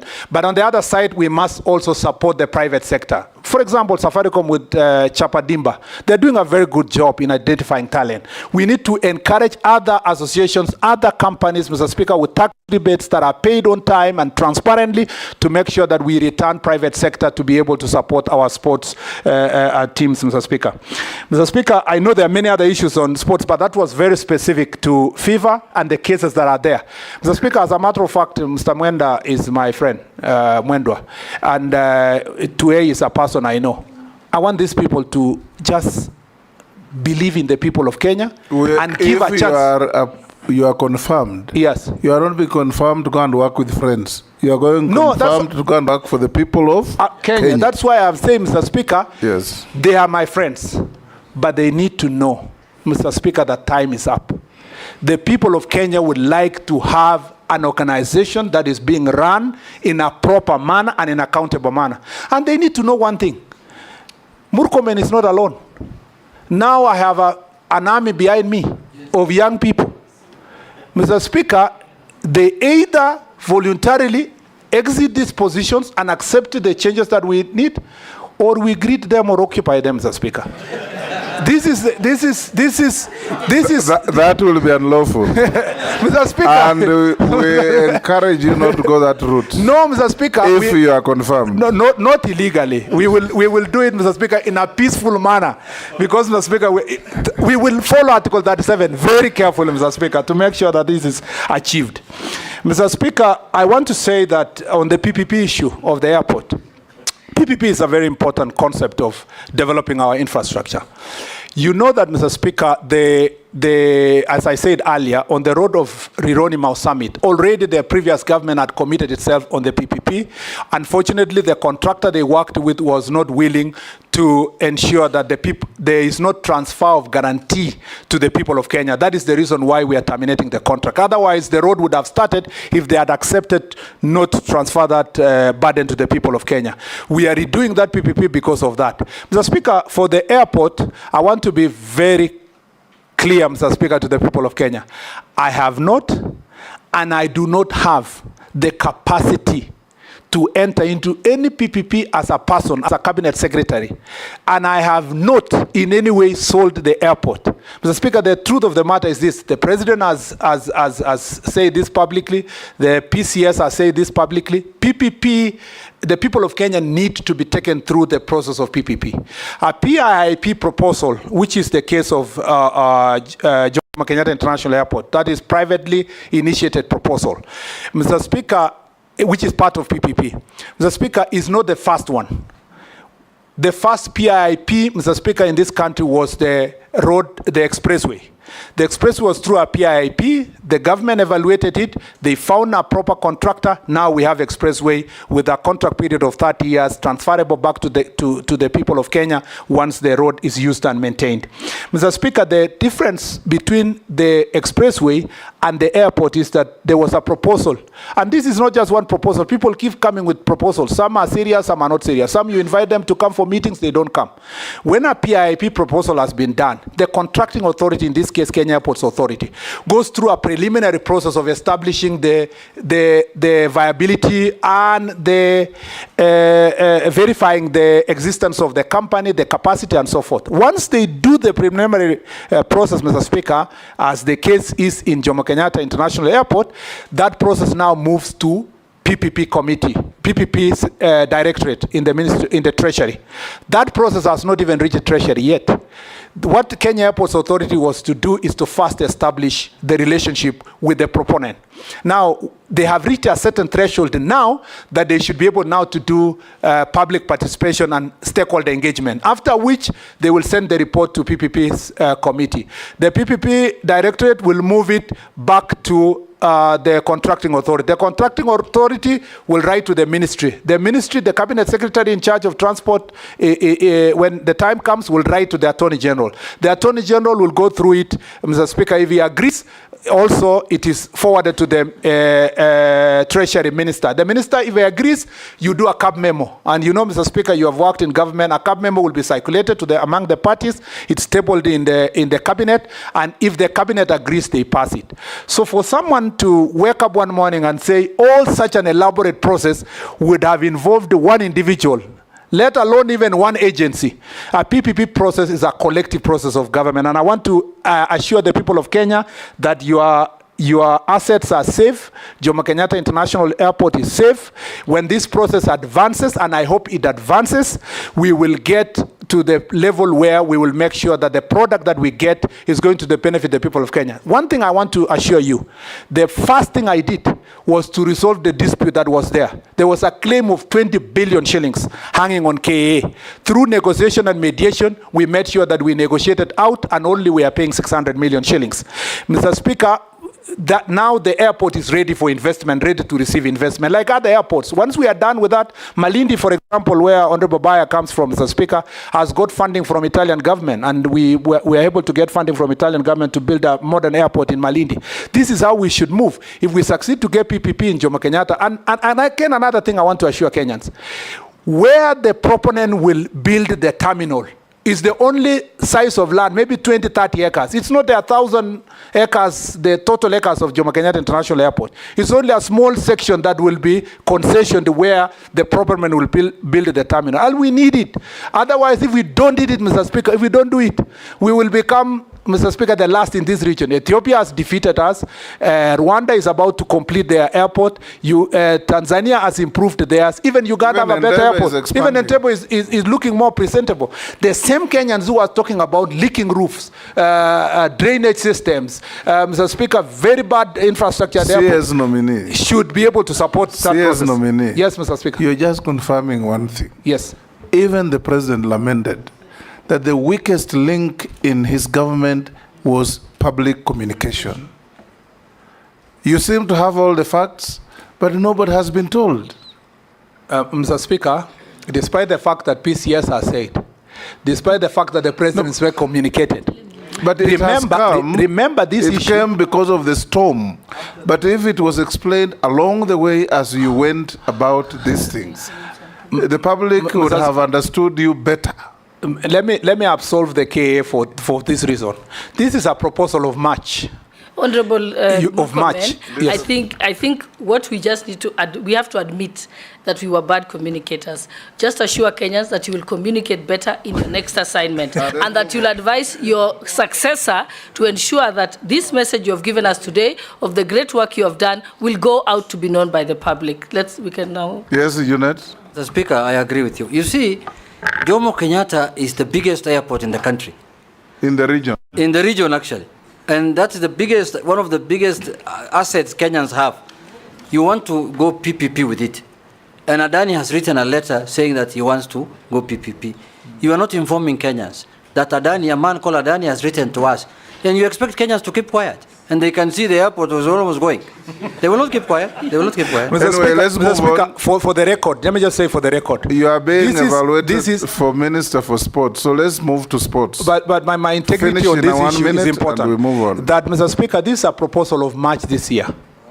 Before you communicate to the people of Kenya, you always get every year 2-3 proposals. As a matter of fact, I can confess, we've received, for airports in Kenya, we've received more than 20 proposals when I was in office.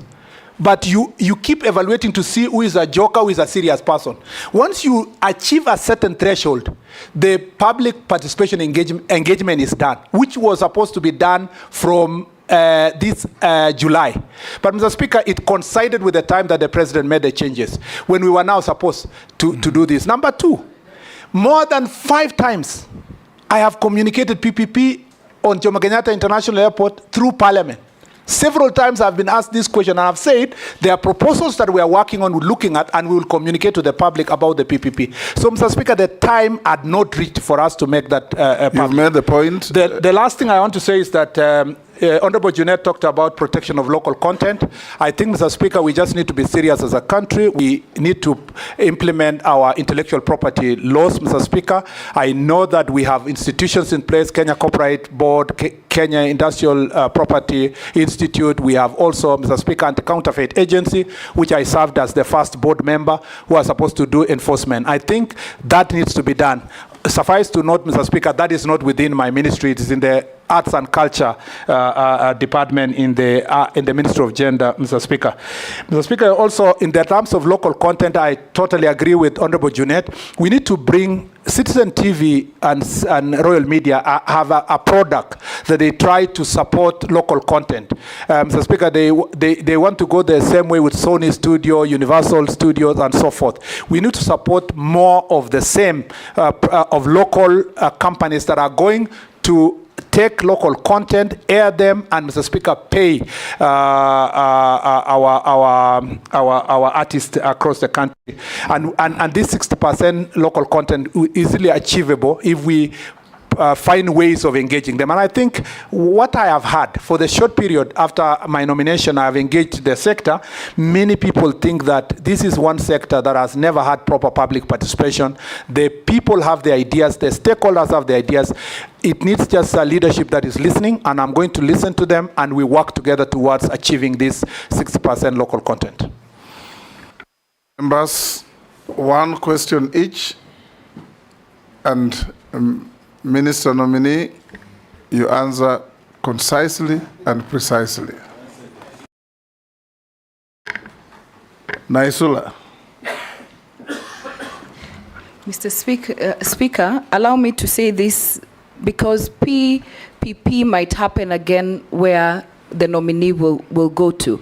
And you heard what the nominee of Treasury said this morning, that Kenyans are scared of PPPs because most of the time there's so much miscommunication about it. We hope as a committee you will do better in your communication and also look at those PPPs that they serve the interest of the country more than the investors. That is what the nominee of Treasury said.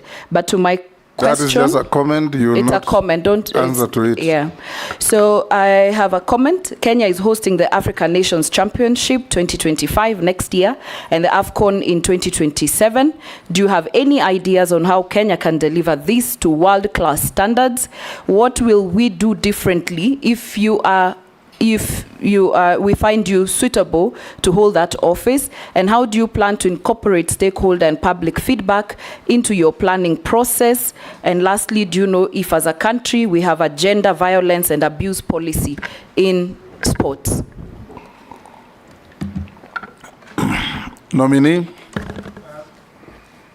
the interest of time, I will go straight to, as guidance, Mr. Speaker, to say that yes, I am aware that we are hosting CHAN next year. We are preparing Nyayo Stadium and Kasarani for purpose of, to be ready by December for purpose of CHAN, and then in preparation for the Africa Cup of Nations in 2027.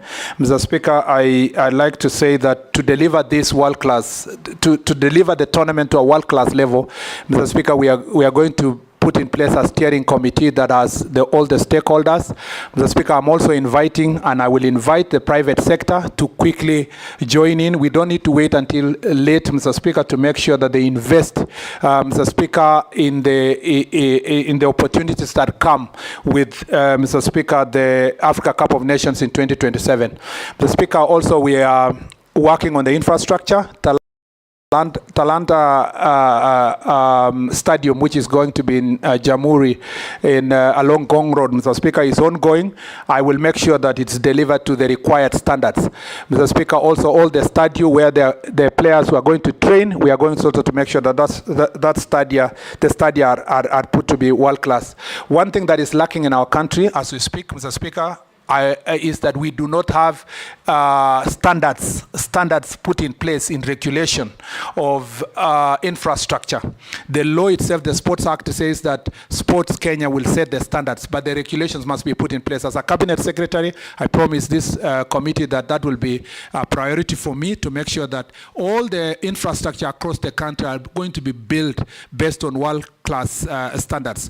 Because, Mr. Speaker, you will find some counties are awarding contracts, some institutions at national level awarding contracts to build a stadium, but if you realize the stadium themselves, they are not world class. We are redoing now Nyayo Stadium. Yes, we are redoing Nyayo Stadium. Something we used to think it has 30,000 capacity. The reality is that it can only accommodate 18,000 people. The same to Kasarani is going to come down to 50,000 from the 60,000 we used to think. Because when you now deal with the standards itself, so required standards, it's going to be different. Mr. Speaker, I want to say that the gender violence is a serious issue in sports, and particularly more prevalent, Mr. Speaker. In fact, not just violence, gender violence, abuse, and sexual abuse, Mr. Speaker, among athletes who are women.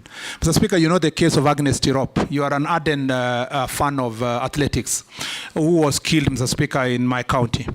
Mr. Speaker, that is just one case. I know athletes, world-class athletes with world records, whom I have had to assist in the past as a senator, to call the DCI to protect them from attacks from, Mr. Speaker, pests that call themselves husbands. Once they see an athlete as a potential, they present themselves as suitors, Mr. Speaker, pretend to be in a marriage, Mr. Speaker, and then they prey on them and take their wealth. Mr. Speaker, this is an area that I have a passion for, not just because I've been appointed here, but something I have thought through. Even when I went to the funeral of Agnes Tirop, this is some of the things I talked about. And as a result of what happened with the Agnes Tirop, there was a committee that was formed in the ministry that came up with a raft of proposals. One, Mr. Speaker, that all training camps must, if a lady is going to be in a training camp, we must have a female matron in the training camp. Mr. Speaker, for junior athletics, you match training camps with the neighboring institutions. We need to oversight also the managers and the coaches, Mr. Speaker. Not just enough to register them, but we must be able to oversight them to make sure that they are following certain procedures. We don't want our athletes. Some of them are the pests. Yes. Yes, if you don't evaluate them properly. Absolutely. Some of them are the pests. Mr. Speaker, we will not allow as a ministry any of our teams to travel, women to travel for international assignments if they are not accompanied by a female matron. We will not allow them to travel with men alone. Mr. Speaker, this is an area with all those raft of proposals, we are going to make sure that those proposals are put into regulations and be part of also of the revised law, because we need to revise the Sports Act. The Sports Act, Mr. Speaker, does not recognize at all the institutions of county government, does not recognize so many things that are modern. We will make sure that these issues raised by Honourable Member, Mr. Speaker, are going to be incorporated in the sports updated sports policy. Let's take Nelson, Posing, and Gikaria, one question each in that row. Waziri, the Olympics are ongoing, and I like the fact that you've also raised the issue of athletes from the North Rift. There's a dire situation with our athletes. As much as they are doing Kenya proud, there's really nothing to show for in terms of infrastructure and support that the government has provided to athletes. What you see there is sweat and tears from athletes who've struggled without any support. Many of you have seen athletes, dodging motor vehicles and motorcycles on the road training. That should not be the situation our athletes should be subjected to. Many of them actually have made it into the global stage just by sheer determination. Waziri, coming from that region, please tell the country what you will do different this time around. Your predecessor, when he was here, said the same thing. He said he was going to change. He actually said he was going to give them world-class treatment, but the situation is totally different today. Number two, the people of Kericho County have sent me. No, this is a comment. They can decide to answer or ignore, but just for the record, the people of Kericho County have sent me to you. I landed with you in Kericho County, in Kerenga Airstrip, and there was a contractor on site. Immediately we left, the contractor left. What really happened, Waziri? Thank you. They left together. Thank you, Honorable Speaker. Honorable Murkomen, many Kenyans think that you have actually been taken to the right place because you come from a county of home of champions, exactly. So I think many people are seeing that, including myself. But my question, Honorable Murkomen, is there is a gap. And again, people think the Minister for Sports is Minister of Nairobi, so they think that it's Minister of Nairobi. There's nothing on the ground. So if you get the favor of House and you become the Minister, Honorable Murkomen, what will you do to bring the nexus between the national office, your office at national level, and the county, so that people in sub-locations or locations can actually feel that the Minister for Sport is their minister? Is there any way where good people or good sport people, and particularly maybe football, can win in that sub-location or location and be taken through, so that at least they can also feel like they're also national people, so that they don't see the Minister for Sports as only Minister for Nairobi? Thank you. Vicaria? Thank you, Chairman. Mine is just to, I'm just hoping that the nominee will crack the whip at FKF. Honorable Chairman, yes, and he has to, Honorable Chairman. I remember one day, 142 million was paid to some English company to procure the broadcasting van, which never arrived in the country. And after paying, we were told that the company that was given that money went into insolvency. So I think it is important for us to crack. But my question is, the nominee, my friend Murkomen, one of the best strikers in the Bunge Football Club, is football and talent was created at the youth centers, at the location and sub-location, then districts at those days, either sponsored by, in collaboration with, partnership with either Germany, Netherlands, and England. I don't know whether there's a policy for you to bring back, because when you talk about football, people think of Harambee Stars and AFC and Gor Mahia, but these players come from some place. So what policy is there to revamp the youth centers' sports, not only for football, but sports in general? Thank you, Chairman. Can I answer those three, nominee? Mr. Speaker, the Honorable Koech has talked about infrastructure. We have a number of pending stadia that needs to be completed. That includes, Mr. Speaker, Kapkatet Stadium in his county. It includes also, Mr. Speaker, the Wote Stadium in Makueni. It also includes the Kamarin, the famous Kamarin Stadium, Mr. Speaker, in Iten. In fact, I was so embarrassed. I'm sure most of you have seen this documentary in CNN, which has been run in the last 2 weeks. Mm-hmm. And, you know, it's now Kamarin is a monument of shame because the athletes there are complaining about the infrastructure and the journalists are showing how the Kamarin has become what it is.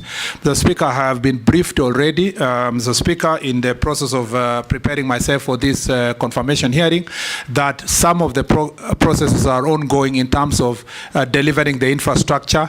Mr. Speaker, I appreciate that the President has already given direction that sports fund should be wholly supporting the sports activities, and one of which is delivery of infrastructure. I will make sure that, unfortunately, I'm being followed by the problem of pending bills all the way to sports infrastructure, but we'll make sure that we structure the sports fund in such a way that we'll deliver our infrastructure. We need to complete Bugungu Stadium, Mr. Speaker,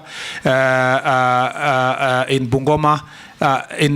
We need to complete the stadium, Mr. Speaker, in Bungoma. Masinde Muliro. Masinde Muliro, yes. I was confusing with the one in Buhong is also installed. Yes, installed, but the main one was to make sure that Masinde Muliro is covered properly and completed. The one is Kericho is completed because we built it recently because of these Madaraka issues. We are going to do a Kwale one. It must be also up to standard, but also all the other stadiums, Mr. Speaker, that are still pending will be completed to standard. Speaker, also Udaya Stadium and Ruringu Stadium. Ruringu and Udaya, Mr. Speaker, have also, especially Ruringu is in advanced stage. We'll make sure that we complete and restructure it. It is part of the stadiums, Mr. Speaker, that are going to be used in African Cup of Nations for training, and we will make sure that we deal with that. Mr. Speaker, on the issue of, so the infrastructure is very important. The second thing is, Mr. Speaker, it's not just enough to do infrastructure. The government must invest in the training itself, in identification of talent, and I'll marry this with the question of Honorable Kikaria. We will use the Kenya Academy of Sports to make sure that we establish training centers in at least all the counties, Mr. Speaker, where we are identify talent are trained. We will work also with the schools. Schools are better placed to help us to identify the talent. There's some of our footballers like Adrian, Mr. Speaker, who are picked last year to go to Spain, who are, as a result of sports championship in high school and in primary school. We will make sure that we work with them. In fact, one of the issues that I need to explore is to make sure that the Kenya Academy of Sports are going to train all the teachers who are coaches across the country.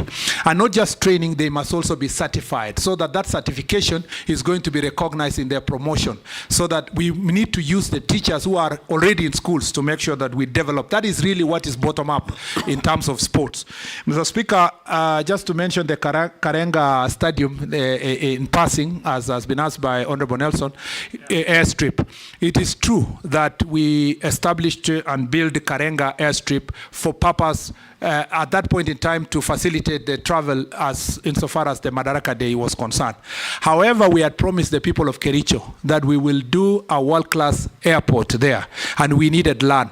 Even when we built the airstrip, the land did not belong to the government of Kenya. It's still being owned by the private company that owns the tea farm, and the negotiations are in advanced stage, Mr. Speaker. I believe we have that we will succeed to get. They had offered about 20 acres, but I said it will be useful to get at least 100 acres in that place, so that we build an airstrip properly with a proper terminal, Mr. Speaker, to serve the people of Kericho. The money had already been set aside by Kenya Airports Authority. Some of the money that was allocated at that time, part of it has been used, part has been left to complete the negotiations. I have no doubt in my mind that my successor will deliver Karenga airstrip, Mr. Speaker, in the fullness of time. Had I been given a bit of more time in the same ministry, I had no doubt that within the next 1 year, we were going to be able to deliver the Karenga airstrip. Not just Karenga airstrip, many other airstrips across the country that the people of Kenya are demanding, because we want to make travel become bottom-up, cheaper, and our country accessible, including the plans we had in Moyale and Marsabit County and a number of the airstrips, Mr. Speaker. I agree with Honorable Kosing. Honorable Kosing's county produces some of the best athletes in the country. Mr. Speaker, you know, Honorable Kosing and I come from the same area. Leland area produces some of the best athletes, world beaters. But, Mr. Speaker, the facilities are not there. There's a place that border both of us, they have a small training camp. There's also another training camp in Kapenguria, among other places. But, Mr. Speaker, most of those camps are owned by private people and they're very small. Mr. Speaker, the first gap is that Sports Act does not recognize counties else anywhere. That is why we must review Sports Act immediately to make sure that even as national government set standards and do some of the sports functions, the county governments are given, have a partnership with national government insofar as implementation. Mr. Speaker, we also need to make sure that sports development, the grassroots, the same question that had been asked by Honorable Kikaria and Honorable Nelson, that we need to make sure that through Academy of Sports, we are identifying talent very early and mark them to be taken to specific areas of training so that we can succeed. In fact, the other thing that we must do is to make sure that even as athletes prepare for their sports, they should not leave their education.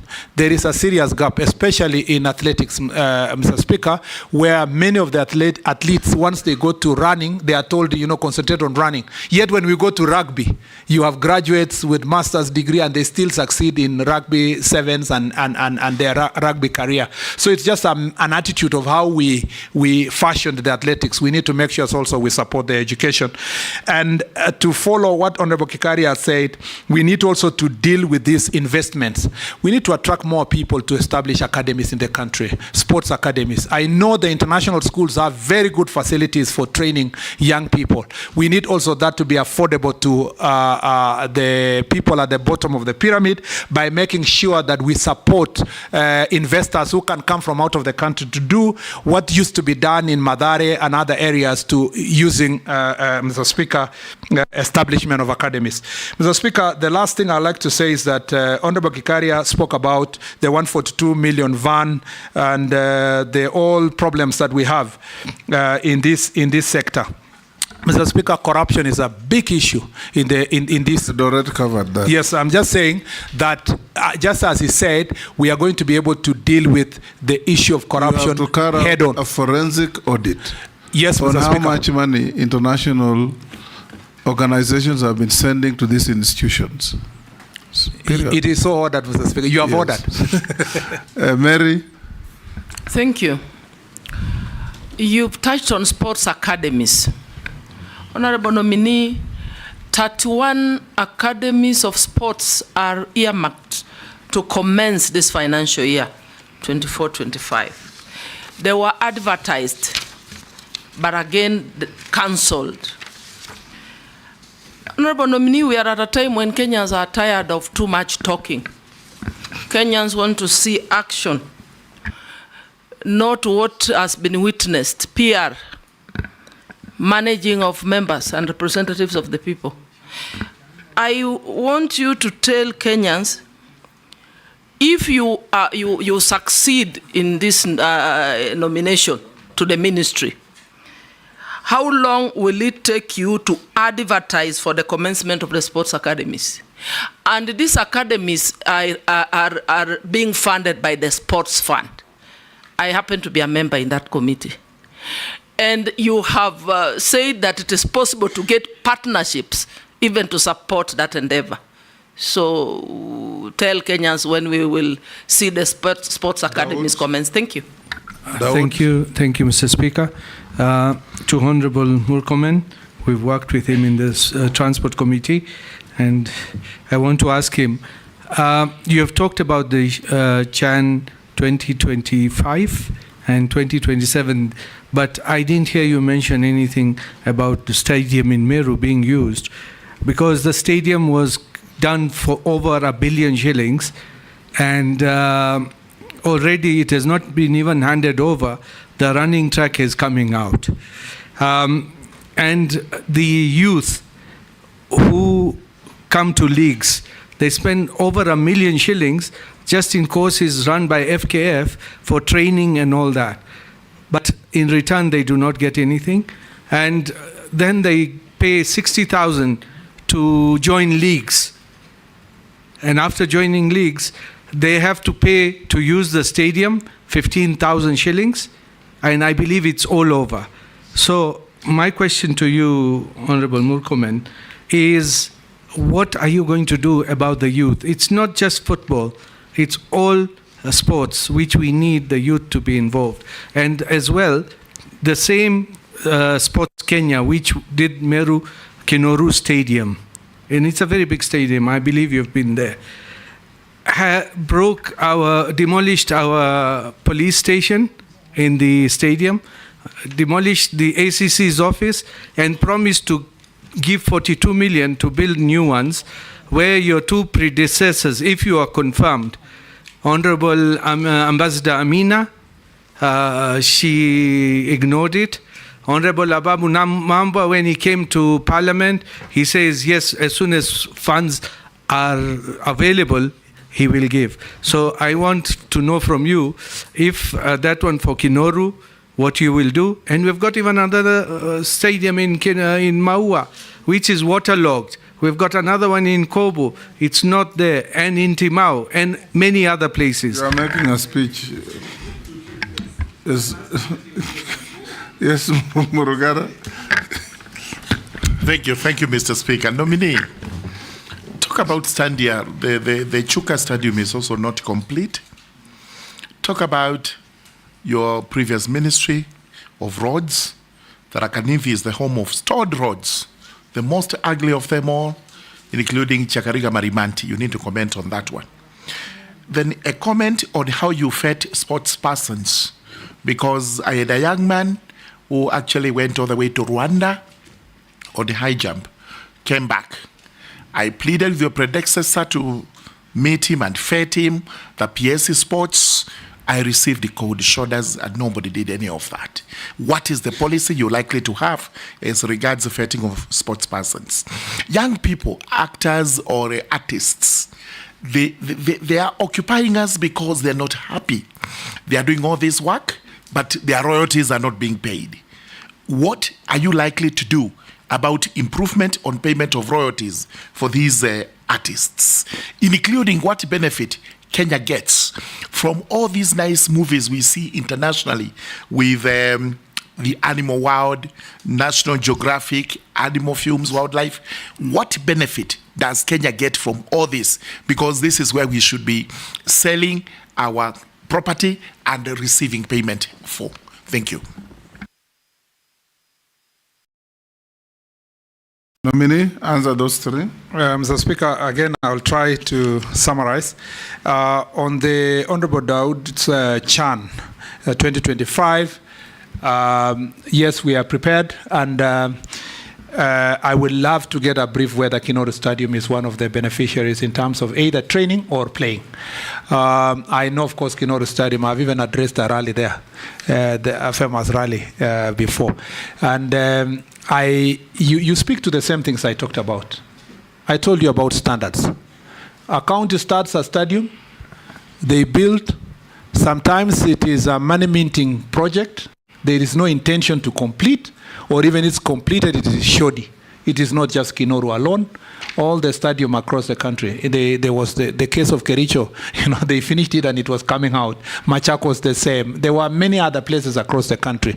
That is why it's important to put in place standards that you can measure against, so that if you don't achieve those standards, it is easy to even prosecute the contractor, because there is international standard adopted locally. And I promise you, that will be my greatest priority. And I hope I can do that within 3 months, because I have had a conversation and bring it to this house, so that this parliament and parliament can be able to pass regulations that will make sure that standards of sports facilities are adhered to.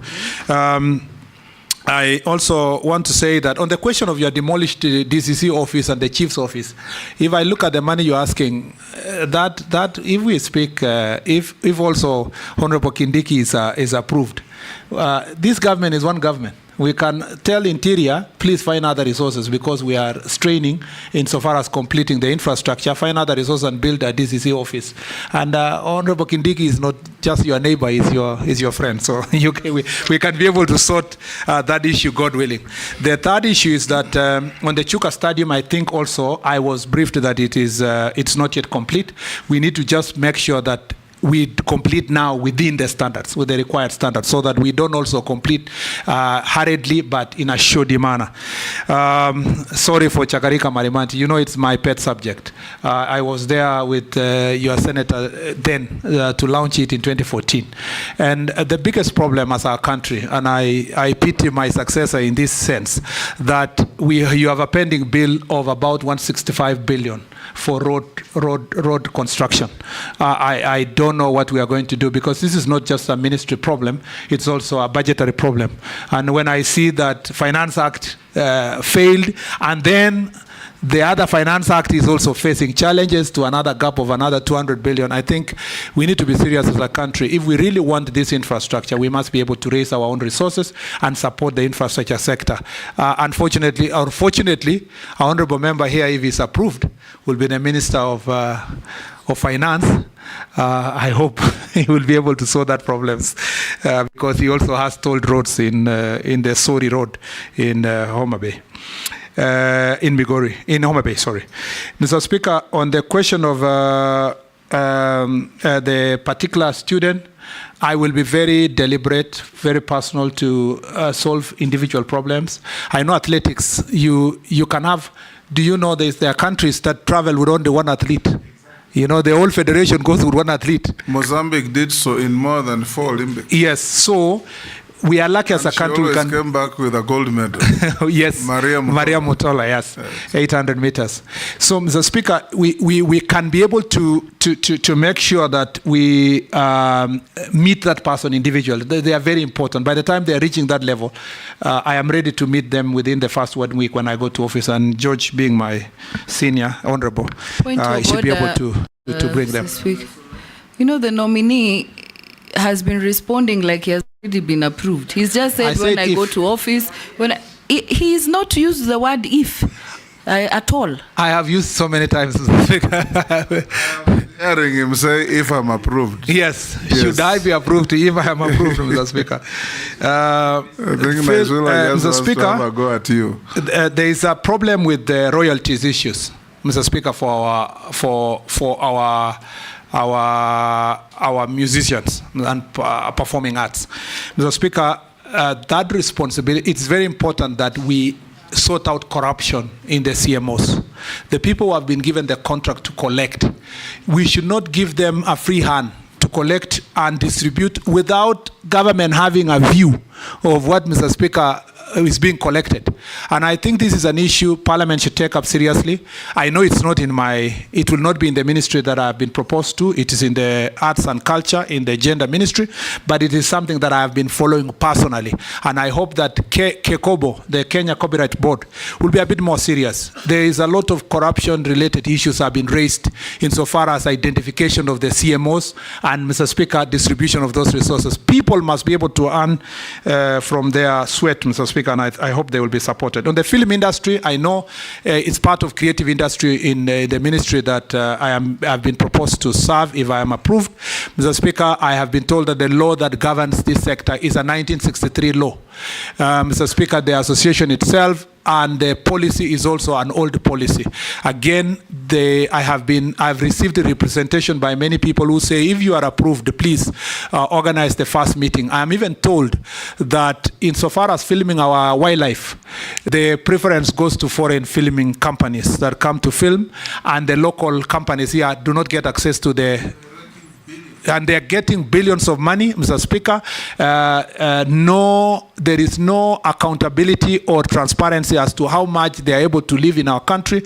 This is an area that we must register all the filmmakers when they come to our country, but we must also facilitate our own filmmakers to be able to benefit from our own animals, Mr. Speaker, in our national parks and game reserves. I thank you, Mr. Speaker. Owen.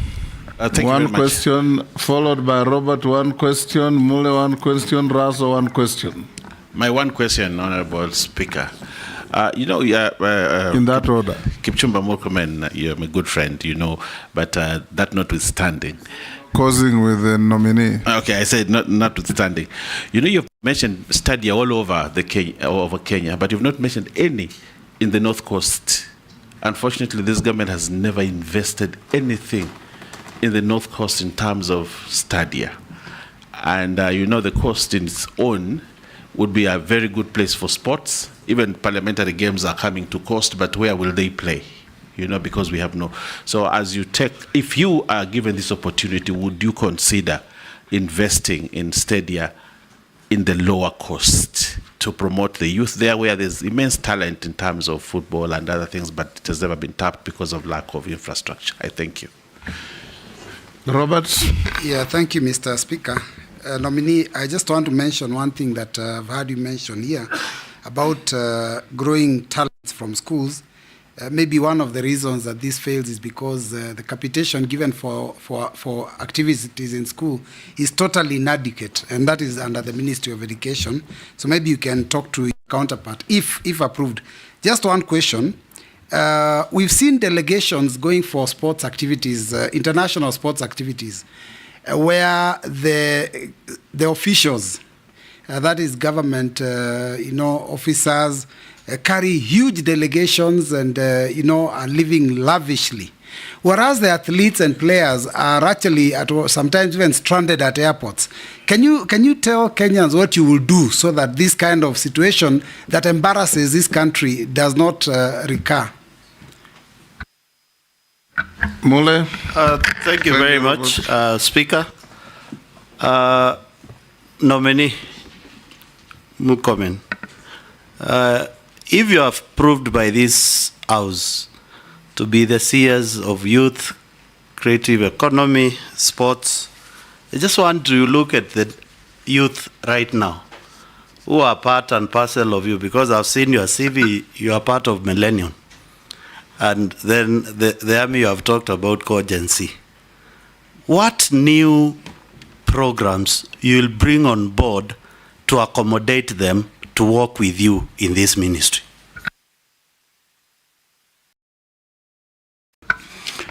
Thank you very much, Honorable Speaker.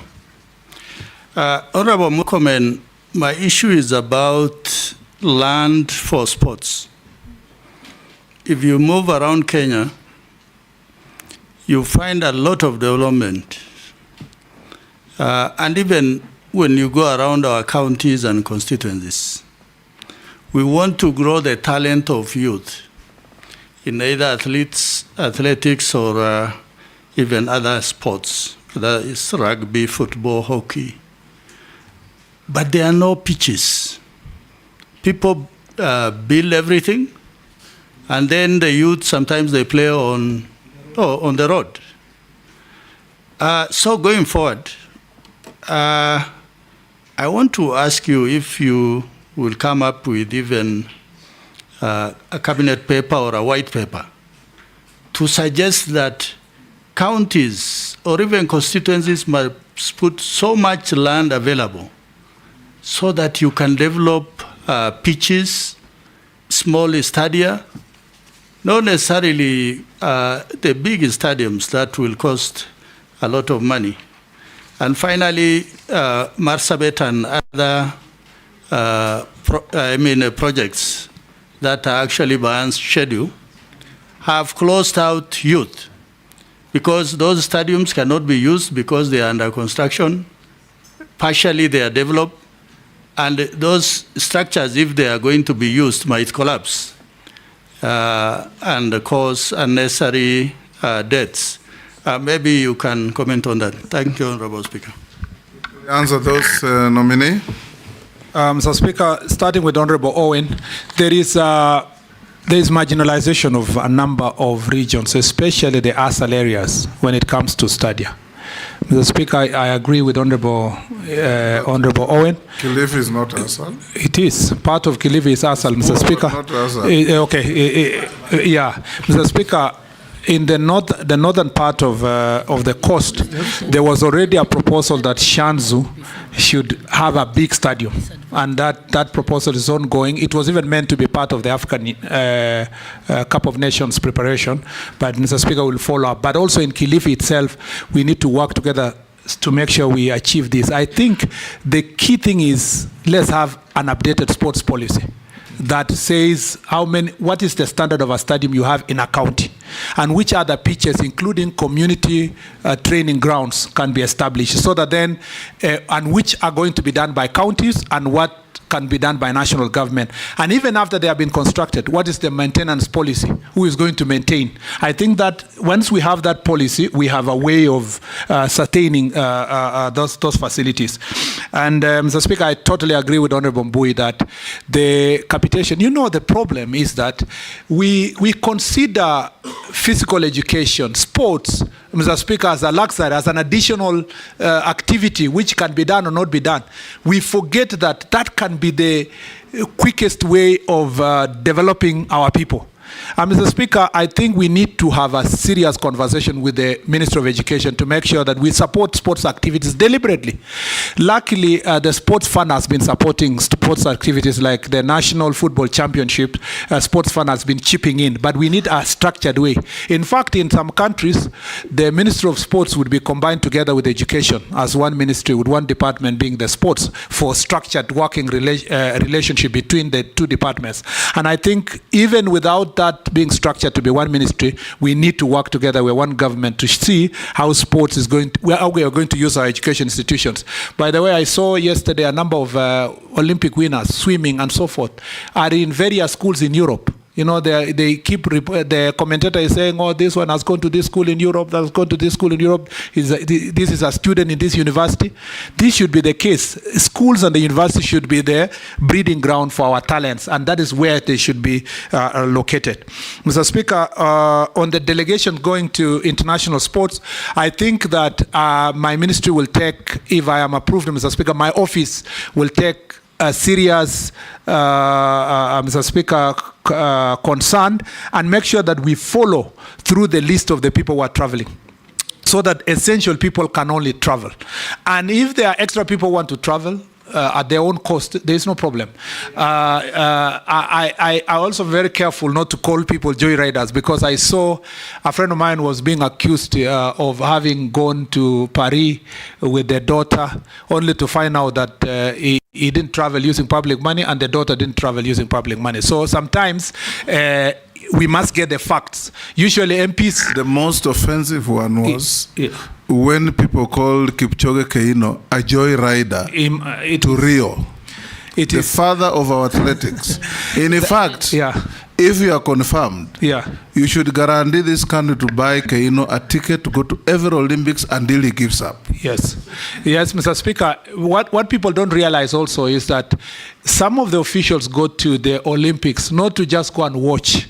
That is where you are scouting for potential investors in the area and partnerships. So there are people who go with specific roles to ensure that you engage in improving and getting investors.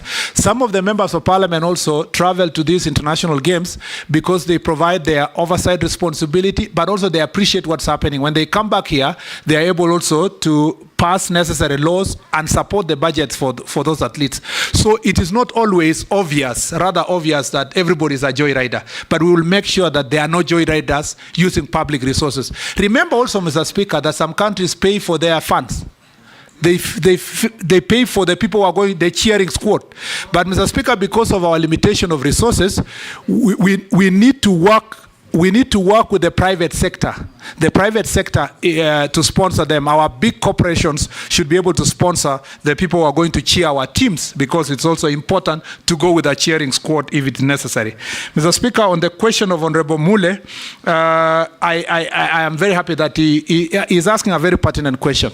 In the youth sector, what am I going to do differently to make sure that our youth get jobs? First, let me say this, Mr. Speaker, it's an embarrassment that as a country, and this should collectively prick our conscience, that the budget for youth department, for core functions of the youth department, for an entire year is 51 million shillings.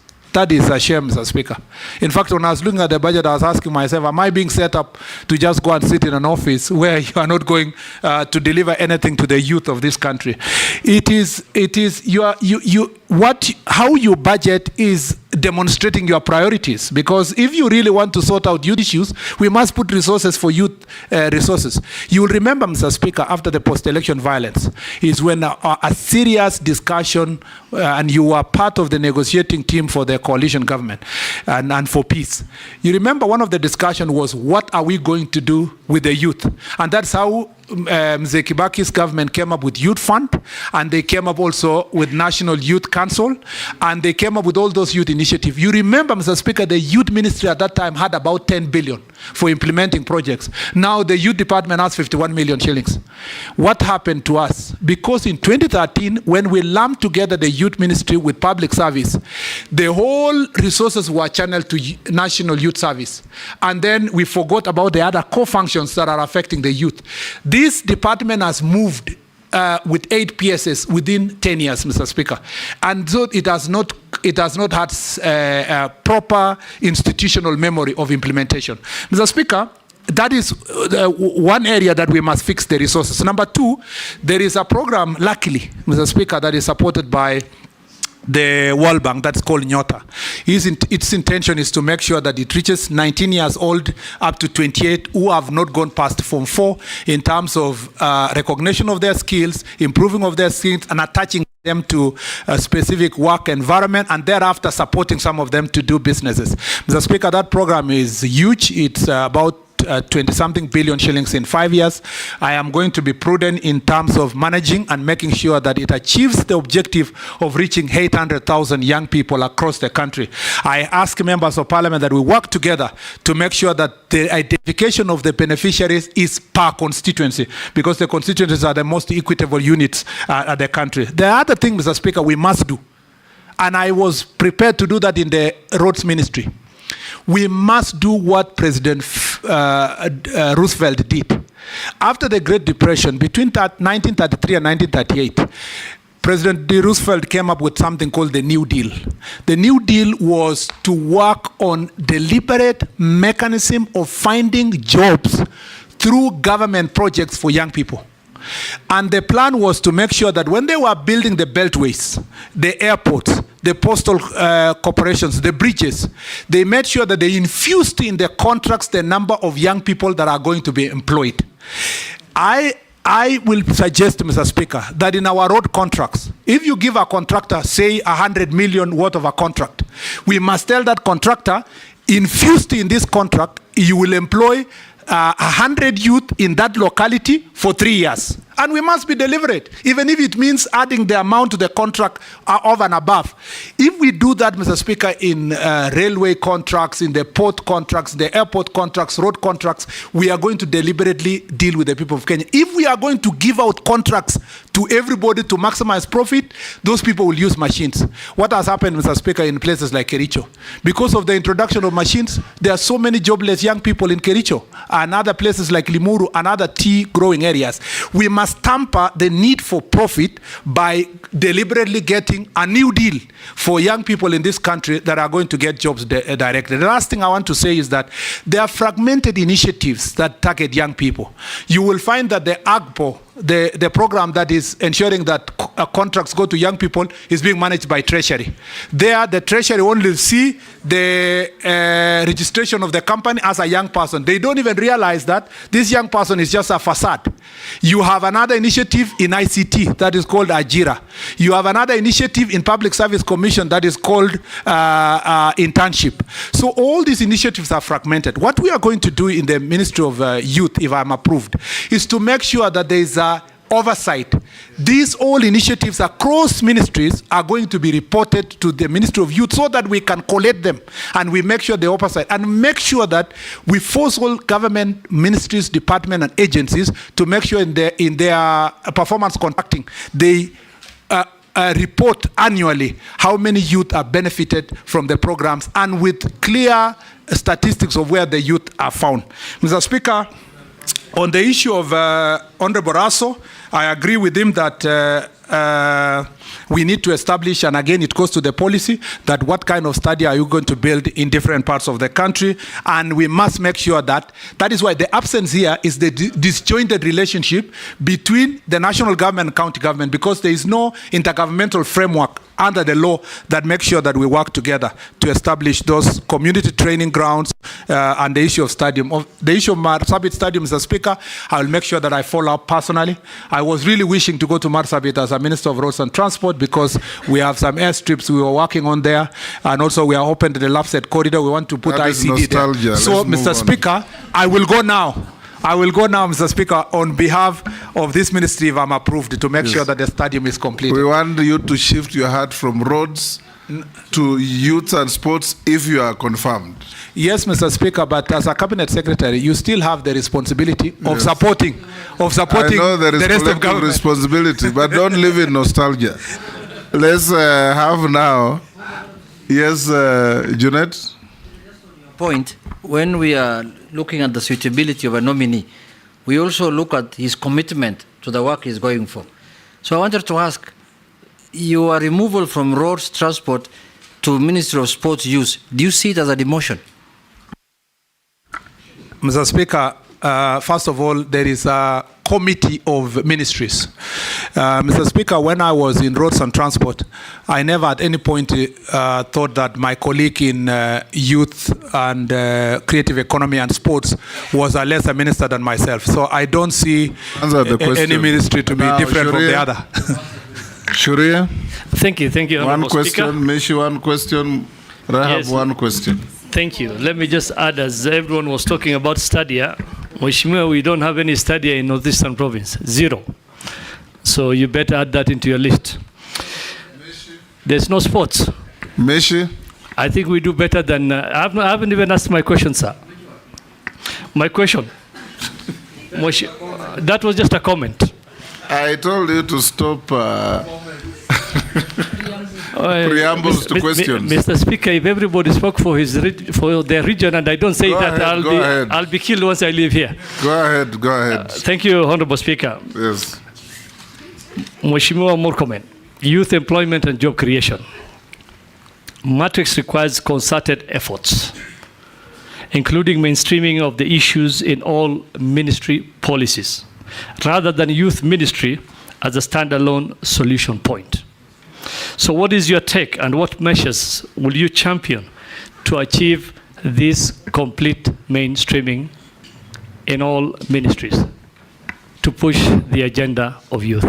I thank you, Honorable Speaker. Honorable Mishi. Asante Mheshimiwa Mwenyekiti. Mheshimiwa Mwenyekiti, nimemsikiza Mheshimiwa Murkomen ambaye pengine anaweza kuwa waziri wa vijana na michezo. Lakini nataka nimregeshe nyuma wakati akiwa waziri wa mambo ya barabara na uchukuzi. Sisi kama watu wa Likoni kupitia bunge niliuliza swala la kivuko cha Mtongwe na tukaweka pesa ambayo ilikuwa ijenge kivuko cha Mtongwe cha feri. Rampu hiyo ilijengwa kidogo tu, yani kama mbeni mfano tu wa kujenga. Baada ya kuweka mamilioni ya pesa. Mpaka leo ferry channel, kwa wale ambao hawajui Kiswahili, Mtongwe ferry channel. Mpaka leo kivuko kile hakifanyi kazi, wakazi wa Mtongwe wanataabika sana kuvuka kwenda katika ngambo ya pili. Vile vile ile floating bridge ambayo ilikuwa pale, iliyotengezwa kwa milioni 300, ilikuja ikakatizwa kwa ghafla bila kuita wananchi kuwaeleza kumeenda vipi ama kumekwenda vipi. Sasa mimi nauliza, umezungumza maneno matamu ya kumtoa nyoka pangoni, lakini kusema sio kutenda. Unaweza kusema na ikawa ni mkono mtupu au rambwi. Mimi nataka nimuulize waziri, utatutibishia vipi ya kwamba haya ulioyasema hazitakuwa ahadi za urongo kama zile ulizoahidi kupitia wizara yako kwa watu wa Likoni, na mpaka leo wanalia hakuna floating bridge, iliwekwa wakati wa regime ya nyuma, sasa hakuna tena, kivuko cha Mtongwe hakuna. Mwisho tupe tathmini ya talanta hela. Asante Mwenyekiti. Oka amekatalia pangoni.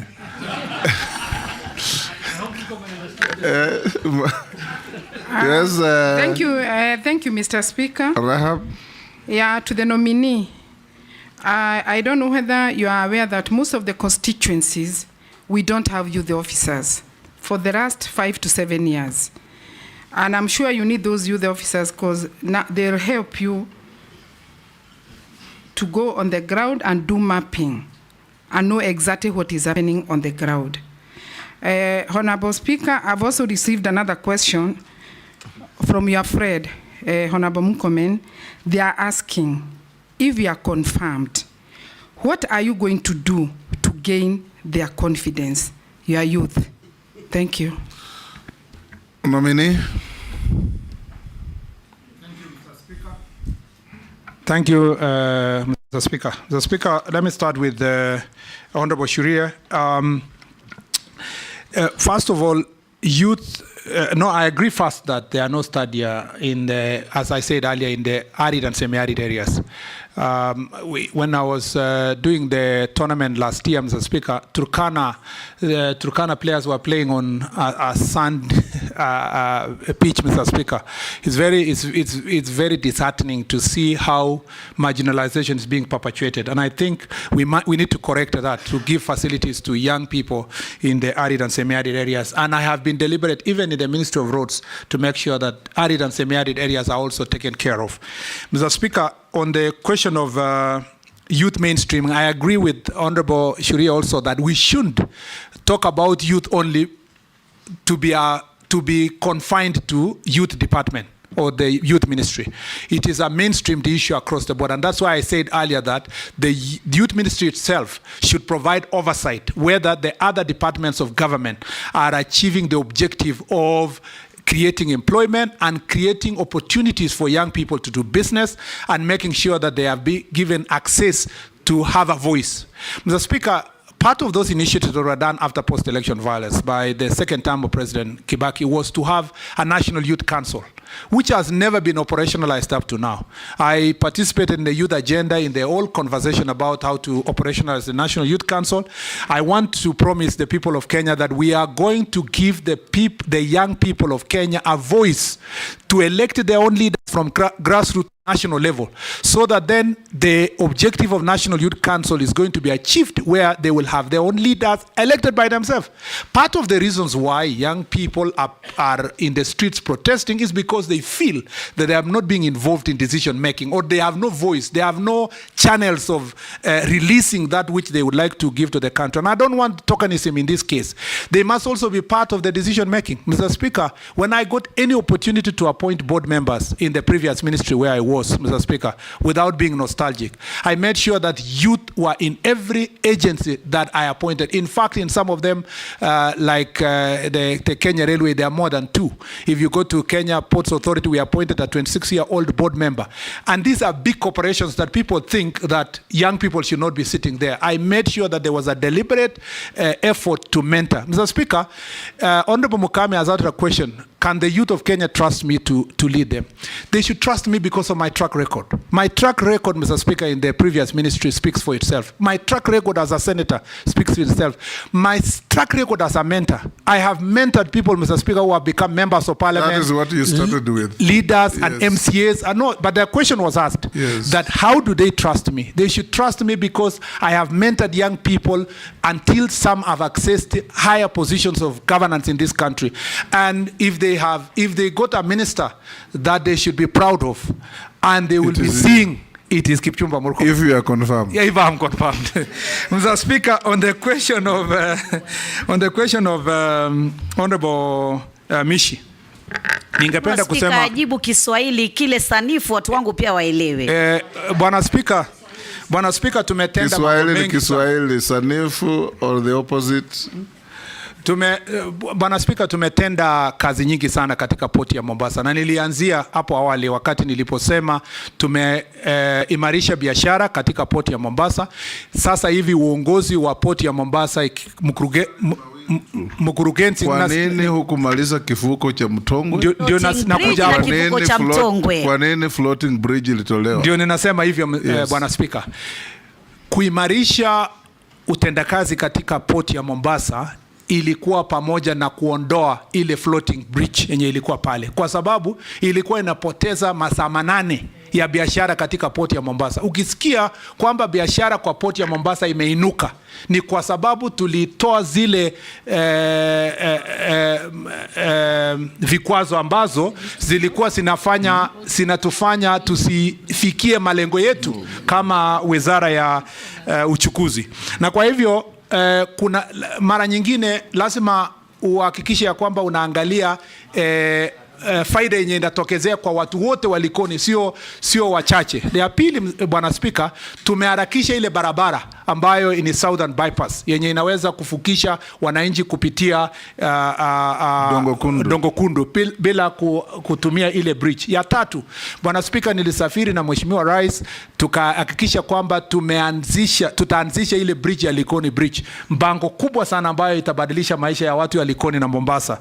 Na kwa hivyo Mtongwe Bridge ferry, Bwana Spika, kweli ni kweli kwamba tumeanza kazi, na ninaamini ya kwamba wale wamebaki pale watahakikisha wamemaliza yenye imebaki. Bwana Spika, nakubaliana na Mheshimiwa Mwishi kwamba kusema si kutenda, na ni ukweli kwamba Bwana Spika, nilitenda mengi bila kusema.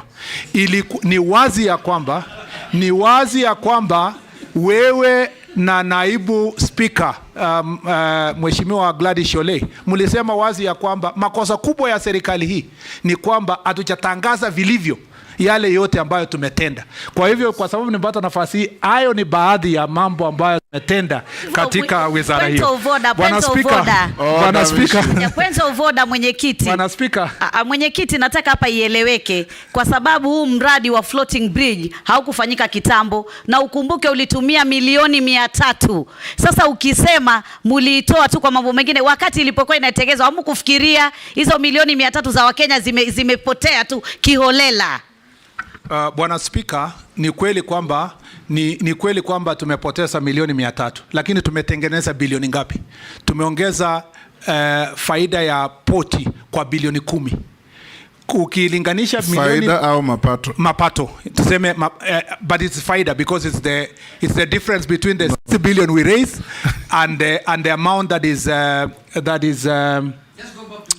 Mr. Speaker, I didn't want to call it profit, but yes, if you really want to call it profit, it's profit by 10 billion shillings.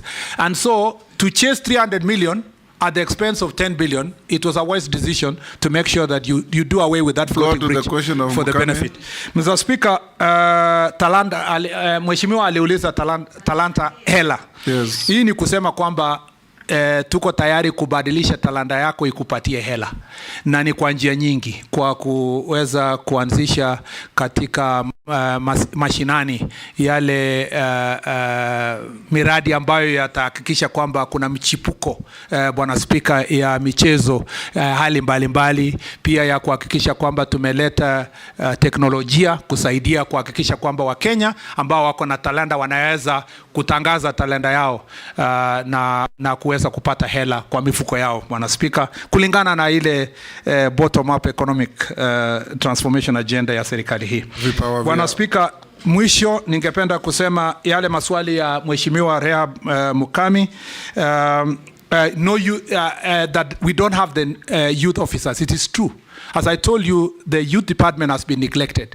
And even where we have youth officers, they are not utilized. Because if you have 51 million to run your core projects across the country, it is evident that you are not going to be able to utilize those people. There was a request already that has been made to Treasury to support programs for youth. And also because of this Nyota program that we are going to start, we will need these youth officers in every constituency to be replaced and to be supported to make sure that they can do the work that they need to do. What are you giving to do there? To gain the confidence, Mr. Speaker. There is no other way. There is no other way of gaining confidence except to work. I've already answered that. Yes, Mr. Speaker. We're going towards the end. Deputy Speaker. Honorable Murkomen, I just want some undertaking from you. One is the World Championships, which were held in 2025 in Tokyo, was supposed to actually have been held in Kenya, but we lost the bid because all our stadiums, including Kasarani, did not meet the international standard. Right now, because you're building, the stadiums are being refurbished, assure us that you will ensure that we bid for the 2027, 2029 or 2032, at least in our lifetime, because it was sad that we actually lost this. Also, and I will volunteer to help you do the bidding documents, because I'm good at that. Number two... In what capacity? He has not been confirmed. As a pro bono. If he's confirmed. Pro bono if he's confirmed. Also, one other suggestion, the reason why Nigeria, Nollywood is very successful is because they have a law that provides that 70% of their content in their local television stations are local. That's how Nollywood grew. Also, there is a question here by Agenzi. Let me just look at that question. Okay, here. I have a message here that says, please ask the incoming Waziri, what is his plan on ensuring that there is no gap of miscommunication or disconnect between the government and the youth Gen Z and Gen Alpha? Does he plan to have an advisor who is this age group so that they can advise him? Asante. Yeah. Yes, Jeanette? I wanted to ask one last question. Mr. Speaker, I want to ask the nominee. One of the problems this government, we faced this government in the last 1 or 2 months, Mr. Speaker, emanated from what is called opulence, arrogance, show off, and unfortunately or fortunately, you are put in the center of it. What is your reply to that? Or what do you say about that?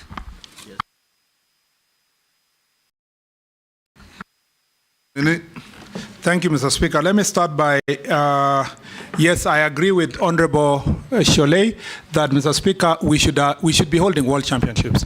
You remember we held the was it under 17 or under 20? Yes. Most of those athletes, under 20, and we were in Kasarani, and most of those athletes now are at the Olympics.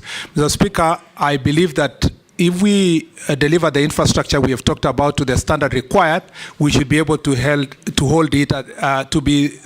it at the next available opportunity. And I want to thank the Honorable Cholet that should I be confirmed, she will also be willing to support, Mr. Speaker, and that is patriotism. That's an act of patriotism.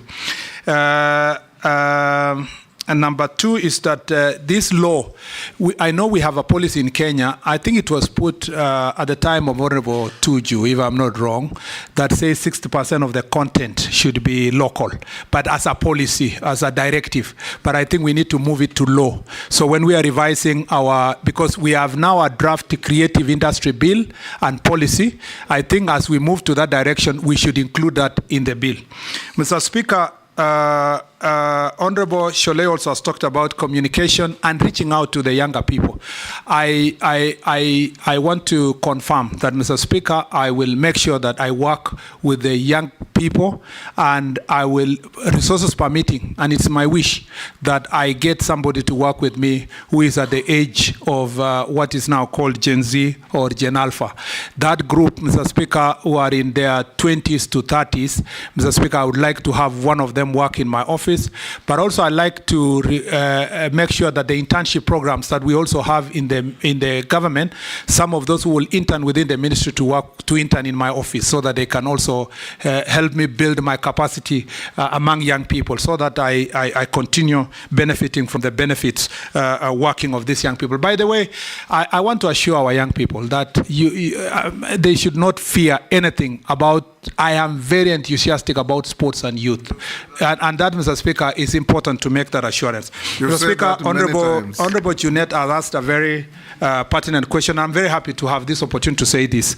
Mr. Speaker, I am not arrogant.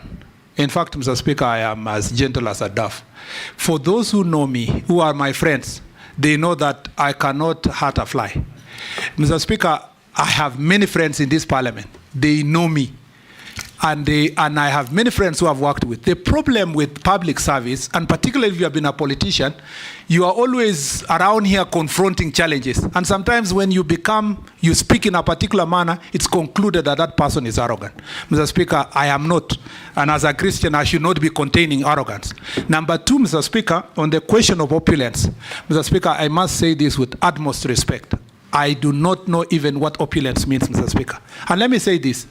I take it to mean that people who are opulent are the ones that bask in wealth and modern things. You will see them exposing where they are with their families, where they live, going to showing which car they drive and all that. Mr. Speaker, I just became a victim, unfortunately, of a crossfire of a conversation. On things, Mr. Speaker, I do not go anywhere to announce to somebody that I wear this, I do that. It's just that some pictures take something you wear and this, that, Mr. Speaker. Ultimately... And you spoke carelessly somewhere. Ultimately, Mr. Speaker... In some radio show. It wasn't careless, Mr. Speaker. Ultimately, yes. I was asked in a radio show a direct question. What is the most expensive shoe, tie, watch you have ever worn? Mr. Speaker, I had You two didn't choices. know it was a trick? No, it's not a trick. Even if it was a trick, I had two choices. Either to lie or to say the truth. Or not to answer. Mr. Speaker, no, let me just come to that. That was the third Mr. option. Speaker, I would have refused to answer, but I also had the opportunity to say the truth. And by saying that truth, Mr. Speaker, having been put that question to me, Mr. Speaker, it was not by my own choice to go and say, and Mr. Speaker, you know, for me who has grown up as a son of a squatter in Embobut Forest, you know that even when we were growing up, if you get one shoe or one watch like the one I got when I was in primary school, that is your Sunday best. That is your Sunday best. It's that one expensive thing you have that sometimes you are happy with. But to say I'm opulent, Mr. Speaker, I must say this with utmost respect. I have never gloated anywhere about anything I wear, anything I have, Mr. Speaker. Even where I live, Mr. Speaker, I've never gone to announce to people that I have this kind of a house. Or, Mr. Speaker, I've never even bragged about the car I drive, even if all those things could be more expensive than the things that have been mentioned. And I have said this, and I say this when the president nominated me. There is a verse in the Bible that says, if your eye is going to hurt a neighbor or your hand is going to hurt a neighbor, you better gouge it out so that you don't make your neighbor to sin. And I say this when the president nominated me, that if in any way I behaved either by speech or conduct or my lifestyle, Mr. Speaker, in a manner that hurts any Kenyan, I apologize profusely. Mr. Speaker, that I said, and I mean it. I mean it as a Kipchumba, and I mean it as a Christian. That if I had, and Mr. Speaker, to demonstrate my commitment, Mr. Speaker, if any Kenyan tells me tomorrow that you can only wear butter shoes, and it will help me, Mr. Speaker, I'm being very honest, that if you wear only butter shoes, it will promote us to focus on your job and to hold you account on your job, Mr. Speaker, I'll do so. Because I do not want anything to distract the people of Kenya from the things I do. And I say this, Mr. Speaker, this is the conclusion, having managed, Mr. Speaker, a ministry that has so many agencies and a huge budget, I am extremely proud as Kipchumba Murkomen that for 2 years, I have not been mentioned on questions of incompetence. I've done my job with utmost hard work. The people I've left back in the ministry are very proud of the work we did. Number two, Mr. Speaker, that in those 2 years, I have not been accused by anybody on anything related to impropriety or corruption. Integrity is my middle name, Mr. Speaker, and I intend to keep that integrity, Mr. Speaker, notwithstanding the misconception that came around this. And I will remain in that narrow path, Mr. Speaker, for the benefit of our country. Don't fear, don't live in fear.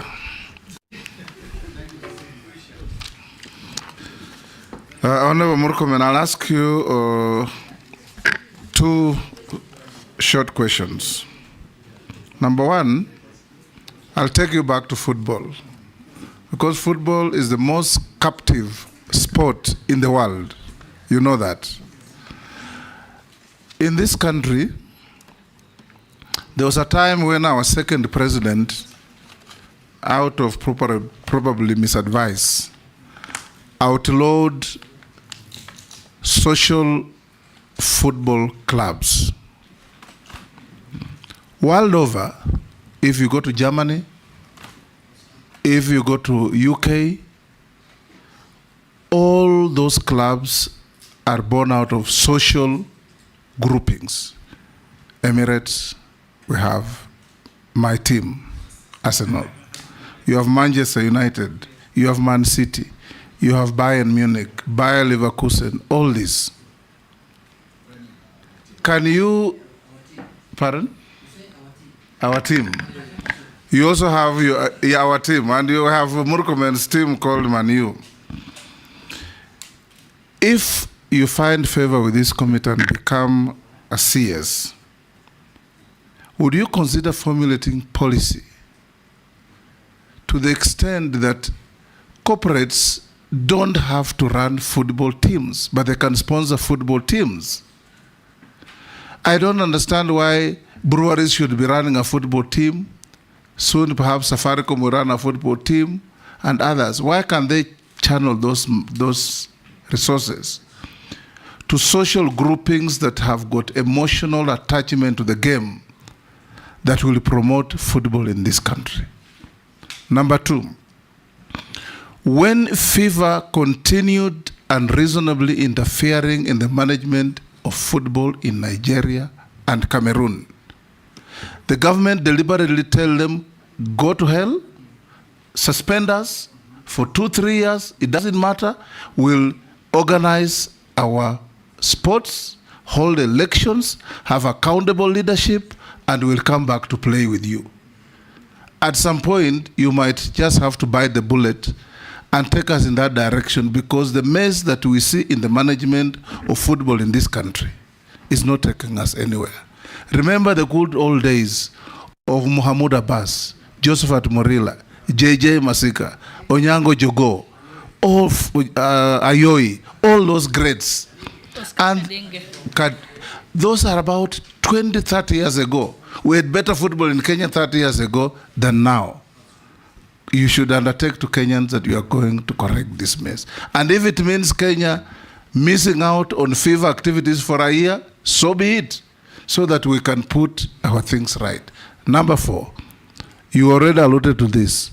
Please change the law, manage organizations that run our sports, give them proper legislation that will say you can be elected, whoever you are, but you run 3-4 years, renewable ones, and you go. So that we don't have people living in sports in perpetuity without giving room to others. I also want to ask you about our athletes. I know you are not a minister yet, hoping you might get favor. Our athletes are treated very badly. I went to the Olympics in London in 2012. All the managers of our athletes who are going to bring us gold medals are flying first class, business class. Our athletes are flying economy, and they go there and they're put in dormitories where they're given a stipend of $50 to $100 maximum, and the managers who do nothing are sleeping in 5-star hotels. You must change this if you are confirmed, because this country can manage its marketing worldwide through our athletics. Which country in the world has its national anthem played in capitals of the world every other day, other than Kenya, because of our athletes? None. Not even the American anthem or Chinese anthem or Indian anthem is played as many times around the world as our anthem. So we hope that you'll do that. If you can respond to that, then I'll read you a few things from Kenyans. Thank you, Mr. Speaker. Quickly, I think there must be a question why AFC and Gor Mahia have survived this long. Shabana to a good extent, yes, even Shabana. It's because it's linked to community. Yes. Yeah, and I think I can't agree with you more. When we are revising this sports policy, we need to support community clubs. Yes. You wonder why one would have a problem with that. I think it was a misconception then that where there was. Moy said he was fighting tribalism, which was not true. Yeah, because it's one thing. There are positive things about communities that it doesn't become negative tribalism. You know, the fact that our community owns a particular club is something we should be, and we will do that. Number 2 is that, Mr. Speaker, as I have said earlier, with utmost respect, our colleagues and friends who are now managing FKF must be ready for change. Mr. Speaker, I know when I say this, they are dangling a particular threat that, oh, you know, if you interfere, we will be banned, and if we are banned, we will not do AFCON. If we are banned, the junior team will not go to Dominican Republic for the World Under 17. Mr. Speaker, we will not operate in this ministry using blackmail. And we are not saying we hate the people who are in that office. They have done their bit. We can as well deploy them to do something else.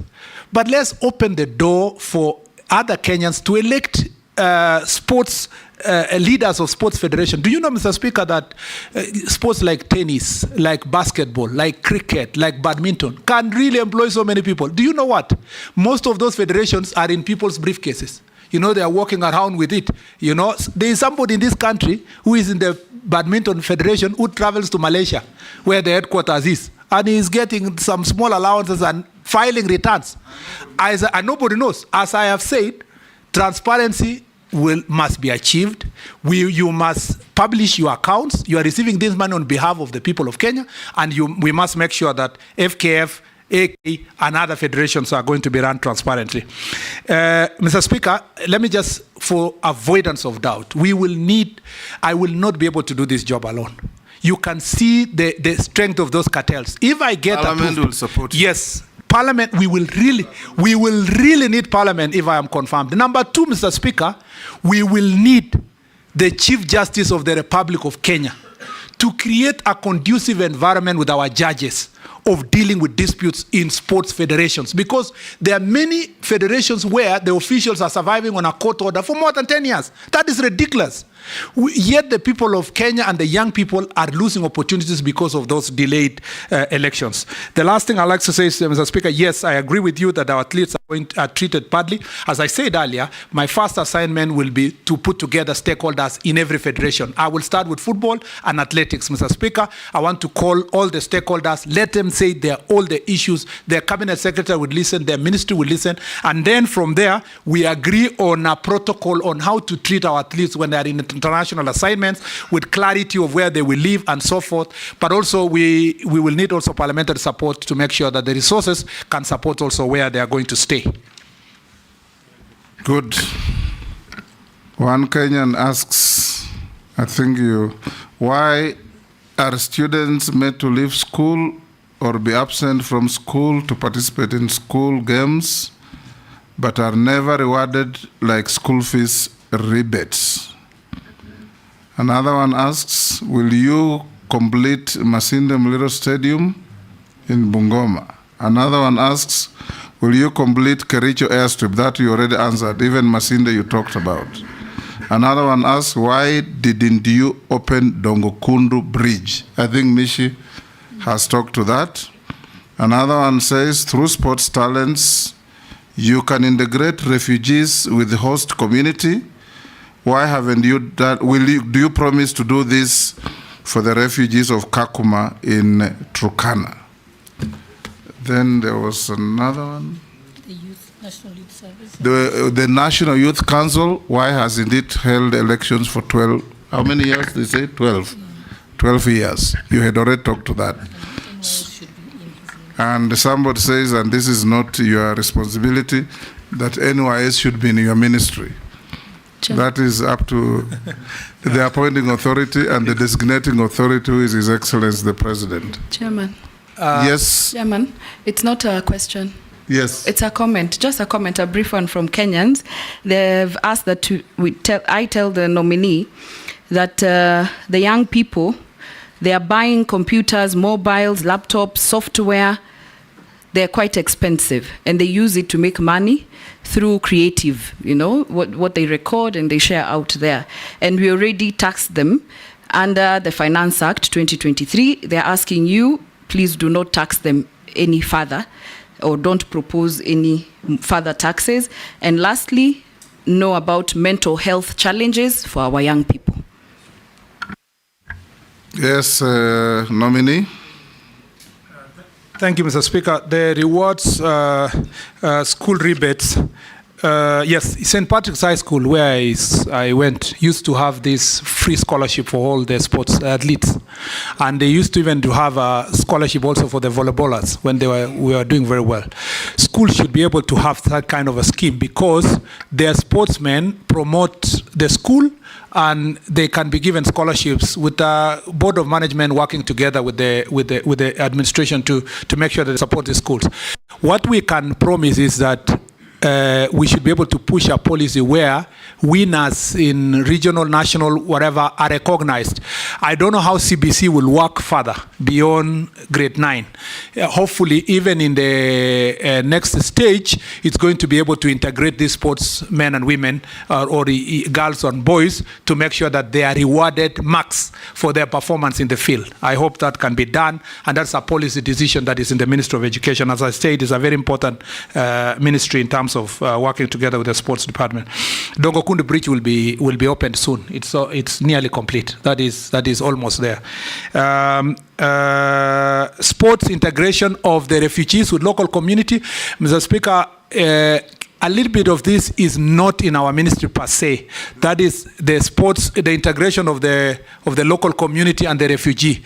That is a decision that has to be made from the interior, from immigration, on the status of the refugee. But as you know, the refugees have a chance to also compete in Olympics. Man called Losike was trying to link it to sports. Oh, okay, yeah. Yes, Mr. Speaker. Then I understand what he was trying to do. On the National Youth Council, I spoke to it and I said that I am going to make sure that we do the elections from the grassroots level. On the question of taxes has been raised. Taxes is on gadgets and equipment and so forth. A GIRI program and Jitume, which is being run from the ICT ministry, had a plan around giving affordable gadgets to young people, including the hubs in the constituency. My proposal is that all these constituency-centered initiatives, community training grounds, Jitume hubs, sports academies, we should make sure that they are in one place so that when we identify public land in one constituency, we put all these facilities in one place so that youth can benefit from all of them. On the mental health is a very serious issue, Mr. Speaker. Mental health is a very, very serious issue. In fact, mental health goes together with, we must, Mr. Speaker, put in place socio-psycho support. As I enumerated earlier, I've schooled here and abroad. In Kenya, you go to university from first year up to fourth year, you don't meet a counselor anywhere. You go through your problems. Students who lose their parents, they go bury a parent or a relative, they come back, they continue. Nobody talks to them. Nobody cares why their marks have dropped. We have a very, very rude and caring, crude actually, and caring system of education. We must make sure that we put in place social cycle support in our learning institutions. On the sports part, Mr. Speaker, the federations must, and that was part of the recommendation from the Agnes Tirop, the committee that was formed after the Agnes Tirop unfortunate situation, that we must put in place social cycle support for all the athletes. We must also put in place voluntary saving scheme through NSSF, so that when they are active, they can be able to save for support them later. Last, Mr. Speaker, there must also be we must find a way of reaching out to former athletes, boxers, footballers. We know our footballers who are suffering because of mental health. Even athletes, Mr. Speaker. Some started with alcohol and then or drugs and then ended up, Mr. Speaker, in the situation they had. Some. Yes, the group of the boxers like Congestina, the football. I don't want to mention all their names, but I know them because I come from a county that has so many athletes. Mr. Speaker, you go to Iten or neighborhood, you will find former world beaters. Mr. Speaker, people who won marathons. Somebody sleeping in a trench, Mr. Speaker, drunk because of frustrations. Perhaps the leader resources they got was swept away by parasites, Mr. Speaker, that come in form of women or relatives or neighbors. Mr. Speaker, their mental health. Women are not parasites. Mr. Speaker, as I said even earlier, even men are parasites. I said that earlier. I said some of our girls are being preyed on by men who pretend to be husbands. So. Mr. Speaker. Lastly, yes, Mr. nominee, in case you are approved, for our athletes, I started a policy when I was in foreign affairs. World beaters like young Faith Kipyegon, Mora, and others. You should have a policy of giving them protocol services when they travel. Translators.